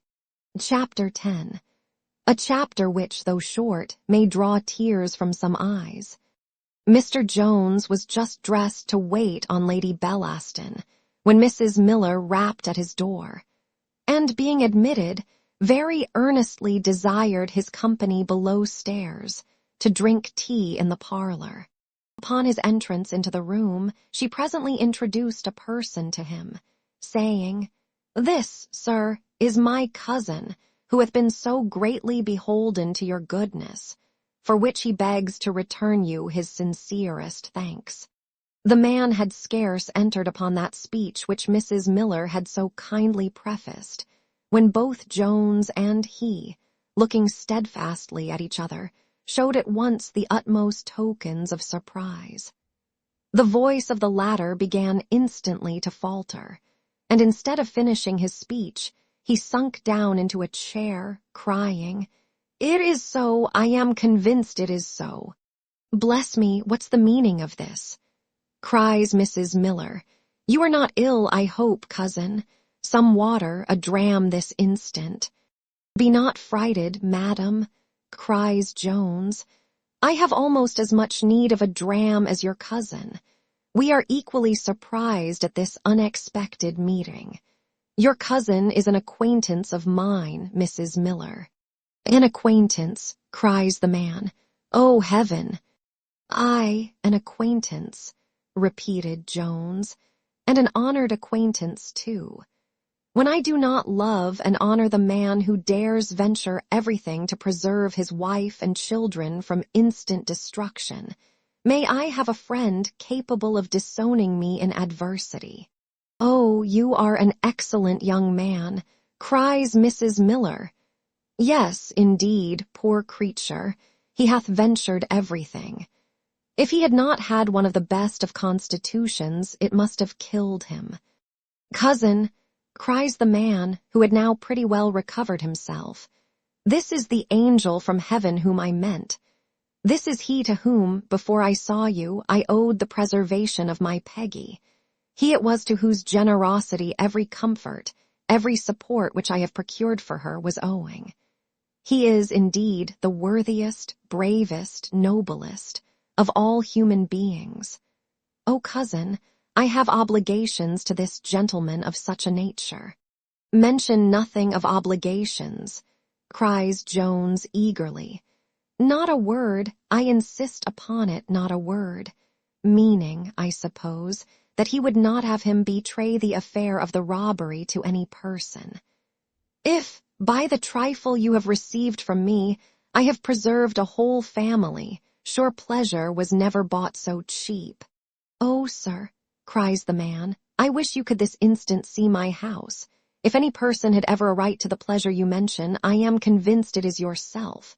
My cousin tells me she acquainted you with the distress in which she found us. That, sir, is all greatly removed, and chiefly by your goodness. My children have now a bed to lie on, and they have. Eternal blessings reward you for it.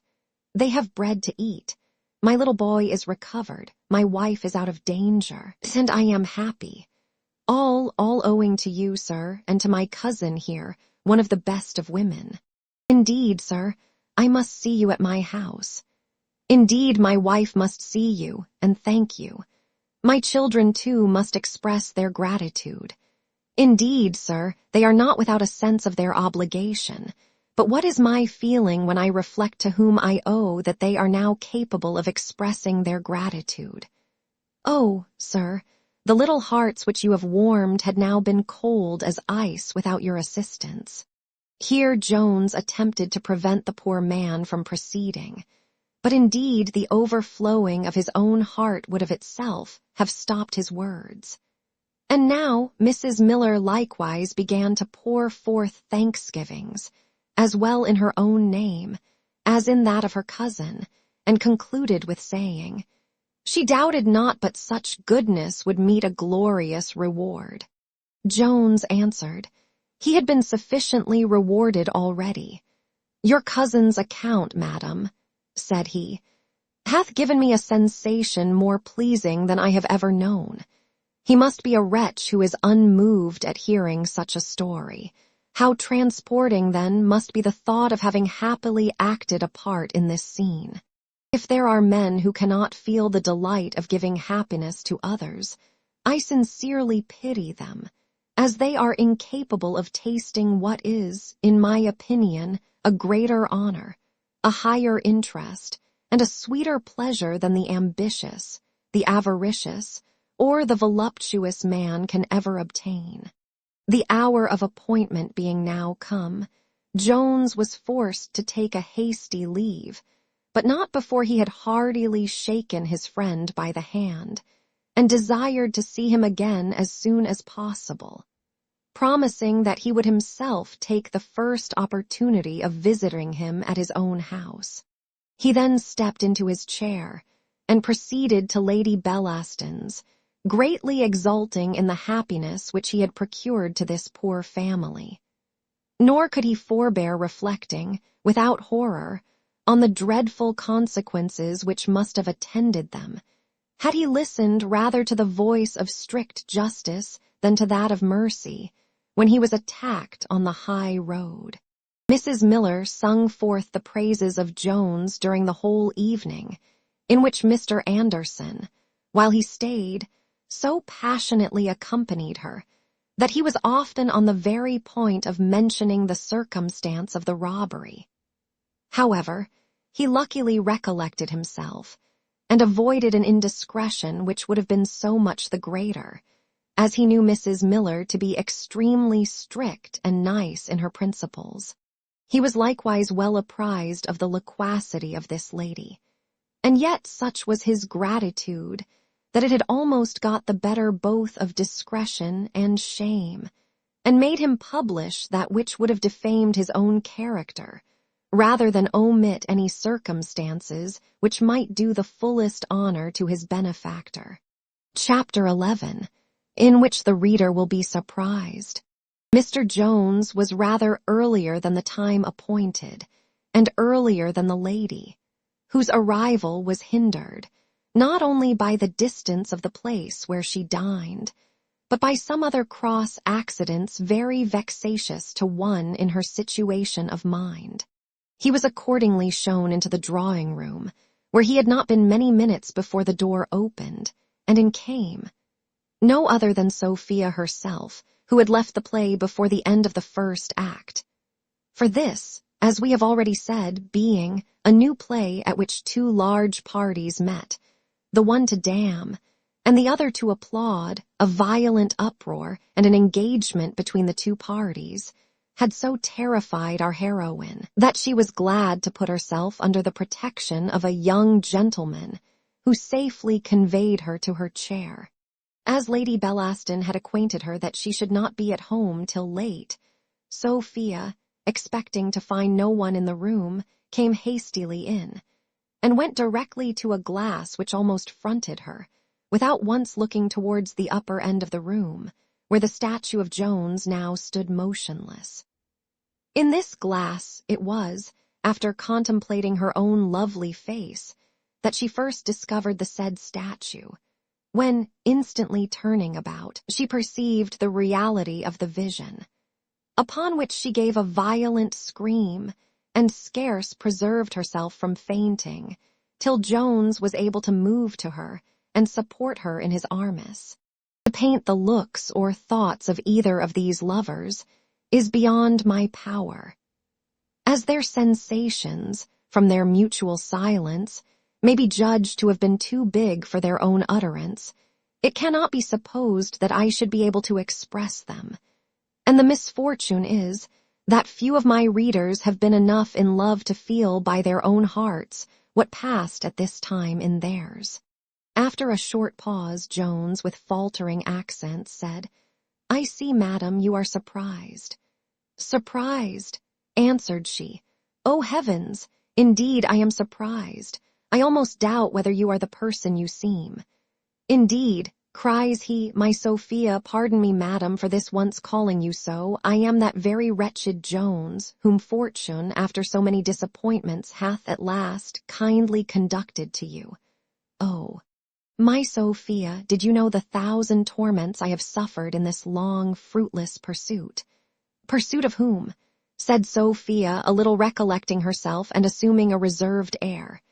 "Can you be so cruel to ask that question?" cries Jones. "Need I say of you?" "Of me," answered Sophia. "Hath Mr. Jones, then, any such important business with me?" "To some, madam," cries Jones, "this might seem an important business," giving her the pocket-book. "I hope, madam, you will find it of the same value as when it was lost." Sophia took the pocket-book and was going to speak when he interrupted her thus: "Let us not, I beseech you, lose one of these precious moments which fortune hath so kindly sent us. Oh, my Sophia, I have business of a much superior kind. Thus, on my knees, let me ask your pardon." "My pardon," cries she.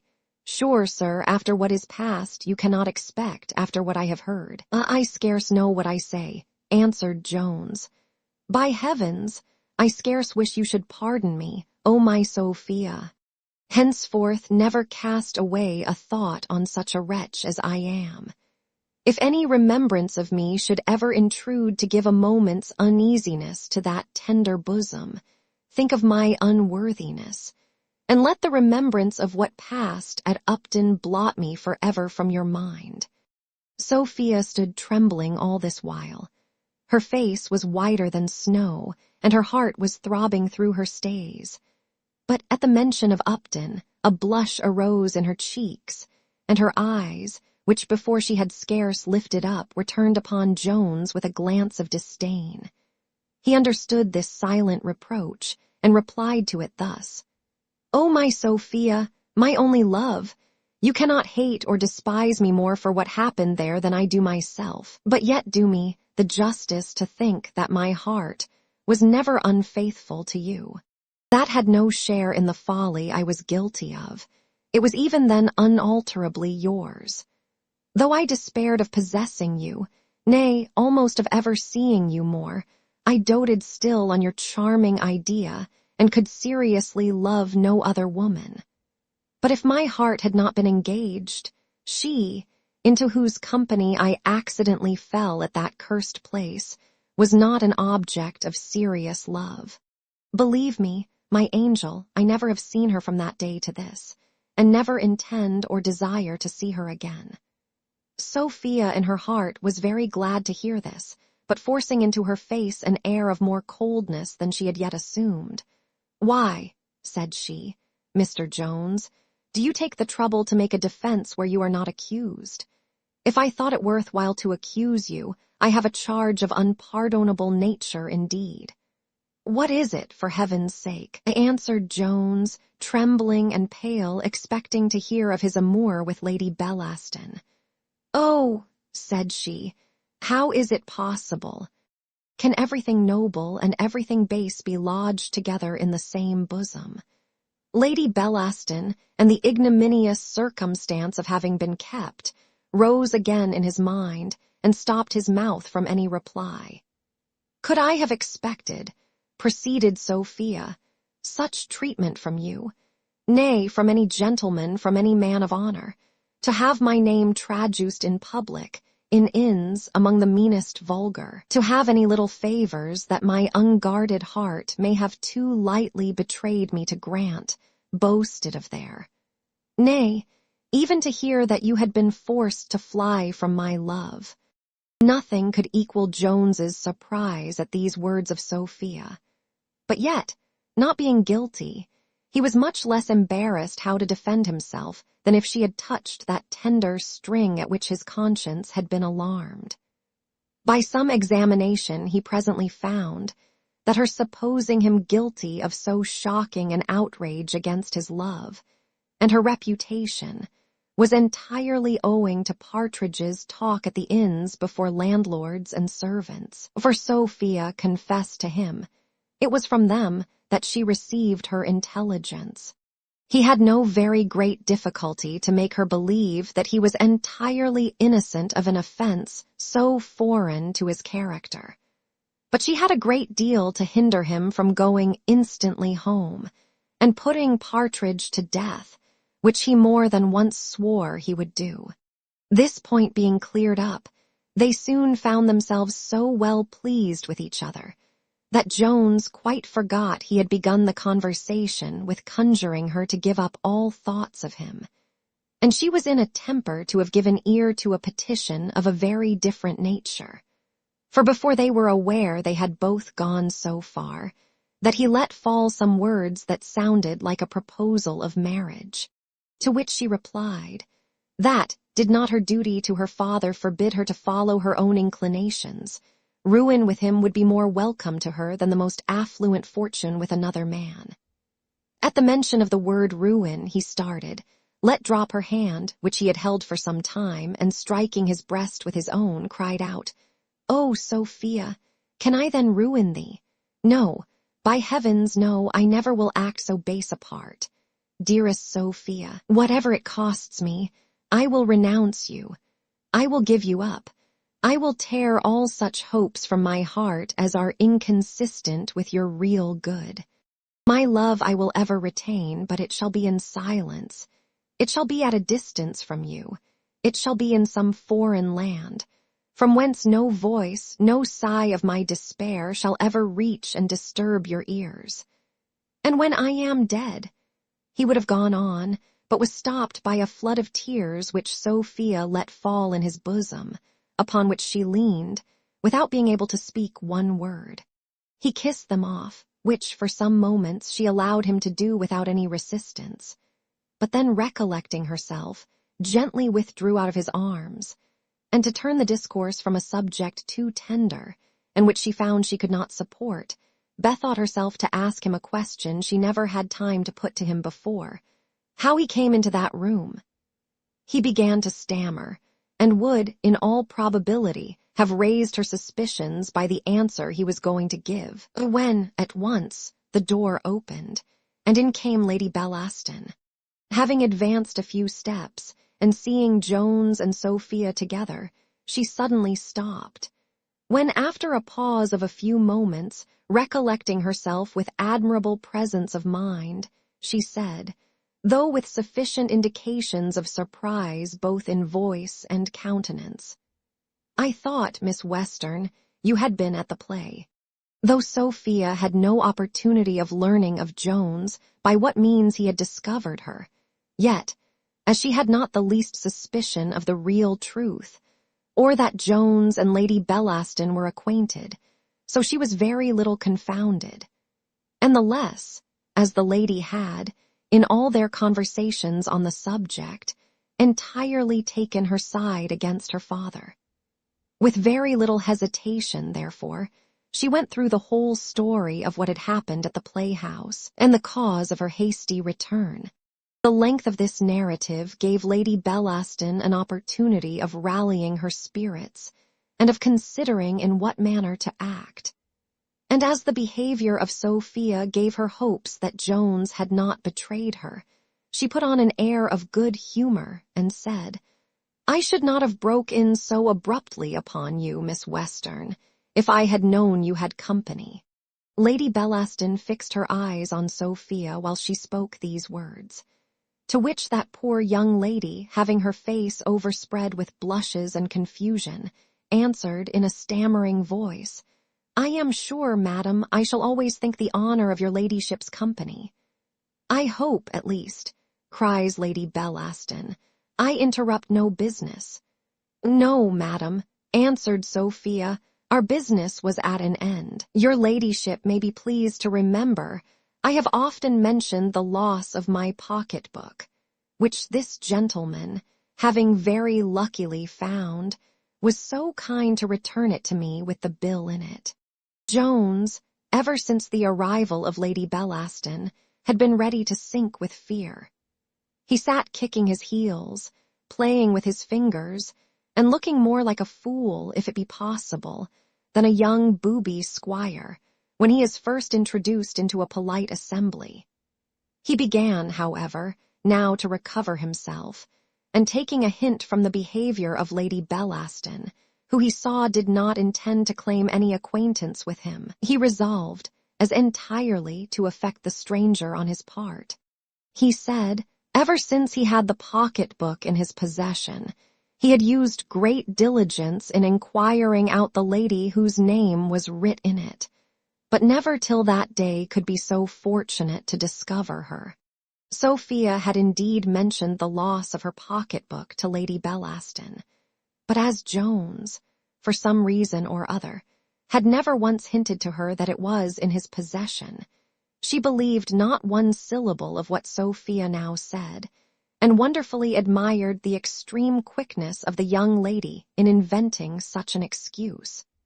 The reason of Sophia's leaving the playhouse met with no better credit, and though she could not account for the meeting between these two lovers, she was firmly persuaded it was not accidental. With an affected smile, therefore, she said, "Indeed, Miss Western, you have had very good luck in recovering your money, not only as it fell into the hands of a gentleman of honor, but as he happened to discover to whom it belonged. I think you would not consent to have it advertised. It was great good fortune, sir, that you found out to whom the note belonged." "Oh, madam," cries Jones, "it was enclosed in a pocket-book in which the young lady's name was written." "That was very fortunate indeed," cries the lady, "and it was no less so that you heard Miss Western was at my house, for she is very little known." Jones had at length perfectly recovered his spirits, and as he conceived he had now an opportunity of satisfying Sophia as to the question she had asked him just before Lady Bellaston came in, he proceeded thus. "Why, madam," answered he, "it was by the luckiest chance imaginable I made this discovery. I was mentioning what I had found, and the name of the owner, the other night to a lady at the masquerade, who told me she believed she knew where I might see Miss Western. And if I would come to her house the next morning she would inform me.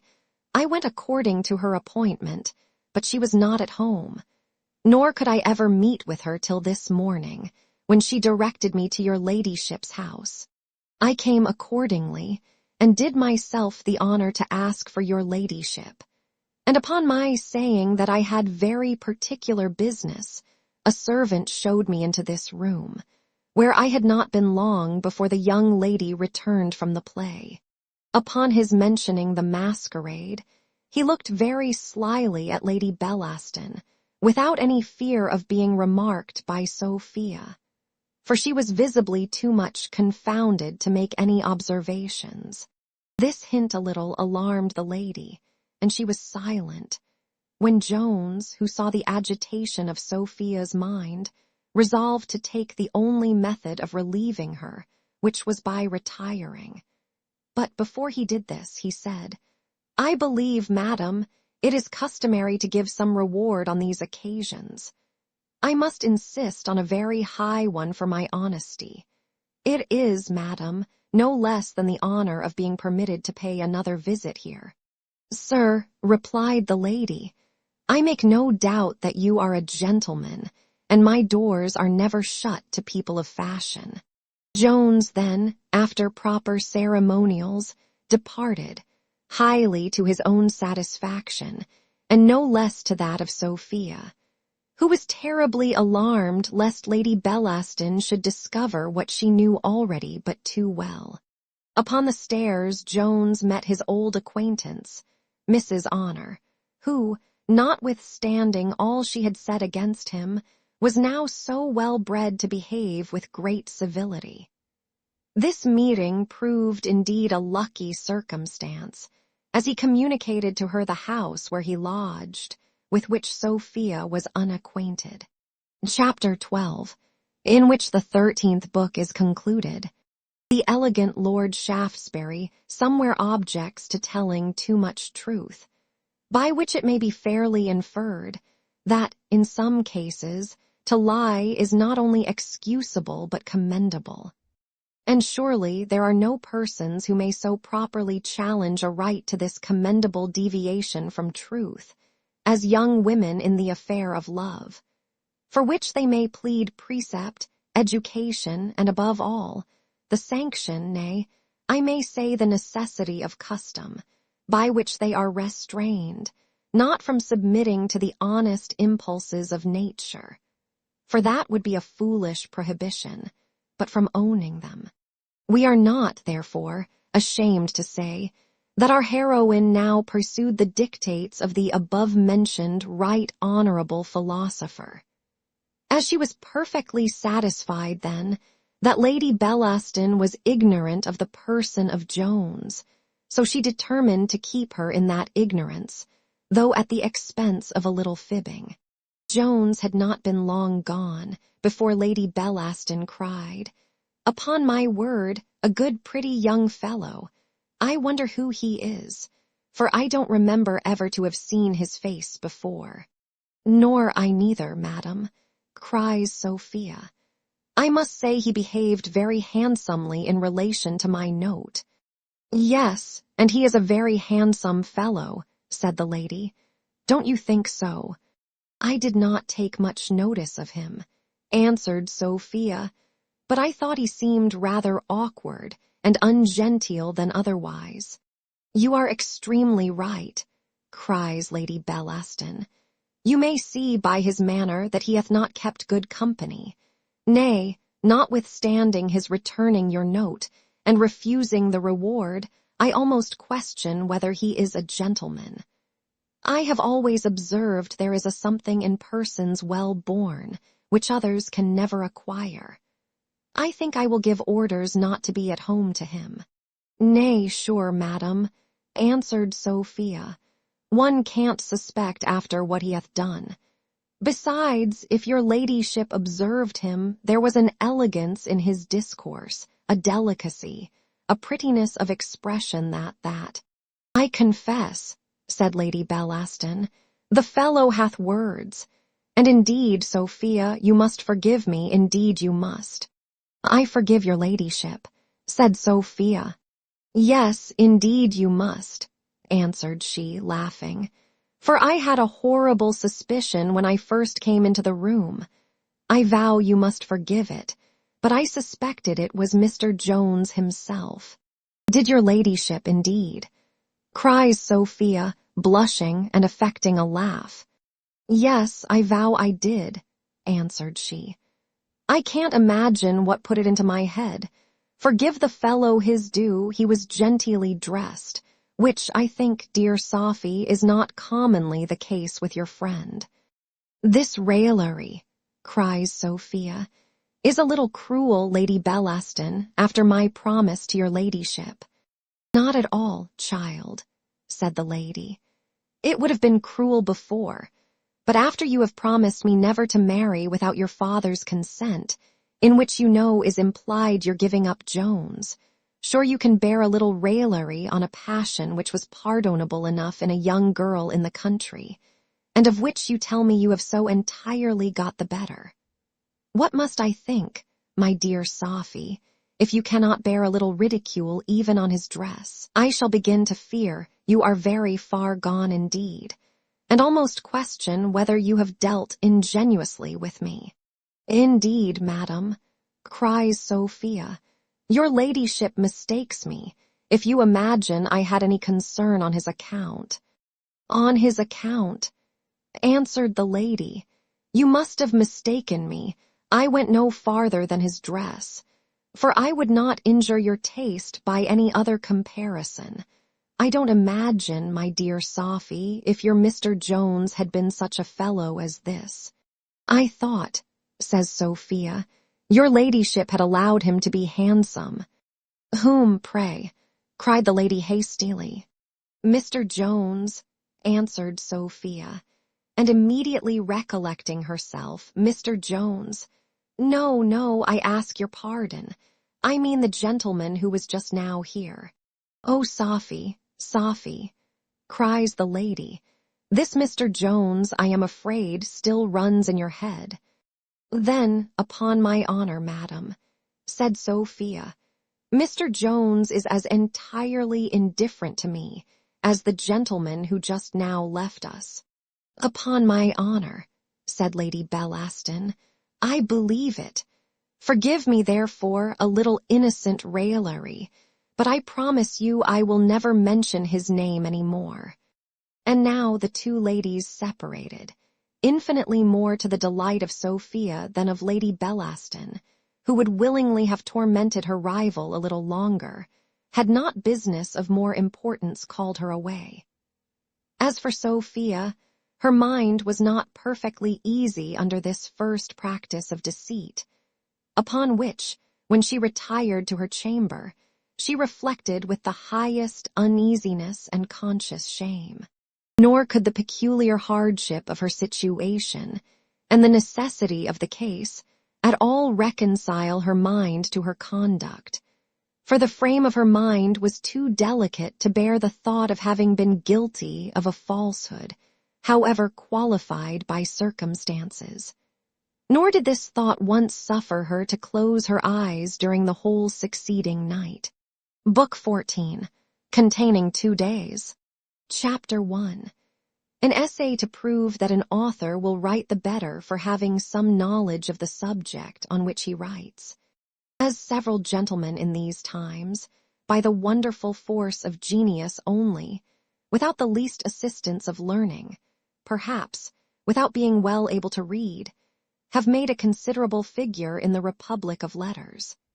The modern critics, I am told, have lately begun to assert that all kind of learning is entirely useless to a writer, and indeed, no other than a kind of fetters on the natural sprightliness and activity of the imagination, which is thus weighed down and prevented from soaring to those high flights which otherwise it would be able to reach. This doctrine, I am afraid, is at present carried much too far. For why should writing differ so much from all other arts? The nimbleness of a dancing master is not at all prejudiced by being taught to move, nor doth any mechanic, I believe, exercise his tools the worse by having learnt to use them. For my own part, I cannot conceive that Homer or Virgil would have writ with more fire, if instead of being masters of all the learning of their times, they had been as ignorant as most of the authors of the present age. Nor do I believe that all the imagination, fire, and judgment of Pitt could have produced those orations that have made the Senate of England, in these our times, a rival in eloquence to Greece and Rome, if he had not been so well read in the writings of Demosthenes and Cicero, as to have transferred their whole spirit into his speeches, and with their spirit, their knowledge too. I would not here be understood to insist on the same fund of learning in any of my brethren, as Cicero persuades us is necessary to the composition of an orator. On the contrary, very little reading is, I conceive, necessary to the poet, less to the critic, and the least of all to the politician. For the first, perhaps, Byche's art of poetry and a few of our modern poets may suffice. For the second, a moderate heap of plays, and for the last, an indifferent collection of political journals. To say the truth, I require no more than that a man should have some little knowledge of the subject on which he treats, according to the old maxim of law, quam quisque norit artem in E.C. exercit. With this alone, a writer may sometimes do tolerably well, and indeed, without this, all the other learning in the world will stand him in little stead. For instance, let us suppose that Homer and Virgil, Aristotle and Cicero, Thucydides and Livy, could have met all together, and have clubbed their several talents to have composed a treatise on the art of dancing. I believe it will be readily agreed they could not have equaled the excellent treatise which Mr. Essex hath given us on that subject, entitled, The Rudiments of Genteel Education. And indeed, should the excellent Mr. Broughton be prevailed on to set fist to paper, and to complete the above said rudiments, by delivering down the true principles of athletics, I question whether the world will have any cause to lament that none of the great writers, either antient or modern, have ever treated about that noble and useful art. To avoid a multiplicity of examples in so plain a case, and to come at once to my point, I am apt to conceive that one reason why many English writers have totally failed in describing the manners of upper life may possibly be that in reality they know nothing of it. This is a knowledge unhappily not in the power of many authors to arrive at. Books will give us a very imperfect idea of it, nor will the stage a much better. The fine gentleman formed upon reading the former will almost always turn out a pedant, and he who forms himself upon the latter, a coxcomb. Nor are the characters drawn from these models better supported. Vanbrugh and Congreve copied nature, but they who copy them draw as unlike the present age as Hogarth would do if he was to paint a rout or a drum in the dresses of Titian and of Van Dyck. In short, imitation here will not do the business. The picture must be after nature herself. A true knowledge of the world is gained only by conversation, and the manners of every rank must be seen in order to be known. Now it happens that this higher order of mortals is not to be seen, like all the rest of the human species, for nothing, in the streets, shops, and coffee houses, nor are they shown, like the upper rank of animals, for so much a piece. In short, this is a sight to which no persons are admitted without one or other of these qualifications, viz., either birth or fortune, or, what is equivalent to both, the honorable profession of a gamester. And very unluckily for the world, persons so qualified very seldom care to take upon themselves the bad trade of writing, which is generally entered upon by the lower and poorer sort, as it is a trade which many think requires no kind of stock to set up with. Hence those strange monsters in lace and embroidery, in silks and brocades, with vast wigs and hoops, which, under the name of lords and ladies, strut the stage, to the great delight of attorneys and their clerks in the pit, and of the citizens and their apprentices in the galleries, and which are no more to be found in real life than the centaur, the chimera, or any other creature of mere fiction. To let my reader into a secret, this knowledge of upper life, though very necessary for preventing mistakes, is no very great resource to a writer whose province is comedy, or that kind of novels which, like this I am writing, is of the comic class. What Mr. Pope says of women is very applicable to most in this station, who are, indeed, so entirely made up of form and affectation, that they have no character at all, at least none which appears. I will venture to say the highest life is much the dullest, and affords very little humor or entertainment. The various callings in lower spheres produce the great variety of humorous characters, whereas here, except among the few who are engaged in the pursuit of ambition, and the fewer still who have a relish for pleasure, all is vanity and servile imitation. Dressing and cards, eating and drinking, bowing and courtesying, make up the business of their lives. Some there are, however, of this rank upon whom passion exercises its tyranny, and hurries them far beyond the bounds which decorum prescribes. Of these, the ladies are as much distinguished by their noble intrepidity, and a certain superior contempt of reputation, from the frail ones of meaner degree, as a virtuous woman of quality is by the elegance and delicacy of her sentiments from the honest wife of a yeoman and shopkeeper. Lady Bellaston was of this intrepid character, but let not my country readers conclude from her that this is the general conduct of women of fashion, or that we mean to represent them as such.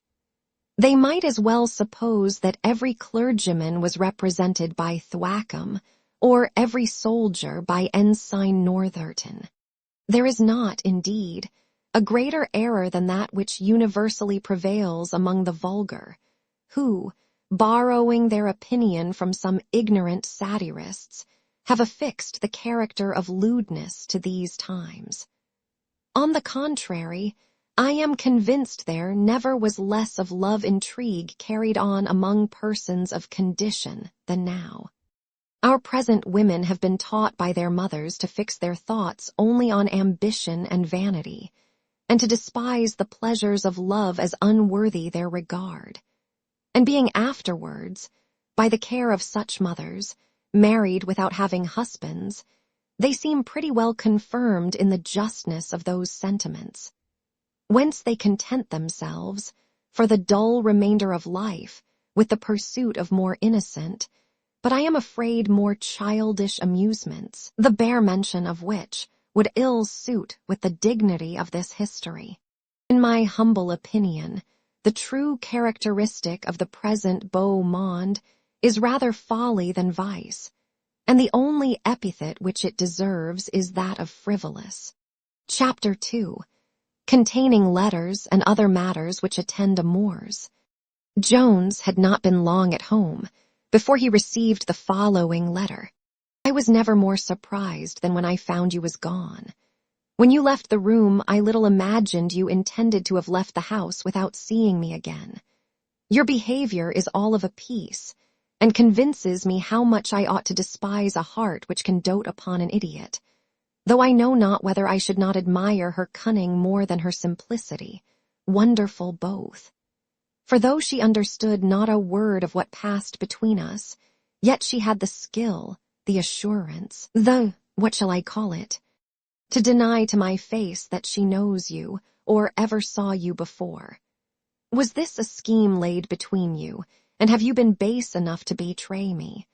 Oh, how I despise her, you, and all the world, but chiefly myself. For I dare not write what I should afterwards run mad to read.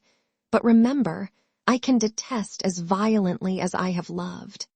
Jones had but little time given him to reflect on this letter, before a second was brought him from the same hand. And this, likewise, we shall set down in the precise words. When you consider the hurry of spirits in which I must have writ, you cannot be surprised at any expressions in my former note. Yet, perhaps, on reflection, they were rather too warm. At least I would, if possible, think all owing to the odious playhouse, and to the impertinence of a fool, which detained me beyond my appointment. How easy is it to think well of those we love?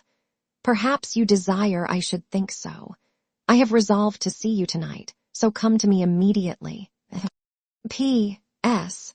I have ordered to be at home to none but yourself. P.S.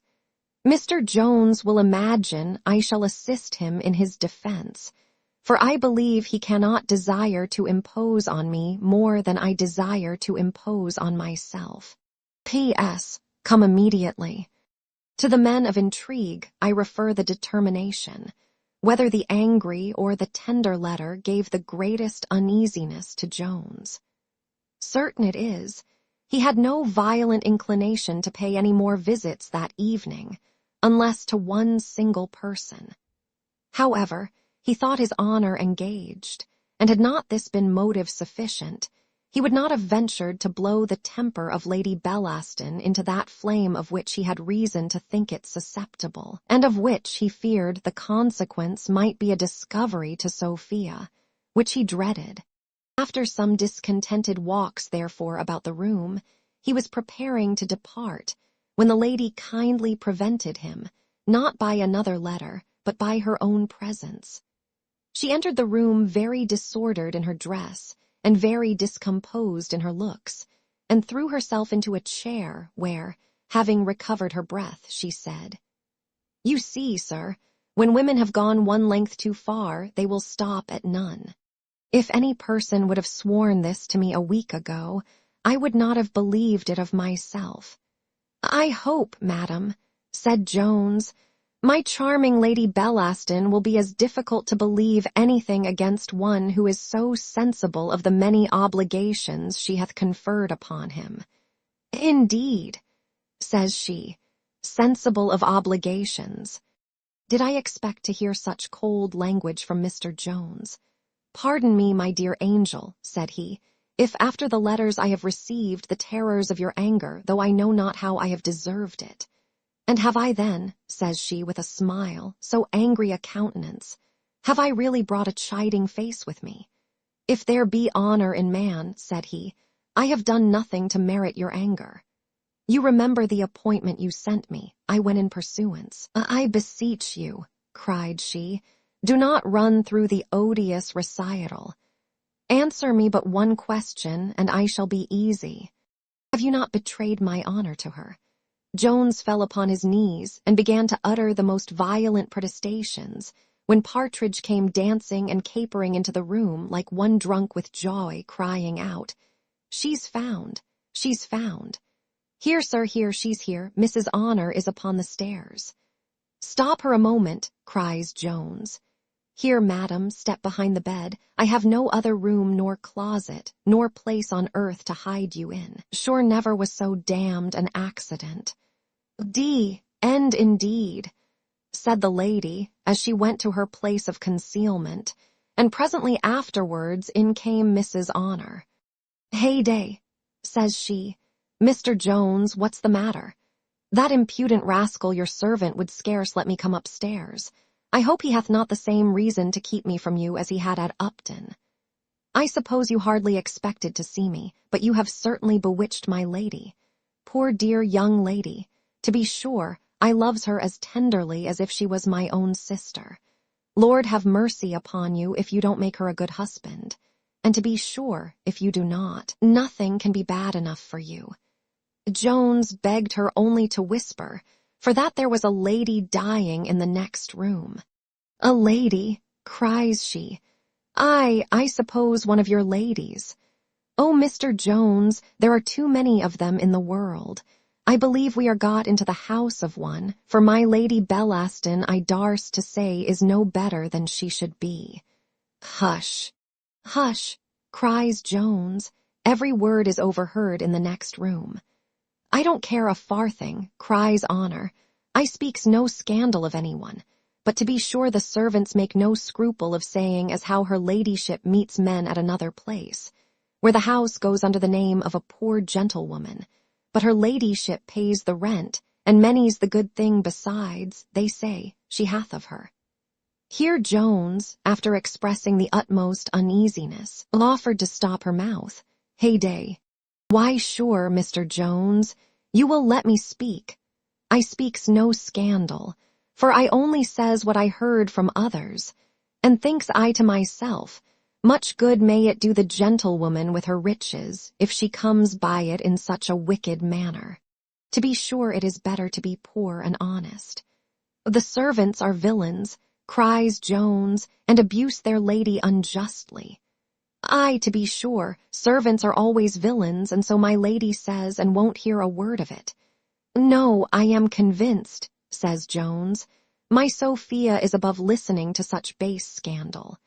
Nay, I believe it is no scandal neither, cries Honor, for why should she meet men at another house? It can never be for any good, for if she had a lawful design of being courted, as to be sure any lady may lawfully give her company to men upon that account, why, where can be the sense? I protest, cries Jones, I can't hear all this of a lady of such honor and a relation of Sophia. Besides, you will distract the poor lady in the next room. Let me entreat you to walk with me downstairs. Nay, sir, if you won't let me speak, I have done. Here, sir, is a letter from my young lady. What would some men give to have this? But, Mr. Jones, I think you are not over and above generous, and yet I have heard some servants say, but I am sure you will do me the justice to own I never saw the color of your money. Here Jones hastily took the letter, and presently after slipped 5 pieces into her hand. He then returned 1,000 thanks to his dear Sophia in a whisper, and begged her to leave him to read her letter. She presently departed, not without expressing much grateful sense of his generosity. Lady Bellaston now came from behind the curtain. How shall I describe her rage? Her tongue was at first incapable of utterance, but streams of fire darted from her eyes, and well indeed they might, for her heart was all in a flame. And now as soon as her voice found way, instead of expressing any indignation against Honor or her own servants, she began to attack poor Jones. You see, said she, what I have sacrificed to you, my reputation, my honor, gone forever, and what return have I found? Neglected, slighted for a country girl, for an idiot. What neglect, madam, or what slight, cries Jones, have I been guilty of?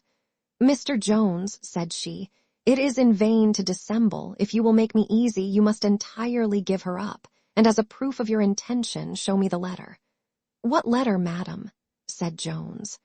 Nay, surely, said she, you cannot have the confidence to deny your having received a letter by the hands of that trollop. And can your ladyship, cries he, ask of me what I must part with my honor before I grant? Have I acted in such a manner by your ladyship? Could I be guilty of betraying this poor innocent girl to you?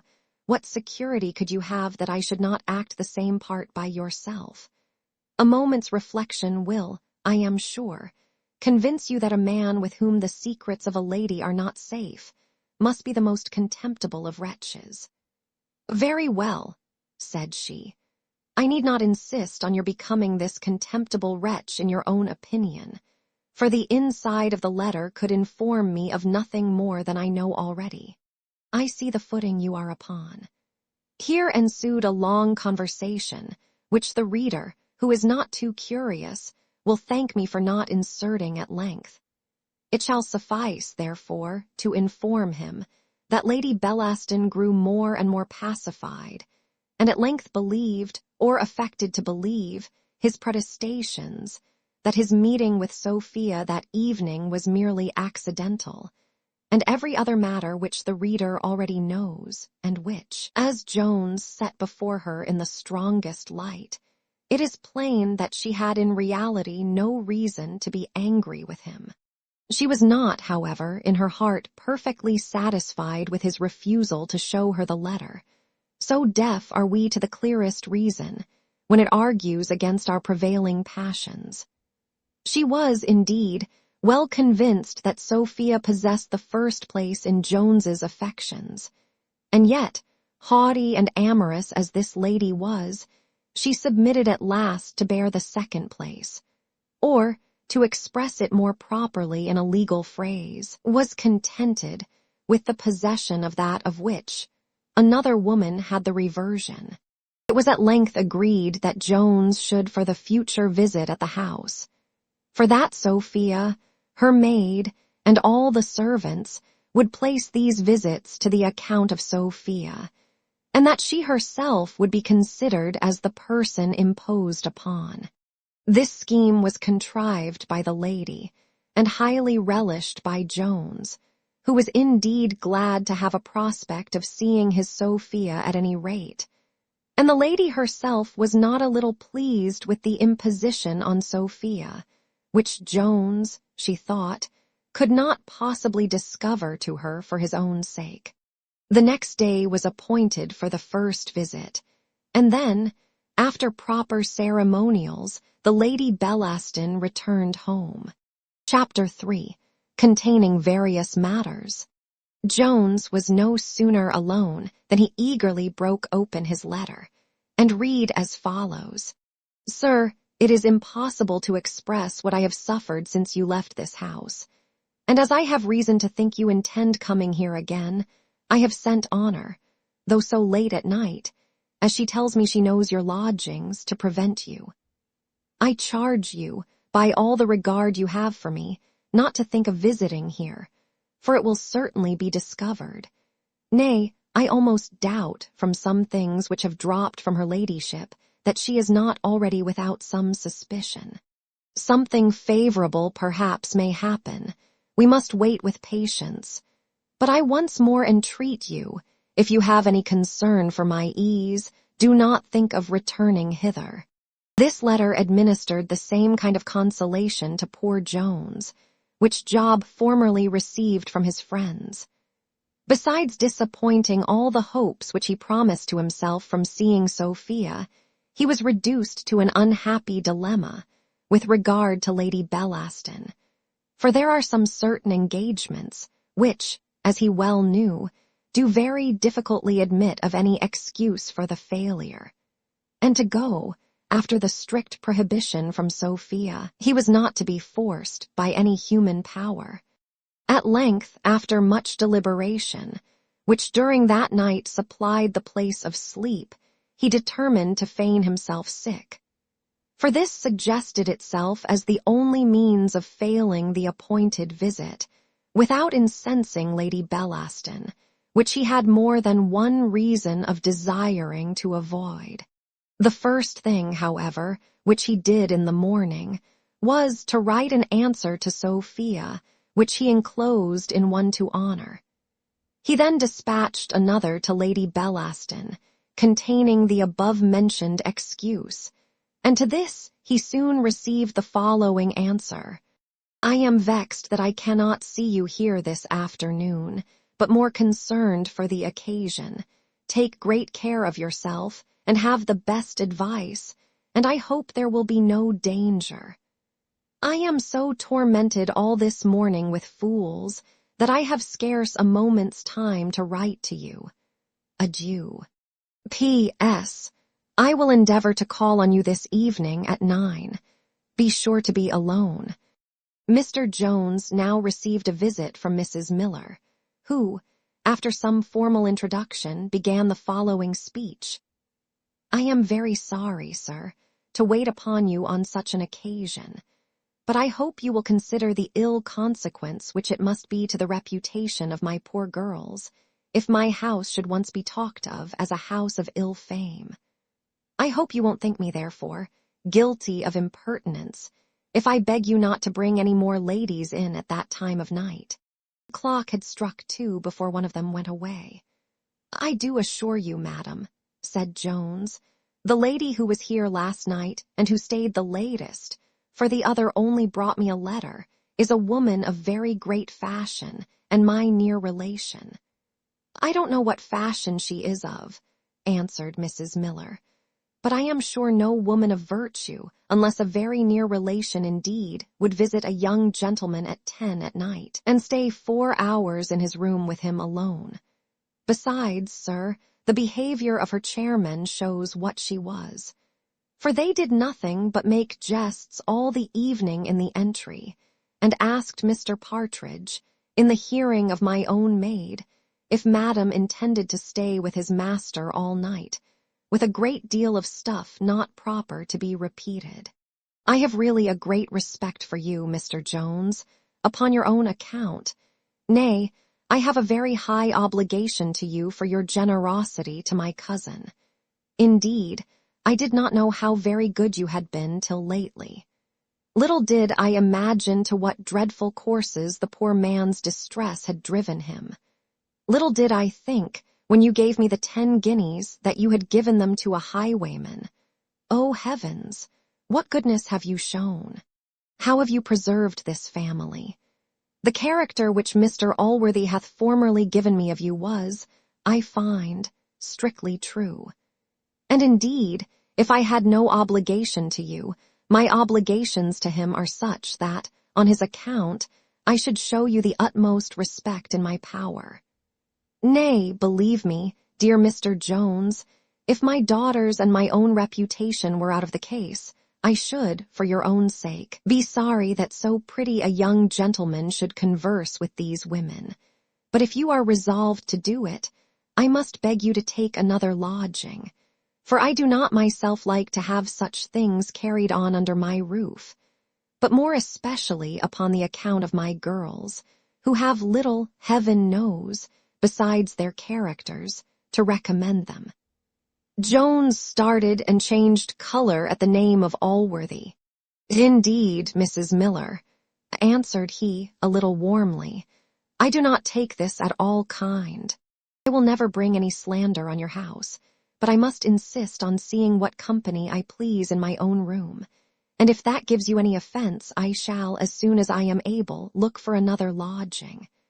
I am sorry we must part then, sir, said she, but I am convinced Mr. Allworthy himself would never come within my doors if he had the least suspicion of my keeping an ill house. Very well, madam, said Jones. I hope, sir, said she, you are not angry, for I would not for the world offend any of Mr. Allworthy's family. I have not slept a wink all night about this matter. I am sorry I have disturbed your rest, madam, said Jones, but I beg you will send Partridge up to me immediately, which she promised to do, and then with a very low courtesy retired. As soon as Partridge arrived, Jones fell upon him in the most outrageous manner. How often, said he, am I to suffer for your folly, or rather for my own in keeping you? Is that tongue of yours resolved upon my destruction? What have I done, sir? Answered affrighted Partridge. Who was it gave you authority to mention the story of the robbery, or that the man you saw here was the person? I, sir, cries Partridge. Now don't be guilty of a falsehood in denying it, said Jones. If I did mention such a matter, answers Partridge, I am sure I thought no harm, for I should not have opened my lips if it had not been to his own friends and relations, who, I imagined, would have let it go no farther. But I have a much heavier charge against you, cries Jones, than this. How durst you, after all the precautions I gave you, mention the name of Mr. Allworthy in this house? Partridge denied that he ever had, with many oaths. How else, said Jones, should Mrs. Miller be acquainted that there was any connection between him and me? And it is but this moment she told me she respected me on his account. "Oh, Lord, sir," said Partridge, "I desire only to be heard out, and to be sure, never was anything so unfortunate. Hear me but out, and you will own how wrongfully you have accused me. When Mrs. Honor came downstairs last night, she met me in the entry, and asked me when my master had heard from Mr. Allworthy. And to be sure Mrs. Miller heard the very words, and the moment Madam Honor was gone, she called me into the parlor to her. 'Mr. Partridge,' says she, 'what Mr. Allworthy is it that the gentlewoman mentioned? Is it the great Mr. Allworthy of Somersetshire?' 'Upon my word, madam,' says I know nothing of the matter.' 'Sure,' says she, 'your master is not the Mr. Jones I have heard Mr. Allworthy talk of.' 'Upon my word, madam,' says I know nothing of the matter. 'Then,' says she, turning to her daughter Nancy, says she, 'as sure as tenpence this is the very young gentleman, and he agrees exactly with the squire's description. The Lord above knows who it was told her. For I am the arrantest villain that ever walked upon two legs if ever it came out of my mouth. I promise you, sir, I can keep a secret when I am desired. Nay, sir, so far was I from telling her anything about Mr. Allworthy, that I told her the very direct contrary. For though I did not contradict it at that moment, yet, as second thoughts, they say, are best. So when I came to consider that somebody must have informed her, thinks I to myself, I will put an end to the story. And so I went back again into the parlor some time afterwards, and says I, upon my word, says I, whoever, says I, told you that this gentleman was Mr. Jones. That is, says I, that this Mr. Jones was that Mr. Jones, told you a confounded lie. And I beg, says I, you will never mention any such matter, says I. For my master, says I, will think I must have told you so. And I defy anybody in the house ever to say I mentioned any such word. To be certain, sir, it is a wonderful thing, and I have been thinking with myself ever since, how it was she came to know it. Not but I saw an old woman here t'other day a-begging at the door, who looked as like her we saw in Warwickshire, that caused all that mischief to us. To be sure it is never good to pass by an old woman without giving her something, especially if she looks at you.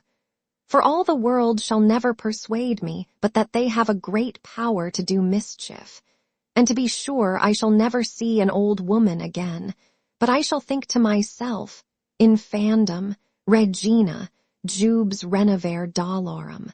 The simplicity of Partridge set Jones a-laughing, and put a final end to his anger, which had indeed seldom any long duration in his mind. And instead of commenting on his defense, he told him he intended presently to leave those lodgings, and ordered him to go and endeavor to get him others.